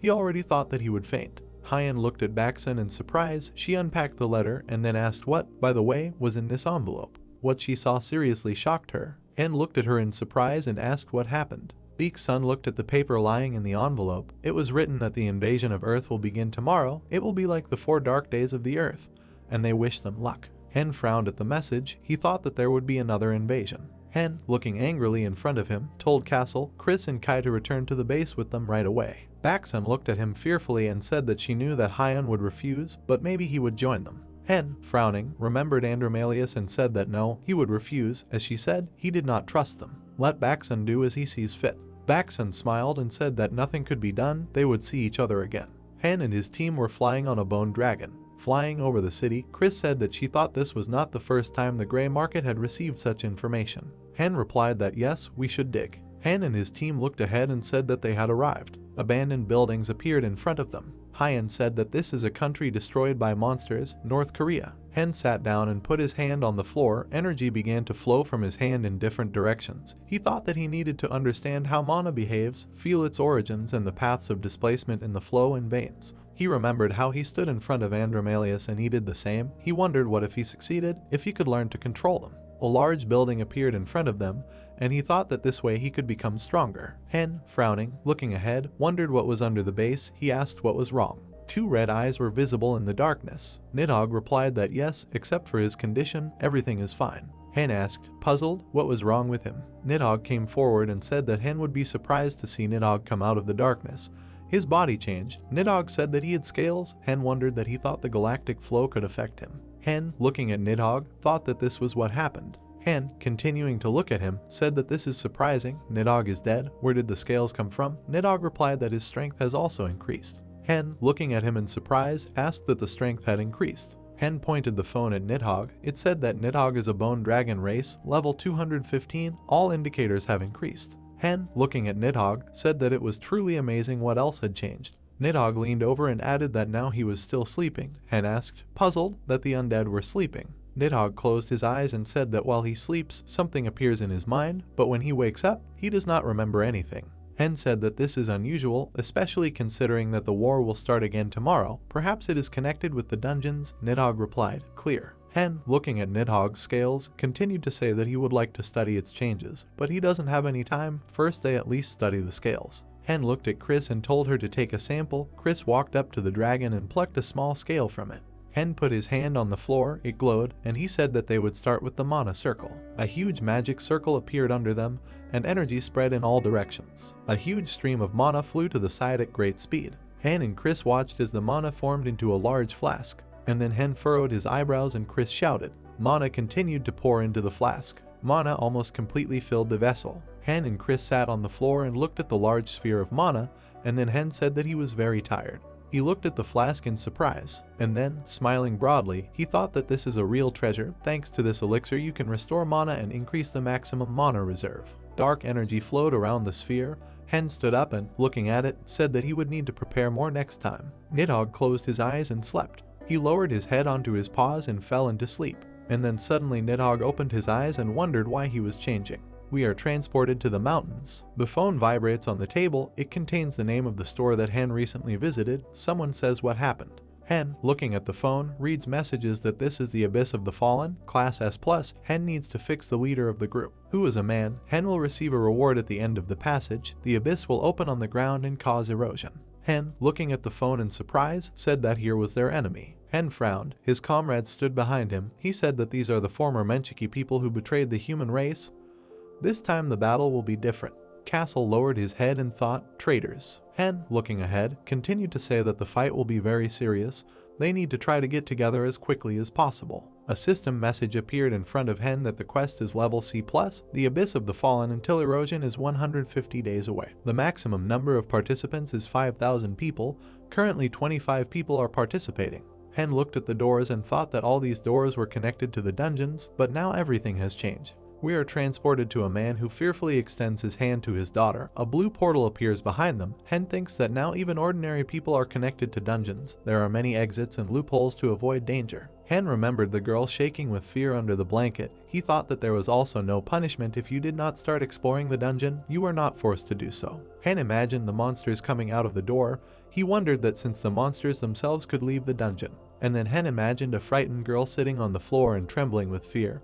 He thought that this war would be unleashed quickly, remembering the 4 dark days on Earth. We are transported to a clearing. Mountains are visible in the distance. Hen says that this is a valley. Chris says that the valley is bad. Hen, looking around, says that there are no shelters nearby. They are unlikely to be ordinary monsters. Most likely they will have both brains and consciousness. Castle approached Hen and said that there was more bad news. Hen asked what happened. Castle looked around. Behind them there was a door from which dark energy was emanating. Castle said that the door did not disappear. Hen replied that it was terrible. Hen imagined a door behind him, said that usually doors disappear so that they cannot get out, but if the door remains, then they can follow them out. Hen imagined a crowd of monsters surrounding them and said that if the door was close to them, they might die just on the way to the door. Hen, looking at the mountains, said that they needed to go and prepare. Castle replied that he understood. Hen introduced the globe. He thought that according to gray market statistics, there are about 50 Fahrenheit class dungeons, more than 8,000 E-class dungeons, 800 D-class dungeons, and exactly 36 degrees Celsius class dungeons around the world. Hen imagined in his head the knights marching forward and the military standing near the tank. He thought that each side began to prepare to explore the D and C class dungeons. After about 2 weeks, the coalition forces began the first expedition. We are transferred to a military base in Korea of the Expeditionary Force. The military is pushing back the hangar gate. Someone says that they need to move it forward. The hangar gates begin to open, revealing a bright light inside. And literally a second later, a strong explosion occurs, destroying everything in its path. Monsters with burning eyes look from the hangar. The corpses of military men lie near it. Someone laughs and says that they are stupid bastards. There has not been such an easy battle for a long time. Blood will finally be shed. They need to kill everyone.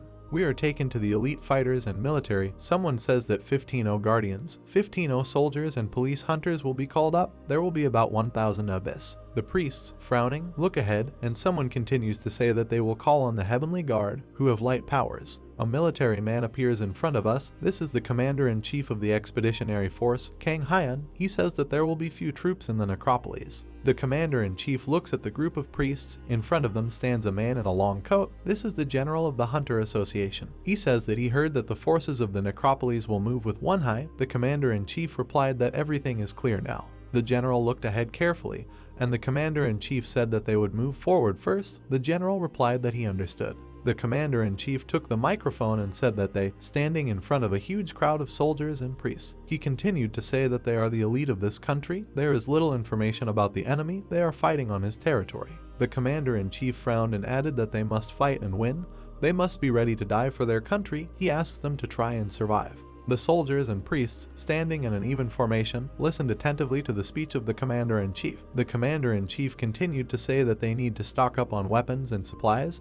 They must live in order to return to the battlefield again. Priests, knights, military men joyfully raised their hands up, and the commander-in-chief shouted that this was for the sake of their country, for the sake of their future. We are taken to a military base. The corpses of soldiers lie everywhere. The commander-in-chief, frowning, raises his head and wonders who knew that there were so many monsters. A huge crowd of beetle monsters appears in front of him. looking at him menacingly. Two soldiers stand in front of the commander-in-chief with their arms stretched out in front of them. They create a barrier. The commander-in-chief shouts for them to use protection magic. The huge purple beetle cuts through with its claw and destroys the barrier. He laughs and shouts that she is useless. Huge beetles mercilessly kill the military, eating them and blowing them to pieces. A huge spider uses magic. It sends a large fiery charge towards the military. The general, standing on one knee, looks ahead in fear. The monster's claw is reaching towards him. A huge crowd of monsters rushes towards the military, and suddenly a bright purple light appears behind them. The beetles suddenly stop and turn around. Purple magic quickly absorbs the bugs, filling everything around. The soldiers, along with the knights, look around in puzzlement. Hen and his team, riding a bone dragon, descended from the sky. One of the knights, frowning, shouted loudly that it was the dead dragon Manhwa, the head of the necropolis, who had arrived. A huge crowd of undead gathers behind the military and looks menacingly at the crowd of monsters. Under Hen's command is a huge skeleton of golems and countless small skeletons. The girl with red hair looks at the military and knights and then shouts that they are a little late. The girl extends her hand to the side. A purple aura appears behind them. Someone shouts necropolis. A huge number of magicians look ahead with a smile. Castle Kai and the rats jump off the dragon. Castle shouts that they are here too. Hen flies above them and surveys the entire situation around them. Suddenly a green aura starts emanating from him and he says mass healing. A green aura appears around the soldiers lying on the floor and their wounds quickly begin to heal. All the wounded soldiers, surrounded by Hen's aura, looked up in surprise, and then Hen shouted for them to move on command, work, and try to take away the seriously wounded, and also to call doctors and priests. The soldiers gathered the seriously wounded into one group. A green aura emanated from them. A system message appeared in front of them that the Abyss of the Fallen Class S+, there were 135 days left before erosion. The maximum number of expeditionary force was 5,000 people. We are transported to the evening. The wounded are sitting and warming themselves near the fire. Someone says that 463 people died in just 10 minutes. Looking at the seriously wounded, someone continues to say that there are twice as many wounded. The main thing is that the commander stood at the table opposite the important people.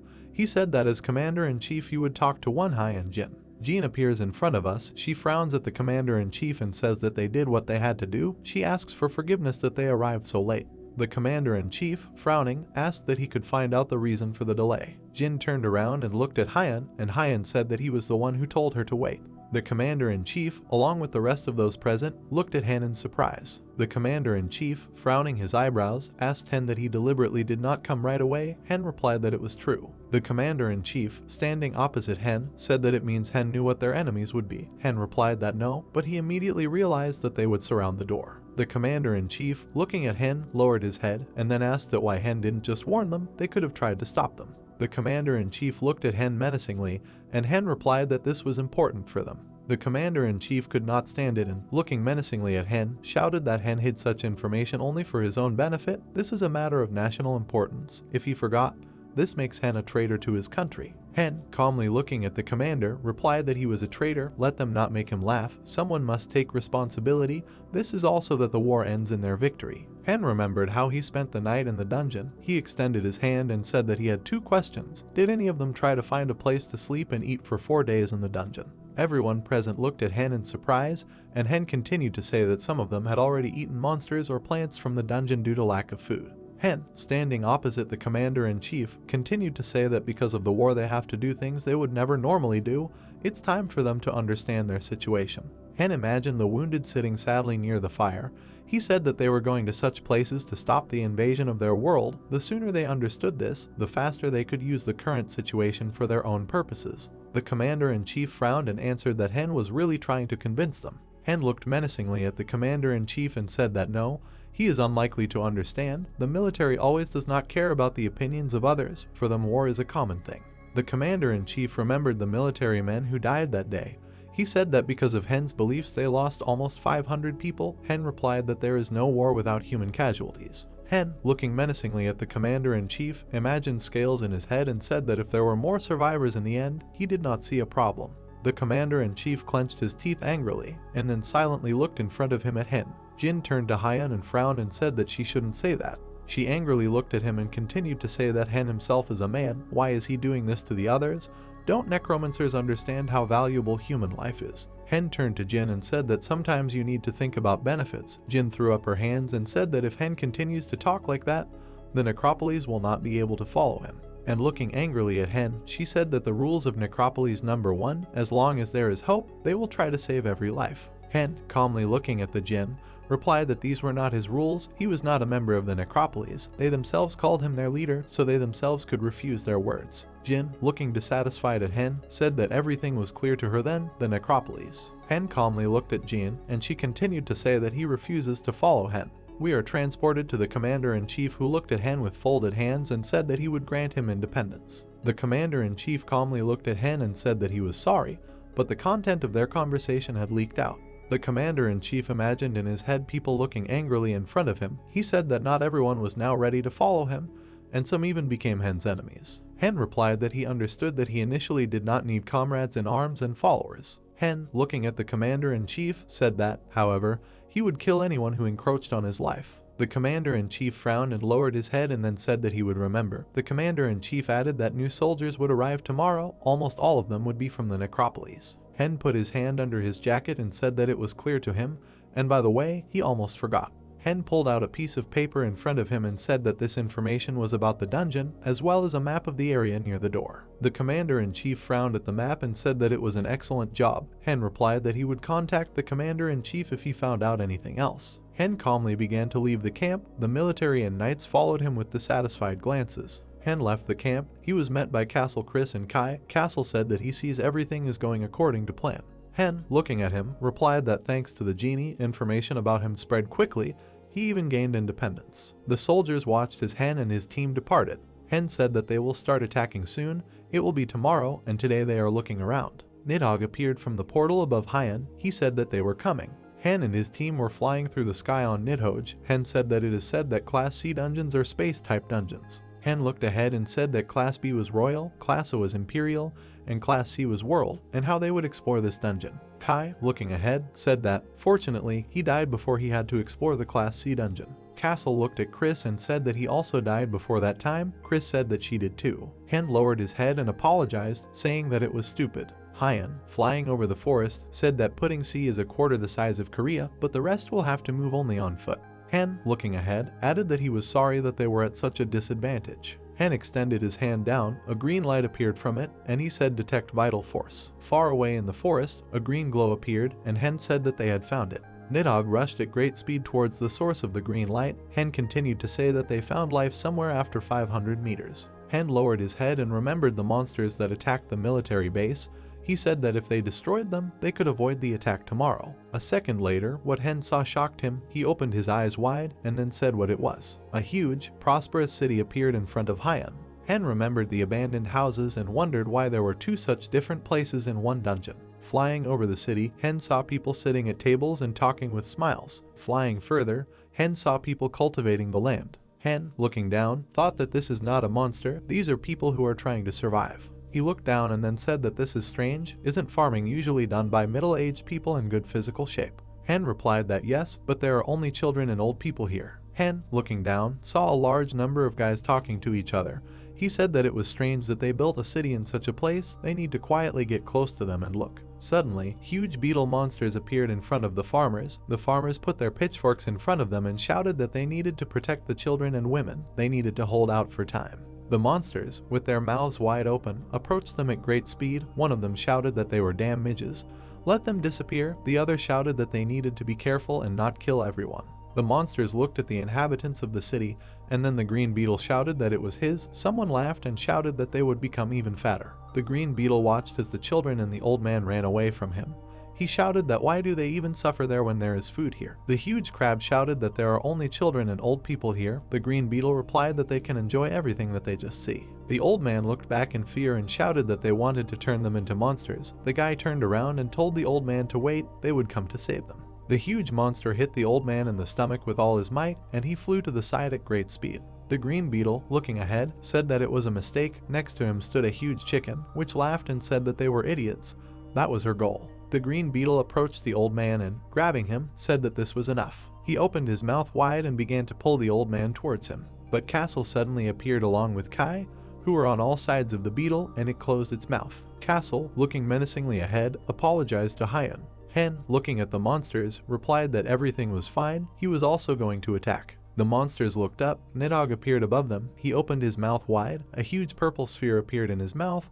Hen told his dragon to strike. Nidhogg fired a powerful plasma blast directly at the beetles. Kai swung his sword and cut the beetle's body, shouted for it to die. Chris released ice spears at another monster, shouted that they shouldn't waste much time on them. The old man and the children looked back, puzzled. Nidhogg stomped his big paw on the ground. Hen extended his hand forward. All the children and the old man were covered in a green aura. They looked at each other with a smile and shouted that their bodies, all their wounds had healed. The children and the old man knelt down and began to worship, shouting that they were saviors. They didn't come to them, this was their savior. Hen smiled and thought that he didn't know why they called him the savior, but he wanted to check something right now. Hen, looking at the old people and children, said that they should follow him, they deserved it. Since they were not fallen, the old man shouted that they were grateful and they would follow him. The old man and the children waved to the people who were outside the castle walls, shouting that he wished them luck, the damn bastards. The men, looking beyond the barrier in fear, began to shout that they were asking Hen to take them with him, they would follow him to the end. We are transported to an abandoned city. The children, together with the old man, sit near the fire and, smiling, have dinner. Then we are taken to Hen. He is sitting at the table. Someone says that they have brought their head. Hen, looking to the side, replies that let him come in. An old man in white clothes appears in front of us. He sits down on his knees and says that he welcomes their savior. Hen extends his hand forward to him. A purple sphere appears in it, and he says that he is paralyzed, reading memories. The old man is kneeling in front of Hen, with his head bowed. The old man's memories appear in front of Hen, that fallen people become monsters. You need to control yourself so that this does not happen.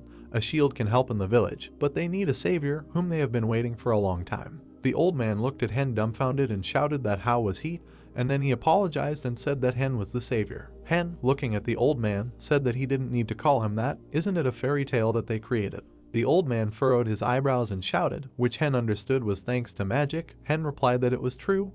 He used magic. The old man, looking at Hen, continued to say that why Hen is helping them. He heard that Hen is not interested in the general welfare. Hen lowered his head and replied that it was beneficial for him to save them. Hen, looking at the old man sitting in front of him, said that his name was Hen and he was looking for God. The old man looked at Hen in shock and shouted that he was looking for God. The main character stands and looks at a gray-haired man in a white robe, who is kneeling, his eyes downcast. Hen tells him that, to put it simply, for now he can give him power instead of him, make true all the lies that he invented. The main character added that he could give strength. However, the man looked up at him with alarm and asked what he would ask in return, sweat running down his face. The pastor continues to kneel. Hen stands straight and replies that he has faith in his soul. The man raises his eyebrows in surprise and asks again, his soul, and hears in response that yes, his soul after death will go not to God, but to him. Hen raises his right hand and looks at his palm with the words that while he is alive, he is an ordinary person, but if he gives him his faith and soul. The pastor shakes his head and looks thoughtfully, and Hen explains to him that he will share his power with him. The pastor brings his eyebrows together, opens his eyes wide, looks at the main character and confidently says that he agrees, only asks to save the people of his village. Hen looks ahead. Magic does not begin to happen around him, golden circles of light against a background of purple light. The main character's eyes glow with a purple light. He understands that the pastor is saying this sincerely. His dark magic and his sacred attribute react with each other. Hen hands over a piece of paper with a glowing seal on it and tells the pastor that if he agrees to sign the contract, he must touch this magic circle. The man looks at the paper with confidence in his eyes and touches it. The pastor is on his knees. A white light emanates from him. He raises his left hand up and pronounces an oath. There is a table and a chair behind the main character. Hen stands and looks at the pastor who is kneeling in front of him. Golden light emanates from him. The main character says that now their contract is considered valid. A crowd of people kneels in front of the main character. Someone prays to him. Someone holds out their hands. Hen stands, looks at them, spreading his arms to the side, and the golden light of mana swirls around him. He understands that it is quite easy to restore dark magic.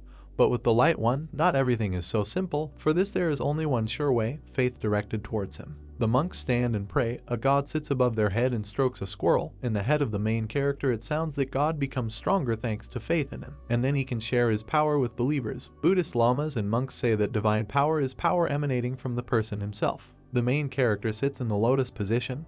His eyes are closed, his face is calm, and he thinks that a person can become a Buddha himself through training. A Buddha is similar to God. Hen opens his eyes. His head is pierced by golden lightning. In his head he again hears that as if lightning is piercing his whole body, ideas appear in his head, and so, perhaps, he himself can become like a god. People kneel in front of him, smile, raise their hands to the sky and pray to him. Hen thinks that this is a great chance for him to become the savior from the prophecy. This is the best situation for him. bright blue sky with white clouds. The main character sits at the table with his hands in front of him. Chris comes up to him and asks how he feels. Hen responds by saying that he's fine. The sorceress looks at him and asks if there are any changes. The owner asks her to wait. He raises his hand above the table. His palm glows and streams of mana come out of it. He looks at it sadly. The main character raised his head and looked at the sorceress, saying that he felt a strong connection with him, and many minor connections with the others. Chris concluded that then. The head pastor stands. His gaze is thoughtful. Powerful threads of mana emanate from him. The main character confirms that there is a strong connection with the head pastor. Thinner and smaller threads of mana emanate from people.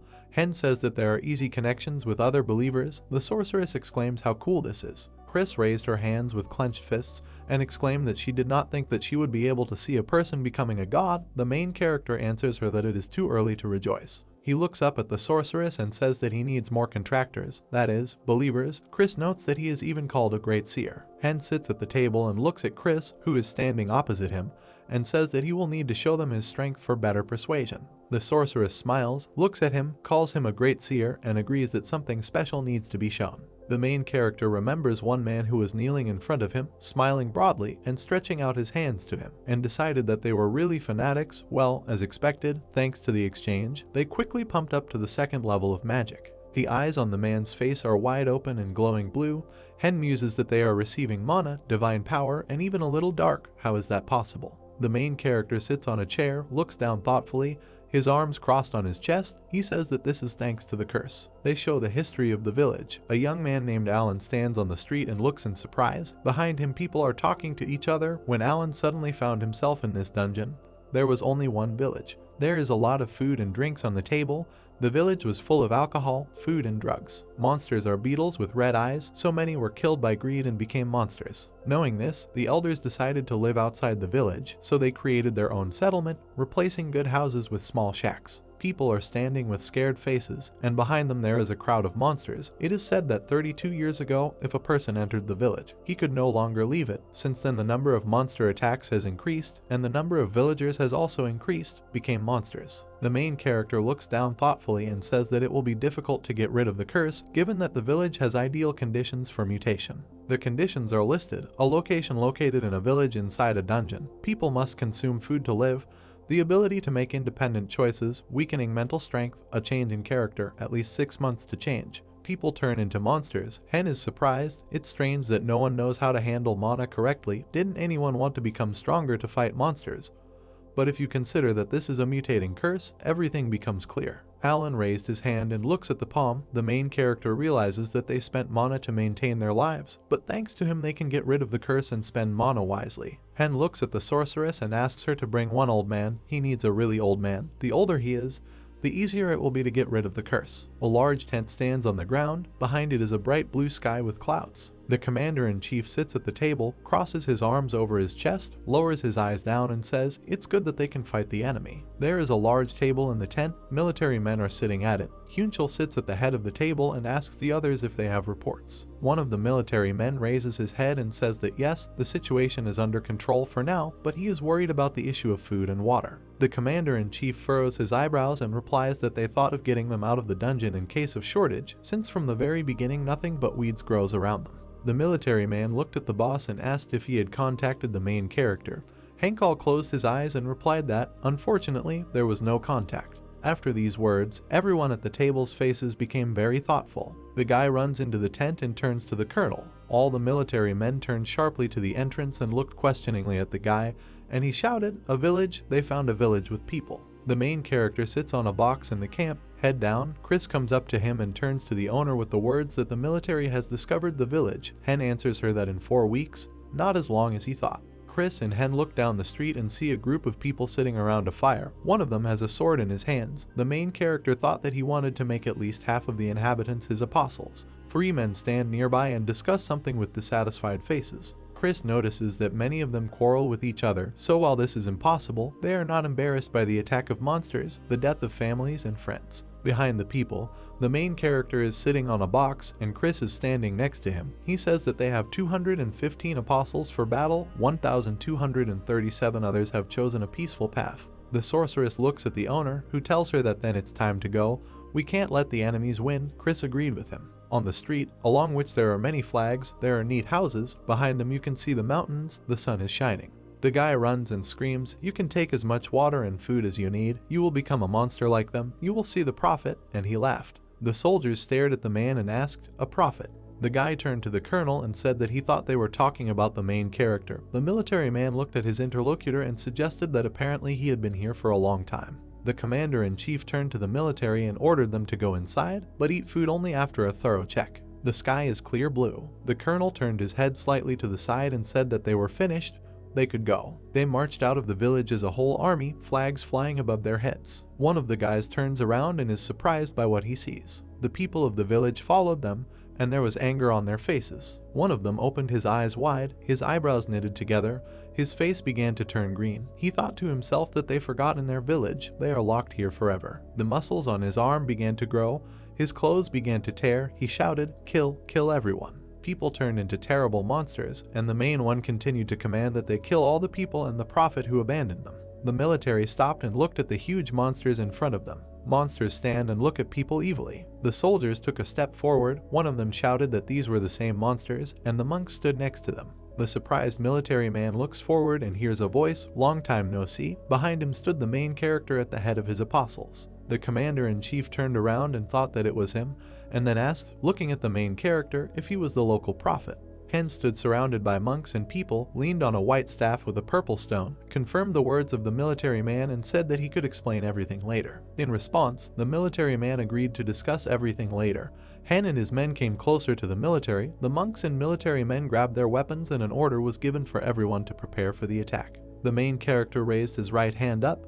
His people were waiting for an order. The colonel turned to them and exclaimed in horror, was he really going to force these people to fight? Hen tilted his head a little, mana began to glow, and he said that they would be able to see everything for themselves. The main character's people stood shrouded in mana, raised their hands as a sign of an oath, and the military man asked in surprise that this was dark magic. People raised their hands up, closed their eyes, and winged demons burst out of their chests. These are empath fire demons. Streams of fire emanated from the crowd of people, flew over the military and monks, struck an army of monsters. The colonel thought that it would be possible for a dark magician to gain such power. This is only possible with the help of other people's souls, and the monsters, struck by fire, screamed madly. The main character cast a spell, Holy Land. Around them the ground was covered with golden rays of mana, which diverged towards the monsters. The monks opened their mouths in surprise and looked around, saying that how he uses dark and light magic at the same time is impossible. The main character bowed his head, crossed his arms over his chest with his palms up. A golden ball appeared in one palm and a purple one in the other. Hen said that he would show them all new powers, the powers of the god of life and the god of death. Everyone stood in complete stupor and watched as the main character raised his right hand up, and a huge fiery flame with a portion of purple mana burst out of it. A flash of bright light, an explosion. The monks and military men stand and look at the main character, and behind them there is scorched earth, a huge crater from the explosion and smoke coming out. The colonel approached the main character, straightened up, clenched his hands into fist, thanked him and said that he had just. Hen handed the military man a folded sheet of paper and said that this was a new map, incomplete, but at least there was a map of the village and the surrounding area, and the monster's lair was also marked there. The colonel unfolded the map and looked at it in surprise and thanked him in return. The military man looked seriously at the main character, brought his eyebrows together on the bridge of his nose and asked where he got the strength to use both light and dark magic. Hen looked at him carefully. His apostles stood calmly behind him and heard the question, and what kind of god of life and god of death are they? A huge black silhouette in the form of a man appeared above the main character's head. Dark energy emanated from one half of it, and light energy from the other. Hen noted that this is so, God controls both the first and the second. They chose him, the owner of dark magic, and gave him light power. A yellow light began to emanate from his apostles, and Hen explained that it was all because of their faith. He looked confidently at the military man and added that they could not help but believe him. They had seen all his strength. The colonel made a thoughtful expression, rubbed his chin and said that means he is like a seer of God. He has all the qualities to become one. Hen looked at him and added that this was true. The military man looked at the main character and his people and asked if something like this could happen to him. Hen opened his eyes wide in surprise and asked, "What?" He continued to look confused and thought to himself that it was good that he was wearing a mask, otherwise they would have seen his confused face. The soldiers, monks and knights in armor stood and watched, and the colonel thought that this was an opportunity he could never even dream of. Against the backdrop of green mountains, two troops stand opposite each other, the colonel and the main character. Hen says that there are conditions, and the military man asks, "What?" The main character raises his index finger up and says that he needs to make them believe in himself. The colonel replies that he can easily do it. Hen looks even more carefully and explains that he needs to get their souls. They must be ready to do anything for him. The military men and monks behind the colonel listened to these words with horror on their faces. Then Hen added that he also needed to be ready to give his strength to them, to which the military man again replied that it was also easy. The colonel clarifies that this is exactly what gods do, not demons. The main character responds by saying that it is much easier for a god to get followers. The colonel lowers his head, looks down thoughtfully, sweat flows down his face.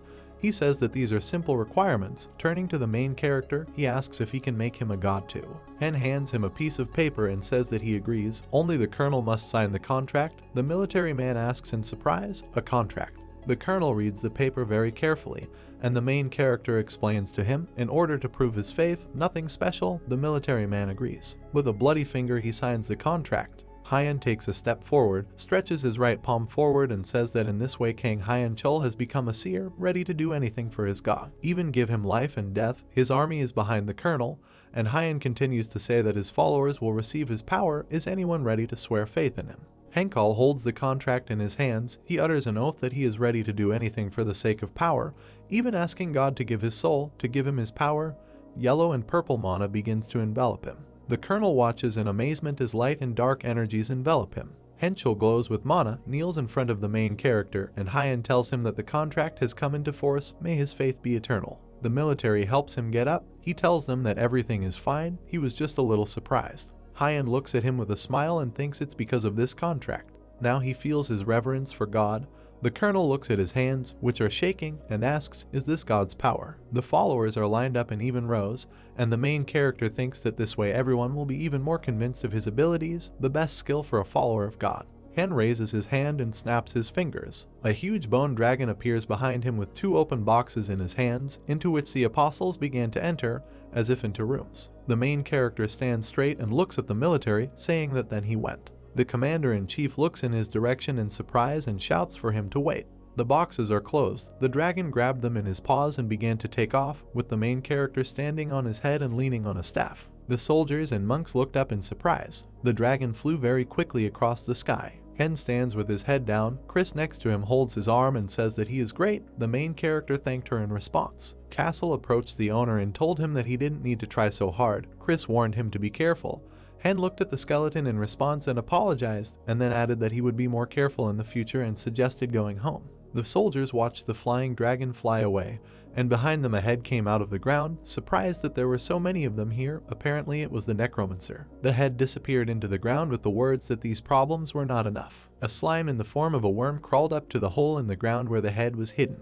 The worm began to climb into the hole, and disappeared into it. Hen, Castle, Kai, and Chris stand among the trees in armor. The main character holds a staff in one hand and raised the other glowing one up. They approached the gate with the portal. Hen said that he thought they could rest for about a week. He would use magic that would hide them from prying eyes. He turned to his followers and told them to have at least a full day of rest, and then return to training. The crowd obediently began to disperse in different directions. The main character exhaled and sat down in a chair with a sigh of relief. He sat near the window, closed his eyes, and thought that there were 105 days left until he figured out this dungeon. The main character goes down the steps. She comes into the room, sees Chris, and asks if she is okay. There is a huge robot in the workshop. Kai says that he is trying. Chris adds that these are robots. They are strong, have great height and good defense, so they can be useful to them, and they look good, and Hen imagines how he sits in the robot and controls it. Richard explains the working principle of the robot.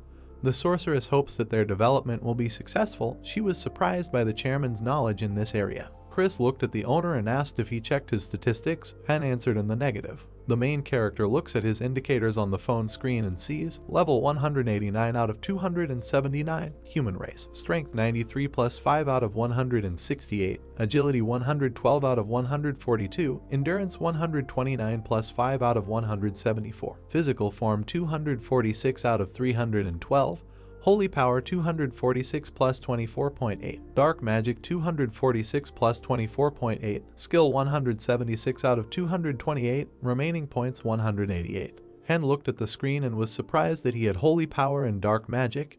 and these numbers. Chris approached him and looked at his phone, saying that this is interesting. These are truly skills worthy of a prophet. The main character noted that it is necessary to develop in this area. In the camp they sat and followed, with their heads down. The sorceress suggested that most likely, the weaker the prophet, the weaker the followers. A voice came from the house. Castle shouted that the more followers he had, the closer he would be to God, and exclaimed with a smile, "Great God." In the dungeon stood a man of great stature, with big muscles, and looked at a monster that appeared from the ground, growled and looked like green slime. Garen called it trash and was surprised how many there were. He spread his arms to the sides, a whirlwind swirled around him. He shouted that they couldn't understand that their attacks weren't working. He looked at the monster with contempt and shouted that they were only wasting his time.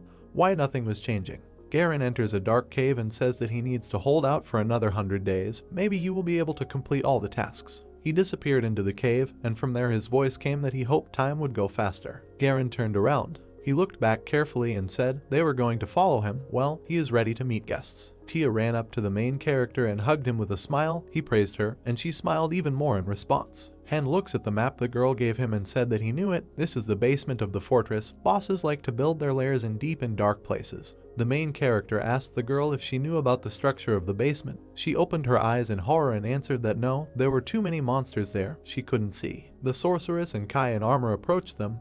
Henry assured her, saying that this was enough, and then asked if she could show the boss's face. The attempts, she began to change. She asked for a minute for this. In front of them, instead of a girl, there was a boy with blonde hair and an angry expression on his face. Chris, Hen and Kai looked at the boy. The sorceress raised her hand to her chin and said that he was making good use of his fast fighting style, tactics, and the element of surprise. Kai added that in general, he was a typical deceiver. Castle approached them. Kai asked him what he thought. Castle didn't answer. He just turned to the girl with a question. He said something unusual. Tia replied that yes, he did. The owner looked at the skeleton in disbelief and heard the words for the owner to be silent for a while. The girl showed an angry blonde guy who shouted, "You just can't understand." They all continued the boy's sentence. Their attacks don't work. Castle looked closely at the boy and heard the owner ask him how he was. Castle turned, squinted. Mana began to glow around him, and he told the owner that he himself must kill this boss, even if the owner was against it. Hen looked at him carefully. The skeleton said that he felt that he had to kill him himself. The main character lowered his head and closed his eyes, asked Castle to calm down first, and in response he heard that the owner should not worry. He was calm. Hen looked seriously and said that he should fight with a cool head and asked him to leave this idea. Castle asked not to dissuade him, and added that he had already had to kill his master. Kai intervened in the conversation and asked his friend to calm down, as he was not himself. The sorceress came up and stood between them and told them that they were fools. Castle turned around sharply, grabbed his head with his hand, asked the owner for forgiveness and said that he didn't feel well. Hen came up, lowered his head a little, closed his eyes and asked to talk to him when he calmed down. Castle let out an ironic chuckle. He began to remember. Images appeared in his head. He, his wife, and two guys. He does not remember either his homeland or his family. He knows that he had a wife and a son, but memories of them. Then he sees how the blonde guy, portrayed by Taya, inflicts a fatal blow on him with a sword. He remembers his death due to betrayal, and he knows that the traitor survived, but he did not. People are lying on the ground motionless. They are dead. There is a lot of blood around. All his loved ones were killed by that man because they believed in him and followed him. Castle sits, leans his elbow on his knee with one hand, and holds his head with the other. He wanted to forget about revenge. He wanted. Then he looked at his palm, let out a hysterical laugh and said that it appeared right in front of him. Hen looked at his comrade with sadness and said that this is why he so wants to kill him. Castle raised his head and added that he could not control himself. The main character looked at him carefully and suggested that he tell him about his death, then the owner will think about it. The skeleton asked him what he was thinking about, and Hen asked him to help him understand, to help. Garen stood in the dungeon and asked how many there were. The huge green beetle knelt in front of him and answered that there were 15,000, but there were 3 times more of them. If you take into account rank, there were all 5 times there. Garen remembered the skeletons and the main character and said that the strongest there are the undead, the dragon, and the necromancer. He has death knights and a lick. Hen appeared in his thoughts. He could see one eye that was glowing with a purple light. The fair-haired man suggested that he was in the 6th circle, and that was not bad. The most important of them was Hen. Garen turned to the monsters and ordered them to prepare for an attack. The monsters obediently began to move away. One beetle turned to its owner with the words that the people they were watching had disappeared, and all their minions also seemed to have evaporated. Garen furrowed his eyebrows, opened his eyes wide and clenched his teeth tightly in anger. Garen and the monsters looked up sharply. The entire dungeon was shaking. Hen stands on the ground, pointing his hand towards the place where the ground exploded, and says that he destroyed both the fortress and the dungeon. He looked confidently in front of him, his hand extended, palm forward, and told them to go out.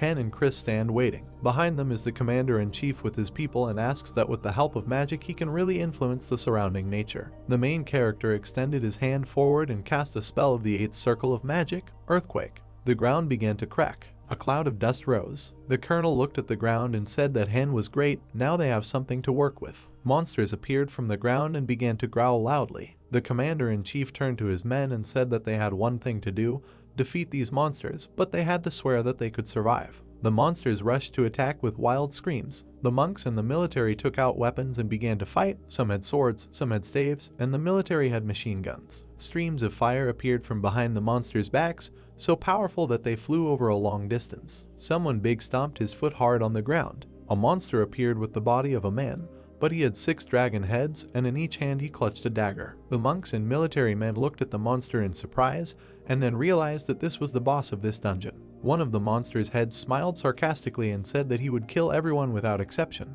The boss opened 6 mouths and green mucus began to form in them. A huge stream of green liquid flew towards the people. The main character stepped forward, put his hand forward and cast a spell, Poison Eater. Dark mana began to come out of his hand. The shield of dark mana did not allow the green liquid to pass through it. Han held his arm outstretched as his mana absorbed the poison. The monks, soldiers, and knights stood with their mouths open in surprise and were surprised that he absorbed the attack. The main character pointed his hand at the enemies and sent streams of green poison towards the monsters. The poison enveloped the monsters, they screamed in horror and died. The dungeon boss opened his mouth and fireballs flew out of it towards a squad of people. The fire almost reached the main character, but he hit his staff and shouted for Agni to come to him. A huge face of a man with yellow eyes and flaming hair appeared, and huge streams of fire burst out of his mouth. He looked at the main character and said that the fire was so tasteless and disgusting. The god of fire looked cheerfully at the main character and said that he saw that he had become stronger since he called him so easily, and was glad that he could have fun longer. The monks and military men looked at this with surprise. Many fiery creatures appeared and began to quickly fly through the crowd of monsters and burn them. The head boss narrowed his eyes and said, "How dare he ignore him?" Han looked at him and realized that there would be ice next. The monster launched large sharp blocks of ice at them. Han stood motionless, but he did not allow them to reach them. Kai looked ahead at the ice peaks and said that it was useless. The boss shook his head in frustration. Sweat was already dripping from his forehead. He asked how they managed to repel his attacks. The main character looked straight into his eyes and replied that it was easy, they already knew everything about him. The monster wondered how they could know. Han calmly answered him that they had been told about him. The boss shouted in frustration that this was impossible. He killed all his enemies and put a huge sword forward. One head fell at the feet of the main character. She opened her mouth, a fireball formed in it. Han looked at it. He jumped and light mana swirled around him. Han landed and there was a fiery explosion. The main character looked confidently at the monster and said that there was no need to waste their time. He himself knew that he was weaker than them. The colonel behind him opened his eyes wide in surprise and asked what he was talking about. There is a crowd of monsters behind the boss. He has daggers in his hands, and Han continues to explain that he is too weak for a monster from the class. The military man was again surprised by his words. In what sense he is weak? 2 armies, humans and monsters, stand opposite each other on the battlefield. The main character appeals to the boss that he would not come here, knowing that he would lose, especially with such a small number of minions and such a level. The colonel understood everything and exclaimed, "Exactly." One of the monster's heads looked at the main character, and he says that he clearly sees that one of his heads is living its own life. The monster laughed and said that's good, but it's too late. The monsters have become a wall, and Han says that his real personality is now moving towards the entrance to the dungeon to come out. The military man who was standing behind was surprised by these words. The main character says that everything is going according to plan. The monster asks what the plan is, and Han warns him that he won't achieve what he wants. The main character looks at him intently and says that he is only guarding the one who will become a real monster. Blocks of green ice pierce right through the monster. He only manages to say, "a real monster," before dying. Han looks around, there are clouds of smoke around, and says that this is enough. He leaves the rest to them. The commander-in-chief looks at him in surprise. The owner gives a signal to the skeleton. Castle comes out of the portal. Monsters are moving towards him. He thanks the owner. An angry Garen looks at the skeleton, with monsters behind him, and says that it was he who returned his memories after death. Castle stands near the portal, looks at his opponent and says that yes, it's him, it's good that he's alive. A crowd of stone monsters is walking towards the enemy. Castle in armor stands behind them.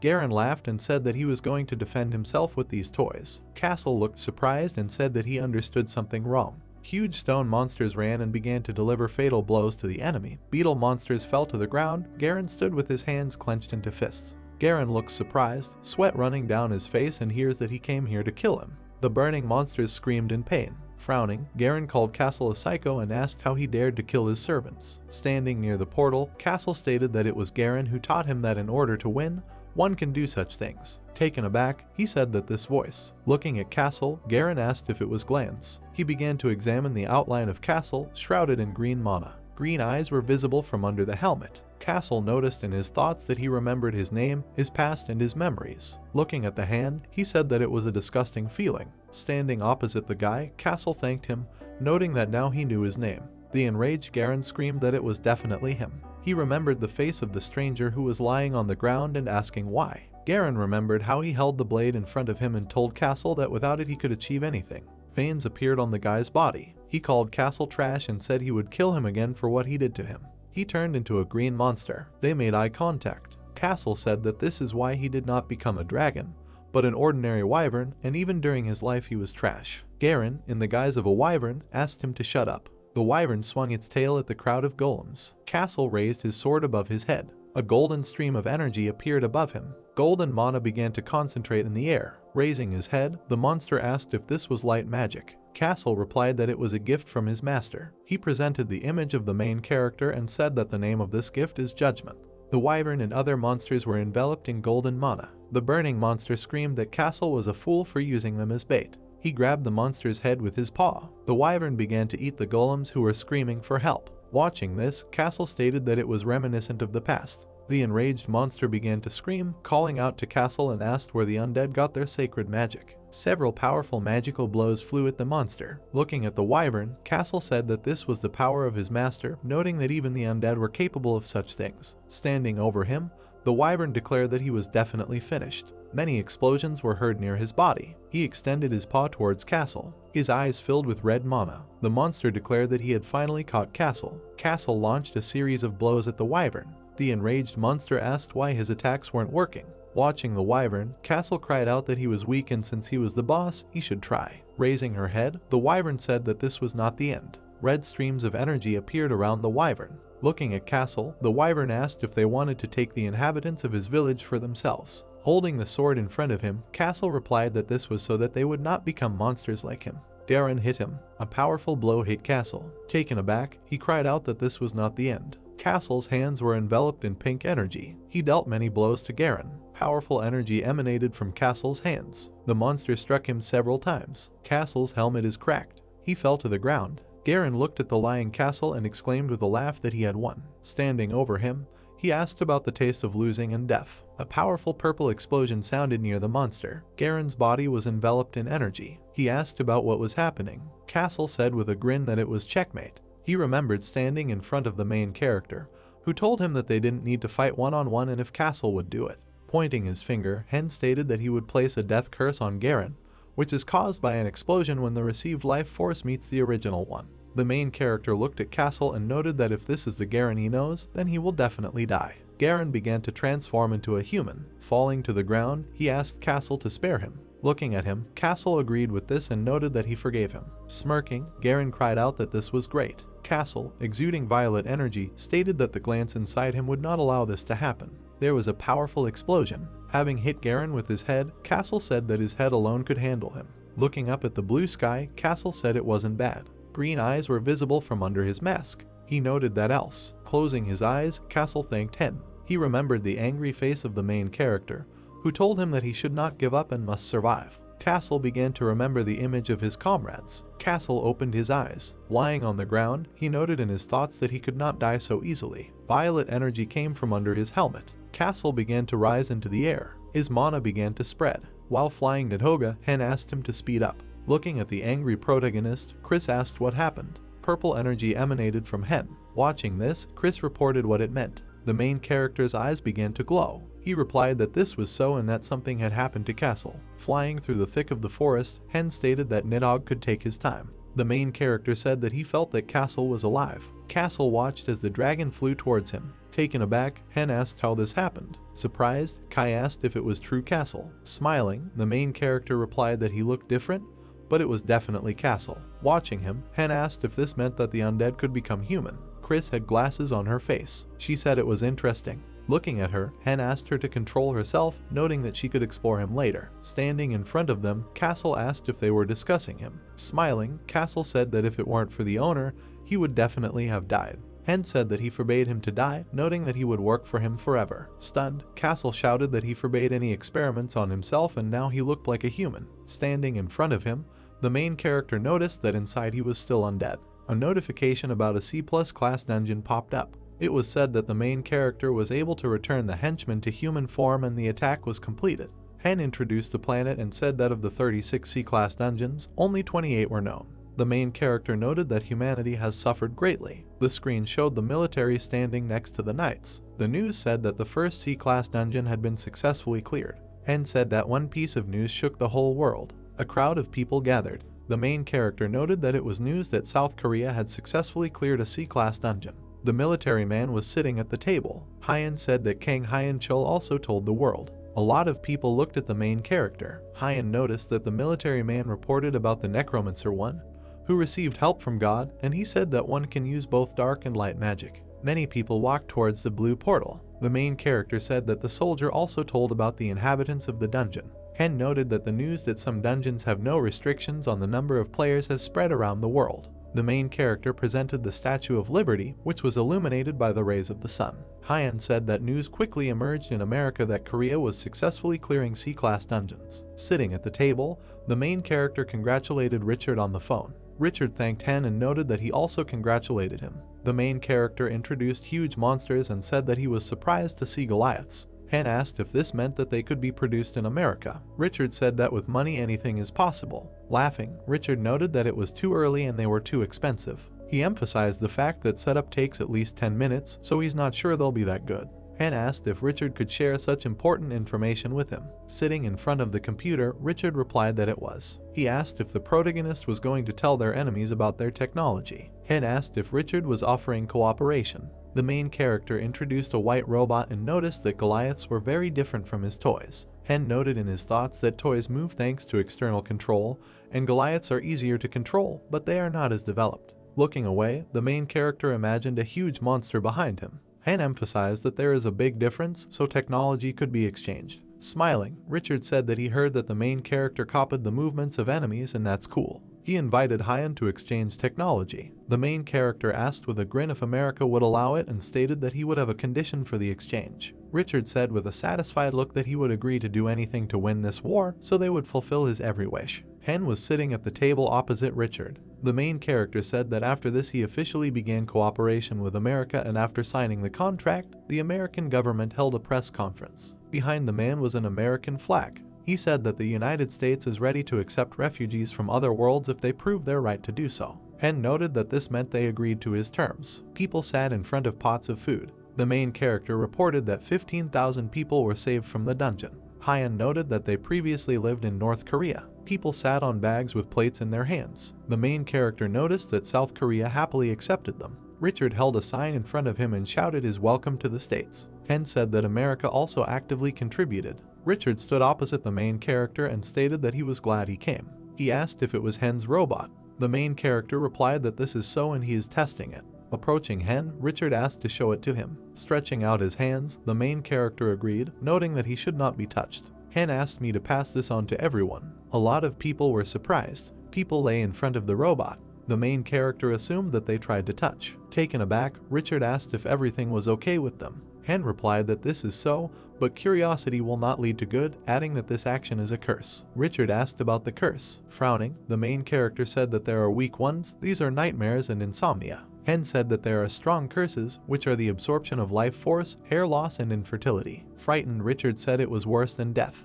Rising, the man said that this was a stupid curse and he would have to take revenge for everything. Looking at it, Hyan asked if it was Korean. Richard asked Dr. Alex to calm down. The main character asked who it was. Richard replied that Dr. Alex developed the Goliaths and he is a genius with S-class skills from the country of Hen. Standing in front of him, the main character asked if he managed to escape the curse. An enraged Dr. Alex replied that this was the case with Hen and everyone. The main character asked about his talent. Grinning, Dr. Alex said that his talent was retransmission. Surprised, Hen assumed that because of this he managed to escape the curse and pass it on to others. Dr. Alex said with a smile that it was difficult. He asked if the main character was the creator of toys and asked to see them. Watching him, Hen agreed. The main character noted in his thoughts that he had nothing to hide. Hen took off the robot's cape. Handing over the bracelet, the main character asked to put it on, noting that it could be used to control the robot. Hen noted that mana needs to be introduced. Blue mana began flowing from the bracelet on Dr. Alex's hand.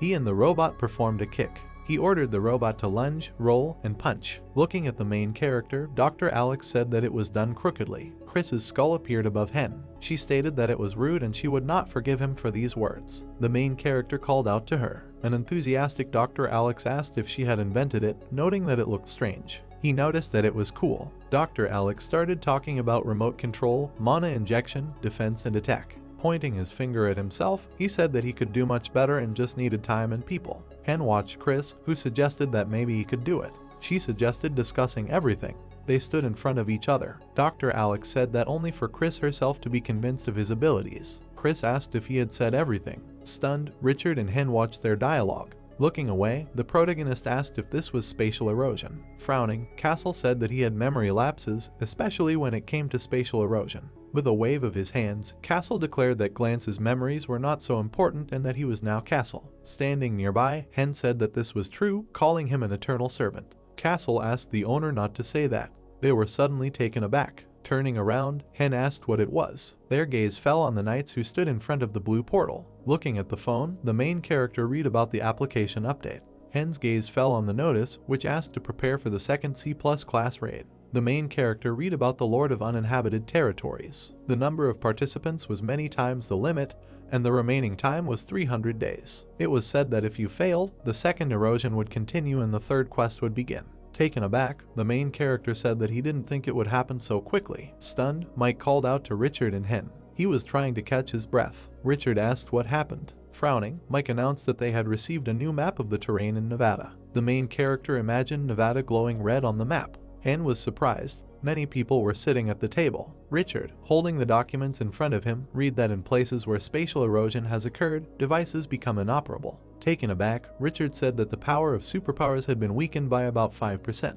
Taken aback, the guy said that there were entrances to the dungeon in the erosion zone, but they were equal to the number of previously failed raids. The man suggested that erosion begins where the cleaning of the dungeon failed. The main character introduced a crowd of monsters and said that in the Lord of Deserted Territories dungeon, which they would attack, there were undead, golems, and even werewolves. Hen noted that it was there that the American Sky Guard was destroyed twice. The main character said with a serious look that there must be something else there and they need to explore it. Looking at Hen, Richard replied that he agreed with him. The main character said it was great. Hen is riding the dragon with his comrades. The main character asked if this dungeon was related to the idea of where they lived. Hen remembered the skeletons in the dungeon and reported that when they first met, they all seemed to have something to do with the idea. Snowflakes flew in front of the main character. He noted that therefore he would not be surprised if this dungeon was also connected to her. Looking at him, Chris asked if he believed in fate. Watching Chris, Hen replied that it wasn't, but it didn't seem like an accident. The dragon flew among the snow-capped mountains. The main character reported that there was a strong snowstorm there,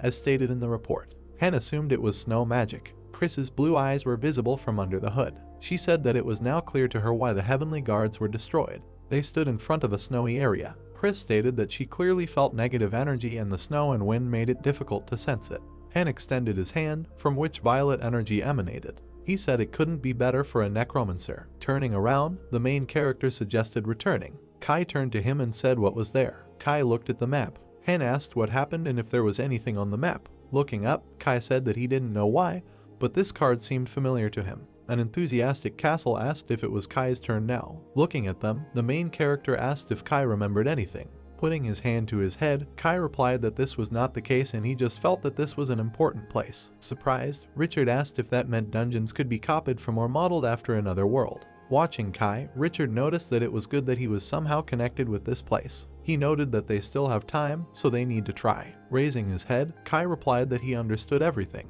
Richard stood on stage in front of many people. He examined the warriors and stated that this raid would not be easy either and more than 10,000 people had already died, but they must pass it. Frowning, Richard said they couldn't. Raising his hand, he said that many would have to say goodbye to their lives. He cried out that they should try for the sake of the survivors and remember the dead, and they should not give up. Golden energy began to hover around them.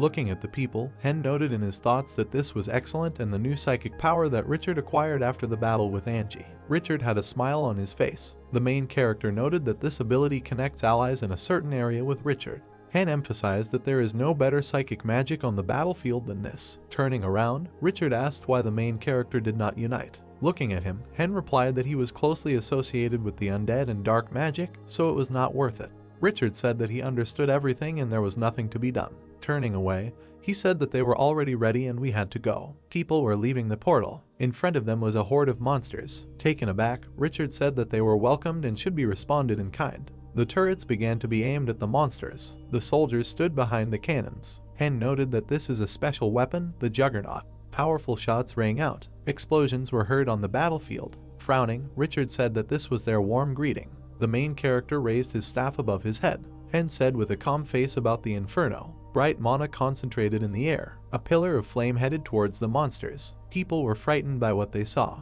They looked at Hen and talked about how this is the magic of the seventh circle and he himself is like a weapon. Extending her hand, Chris used moving wind and absorbing storm. A fire tornado appeared on the battlefield. Taken aback, the man asked if the undead did this. Richard asked why they were standing and why they needed to attack the enemy. The stranger watched the battle from the air. An army of monsters floated in the air. The stranger noticed that Hen was stronger than he thought. Red eyes were visible from under his helmet. He reported on a seventh circle mage, a necromancer, and a wizard who uses dark and light magic. The floating warrior stated that the protagonist's personality, body, and soul were unique. He began to step away from the battlefield and declared that the long wait was over. Sitting opposite Hen, Richard asked if his henchmen recognized this place. The main character responded that Kai said that the area seemed familiar to him. Richard assumed that this was his homeland. Looking at him, Hen replied that it was so. Taken aback, Richard inquired about what had happened. The stunned protagonist said that he did not feel a connection with Kai. A powerful snowstorm was moving towards Kai. As Kai moved through the snowy area,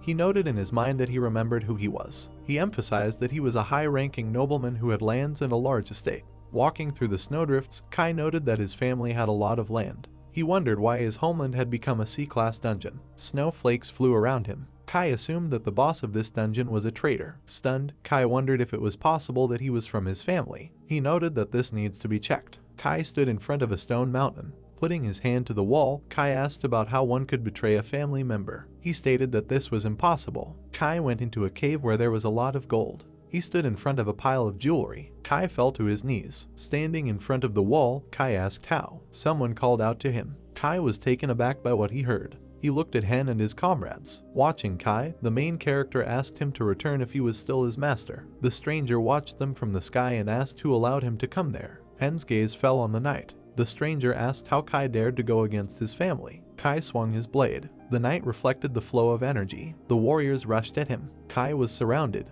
Kai deflected the yellow energy strikes. He was heading towards the stranger. Their blades collided. The horse fell from under the stranger. Looking at Kai, he asked if this was a family technique. Holding back the blade, Kai asked why his brother was doing this to him. Kai cut the stranger's helmet. Holding his face, he laughed. Taken aback, the man asked if Kai was his younger brother Kairos. Kai was surprised by this. Taking off his helmet, Kai replied that this was true and said that they were called the secret sword of the royal family. Removing his helmet, Kai declared that he was the third son of Count Kiona, Kairos Kiona. The distressed man said he thought Kai was dead. They stood opposite each other. Kai said that he died, but he was lucky and had a new name and part of his memories. Turning around, Kai said that he also thought his brother was dead. Frowning, he asked about how the man became the master of the dungeon. The man stood silently among his warriors. Watching Kai, he ordered his capture. He started flying away from there. Surrounded by warriors, Kai tried to call out to his brother. Castle stood behind Kai. Castle suggested that he and his brother did not have a very good relationship.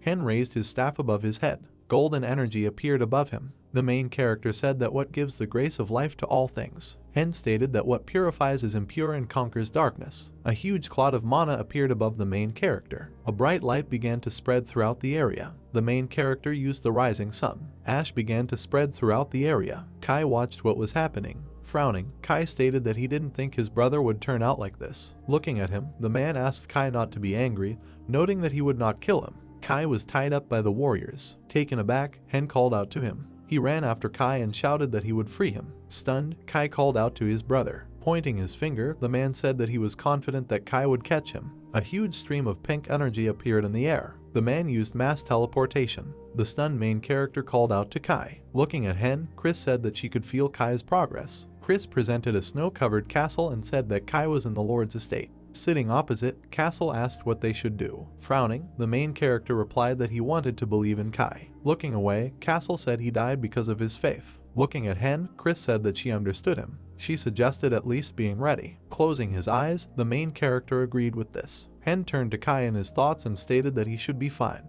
The main character asked him not to pass on the faith. Kai stood in front of his brother, who was sitting on the throne. Hen noted that he did not want to lose him. How we see the city and how snow falls from the sky. Kai looks ahead and tells his brother about the sword. His brother in dark armor says that this is their family's sword, so he should take it. Kai, seeing his brother sitting on the throne, asked why he was giving such a sword to him, to which he received the answer that he was a criminal unworthy of this sword. Kai himself was a little worried while his brother told him to take this sword, even if he did not intend to use it. Grabbing his sword by the handle, he asked why he couldn't use it. Was it just because he was the master of this dungeon? His brother looked at him with a blank look and guessed that he was wondering how he was able to become the owner of the dungeon and why he became a traitor. He began to rise from his throne. Kai was very surprised to see that he decided to approach him. Starting down the stairs, he told Kai to follow him. He started using his magic. After he snapped his finger, the spell was completed. A lot of crystals with people inside appeared right in front of him. Among these stones, Kai noticed his brother and began to shout at his older brother. He turned to him and asked why he was in the dungeon. The elder brother, still with a blank look, said that all family members were alive. Kai couldn't believe these words and asked how this was possible. They were both scared, and the older brother said that he put them all to sleep for the sake of his wife. There was a girl in the large red crystal, and he said that this was his wife Beatrice and his third child, who was never born. Turning to Kai, he said that by using the life force of their family, he could save his wife and son. And then he began to look straight into her closed eyes. Next, we see the older brother in his youth, and it is narrated from his point of view that when he was on the verge of life and death after an unsuccessful raid, he was saved by one vampire. He remembered their fights together and said that he was just a pawn in the battles, but she was always nearby, and they fell in love with each other and were going to escape, but there was no chance to escape. Then he decided. He proudly placed the sword in front of him and decided to make the dungeon his own, but before the death of the previous owner. The previous owner had terrible fangs and eyes, saying that they would never return to normal life, thereby he cursed them. He looked at Kai and said that in order to break this curse, they needed blood, and Kai began to shout that this was really true. He looked at his brother with a confident look and said that this is so because they need a victim, and it must be of the same blood, which is why all the members of their family are here. He raised his head and, looking at the huge crystal, said that he did this for the sake of their family, too, because if he left the dungeon, Kion's family would be destroyed. He remembered how the city was destroyed, and said that those who attacked Idea not only attacked the families of the survivors, but there were also rumors that the survivors had defected to the invaders and became traitors. He remembered meeting his brother and said that it was just rumors, but many went against their family and even his existence could put the whole family in danger, so after learning about what was happening, he secretly met with his brother Rhinos. His face was difficult to describe in words, but it looks as if he was about to cry, because then he thought that his brother was dead, but it turned out that this was not the case, and he even treated him well. Kai looked at the floor with joy on his face and said that this is what their brother turned out to be like. He again remembered how he spoke to him, and added that he later left his brother and then learned that he and the family had fallen. Then we were again shown how his brother lay in this huge crystal, and the older brother added that he didn't care what state he was in, the main thing was that he was alive, so he put him to sleep and began to transfer life force to him. Behind him was a huge pink crystal and he started screaming that if he sacrificed others, then his brother could wake up, but not only him, but also Beatrice and his child. Kai looked at him in surprise while he said that Kai should definitely help him. From such an influx of information, everything began to swim in his eyes, and he barely heard what his brother said about the fact that they needed a necromancer. He was more and more consumed by the thought that if he betrayed his master, then all the people dear to him would be able to return to life. We are transported to Hen, who went into his tent and made tired sounds. Sitting on the box, he took off his mask and simply looked at the floor. Suddenly Kai came into his room with his squad, and Hen greeted him. What with a smile on his face said that it was quite surprising that he found it so quickly. Hen looked at him with sparkles in his eyes and said that he was worried about him, and then asked why he was so gloomy. There was no response from Kai, so he simply stood in front of Hen, who asked him if he had made a choice. Tilting his head slightly, Kai replied that he should always obey him, but this time he was a little confused. Hen began to get up from his seat, holding his sword in his hands, which greatly alarmed Kai himself. Then he put a mask on his face and said that he could give him some advice. Coming closer to him, Hen added that any choice he made would entail pain and loneliness, so he should try to choose what seemed more profitable. These words touched Kai very much, and he thought about how to be more profitable. And Hen himself added that in order for pain and loneliness to be less suffocating, you need to choose the more profitable one. Kai began to take his sword out of its sheath. He then pointed the sword at Hen and said that this was quite valuable advice, so he would have to be greedy. Hen shook his head and said that he showed no mercy to his enemies. Then, starting to walk towards Kai, he began to activate his abilities. Kai began to run straight towards his master. Then Hen jumps sharply away from the strong explosion and shouts the lightning spell. Right behind Hen, his huge army appeared along with Nidhogg. Kai and his squad were still on fire from one spell. Then, once the fire had cleared, Hen asked why he had gone to such trouble, to which Kai replied that his older brother had helped him. They looked at each other and Hen said that he could imagine how happy his brother was because they had prepared so well. Suddenly, right behind him, he noticed something. They were huge shadows that were eating his teammates, and he asked, "Is there really a vampire here?" These same shadows began to envelop Nidhogg, and Hen screamed his name. While Hen was distracted, Kai hit him in the stomach with all his might and apologized to him.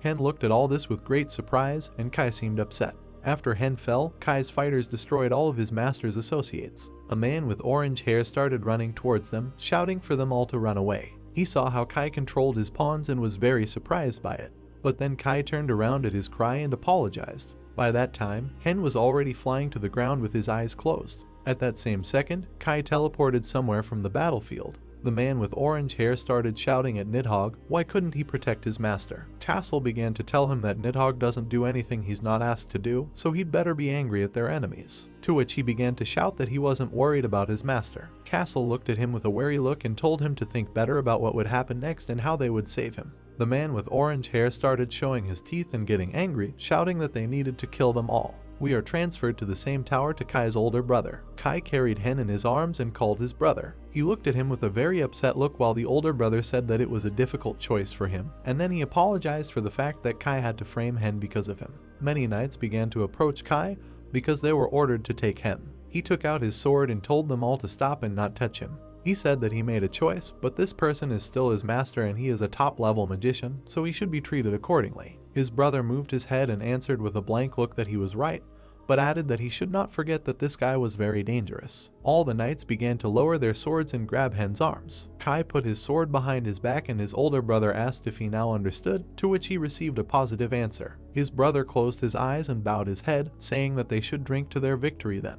We are taken to a huge wine cellar, and we see how Kai looks at his drunk older brother. He starts to get up from the chair and says that he will go. Kai begins to leave the room, but his older brother was pretending all this time and thinking that he could kill him, but did not do it, so now he is really on his side. We see people walking through the snowstorm right behind Hen. They were very unhappy that he could be kidnapped, and it was visible on their faces. Richard walked with them and looked at his squad out of the corner of his eye, realizing that now they had all become much stronger than they were before. The same man with orange hair looked very angry, and Richard knew that he now looked dangerous. Castle turned to the dragon, saying that his master was fine and that he need not worry at all. Nidhogg, looking forward with burning eyes and being silent for a few seconds, replied that he would stop worrying. At this time, Hen had already woken up and was sitting on his knees right in front of Kai's older brother. He looked at him with a smile and greeted him by asking that he was the master of his younger brother and the man's name was Auranos Kanara. Hen looked up at him and asked why he called him. Auranos said that because of his brother's request he got there, he would like to finish everything properly. Sweat ran down Hen's cheek and he said that he does not do business with traitors. Kai began to approach him, asking if he remembered the oath he gave him, to which Hen replied that he had completely forgotten about it. Kai looked at his hand and said that he really believed that it was all not in vain. And then he looked at Hen and added that their oath with him could now serve as salvation for his family. Hen looked down and said that everything was clear to him now, which meant that he couldn't convince him, but finally he decided to ask him for something. Kai, with a blank face, began to descend towards him, and as soon as he approached Hen, he hit him in the face with all his might. The blow was so strong that Kai's blood scattered everywhere. The knights looked at him with one eye and held their hands behind their backs. Kai could only utter words of apology, but Hen continued to shout at him that he would not die and would continue to live. Auranos, seeing all this, ordered Hen to be taken to his room. Two knights grabbed Hen by the arms and began to lead him out of that hall. Kai began to wipe the blood from his face while his older brother apologized to him, but Kai did not even turn to him because he was too upset, and then Auranos offered him a drink today, which he refused. Kai began to leave the room after Hen. As soon as he left the room, Aranos ordered his knights to stop following him. Kai was so upset that he just sat down in some basement and lost himself in his thoughts. By that time, Hen's entire detachment had already approached the fortress in which he was kept. The knights of Aranos just managed to notice this and flew around this fortress, expecting an attack. Richard pointed his finger forward and ordered everyone to run to the attack. All the knights, without exception, ran, shouting their battle cry. They began to attack this fortress even on their dragons. While the dragons flew over many buildings, they dropped some crystals on them, and the knights themselves threw spears at these fortresses. There were huge explosions everywhere, the size of an entire building. Aranos looked through a window at everything that was happening outside his fortress and said that they were able to reach the castle walls in just 20 minutes. Then, moving the window up, he turned to Hen and said that he would help him sleep very soon, to which Hen sarcastically replied that this was a rather interesting proposal. Walking past him and holding the sword in his hand, he thanked him for his soul, body, and magic, because now they will forever be his. Placing his sword in front of him, he began to use his magic, causing a huge red seal to appear under his feet. Because of this red seal, 2 huge beams appeared around his fortress. Hen's squad lost heart very much and did not understand where their mana was disappearing. They huddled in a crowd while lightning flew around them, shouting to them to stick together, because a little more and they would break through. Richard tried to cheer up his entire squad with various words. Aranos looked at all this with a very malicious and evil smile, asking out loud that he really thought that he could surpass him. At this time, behind him, Hen began to get up from his knees, breaking the handcuffs, and shouted that he was really stronger than him. Immediately after this, those same red rays turned blue. Aranos was very unhappy with this and shouted at him, asking what he was doing. Hen, looking askance at him, replied that he had exchanged the energy of the living for the energy of the dead, which is why Aranos became very angry and began waving his sword, asking how he even dares to do that. But then someone blocked his blow. It was Kai, who didn't want his master to die. The older brother began to shout at him, not understanding why he did this, because he was on his side. Kaisu replied with a faithful look that his master told him to seek profit. He began to lower his sword, adding that this is when he became greedy. And then his brother was very surprised, because Kai said that he could still abandon this path and take the side of the earth. Aranos stood with his eyes wide open and was in complete shock from such words. As they stood opposite each other, Kai said that his child didn't need mana and life energy. Hen extended his hand forward, mucus dripping from his hand, and then he interrupted Kai and said that they were able to find out everything thanks to her. A little girl with pink hair and a smile on her face crawled out of his hand, and he added that he had absorbed a magical artifact and brought her to recognize his magic. Kai turned to Hen and said that there is life energy on Earth, to which he received an answer from Aranos that he already knows about it.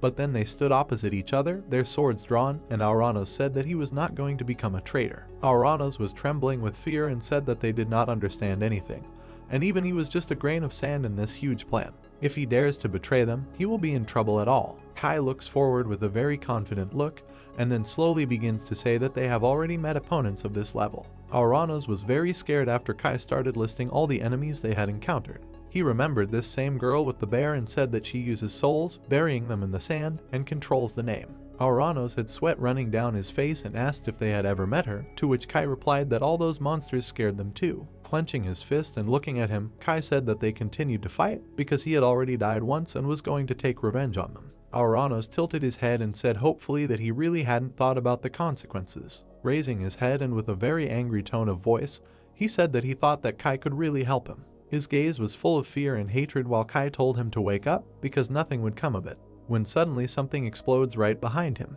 It was Hen's detachment that blew up the door that led to the Hall of K. Richard, looking at him, said that he was glad to meet him, and then added that he was repeating this for the last time, that the earth would gladly receive him. So why does he refuse? Aranos pointed his sword at him and told him not to deceive himself. Richard turned away from him and said that nothing could be done about it. Hen started using his magic all over the place and shouted for them all to deal with the guards. Aranos looked at him with a malicious face and asked that he was going to go against him alone, to which Hen replied that Kai alone would be enough for him. Hen started using his magic on Kai and told him to attack him. Kai immediately rushed forward into battle, and Aranos said with an arrogant look that even with the buff he could not defeat him. Their swords clashed in battle, and Kai shouted that now they would check it. At this time, Hen began to sit in the lotus position. Then, closing his eyes, he increases the aura around him even more, thinking that for now he will focus on making Kai even stronger. Sparks from the blows of their swords could be seen everywhere. This happened so quickly that the eye only had time to notice the sparks. Kai hits his sword with a very strong blow, causing his arm to simply be cut off and the sword to fly right behind his back.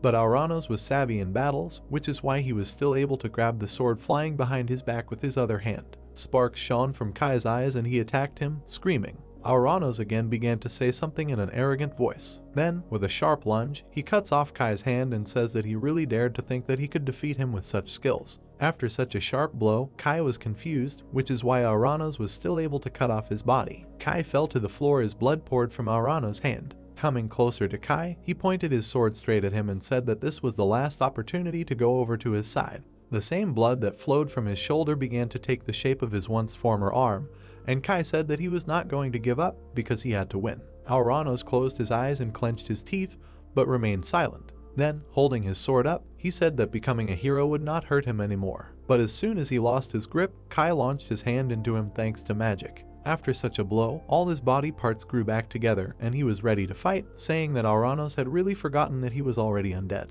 With a mischievous smile on his face, he said that he should have dealt with him sooner. Immediately after these words, he slammed his body into Auranos. Then he jumped back sharply. Auranos was in a half-bent position and with a smile on his face said that, for sure, he died and was resurrected. And then with a very stern look, looking at Kai, he said that then he would fight with his full strength. Kai looked at him in the same way with a smile on his face and bruises. Auranos held the sword in his hand and told him to see its true power. He started sticking the sword into himself, saying that he wished he could kill. Kai himself, seeing this, was very surprised, but it was already too late, and Auranos pierced himself through. Blood was pouring out of his body everywhere, and he himself made terrible sounds. What Kai saw amazed him very much, so much so that he just stood there with his mouth open. All this blood that was pouring out of him began to turn into a huge body. The blood began to turn into the shape of legs, and then, right in front of Kai, this bloody monster finally took on its gigantic form. They fought again, and this time Auranos again cut off his hand. Kai was very frightened when he saw that from such a light blow he had already lost his arm.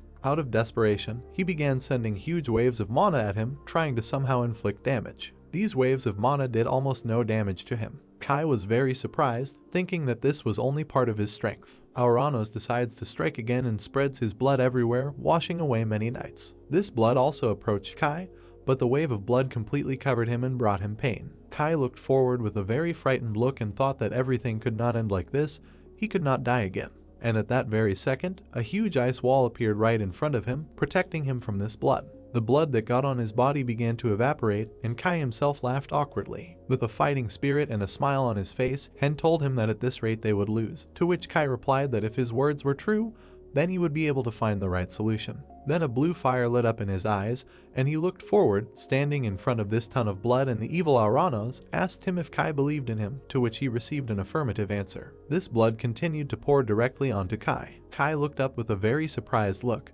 because just a little more and this wave would have washed him away, but Hen told him that then he should allow it to absorb him and become a part of it, and then control, because this is the only way out. Kai grabbed his sword harder and said that this would be another test. And then, throwing it aside, he said that if there were no other options, then he would do it. Immediately after these words, Auranos smashed Kai's body into small pieces with his fist. Kai's eye flew right past Auranos' enraged face, and then Auranos began to scream furiously, most likely in pain, as Kai began to consume him. Blue explosions began to be produced throughout Auranos' body. These explosions were created by the magicians from Hen's squad, who shouted for everyone to try to stop him and not let him pass. Auranos paid attention to them and began to walk towards them, but they got scared and began to run away. Turning his head, he noticed that the man with orange hair and Christina were protecting Hen using their barrier. The man with orange hair began to bare his teeth in anger and looked at Auranos, but Auranos did not like the fact that they were protecting Hen, so he began to destroy this barrier with his fists. While Hen sat with his eyes closed, the man with orange hair told him to hurry up, because this barrier would not last long.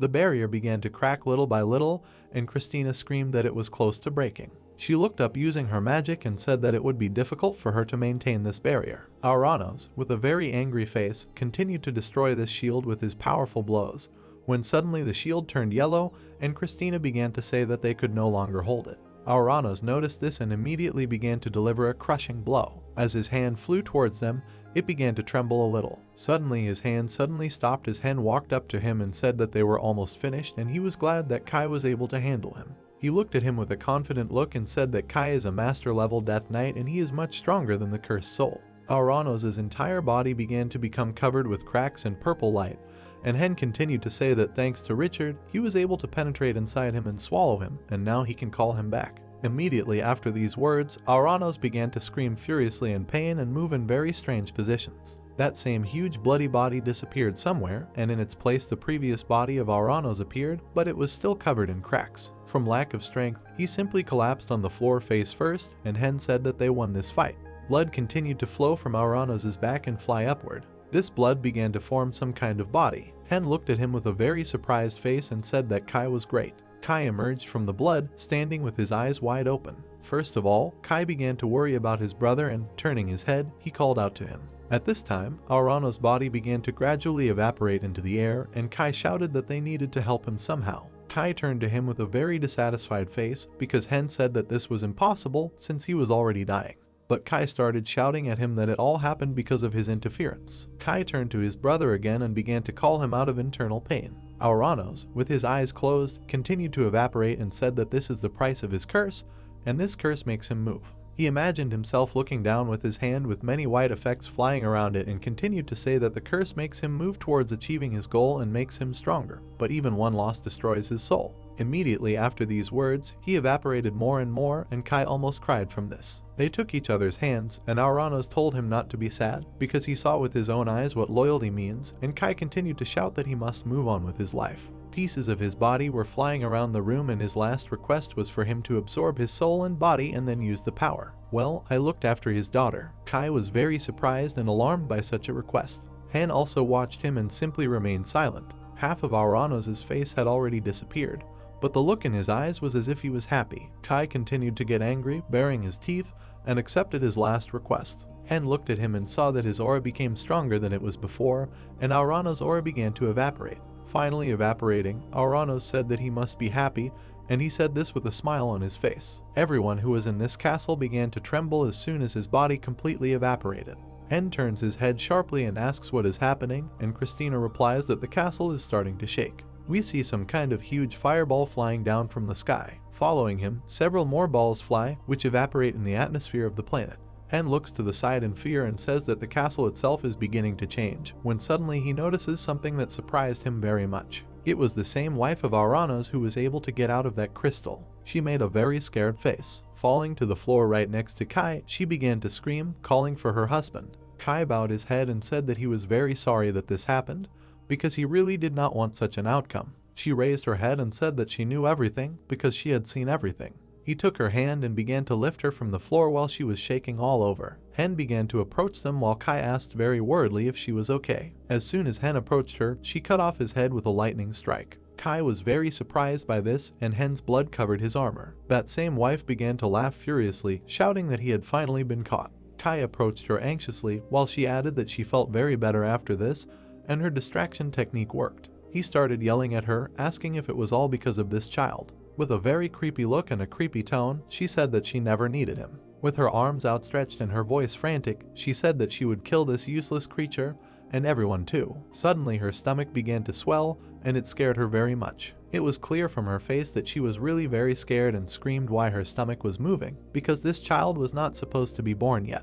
She turns her head because the same hen she just killed told her that maybe this child really shouldn't be born now. As soon as she realized who was standing in front of her, she started screaming at him, asking how he was still alive. Pink goo appeared around his neck and he said he wasn't even injured. The same girl Tia appeared behind him, and he said that she was great, and then asked this distraught aunt that wasn't it strange that she could not give birth to a child all this time. They stood opposite each other, and he said that he now understood that she was using their power to increase her level, and then added that she was using Aranos for her own purposes. Her stomach continued to swell and twitch, and she asked, "What is he talking about?" Han extended his hand forward and said that he felt the souls of people because he was a necromancer and her child wanted to be born and he would help him with this. Immediately after that, her stomach burst, causing blood to fly everywhere. She simply fell on her back in pain, and Hen began to walk towards her. He took out a small child from the open stomach. While he was holding the child in his arms, he began to cry, and Hen told everyone that the child was born. We are shown how this entire castle begins to collapse under its enormous weight.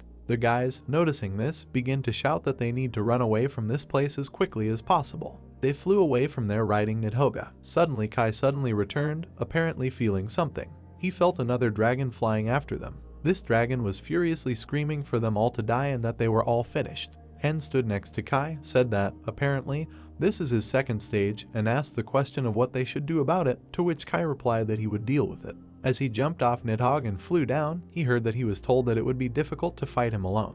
Kai called many knights and said that he agreed with their opinion. The guy with red hair and Christina looked at it all with a surprised look. Han also looked at it and explained to the guys that these were undead, squads, and individuals, as well as spirits. They all landed on the ground and prepared to attack, while Kai himself formed his new legion. He walked forward with a confident look and told him not to think that his death would be very quick. The dragon began to charge his attack and said that they were all finished. While several knights rushed at him, he was able to fire his attack straight at Kai. Kai began to collect all the energy from this legion and said that they should finish with this dragon. With one powerful attack, he cut this dragon in half. Half of his body said that he could not die, but he had not imagined his death like this. Putting his hand forward, Kai said that, of course, he was not going to kill him. Immediately after these words, all these legion knights began to use their magic on this dragon. With burning eyes, Kai said that he would die in agony, and this would be a lesson for everyone. The brightest flashes of Kai's revenge were visible everywhere. Han and the rest of the guys just watched from the sidelines. After Kai killed the dragon, he turned to the guys, and a notification appeared in front of him that clearing the third dungeon was completed. After 2 weeks, we are transferred to the clinic. Richard, opening the door, asks how he feels. We were shown a completely bandaged Hen, who replied that everything was fine with him and that he was on the mend. Richard sat down on his bed and said that he would have to wait because the wounds were quite serious. So what does he plan to do next? Hen, with a slightly sad look, says that he wants to return to his place because there is also a lot to do at home. Richard starts laughing at this and says that they still have so much work to do at home, so why not make this place their home? Hen looked at Richard and replied that he didn't mind at all, but he wasn't going to leave the house there. We hear a few knocks on the doors as Richard says it's good news. A blonde girl came into their room and wished them a good day. Standing next to her was Kai with ashen hair. Kai looked at this little girl and told her to say hello. Her name was Iris. Iris immediately rushed to hug Hen, and it is said that in just 15 days she has matured by 5 years because she spent a lot of time in her mother's belly, so now she happily enjoys the world outside. Richard's voice could be heard throughout the hospital asking her to leave them. Kai, holding her hand, began to lead her out of this room. Richard looked in her direction and said that she was a good child, but she needed to be looked after, and Hen added that she needed to be looked after as if she were her own child. We are shown a huge land, and it is narrated that there are 36 degrees Celsius class dungeons on Earth, and only 3 have been cleared so far, 1 in Korea and 2 in America. Hen read the newspaper and understood that this was bad, but there was a very high difficulty and also something happened during this time. We were shown an expanded map and highlighted countries, and we were told that 12 dungeons were suddenly cleared all over the world. Hen, reading the newspaper, said that the dungeons in Asia had been cleared. Raising his gaze and with a sparkle in his eyes, he said that in America they had also been cleaned up, and someone besides them was doing this cleanup, to which he received the answer that they supported not only them, but also the golden black hole because they had one sponsor, so the news is good. Richard, looking at him, answered the question of what he had on them by saying that their identity was a closely guarded secret, so he knew nothing. Hen imagined many knights and their silhouettes in his head, listening to what was said that they are the ones who have existed since the creation. They sat opposite each other, and Richard asked if he knew anything about it. Hyun looked scared and worried, and he thought that he was the director of the Korean branch in the dungeon community. We are transported on board an airplane that flies high in the sky. After a short flight, he went down and Hen came out of the cabin, when suddenly he was very surprised because someone told him that they had not seen each other for a long time. It was the same blonde director who said that it was surprising that he still called him that because he had long since left this position. They stood opposite each other, and Hen said that they never told him their name. The director extended his hand towards him and, with a smile on his face, introduced himself as Pak Juk-young. Hen shook his hand and said that he had a rather interesting name, and then asked why he invited him here. Pook, looking down, said that he had one errand, because some time ago a rather interesting group of dungeon cleaners appeared. Hen from these words are rather those C-class dungeon purifiers, and then heard the proposal that the director wants him to train them. Holding 2 books in his hands, he said that for this service he would give him a book that contains the forces of the other world and data about American territories. So isn't he interested in America lately? Hen took these 2 books in his hands and silently examined them. Looking at each other, the director added that America is very big, so this will obviously be useful to him, for which he received words of gratitude from Hen and the question, are these all the conditions? The director, standing in front of him, replied that, of course, these are not all the conditions. Standing in front of Hen with a creepy tone of voice, he said that he wanted to show him the worst possible outcome one time. Hen was very frightened by these words and could not believe them. The director began to nod his head and said that, of course, this would shorten his life expectancy a little, but it would be worth it. Looking at the floor, he added that this must be done, at least for his sake. Taking out several tickets, he looked to the side and said that then they would see each other later, because now people were coming here with whom he would not want to deal. That very second there was no trace of him left, just some tickets flying in the air. Hen called Nidhogg behind him and said that they too were leaving here. As soon as he sat on it, these people started running towards her and asked them to stop. They did not have time to follow him, and Hen flew straight away on Nidhogg far from them. We are transferred to some huge building, and while it was night outside, we see our squad enter the training room with Iris. Hen turned to her and said that they could start, but Kai cried out in displeasure. Turning his head at him, he said that he wasn't worried yet because she was strong enough, and Iris, hearing this, very cutely began to shout that she was really strong. Kai looked to the side and listened to Hen say that she knows how to use this power, and Kai himself understands that it is to her benefit. Iris shouted with a smile on her face that she was very happy about this. There was a huge aquarium right in front of them, and Iris couldn't stand the start of the test, leaning her hand against it as she tried to use her magic. Seconds later, she managed to create a huge water vortex. The guys began to go straight inside this vortex, when suddenly, having passed through this vortex, Hen was very surprised because he saw Iris, who was happy to welcome them to her dungeon. The man with red hair says that her skills are very cool since he could understand that she is so talented. Kai stood near this whirlwind while Hen said that when almost 20 days had passed since her birth, Kai discovered that Iris was disappearing somewhere. She spread her arms and walked forward, and Hen added that she created this dungeon herself and she can adjust its size and change it as she wants. The three of them looked ahead as he continued to say that it could be said that she was using the dungeon as her home. Iris shouted with a smile on her face that the dungeon had become even wider, and Hen asked her to change it with magic. Immediately after this, everything began to tremble. Instead of a snowy desert, a picturesque summer forest appeared. They stood in the middle of this forest, and Hen said that it was a forest labyrinth, and then asked if she had come up with any monsters for this place, to which he received an affirmative answer. They looked at each other with a smile on their face while Kai just remained silent. And then, looking at Hyan, he asked if he could take Iris with them to Korea and show her everything there. Hyan replied with a smile that of course she could, and then suggested that she might like Seoul. Iris was very happy about this event that her eyes shone even more than before. We are transported to some cafe on the street, and someone asks what Kai and Iris are doing now. The three of them sat at the same table, and Hen said that the world had changed a lot, and then, turning his head, he said whether Colonel Khan disagreed with him. This same Colonel Khan turned to him and asked how he realized that he was here, and then added that now, by the way, he was not a colonel at all, a general. General Khan looked at him askance and said that he had heard that the cleanup operation in America was successful.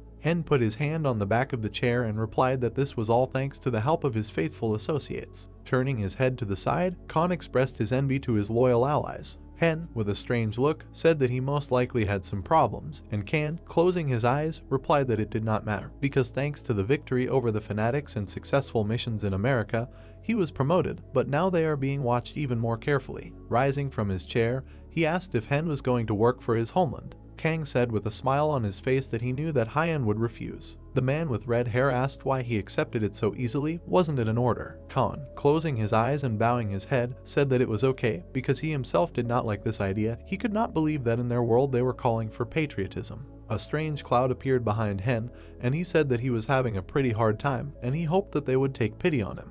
Putting a gold-colored pouch on his hand, he said that it was a pouch with space expansion magic, and if he studied it, he could use it in different ways. Kan, taking it in his hand, thanked him. Kan missed a girl in an orange suit. This girl approached Hyan and said his nickname, Apostle of the God of Death and Life, Necromancer 1. She looked at him with half-closed eyes and waited for his answer. Then, bending down, she handed him the letter and told him that she was under the command of the Red Lord, who was ranked 9th in the Magical Association. Her name was Helena Scarlet from Scarlet Witches. Hen was very surprised that she came from the Magical Association, because he did not expect that they themselves would be able to contact him. She held this letter in her hand and said that it was an invitation to the grand banquet from the 6 High Lords of the Magic Association. Taking a knee, she added that everything will take place in a week at Buckingham Palace, because many world heroes will visit this place, so they are waiting for him too. The guy with red hair repeated her words, world heroes. Hen began to remember the director, thinking that both the bottom and the top decided to become more active and increase their strength. Bowing his head, he said that it was a great honor for him, so he would take part.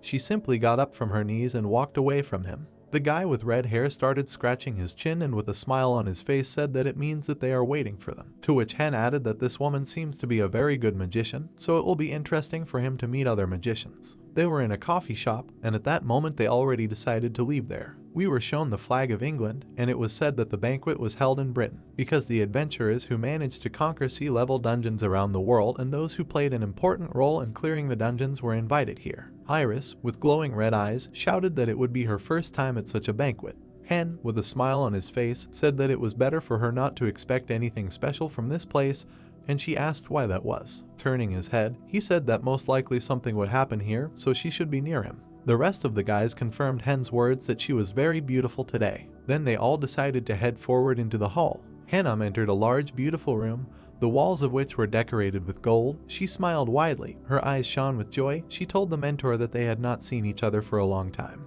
Hen, Kai, and Chris look at the girl. The main character says that he sees that she was also invited. Hanam closed her eyes, raised her hand, and said, "Yes, magicians cannot just ignore them." A smiling Andromalius approached them and said that they had not seen each other for a long time. It seemed that they had become even stronger. This would benefit the Earth. Everyone looked at him in surprise, and Hen confirmed that they had indeed not seen each other for a long time. Andromalius closed his eyes and joyfully added that he knows that they are inconvenient to cooperate with them, but he can ask them to just escort Lady Sunsu. The main character answered in the affirmative. Hunam and Hyan walk side by side and look at each other. She asks the mentor that she heard that he successfully conquered 2 dungeons from class. He answered her that he really thought he would die. She looked at him in surprise and asked if it was true. The dungeons did not seem so difficult to her. In response, Hen could only say, "What?" She remembered the scary monsters she had to fight and began to say that she also destroyed 1 dungeon from a class in China. It was called the Garden of the Fallen Giant King. Huge bears, trolls, ogres, and storm giants, they were all bosses. To be honest, no one, except the storm giants, caused her any difficulties. The main character looked at her and couldn't believe his ears. He asked if in her dungeon the monsters didn't attack on the sly and set traps. She replied that there was nothing like that. Hen asked her how they found the way. She looked at him and replied that they were just walking along the road and saw the boss's castle. Hen looked to the side, thought about it, and said, "What is the difference in difficulty with the dungeon that he went through?" A voice was heard that indignantly said that this was nonsense. The main character raised his head and saw Richard approaching him. The chairman, with surprise in his eyes, asked that isn't it natural for monsters to create traps and attack suddenly. People were gathering in a large room with a floor like a chessboard. Hanam replied that Richard was right, but there was nothing like that in her dungeon. Richard indignantly remarked that this was impossible. Maybe then their dungeon was special. Chris and Kai stood behind the main character and listened attentively to their conversation.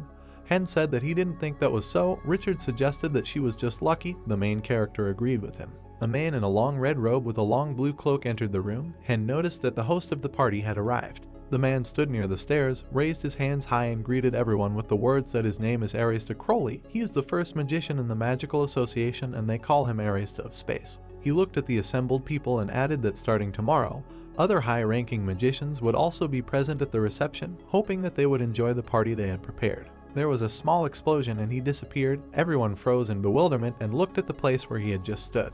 Hen looked suspiciously and said that the Association of Magicians was more like a group of monsters. Richard, who was standing next to him, agreed with this. Kai carried in his arms a frightened girl who was calling for her godfather. Richard noted that even for an unusual child this could be a big shock. The girl looked at him, and Hen confirmed his words. Castle, Richard, Hen and Henam look at the frightened girl. The magician Crowley appears behind them, laughs and says that the baby is in shock. The young people were frightened by such an unexpected appearance and turned around sharply. The magician raised his index finger, from which blood was dripping, and told her to accept this as his apology. He put his finger to her mouth and a drop fell on her tongue. She woke up and happily said that it was sweet. Hen looked incredulously at the magician, who smiled and said that he apologized for the fact that she seemed drunk. Kai replied that they were grateful for such hospitality. The main character looked at Crowley and was surprised that he so quickly realized that Iris was a vampire. The magician laughed and said, "What is it in the blood of an old man who could die at any moment?" He turned around, spread his arms, looked at the assembled people and said that he would then go, and advised everyone to enjoy the party. And again there was a flash of light, and he disappeared. Everyone watched this carefully. Hen noted that he was such a skilled magician. Richard agreed with him. Iris shook her head and waved her legs in the guy's arms, and continued to say, "Sweetie." Kai and Hen left. The main character turned to the chairman and said that today was not the last day of the reception, so they would already go. Richard replied that go. The comrades headed for the exit. On each of the 6 days of the grand reception, a high-ranking magician appeared from the 1st to the 6th. On the 2nd day came Tesla, the lightning magician. On the 3rd day, the earth magician Maha. On the 4th day, the tree magician Gaia. On the 5th, the healing magician Arya. The stars are shining in the dark night sky. Crowley stands in a large hall surrounded by guests and says that he hopes they enjoyed their receptions. If so, he is very happy. If not, then he is sorry. He looks at the crowd and suggests getting to the point that their magical association has influence in Europe, the Middle East, and Africa, but at the moment Africa is occupied by invaders from another world. The magician spread his arms wide and said that therefore, by the end of this reception, the association had made a serious decision. They intended to carry out a great conquest with the goal of restoring Africa. The guests looked at him with bewilderment in their eyes. Crowley lowered his eyes and added that of course, it is not as easy as it sounds. There are still many dungeons that remain the vanguard of their enemy. In his head he sees green grass and trees, a field with crops, and continues to explain that this is why their association came to the conclusion that they first need to conquer the dungeons created for people before conquering the whole of Africa. They are also ready to actively cooperate with other factions. The guests began to look at each other. Some opened their mouths in surprise. Crowley did not stop, of course. They are not going to just watch how the enemy's forces flourish on their territory, which is why their association decided to prepare gifts for the strongest people of this world. He raised his hands up and enthusiastically declared that they would like to give everyone the latest magical weapons absolutely free. Some guests were delighted at his words, some stood surprised, and some looked at the magician incredulously. He looked into the hall and added that, however, there was a condition. The magician lowered his head a little and said that they would like them to prove that they are ready. He raised his hands again and officially announced that in exactly 15 days they would organize a special test. Anyone could take part, and besides, he was going to share this event with the whole world. He looked attentively at the guests, knitted his eyebrows, and added that he was sure that when people saw them, the defenders of all humanity, they would feel much better. He sharply raised his index finger and said that in exactly 15 days he asks to show them at their best, and also, gifts of today. Some objects appeared near each magician.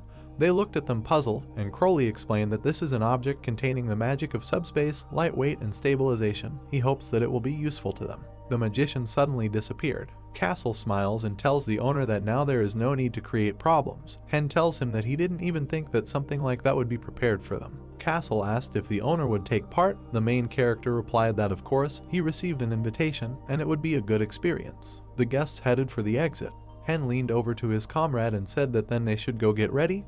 Kai watched them from the side. Information from the reception quickly became known to the whole world. Many famous magazines wrote articles about it, and magicians, alchemists, shamans, psychics, and everyone else became aware of the upcoming competition. As a result, the existence of supernatural beings plunged the whole world into chaos. The whole world was excited. People watched Crowley's performance on the big screen that hung on the building, a battle between supermen and forces that went beyond any boundaries. People of different races and abilities gathered in droves because it was announced that only 100,000 people could apply.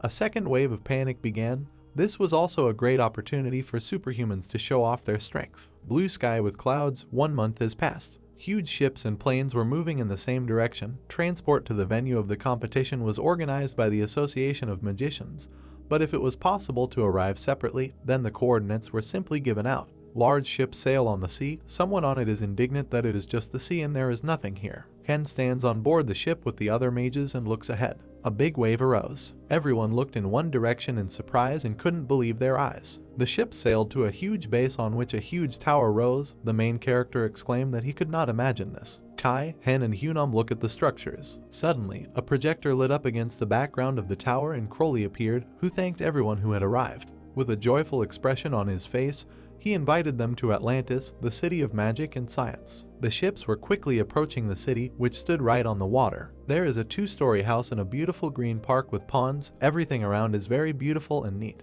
Castle and Hen look at this beauty. The main character says that it all looks good, but does not look like a place for a competition. Castle replies that it would all be too obvious. There must surely be some kind of epic appearance, like in the films. The shield opened a little and the arena began to appear. Castle noted that everything was as he thought. A huge arena, which can accommodate a lot of spectators, is round in shape. Hen looks at her in surprise and says, "Wow." Chris and Kai stand behind him. The main character tells them that the shield controlled by gravity magic that protects the city needs to quickly come closer and look, or they need to get permission first. Kai turned to the owner with the words that he needed to calm down. If he was too excited, it could affect the results. Hen lowered his eyes and replied that he was right. He should not forget.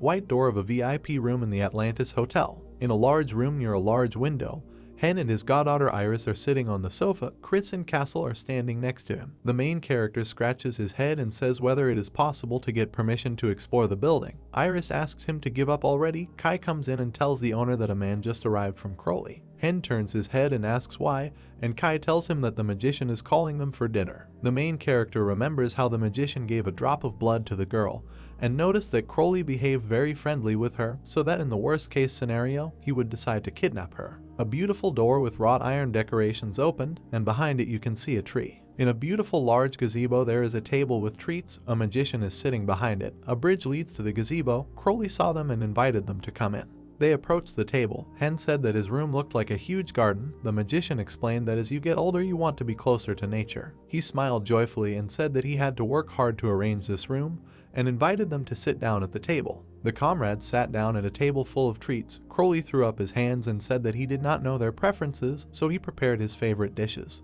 Hen looked at the food and said that it was amazingly tasty. Castle chewed greedily, saying that he would eat everything. Crowley raised his head, smiled, and apologized for asking while he was eating. The magician asked if the main character wanted to become his student. Hen looked at him in surprise and asked again. The magician repeated the sentence and called him by his full name Kim Hyen Bo. The main character looked away, puzzled. Hen looked at the kind, smiling face of the magician and thought how he knew my real name, which means he dug up information on me. Crowley calmly looked at the protagonist and explained that it was not difficult to find this information about him, but he apologizes if he caused any inconvenience, but this only confirms how much he is interested in him. Hen thoughtfully lowered his eyes and said why, because there are more talented candidates. The magician gave him the answer that it was because of his talent for magic. Hen thought again, but in his head it sounded, talent for magic. The heroes are sitting at the table. Hen turns to the magician and asks what he says about luck. Crowley says that is true. The heroes turned and looked attentively at the magician, and Hen asked the question of what luck means to him. There was silence as everyone waited for the magician's answer. He smiled and said that it is true that it is difficult to define what luck is, but it is a frightening and enormous force. He thinks that since then he has been very lucky and asked if he agrees with this. Hen thought for a moment and realized that he was right. He remembered his meeting with Chris and the skeletons, with the dragon, and thought that thanks to the chance meeting with Chris and the skeletons, he was now alive. If he had not convinced Nidhogg, he would have definitely died. Castle, Chris and Kai looked at the magician when he said that luck helped him in hopeless situations. That's why you were able to survive. Crowley pointed his finger at the main character and declared that he was truly lucky, and asked if he knew how many people had a talent associated with luck. And he answered his own question that about 1,000. Hen asked in surprise, what? The main character looked down and thought, and the magician began to explain that the association checked 3 billion people and found that only 1,000 are associated with luck, or rather 1,021. Crowley turned his head to the side, smiled and added that there are generally 4 people with the talent of luck, including the main character. Hen was surprised that there were only 4 of them, and the magician added that the other 3 were already occupied by the gods. By misfortune of rank A, Surya, the sun god in India, was chosen, and by luck of rank A, the god of the greatest religion of mankind was chosen, who became a saint. By evil fate of rank A, Valkyrie, the daughter of Odin in Scandinavian mythology, was chosen. Crowley lowered his head and closed his eyes and repeated that this was only an offer, not a threat or coercion. If he didn't want to, he could refuse, but they could swear on their soul and mana. The main character thoughtfully listened to the magician, who said that in any case, if he wants to get someone, then he cannot be forced. The heroes sat silently at the table and listened to the magician. Crowley spoke again that he really wanted to make him a student because of his talent, and wanted to create a worthy follower for himself, invited him to think and give an answer. The magician disappeared, and his friend sat motionless and looked at his empty chair. Hen lowered his head and thought. These words even made sweat appear on his face. The main character imagined how Arista Crowley, the first magician of the Magical Association, rose above the crowd of students, and thought that if he became his student, he could receive the best education in the association and great support. The main character opened his mouth and let out a laugh. Hen sits in his room on the sofa near the large window, sadly lowered his hands and head and said that it was a pity, but he would have to refuse. I thought that by becoming his student, he would really gain an advantage. He would have access to all the knowledge of the Magical Association. He would be able to improve his abilities and learn more about his enemies. But there are 2 reasons for his refusal. Hen is on a winding road. The first reason is that he is confident in the path he is taking. He remembered the words Auranos had said, that his power was just a grain of sand of theirs, which meant they were very powerful. And as Kai said, his brother also learned their power on him and was able to achieve it after much training. Then Kai added that he managed to follow the easy path, and so he described this power as the power to change the world, rule and control it. The main character looked forward in his thoughts and saw the backs of Chris, Kai and Castle and thought that he immediately realized that in order to become even stronger, he needed to follow this path. All the heroes turned around. The master had his white mask on his face. He continued to reflect that since he now knows his path, he considers it more important to stick to it rather than become a magician's apprentice. Hen remembered all his apostles and students, and the second reason is quite simple: he regrets giving all his achievements to the Magical Association. Crowley closed his eyes in disappointment and said that he knew it. He sits at his luxurious table. Hen stands opposite him. The magician says that, to be honest, he assumed that he was unlikely to agree. The main character thanked him for his understanding. Crowley handed him the book and asked him to take it, saying that it was a gift, one of the things he was going to give him if he agreed to become an apprentice. Hen took the book in his hands and looked at it. It was a book of the magical theory of necromancy. He was very happy about this gift and thanked the magician again. Crowley laughed cheerfully in response and said that he was glad that he liked it so much. He invited the main character to have lunch together today, and then he would let him go. Voices are heard from the big house. Hen says that he is really looking forward to today's dishes, and the magician laughs in response and says that he is sure that he will like it. The shield opened and a huge arena appeared, the championship of the Association of Magicians.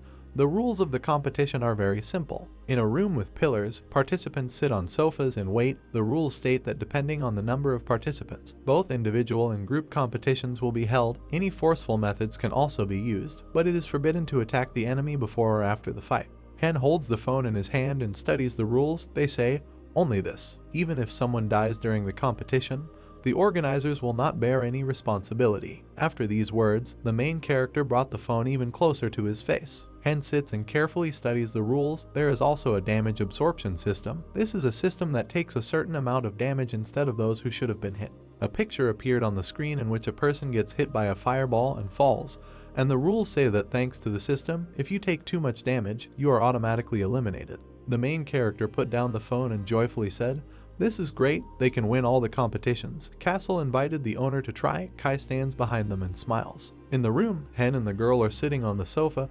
Chris and Castle are standing behind them. Everyone is watching as Kai says that he will try his best and definitely will not do them any favors if they cross paths. A voice came from the speaker and said that the first individual competition was about to begin and all participants were asked to gather in the stadium. Castle rushed to the exit, saying that it was great. He was going first, and the others followed him with their gaze. Hen looked at him with a worried look and told him to be careful during one-on-one fights, not to relax. There are many factors that influence close combat. Castle turned around and told the owner not to worry. Close combat is considered easy for a mercenary. Arena, there are a lot of spectators in the stands who are shouting joyfully, and in the stadium the participants began individual fights. Dust rose in the arena. The participants, who were hard to see, froze and looked in one direction in surprise. Castle ran through the stadium at high speed, spreading his arms wide to the sides. He laughed ironically and shouted that he would finish everyone off in an instant. Castle ran past the participants, waving his swords. His opponents fell to the ground from their wounds, and the commentator said that in the arena, a servant of the apostle of the god of life and death, a minion of the main character, a paladin of the highest class, he literally flies, which is not at all natural for paladins.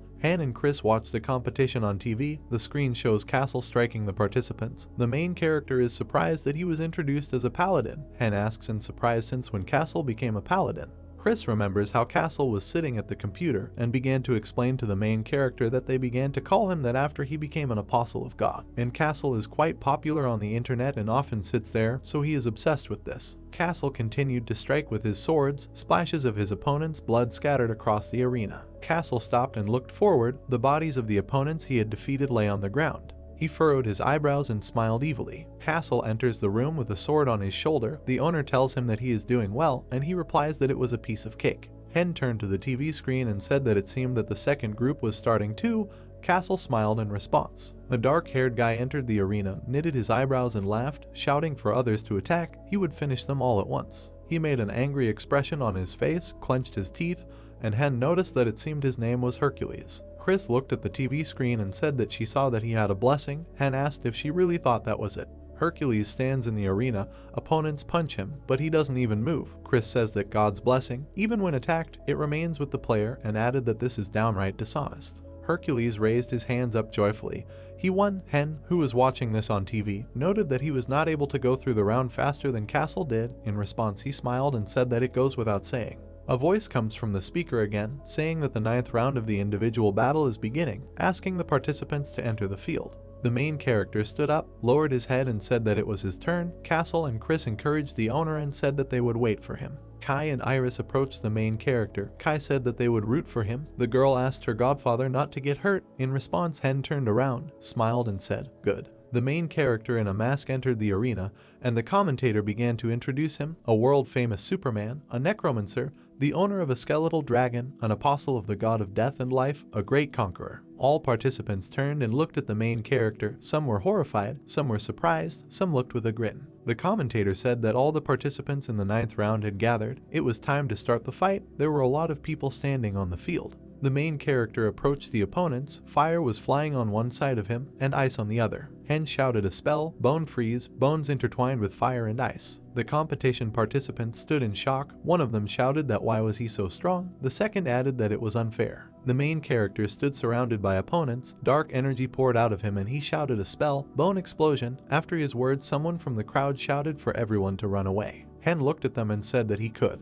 The main character shouted a spell, bone army, parade of corpses, and a huge army of skeletons and corpses of enormous size appeared behind his wall. The competition participants stood amazed by this sight. The following spell was cast: Demon Squad, and demons of all kinds came to attack. Hen stood in place, leaning on his staff, and his large army passed by him and walked towards the enemy. The commentator was surprised by what was happening and said that the main character was able to summon an army of undead from 1,000 individuals in an instant.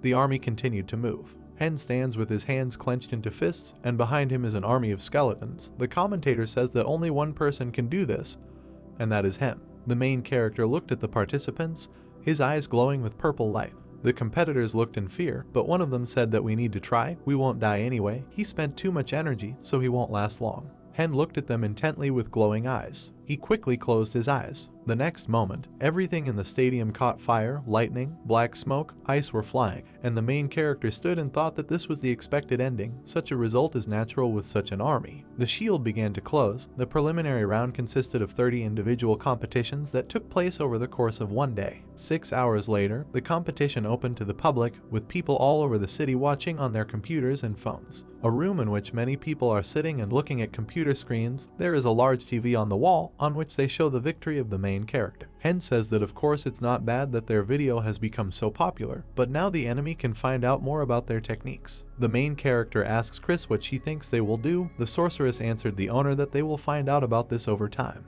The door to the room suddenly opened. Chris sat at the computer and said that since melee and ranged combat are independent of each other, their ranged combat style is also in danger, but nothing can be done. A girl with blue hair was walking towards them. Hen was very surprised when he saw her. The main character, Chris, Kai and Castle are sitting at the table and looking at the girl who sat down next to them. She has blue hair and a bright red dress. She said that they have not seen each other for a long time. They looked at her in surprise. They recognized her. The girl smiles, and they think that her appearance has changed a little, but forget that face. Hen called her by her first name, Gloria, and she smiled back at the fact that he remembered her. In the same time, the puppeteer, Lord Changak, lost in the battle. He has long blonde hair and a beard. He stood on the street of Atlantis and shouted that how dare they treat him like that, they are all finished. The face of a girl with white skin and a blue bow on her neck. She says, "Come on, try to take revenge on her." She asked him not to worry. She will help him both take revenge and gain fame. Changak twisted his face, knitted his eyebrows, squinted his right eye and exhaled.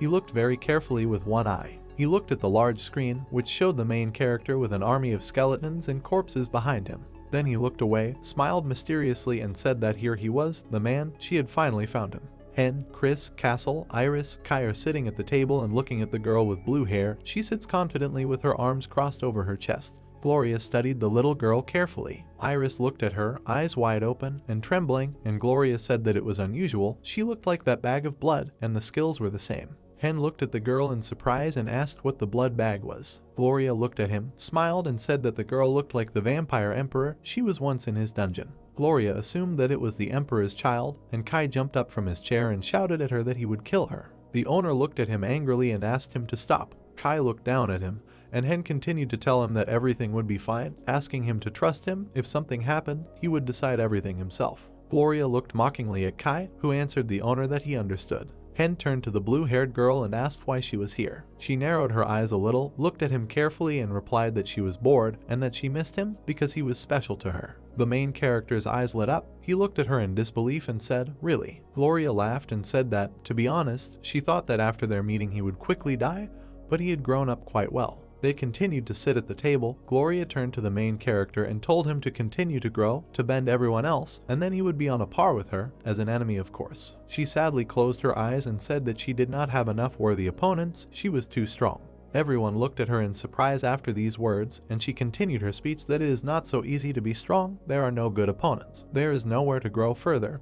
Hen noted that she is too arrogant. She agreed with this and added that she is special. The main character looked at her in disbelief and asked how she got out. Usually top-level dungeon masters couldn't just leave them. She smiled and raised her right hand, which was covered with stones. Hen exclaimed, "Golem," and she replied that this is true. In her real form she cannot leave, but in golem form there are no problems. The main character made a serious expression on his face, knitted his eyebrows and thought, what does it mean? There is no point in fighting her now. In any case, the fight will not take place, and he will only waste time. The waitress approached them, wished them a good day and asked if she could help them place an order. Gloria ran her fingers over the menu and told her to bring it from here to the end, everything. The waitress asked if she really wanted it all. The girl with blue hair asked not to make her repeat it. There is a lot of variety of food and drinks. Gloria holds a knife and fork and says that she likes how varied and tasty the food is in this world. She eats greedily and tells the main character that he will pay for the food. She cannot do it in this body.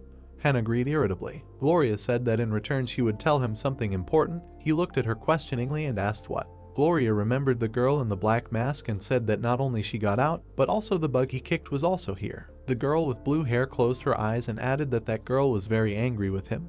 Hen replied that he understood and would remember it. Gloria stood up from the table, smiled and added that she would follow the champion's fights and asked not to disappoint her. The main character watched her leave. Hen exhaled and turned to Iris with the words that they would go to the aquarium a little later. The girl opened her eyes and mouth wide, even the knife fell out of her hands from disappointment. Crowley's office looks like a big beautiful house. A large balcony is visible above. The sky is blue with white clouds. The magician sits at the table and asks in surprise, "Enemy?" Hen and Chris look at him. The main character explains that yes, the demon dragon of disasters, Gloria, they have already met her, and today again. Crowley raised his hand over the magic ball and asked him to wait a little. A girl with blue hair and a red dress appeared in the ball. The magician asked what he said about this woman. Hen answered in the affirmative, but added that she was now in the body of a golem. Crowley looked at his guests and said that she crossed the borders so easily. This is definitely not an ordinary enemy. Hen asked, "What borders?" The main character remembered how, upon entering the city, a man touched his palm, and the magician explained that the pieces of skin and blood collected when entering and leaving Atlantis were used as a means of monitoring everyone. Gloria in a blue glow, the magician said that they could not feel her go inside. Crowley abruptly stood up from his chair and asked the main character if he could tell him anything more about her. Hen began to say that, according to her, she was not the only one who made it to the championship. The magician made an astonished face and shouted that, in fact, 2 enemies at once, that's his luck. The main character looked thoughtfully to the side and said that maybe he has a talent for such difficult things. Crowley sat down. There was a magic ball and an open book on the table. He said that he needed a little more information on them to prepare the guards. Hen agreed and told Chris to go get ready for the fight. He will come soon. Chris stands in the arena with a staff and looks at his opponent, a strong man with a weapon in his hands. The sorceress says that he is an Indian warrior without divine protection and strength, Mutra. The warrior sharply spread his arms and many weapons, swords, axes, and hammers flew at the sorceress. Chris said that a sudden attack during a conversation was not at all befitting of a warrior. She raised her staff a little and the enemy's weapon fell to the ground. The sorceress extended her right palm forward. The warrior raised his hands and was struck by magical energy. Kai, Castle, and Hen watch the fight on TV. Castle says that he likes that a warrior fights to the end. The main character replies that the man has the same style as him. Castle turned his head to the owner and asked if he could also go have fun with him. Hen replied that of course he could do as he wanted, but he just had to remember that he came first. Castle was already standing in the doorway, waving his hand and saying that he would be back soon. Kai decided that he would also go for a walk with Iris. Kai and the girl left the room, and Hen looked after them thoughtfully. The main character turned his head sharply with surprise in his eyes when he heard people shouting to him that they were in trouble. Kai, Iris, and Hen run along the corridor to a friend. The main character shouts, "Castle," who is standing on one knee with a sword in his hands near the dead body of a warrior. They ran up to him. Hen asked what happened. Castle began to explain to the owner that he was going to meet a warrior, but he was attacked by magicians. The main character looks at him, horror in his eyes, and asks if this is true. Castle hands him a piece of cloth and says he has evidence. Hen takes the cloth in his hands, looks in surprise and asks, but why would the association's magicians attack him? 2 men run into the corridor, heading towards the heroes, shouting that it was them. They must be captured. They were the ones who killed the magicians. Hen lowers his head and says, "So." Everyone stands near the bed on which one of the allies lies, while Hen sits nearby and says that they are accused of killing the magicians of the association. At this moment, Crowley comes in and everyone turns their attention to him while he says that for now he acted as a guarantor and bought them time. Kai and Hen look at him in surprise while he continues to say that the situation leaves much to be desired. Crowley remembers the magicians and says that 2 corpses were found from the Association of Magicians, whom they met along the way. Dima crossed his arms and said that it means the magicians who attacked them died. Crowley is worried, saying that yes, this is the problem, the dead students of the former lord. While Kai and the others look at Crowley, he continues to say that if they consider enough talented wizards in the association. The native stands up and is clearly angry, gritting his teeth and saying that he was indeed under attack. Crowley turns to Hen and says that yes, he tested it through his memories, the problem is that he cannot summon their souls. Crowley approaches Hen and says that a high-level necromancer can prevent this, to which Hen says that he thinks that he would decide to destroy their souls after killing them in such a confusing way. Hen turns to Crowley, who is standing next to him, and he says that he knows about this and that he does not need to do this, but the association must find the killer, so it is checking all options. Hen looks up and says that he hasn't been arrested on murder charges yet, and it's all thanks to the gentleman. After this, Hen stands up and Crowley is very surprised by this, while Hen says that he thanks him and Crowley asks why. Hen begins to be enveloped in a purple aura, and he thinks that the soul of the contractor can be attracted by force. Hen smiles, clearly worried. They talk about whether he will help with the capture of the criminal. Chang'e sits at the table and says that he includes members of the association, now he has excellent dolls, and there are only a few left. He starts smiling, talking about how Hyan just waits and he will rip his flesh to shreds, take out his soul and make him suffer for an eternity. After that, he notices something and turns around. Crowley comes to him with words about why he is so surprised, and it's him. Crowley sits down opposite Chang'e and says that he imagines how hard it is for him, and he looks very thin. Chang'e remembers the earth, lowers his head and says that one young man gave him advice that a body that has lived for a long time in a world with little mana content cannot adapt to a new environment. After this, Chang'e begins to cry, saying that when he learned the news about his students, he finally realized that the man was right, and if he had realized this truth a little earlier, he could have saved them. Chang'e lowers his head in front of Crowley and says that he is asking for forgiveness, shedding tears at such an age, to which Crowley says that he understands him, but now he cannot give up, and the rest of the students still need him. And Crowley remembers Hen. They say that he has 2 news, and he will start with the bad, because it was officially decided that Hen is not a criminal. And while Du is not very surprised, Crowley continues to say that they have good news, a clue that will lead them to the trail of the criminal. Chang'e begins to get very worried, thinking that the evidence definitely should not have been left behind. Crowley gets up from the couch and approaches Chang'e, asking him if he will come with him. They walk along a huge bridge to the gate. Chang'e, walking behind, looks around and thinks that it seems that this road leads to the heart of Atlantis, and there is a lot of energy in this place, and how many times has he tried to penetrate this place, and each time it was to no avail. After this, Du is not very surprised. Looking forward, they say that this is the same. He and Crowley look at the huge stone above, and Crowley says that I think he's seeing it for the first time, and it's a magic stone. And, examining this huge glowing stone, Crowley says that it was left by the ancestors of the Association of Magicians many years ago. The middle of the city begins to glow, and Crowley reveals that he is absorbing various powers, converting them into mana, and releasing them at regular intervals to increase the concentration of mana in the city, and in the present, this is the heart of Atlantis. And while Chang'e smiles, looking at him, Crowley goes forward and says that everyone is waiting for them, and they need to go quickly while Chang'e thinks about what he can do with this stone. And Chang'e notices how 2 magicians from the association are lying on the floor and many other magicians are standing nearby. A lot of magicians and knights have gathered around and pay attention to Crowley walking with Chang'e. Han and the others also pay attention to them. Crowley stands up in front of everyone and says thank you for being here. Crowley raises his head and says that they know someone has entered Atlantis and they believe it is a minion of their enemy. While Crowley is giving his speech, Chang'e continues to look at this stone and thinks that they guessed right. Well, it's okay, now only this stone is on his mind. And Crowley turns to Chang'e, pointing his hand at him, and says that this is the former lord, and he acts as an interested person. Crowley looks at the others and says that, fortunately, they learned that the souls of his students were sealed, or the criminal made them a part of himself. Chang'e begins to get very worried and looks at Crowley, thinking about how they found out about this. Crowley approaches 2 magicians lying on the floor in a blue circle and says that to test the hypothesis they have prepared these magic circles, and the circle can only do one thing, call souls. And while Hen is watching from the side, while Crowley continues to say that our task will be to protect them, and the necromancer will take care of everything. Chang'e looks down and thinks about what is happening. He looks around everyone and thinks that there is such energy and such experienced magic, and they have gathered here simply to summon souls. And Chang'e begins to smile as his eyes begin to shine red. He thinks that although this is great, Hyan's soul will become his. After which Crowley stood in front of everyone, saying that then they will begin. Everyone standing prepared their weapons and stood in a stance. The blue circle begins to shine. Hen comes up to him and says that they will also start. Hen sits on a small circle nearby. Chang'e closes his eyes and smiles, thinking that they are idiots and he just needs to pretend to be the victim. Hen closes his eyes. A girl with a huge smile appears in front of him, telling him to come to her and his little soul will become his toy. Hen approaches this girl. He lifts his head and looks at her, thinking that she is keeping her distance, which is very smart. After which the girl looks at Hyuna and thinks that then she will make her move. Everyone standing and watching this was very surprised. Hen is standing in the desert. He raises his head and says that it is empty, where there is nothing. After which Hen notices a girl coming up to him and laughing, saying that he finally got it.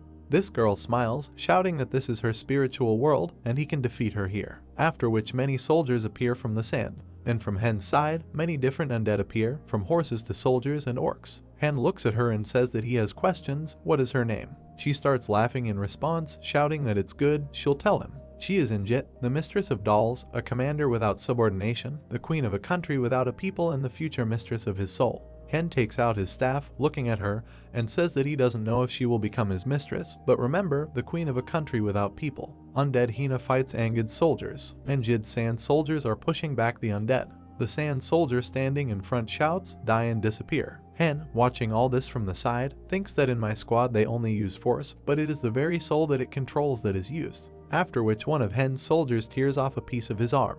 Yi Hen notices the sand warrior falling to the ground. After which he calls this sand soldier to his side and he appears right in front of him. Standing next to her warriors, Hen summoned her warriors next to him. He says that when the battle is over, he will free their souls. After which these soldiers lower their heads and Hen tells them to fight for him. The sand soldiers on Hen's side run forward while he shouts for the sake of their own, for the sake of their comrades, to continue to fight.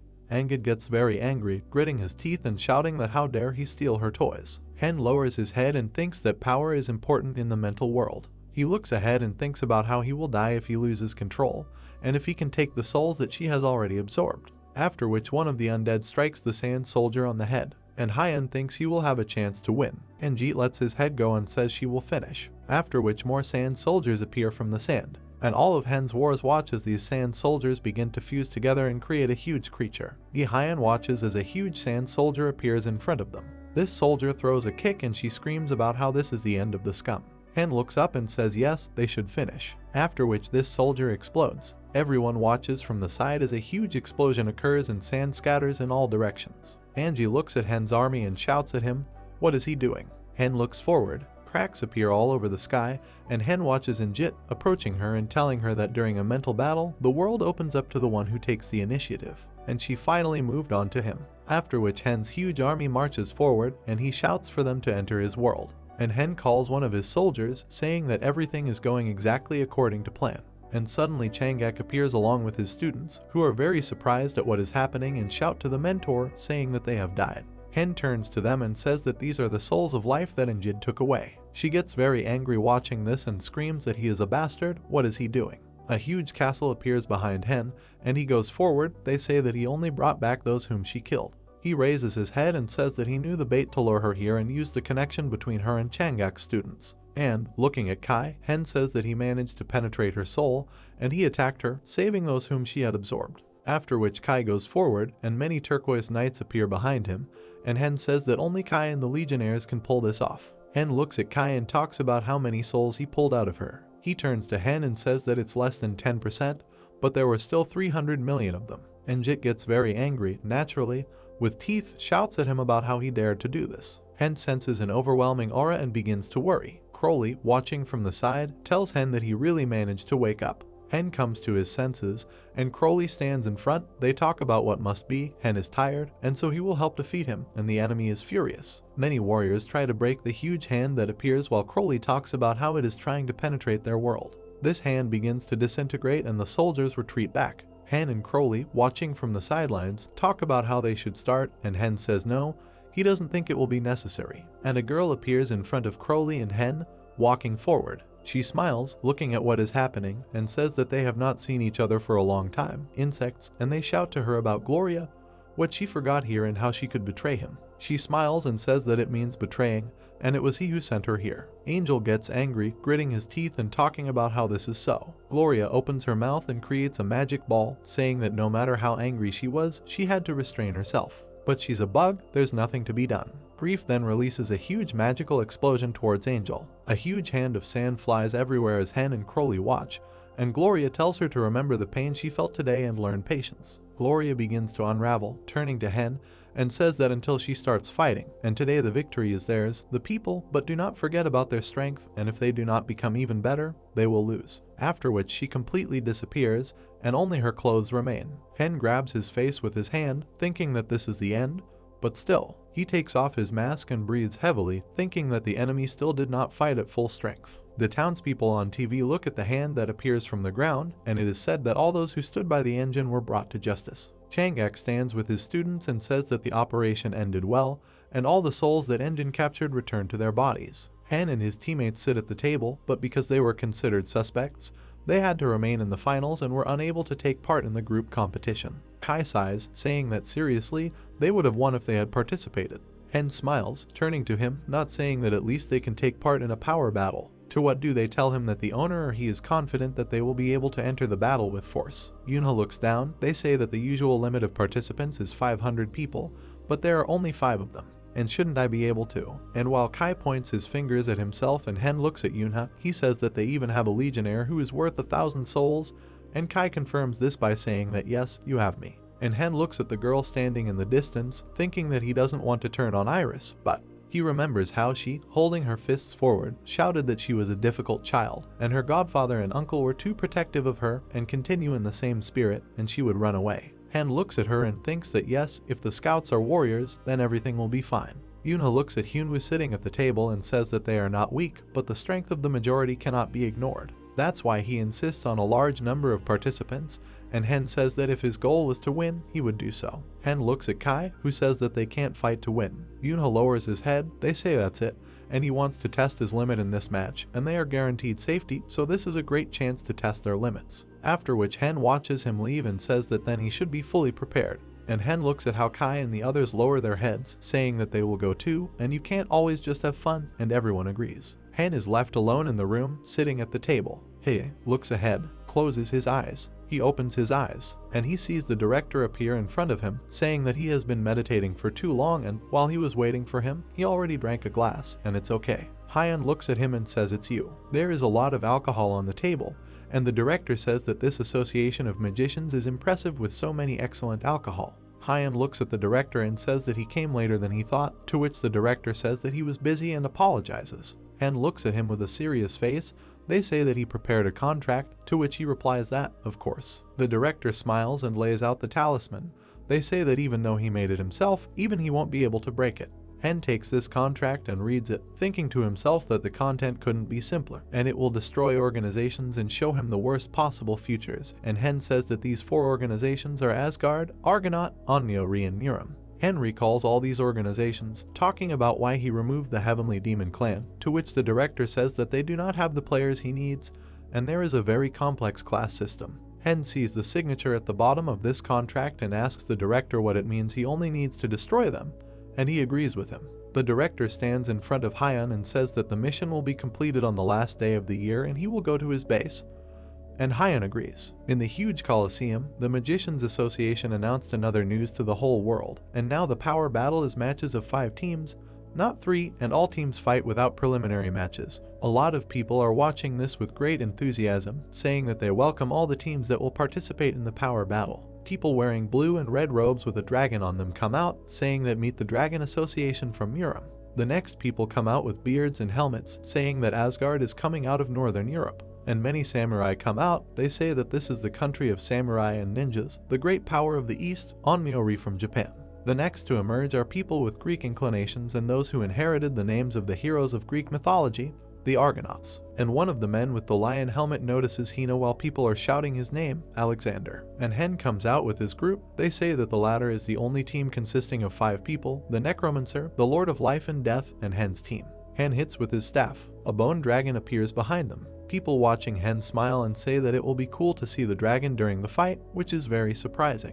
A screen appears in the sky with Crowley standing in it. All the people look at him, and Crowley says that the entire association has been waiting for this battle, so they prepared a special arena. Hen looks at the screen as Crowley says that one man seems to have something to say. Hyung takes the mic and says thank you for your time, and he has one thing to say. A lot of people start looking at them. Hyun, standing and holding a microphone, says that Oscar, Argonaut, Onmyo and Murim, he has one piece of advice for them. Hen's eyes begin to shine purple, and he says that they better join forces, otherwise they would not expect victory. Everyone from the opposing teams turns their attention to Hyun as he continues to talk about how they will give them a head start in the first 30 minutes of the fight. Many are surprised at what is happening and question him about what he is saying. And while Hen is standing, Crowley says that Hen is very confident in his victory, and it is interesting to see what he will show. Many magicians stretch out their arms and use magic as Crowley talks about how the battles will begin very soon. The entire arena is covered by a huge protective shield. Dome, Crowley and the others are very surprised by this and say that space is expanding,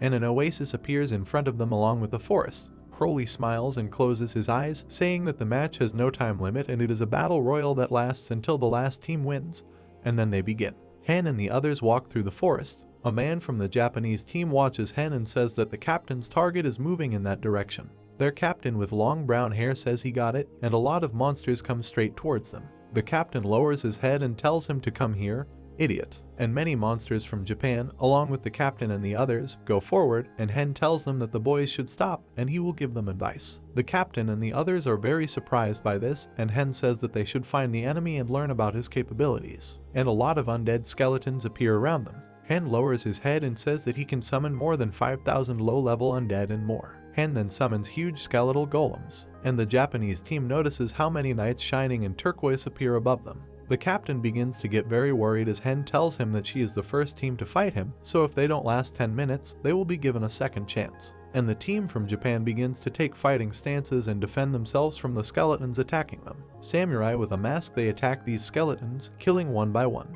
They reappear behind the others and walk forward as the captain talks about how damn they keep summoning the undead. And they look at Hyun with the others, they say that he also has subordinates, and they cannot hit them. Many samurai defend themselves from the skeletons, trying to destroy them. The captain gets very excited watching this and starts screaming.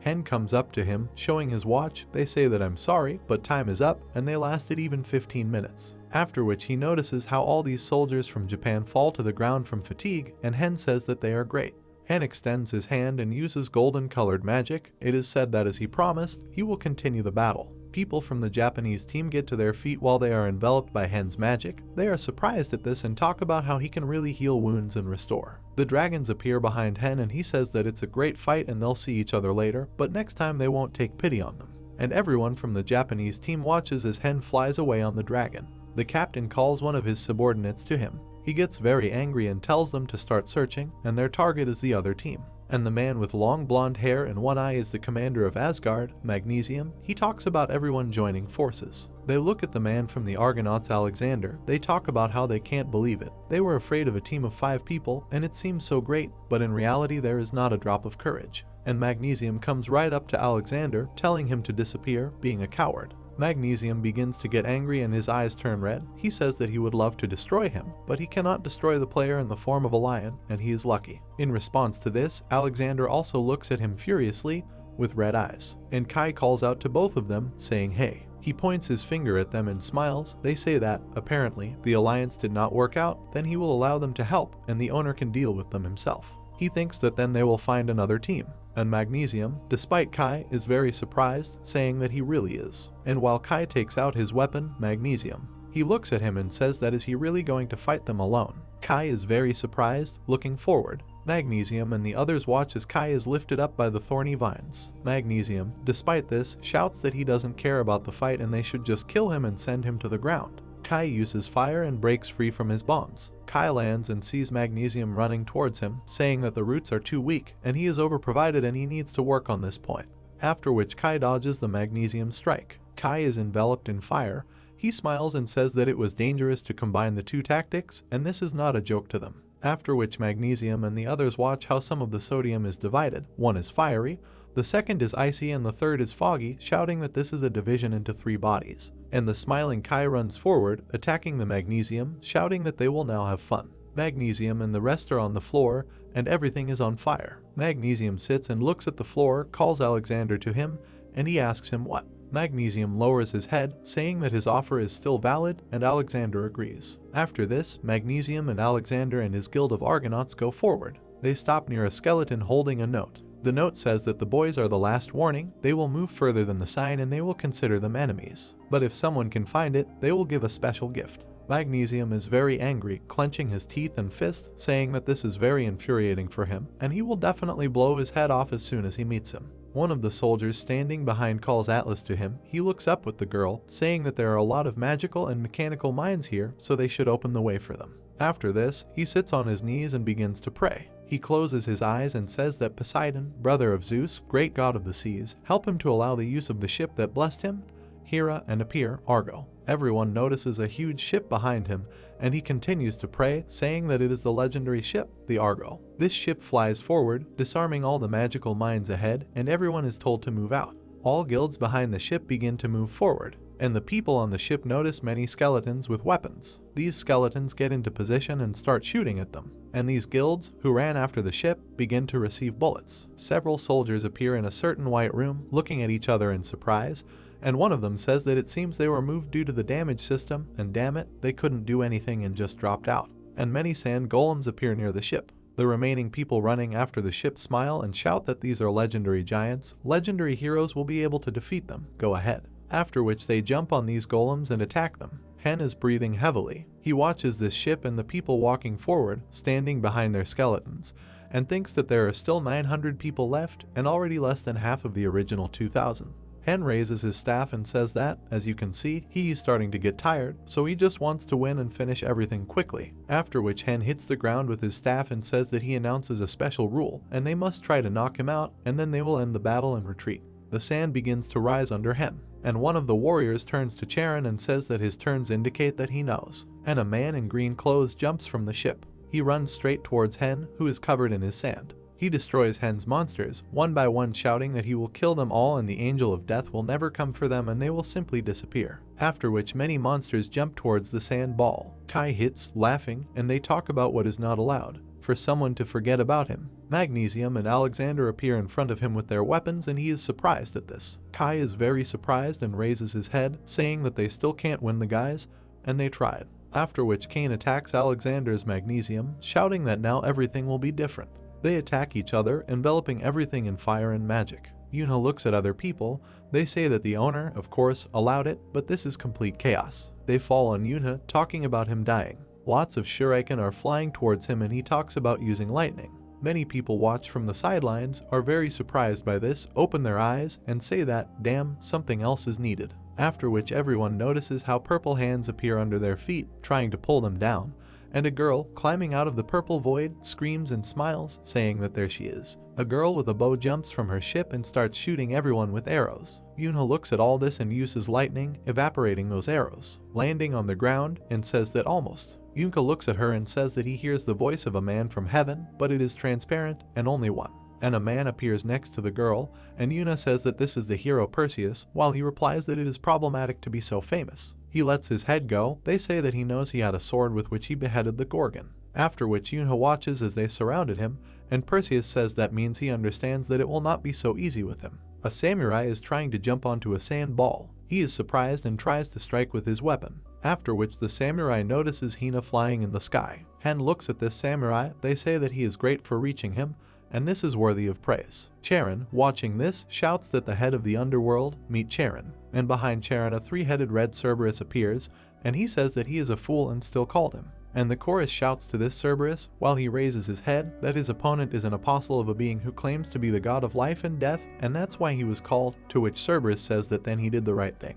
And Charon notices how at the same moment the server is enveloped in ice, he turns to him and is very surprised, asking what it is. To which Hen says that this is an ice trap, he will not be able to get out of it until the end of the battle. His assistants stand next to Charon, while Hen, standing with his skeletons, says that let's finish it already. After which Hen uses spells, and a purple circle called Fear of Death appears on the ground. Hen, looking at everyone, says that this is a magic that instills the fear of death in its subject, and they should not worry, and he made sure that they do not die. Hen summons golems and skeletons near him, saying that 3 minutes before the spell starts. During this they must use everything they can while he is unarmed, and they must try to knock him out if they want to win.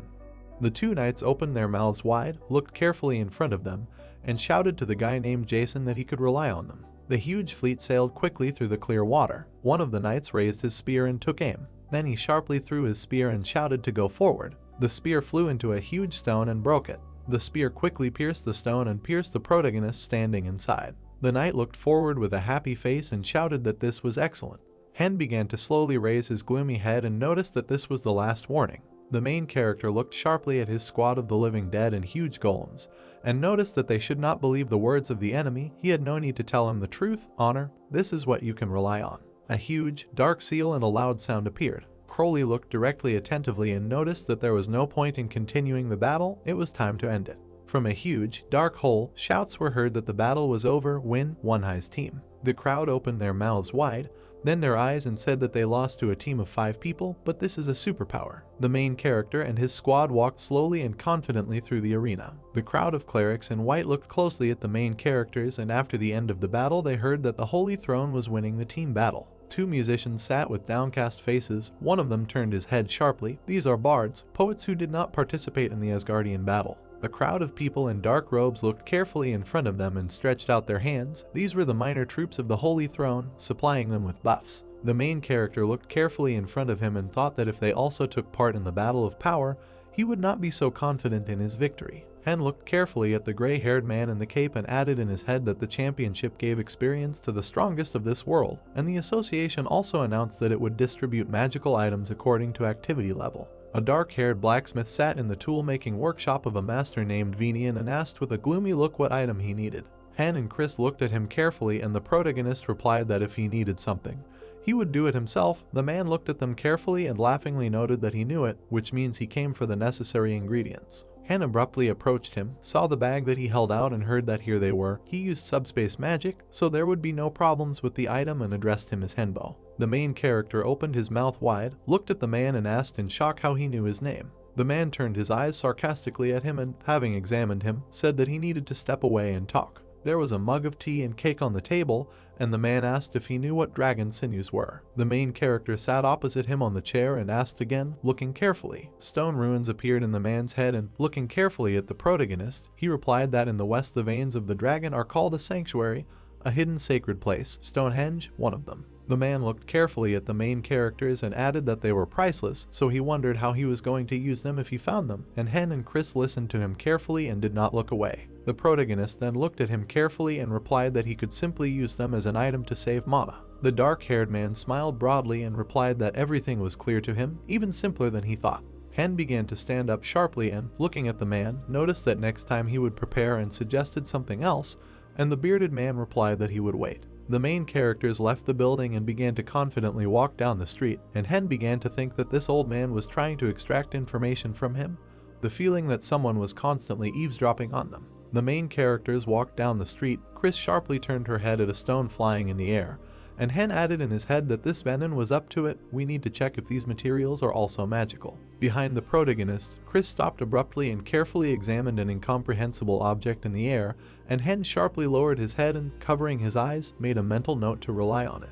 Chris looked carefully at the rift in the air and noticed that permission was received only to hear. Venom stood near the window, looked at him carefully and shouted that this kid was a nosy guy. The base was surrounded by a fence with barbed wire, and the championship ended successfully, so they all returned to the office at the base. The main character sharply leaned back in his chair and, rolling his eyes, noted that most of the important things had been completed for now, so they could rest a little. Hen looked at his comrade with wide eyes and called out to him loudly when he saw what he was watching on TV. Castle opened his mouth sharply and wide, and then noticed that the longer he looked, the sadder he became, and Hen looked at him and asked what he was looking at. Castle looked carefully at the screen where the battle with the golems was taking place and replied that there was a video of the clearing of another C-class dungeon. It's surprising that they have time to film. This is freedom. The main character looked carefully at the screen and noticed that it looked lighter than the dungeon that they had to clear, and at that time Chris walked with 2 mugs on a tray. Castle looked at the screen with malicious eyes and noticed that he and Kai had already resolved their issues and let go of their grievances, so only Chris remained, and at that time the girl was putting coffee on the table. Chris sharply turned her displeased face and replied that she was an ordinary sorceress from the people, and Castle asked what it meant. She had neither grudges nor regrets, and in response received that if she had, then in her lifetime she would not have been able to reach a high position. After her words, Castle turned his head sharply and looked at her carefully. The red-haired guy looked menacingly at the girl and asked why she even had to achieve this high position. Chris looked carefully in front of her and gloomily replied that she didn't remember anything, and Castle turned sharply and irritably asked how it was. Chris sharply lowered her bony head and, with a slight wince, answered that she didn't know, but she thought there was an important reason for this. Castle looked at her sharply, began to turn his head straight and sarcastically said that now she also had a goal, she must try to find out why she needed it. Chris looked at him angrily and agreed. The main character looked in front of him in surprise and the words of a comrade named Kai appeared in his head, who said that they had a job. Kai stood in the room and, looking at the dark figure behind him, added that those remaining had sent a man to them. Hen opened his eyes wide, looked straight attentively and thought that those who remained were a union of different races that were a minority.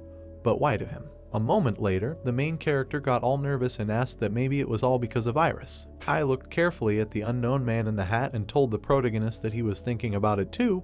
This man said that he was from the aristocrats. Castle turned sharply to the protagonist and, reaching out to him, added that if he is an aristocrat, then it means he's like a vampire. They are not people, but they like to play monarchs. Chris looked at them carefully and added that she also thought it was a vampire and their target was Iris. Hen sharply turned his head to the girl and asked if she remembered. The choice was hers. After the words of the protagonist, Castle and Chris also turned to her. The main character abruptly turned his head to the side and noted that no matter what she chose, they would be on her side. The blonde girl looked at them carefully and froze silently. She then moved her head slightly and confidently replied that she wanted to meet other vampires. A dragon appeared in the protagonist's head looking at the crowd of dark silhouettes, and Hen said that the aristocrats who occupied the third place were also a faction of vampires, but the remaining ones were created by the dragon. The dragon in the protagonist's head opened its mouth wide, and the crowd of silhouettes increased, and Hen added that it is said that the ancient dragon created the remaining ones and gathered the rest of the races, and now this dragon is still sleeping.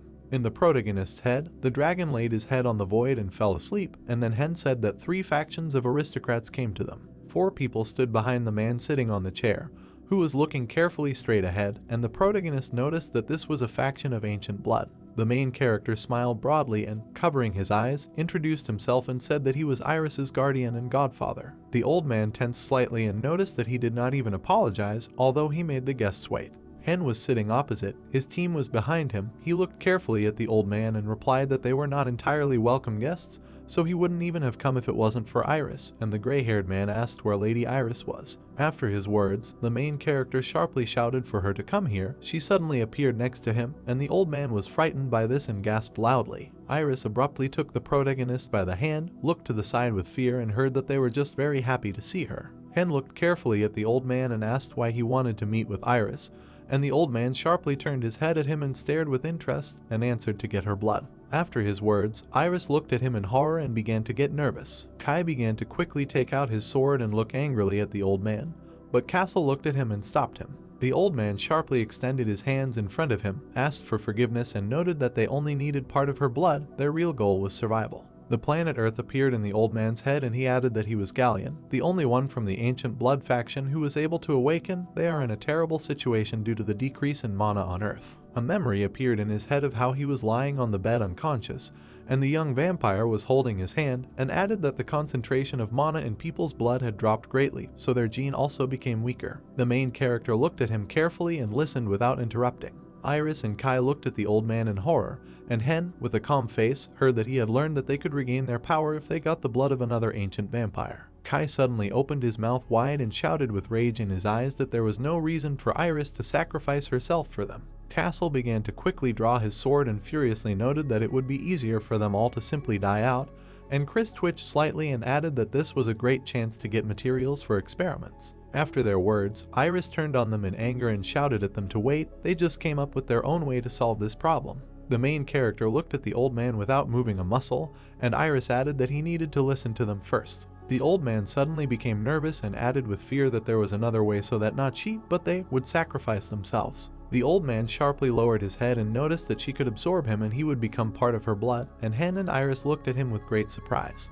The main character looked at her sharply and asked if she could. The girl suddenly opened her eyes wide and, looking at the floor, replied that creating a blood relative in this way is too difficult, especially when the chosen one is very strong. It would be better for her to absorb a weaker vampire than him. A moment later, the old man opened his mouth wide and shouted, interrupting that they don't have time. If it's not the blood of the best vampire, then they can disappear right now, he begs her. Kai opened his mouth wide and, looking angrily at the old man, shouted that she did not need to sacrifice herself, and Iris turned to her uncle and replied that she was not sacrificing herself. He could become stronger by receiving his memories and experience. After her words, the old man trembled all over and fell to the floor with his head bowed, and the girl added that in return she would fall asleep during the process. Kai looked at her with crazy eyes and shouted that it would be too hard for her. She had been sleeping for so long. The main character sat down relaxed, looked carefully in front of him and calmly told Iris to do as she wants. The main character, without turning his head at her, asked that she had already decided everything, and Iris began to sweat from nerves and remained silent. After a moment, she slowly began to open her mouth, thanked her godfather and apologized to her uncle. Then she slammed her fangs into the old man's throat. He suddenly looked younger and looked at the floor with white eyes. Iris stood up, looked carefully at the lying man and said that she orders her first blood relative to find everyone else, and she orders him to obey his godfather while she is gone. Iris was floating in the water unconscious and had pipes connected to her. The main character looked carefully at the red-haired comrade on the right and asked if he was not going to save everyone else and would stay, and at that moment Galleon began to walk into the room. He looked sharply at the protagonist and said that this was not the leader's only order, and Hen turned to him and noticed that it meant he had completely changed. Galleon sharply closed his eyes and answered with a wide smile that when blood is exchanged, you become a completely different person. By the way, he doesn't have to speak so respectfully. The main character nodded his head in response to this and, closing his eyes, said that the first order was to find all his blood relatives and become the main aristocracy. Galleon bowed sharply and thanked the protagonist for such a merciful order. Castle turned sharply to the main character and asked that they could definitely send him alone. The main character looked carefully at his comrade and asked how strong Galleon seemed to him, to which he received the answer that it was strong enough, at the level of a high rod from the Association of Magicians. Castle looked carefully at the sleeping Iris and noticed that they wouldn't be able to call her baby after that. She would become an incredible lady. Hen abruptly took the phone out of his pocket, looked at it and added that she would have to wake up once for the operation to restore Africa, and before that, a message appeared on the protagonist's phone saying that a request had arrived to complete a level C dungeon, and Hen noticed that they had a job. A world map with arrow directions from country to country appeared in the protagonist's head, and he said that forces around the world were in motion to complete Class C dungeons. At the same time, excluding 6 dungeons in Africa, the passage of the rest began, and he also began walking through the golden black hole with the guild. The main character stood in the middle of a snowstorm and mountains, and noticed that it was too weak. Richard turned his head at him and replied that he agreed. He didn't think that a level C dungeon had such a level. It was even insulting, and Hen replied that it was for sure, and their squad was standing behind them. Hen noticed in his head that in just 4 months, all the dungeons, except those in Africa, were completed. The main character sat on an armchair, smiled broadly and extended his hand onto the sofa. Noticing that he had been waiting for a long time, he could sit down. The blonde guy with glasses smiled broadly and bowed and said that he apologized for coming so suddenly. The guy narrowed his eyes sharply and nervously added that he had heard that he hated wasting time, so he would cut to the chase. SNU wanted his cooperation. The main character looked at him in surprise and asked again. The guy suddenly sat down on the sofa, looked at the protagonist in surprise and confidently answered that there are many factions in the company, but they are engaged in changing bodies using artificial genetic manipulations. They decided that genetic and surgical modifications are not enough. The main character opened his mouth slightly in surprise and heard that they would like to ask for help from a necromancer who can artificially influence souls. The guy abruptly laid the papers on the table, put his hand on them and said that these were documents about unsuccessful cases of genetic manipulation and modification. They encountered different results: a vegetative state, loss of consciousness, immobilization, and so on. Hen carefully looked at one of the documents and thought that it was interesting, but if he became part of this project, then public opinion could become his weak point. The main character abruptly put the paper on the table and said that he would refuse, and the fair-haired guy clasped his hands and replied that he was very sorry. Hen looked at him carefully and noticed that, however, he could help in the recovery of injured patients, and the fair-haired guy was very surprised and looked at the protagonist with his mouth open, after which he laughed slightly and, closing his eyes, noted that this would be more than enough. Hen sharply shook the guy's hand, looked at him carefully and thought that this way he could maintain good relations with the company and not become an enemy to the rest of the forces. This is the only correct answer. Red Africa appeared in the protagonist's head, and he said that the operation to restore Africa, the reason why it is a restoration operation and not clearing out a dungeon, is that Africa is not under the control of people. A boundless ocean from islands in the distance appeared in the protagonist's head and added that in order to retake possession of the continent, it was necessary to go through dungeons, Atlantis, the base of operation, and also gradually move towards African waters. A huge military fleet and aircraft were over the ocean, and Hen said that on the 4th day after completing the conquest of Class C dungeons, a real war began to restore Africa. A flock of monsters was approaching the fleet, some by water and some by air. The missiles were fired at the monsters and exploded near them. The huge dragon looked directly with furious eyes and dived. The archer pulled back her bowstring and aimed harder. She fired an arrow straight at the dragon's wing, causing it to suddenly fly away from her, and then Hen shouted for the spirits to come out. After her words, huge whirlpools appeared on the water. The main character stood on the purple pentagram and, looking carefully at the monsters, added that he understood life through death. Hen stood more firmly on the pentagram and added that he was calling them here, the dead, wanting life. After his words, skeletons and monsters began to emerge from the portals behind him, and he began to confidently walk forward and shouted that this was only the beginning of the war. The detachment laid out tents in a huge clearing. This was the landing site on the coast of Africa. The main character looked carefully at the crowd and thought that in such an operation the forces of the Allies varied greatly. The commander would have a hard time. Hen noticed with his peripheral vision Iris, who came up from the side and apologized that she had just woken up, and the girl replied that everything was fine. Hen sharply took his hand away from her and thought that he automatically wanted to pat her on the head. Maybe she was using the ability of luring inherent in vampires. The main character looked carefully at the fair-haired girl and told her to be careful with luring. It could create problems, and the girl, turning her head at him, replied that she understood, she would be attentive. It was a dark night, only the round and bright moon shone in the sky. A crowd of orcs stood around the glowing woman. A moment later, one of them jumped on her with his tongue hanging out and growled loudly. The girl sharply moved her hand towards the approaching orc. Iris opened her mouth wide and began to laugh, while there was purple blood on her face. With quick movements of her hands, she began to chop off the heads of the orcs. Galleon looked at her carefully and nervously noticed that their head was really so beautiful, and next to him stood a bald man. They peered carefully from behind the bushes, and behind them was a squad in jackets and suits, and Galleon added that they too should move for her sake. This was their first banquet, so the dishes needed to be selected especially carefully. A military helicopter high in the air began to open the cargo lock. Huge robots began to fall out of it directly onto the ground. A squad of giants landed on the water, leaving behind voluminous splashes. The main character sharply raised his head at them, looked at them and noticed that why were they already here? Weren't they going to use them when entering the dungeon? And the soldier nearby looked at him carefully and replied that they had received a message that other allies were attacked by monsters at night.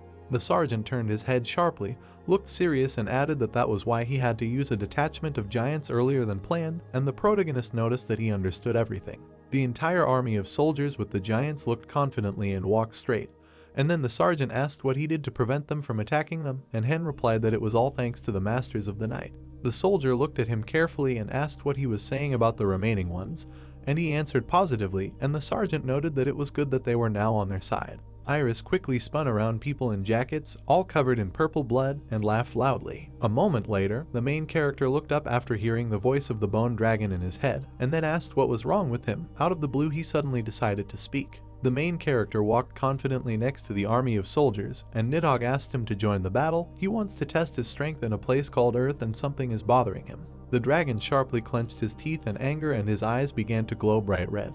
And the protagonist replied that he had 4 hours and allowed him to use mana at his discretion. A moment later, a huge dragon appeared from the portal above his head. Hen tensed slightly and heard words of gratitude. The main character stopped abruptly, looked at the flying dragon and noticed in his head that it was his turn. The tests would benefit him. Nidhogg flew high into the sky and began to disappear from sight. The bone dragon began to approach the huge flock of flying monsters. A moment later, he fired a huge purple beam from his mouth. The monsters began to circle around and rise up. Nidhogg glared at them and screamed in his head to make them disappear and move away now. The bone dragon turned sharply and flew back. A pack of monsters rushed after him with loud roars. Nidhogg quickly flew forward and thought that there was definitely something that irritated him so much. Somewhere on this continent there was a dragon. Nidhogg flew far into the sky and added in his head that his enemy and target would wait for him. The bone dragon landed sharply in front of the main character and shouted that he was on the continent. Hen looked at him in surprise and fear and asked again. Nidhogg sharply opened his mouth, looked angrily at the protagonist and shoutingly replied that there was a living dragon here and he was their enemy. The main character froze in place, and behind him a detachment gathered, which listened attentively. The soldier in camouflage exhaled sharply. There was a meeting at the table. The soldier looked carefully at the main character standing opposite him and noticed that they had a problem again, and such a serious one. The main character abruptly looked away, looked to the side and said that this was still inaccurate information. Nidhogg said that he had no evidence. The clergywoman looked disapprovingly at the protagonist and noted that, however, one cannot simply close one's eyes to the premonition. He thinks he himself understands this better than anyone. The magician in a purple robe looked carefully at the protagonist and added that he could feel the dead dragon. Hen looked carefully at the people at the table and noticed that they all believed that the bone dragon's words were true. The main character tilted his confident gaze and asked them if this was true. The girl and the bearded man began to look at each other at the table. The soldier turned his gaze sharply at them and said that he would need to warn the general staff about this. Castle, in heavy armor, catches up with the protagonist and asks how it went, while Hen confidently walks forward. The main character stopped abruptly, lowered his head slightly and replied that they had decided to warn the general staff about the dragon's statement, but did not know whether they would accept it or not, and Chris appeared behind her and listened attentively. Then she sharply looked at them with an eye glowing from under the hood and said that even if not, they needed to be prepared. Kai suddenly appeared from behind, looked at his comrade in armor and noticed that Chris was right. After all, it was Nidhogg who reported this, and not someone else. Hen sharply lowered his head with a malicious look and said that he agreed. We need to be well prepared for the battle with the great dragon. A red dragon appeared in the protagonist's head and fired everything around, and added that dragons are called the race that laid the foundation for magic, a large amount of mana, limitless memory, a powerful body covered with scales. Castle sharply opened his mouth, began to close his eyes and noticed that this monster was their enemy and he did not want to fight, and the entire squad was looking straight. The main character confidently looked straight and replied that he agreed, but he made a promise to the bone dragon. Hen began to quickly walk forward, the whole squad followed him, and added that to make the unreal even better than the real one, and now he has a chance. Hen looked straight ahead and slightly lowered his head and noticed that if there is a dragon, there is also a person who needs to prepare, and Castle asked which person they were talking about. In the protagonist's head, a girl with a huge sword stands next to a dragon, and Hen replied that the person who protects the cave is the dragon's protector. The girl looked carefully straight ahead. Behind her there was a huge purple eye, and said that the master had really come to his senses. The huge gaze looked at her and answered that yes, albeit for a short time, and the girl added that these enemies seemed quite strong. A moment later, the girl cut off the tentacle from her eye with a quick blow after he said that all worlds have their own strongmen, and the master himself wants to join the strongest. The girl turned sharply, looked angrily and, interrupting, said that the master didn't think so. He was saying this because he didn't want to. The girl looked at the sleeping dragon again and added that she could not give up, yet she was a protector personally chosen by the master. The eye stared straight into her soul and said that then they would follow her on the orders of the first protector. The girl abruptly pulled out 2 daggers from her belt and confidently stated that she had only one order: to destroy the master's enemies and bring him victory. There was a huge fortress in the middle of the desert. Their allies were able to create 3 barriers in the Egyptian citadel, and amenities such as restaurants, shops, bars, power plants, water stations, and factories were created here. The main character, Chris and Castle, looked attentively at the construction site, and Hen noticed that they were going to make good money on new technologies. Then he sharply lowered his head, looked straight attentively and added that war is fought with money, and Chris looked at him carefully. Castle opened his mouth wide and said that it was so much money needed to be invested. A moment later, they heard a loud sound, turned sharply and began to listen nervously. The main character nervously looked to the side and asked what was going on, and Castle opened his mouth wide and shouted for them to go. They came to brightly glowing doors. There were a huge number of people around. Castle looked carefully at the doors and asked what the dungeon was, and Chris turned her head at him and answered that the store and the dungeon were connected. Hen looked carefully at the entrance and asked the soldier standing next to him how the situation was, and he looked at him in fear and answered that it turned out that there were several more Class F dungeons. The highest Class E. The main character turned sharply to the squad and said that then they are still waiting for instructions from the general staff, but in the event of an emergency, they act according to the circumstances, take responsibility. And the soldier, looking at his back, put his hand to his forehead and shouted, "Eat." Nidhogg took the main character, the red guy and Chris on his back, and then flew high into the sky. They stopped abruptly on one of the roofs of the tower, and Hen, looking carefully at the city, saw luminous pillars and noticed that it was sudden, and Chris replied that maybe it was even good. The main character turned sharply and asked her again, and Chris looked at him carefully and replied that before they had to look for entrances on their own. But since everything is so connected, there is a high chance that African dungeons will be the same.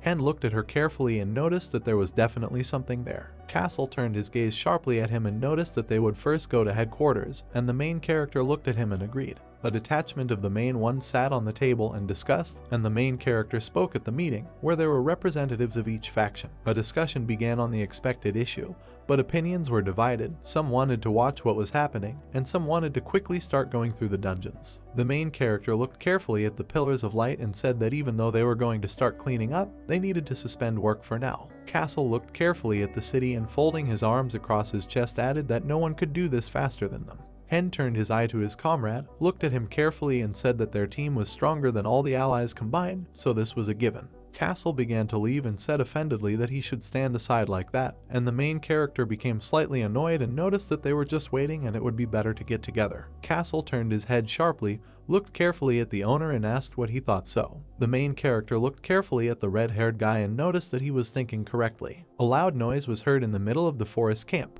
The doors to the dungeon lit up brightly with blue light. 4 bright beams appeared from the entrance, which all illuminated brightly and made a loud sound. Dark silhouettes of monsters began to appear from the doors. Giant monsters began to emerge from the portal, ranging from huge rats to orcs, and walked straight down the city street. Crowds of monsters walked confidently through the streets of the city without being distracted by anything.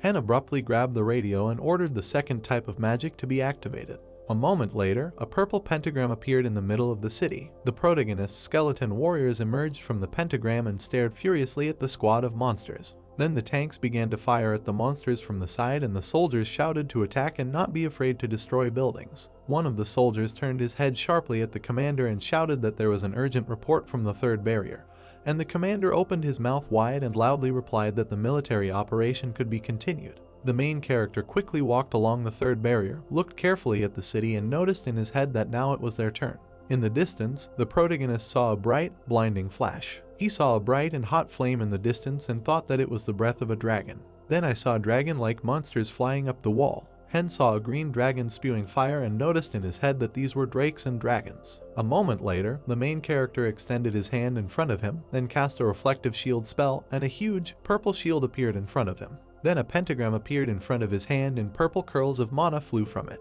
Ashes flew in the air. Castle sharply turned his displeased head at the protagonist and asked if this was the end, and he replied that it would be great, but he didn't think so. A huge army of golems confidently walks straight towards the main heroes and looks up. Hen sharply turned his head towards Chris and said that they should get ready and begin the punishment.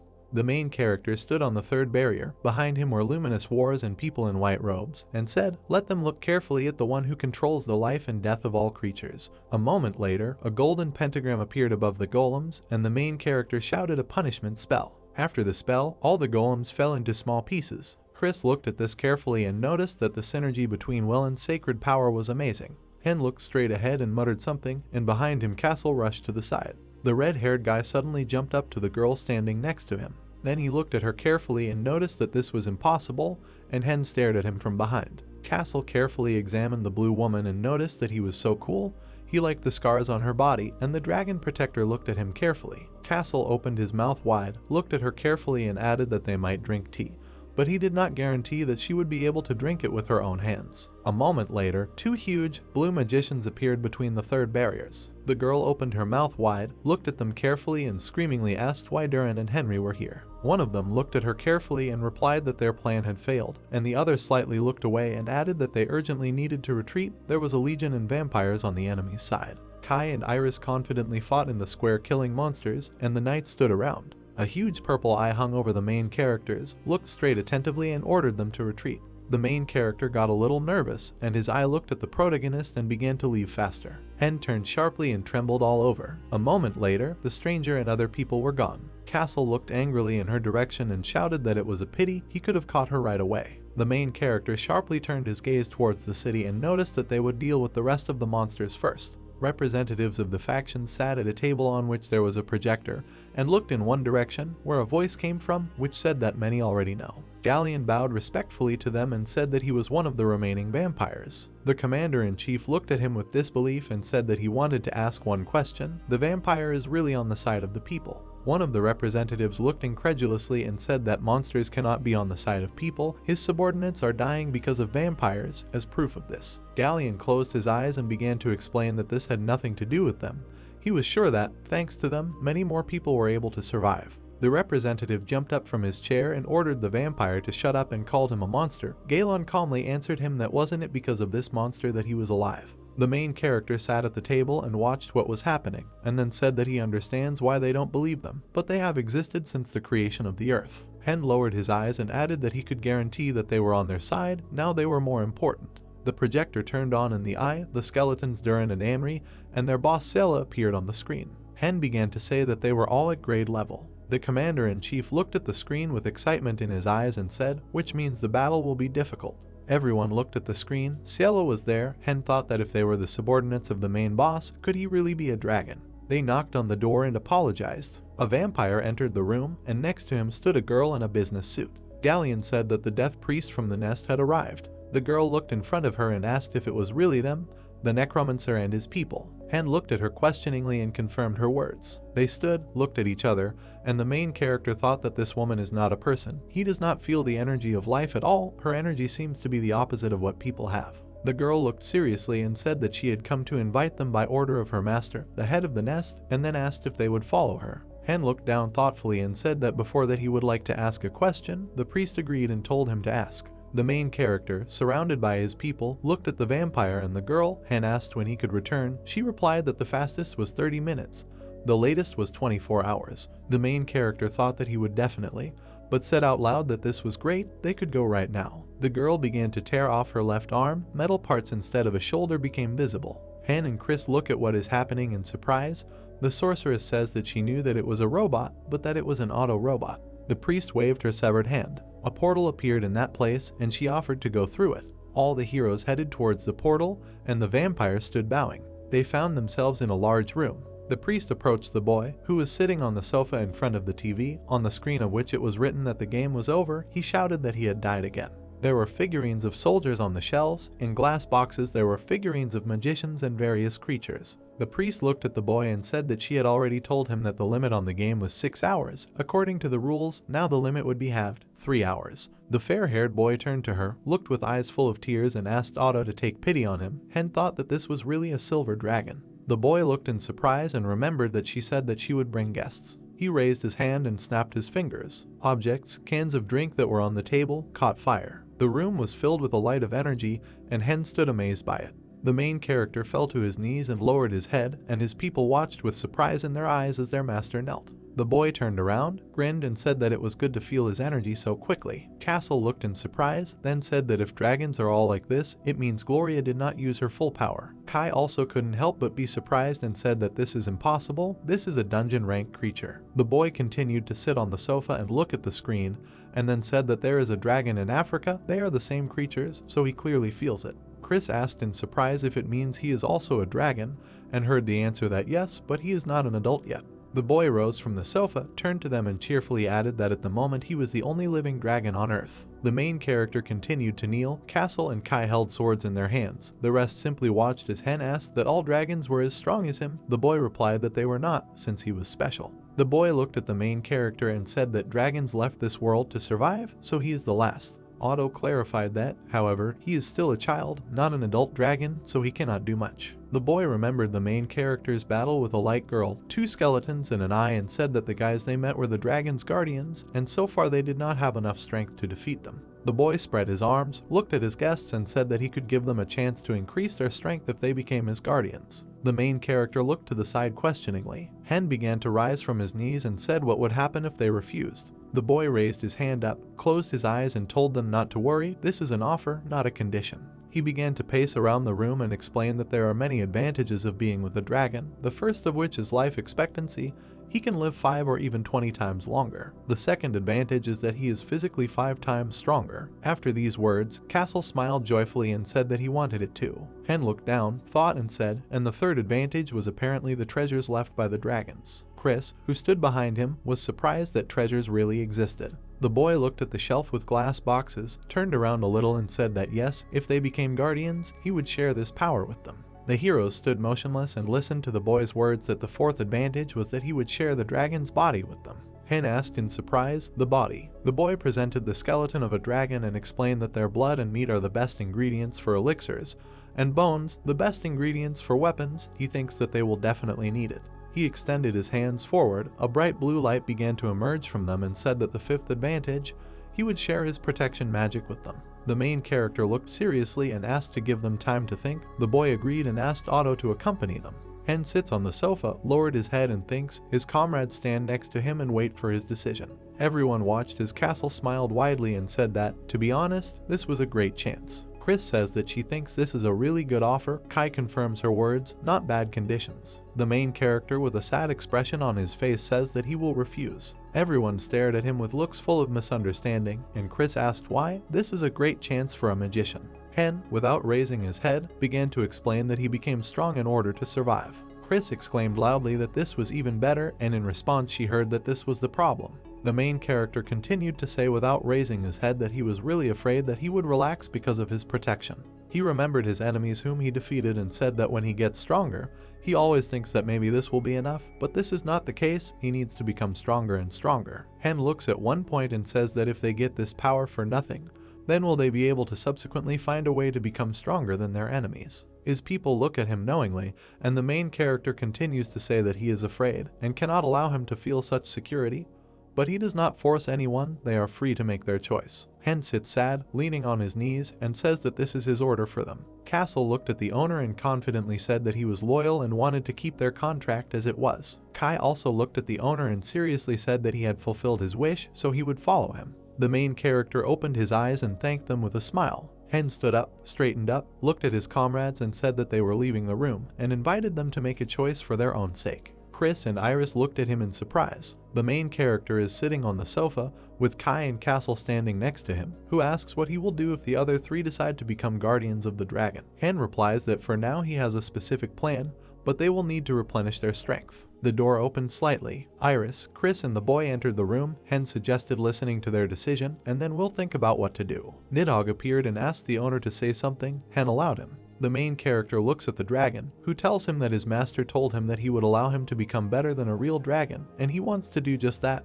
and not serve another dragon. Chris turned to the owner that she also doubted, but still decided to choose him, and she hopes that they will be able to become stronger as magicians further. The main character smiled and thanked the dragon and Chris. Then he turned to Iris and asked what she had decided. She closed her eyes and happily said that she would become a guardian. Kai, Castle, and Hen looked at her in surprise, and the main character said that he respected her decision, but why did she decide that? She closed her eyes and smiled, and then replied that both she and the boy were still children. After these words, the boy looked at her outrageously. She turned to her godfather and said that they were children who had not yet been able to become adults, that she liked being around them, but they would continue to see her as just a child. The boy turned sharply to her and shouted that she should not call him a child. Because he had lived longer than her, she suggested that she would call him older brother. He became even more indignant and shouted, "Big brother, what is this heart-rending sound?" Otto sighed and said that she shouldn't have told them about games and comics. The boy spread his hands and said that he could not watch his first guardian's companions die, so he would help them a little. He introduced the dragon and said that there would be 3 gifts. His first gift would be his blood. He filled the bottles with blood and said that he allows them to drink it. He suggested that they not think about the curse and drink it, so you can become stronger. Hen looked at him questioningly and asked again, "Curse?" The boy raised his palm, from which smoke was coming, and began to explain that the blood of a dragon can make a person stronger, but in return he will experience terrible pain. But with its permission there will be no curse in the blood. Chris sat on the couch next to the owner and noted that this means they are only in the black. There are bottles of blood on the table. The sorceress asks the boy if he can give them cursed blood. He replies that he can give them another bottle as an exception, because not much blood is required anyway. The boy presented the dragon's spine and said that this was his second gift. A ridge appeared on the table, from which light emanated. Hen looks in surprise and says that this is really such strong mana. The boy confirms and says that these are dragon bones. The main character looks at the boy and asks that he really gives the bones to them. The young man closes his eyes and says that this is only part of what they could get. If they became guardians, he would give them the whole dragon. The boy held out his palm, on which lay 2 dark crystals with a core inside, saying that this was the last one. Everyone was surprised. Was it really a dragon heart? Hen took the crystals in his hands, looked at them and thanked them with all his heart. The boy smiled cheerfully in response and told them to use his gifts correctly, and then asked them to live until the moment when he becomes an adult dragon. Chris looked at him and asked how long it would take, to which he replied that right now, but it would be best for them to wait about 5 years. The main character thought about it and said that it would not be difficult to hold out for 5 years. The main character stood up and said that then they will go. He explained the reason for leaving by saying that because of the gifts he was all on edge and he urgently needed to do research. The boy looked up at him and said that, of course, he was a magician and promised to look after Iris. Hen looked at his goddaughter and said that they would see each other next time. Iris smiled and agreed. The main character looked at the crystals in his hands and could not believe that this was the heart of a dragon. Chris, who was following him, asked the owner to give them to her quickly. Castle walked to the door, turned around and said that he would leave while they finished here. The main character turned to the dragon and said that he would give all the bones to him. The dragon was surprised and asked exactly everything. Hen looked at the dragon and said that he would give everything to make it stronger. Nidhogg thanked the owner. Chris and Hen are in the laboratory conducting experiments in test tubes. While they are doing this, several events happen. They show a city with a column of dust rising behind it. Firstly, large-scale attacks by monsters have stopped, and numerous rumors about the military have also begun to circulate. Residents of the city read newspapers. Those dissatisfied with the military were also against the war, and those who wanted to stop the war and completely subjugate the monsters in the human world appeared. The men fight. They have very angry faces, but there were also those who benefited from the existence of monsters, so many were divided into two sides and clashes began. A light shone brightly in the darkness, and everything still went according to the enemy's plan. The main character stands near a brick wall and asks how he feels. Nidhogg leaned towards the owner and said that he could already move. Hen says that if he describes his condition right away. He is now dead and alive at the same time. The owner looked at the dragon carefully. Nidhogg looked at his owner, and he told him that with mana he can restore his body as much as he wants, and there are no limits to his development. Hen came closer and said that, by the way, he is now becoming a real dragon. Nidhogg looked in surprise and asked again, a real dragon. The main character raised his hand and confirmed that this was usually impossible, but because of his mistake, everything changed. They looked into each other's eyes. Hen continued to say that he wanted to make him stronger than a real dragon. That's why he named him Nidhogg, the name of a powerful dragon from myths. The main character lowered his eyes and added that it was a mistake, because the name contains power. The main character remembered how he met the boy and continued his story that when they met the silver dragon, he asked if all the dragons had left the world. The dragons are flying away from planet Earth, and he said that most of the dragons have left this place. However, some dragons are still on the Earth. A dragon walks along the river among the green mountains. Hen continues the story that some of them became part of forests, mountains, lakes, and some became part of the galaxy. The main character says that it is true, and among the dragons remaining on Earth there is a real Nidhogg. The dragon looked questioningly at its owner. Hen looked at the dragon with worry in his eyes and said that the spirit of the dragon, dissolved in space, will try to take his body, and there is only one way to protect it.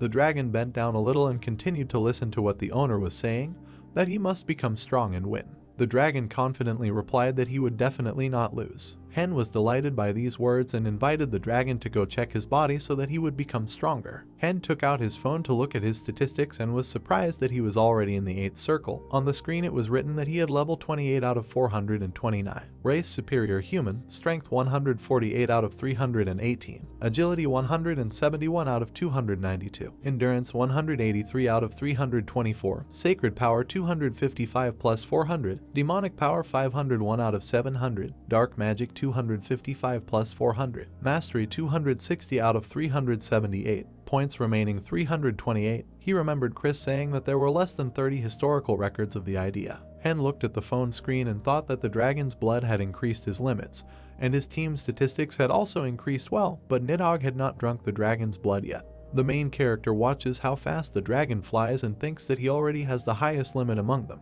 Chris approached the owner and said that she had a question about whether she needed to know everything about herself before reaching the 8th circle. Hen answered in the affirmative. The 4 of them flew on a dragon. Hen told Chris to stop asking. Because this was already the 78th question, the sorceress apologized and said that it was a dream for her to get the 8th circle. Castle turned to the owner and said that it seemed that everyone had already arrived at the meeting place. There was a stole in the middle of the desert.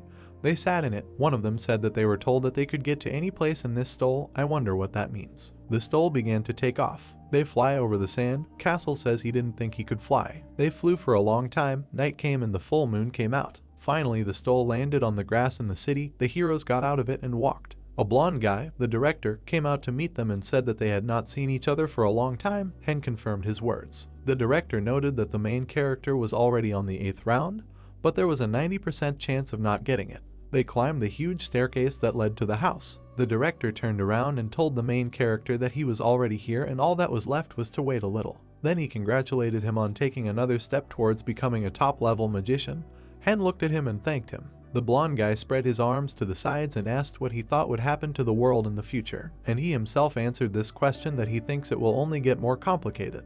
The director introduced the fighting people and said that those who want war and those who are against it are not enemies. Now everyone is for himself. Then he introduced the people shaking hands and added that democracy is a great thing. She allowed everyone to live with respect. The guy with blonde hair crossed his arms and said that now society should be ruled by a strong minority, not a weak majority. Hen, who was standing behind him, agreed with this. The main character and his comrades stood and looked at the director's back. Then Hen added that it would be difficult to accept this. It would become a problem in modern society. The guy looked to the side and noted that, of course, there are always those who resist change. The director said that he would like to talk, but there was no time, suggested we start, and began to climb the stairs. Hen followed him and thought that sacrifices must be made on the altar, and since he rises on his own.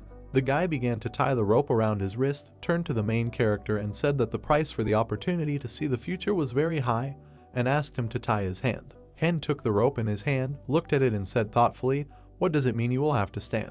The director raised his hand with a rope on his wrist and said that it was better to do so if he was afraid that he could not pay the price, and added that it would not harm the main character and told him not to be afraid. Hen tied the rope around his wrist and said that he would believe him. The director clapped his hands and said that then they would begin. Hen and the guy are standing on the altar, their hands are tied to the ends of one rope. Hen looked up and the future opened up to him. He sees a huge red dragon that has opened its mouth, Iris walking along its gum. Castle and Chris are already a little wounded and stand in a defensive position. Kai and Iris's entire face is splattered with blood.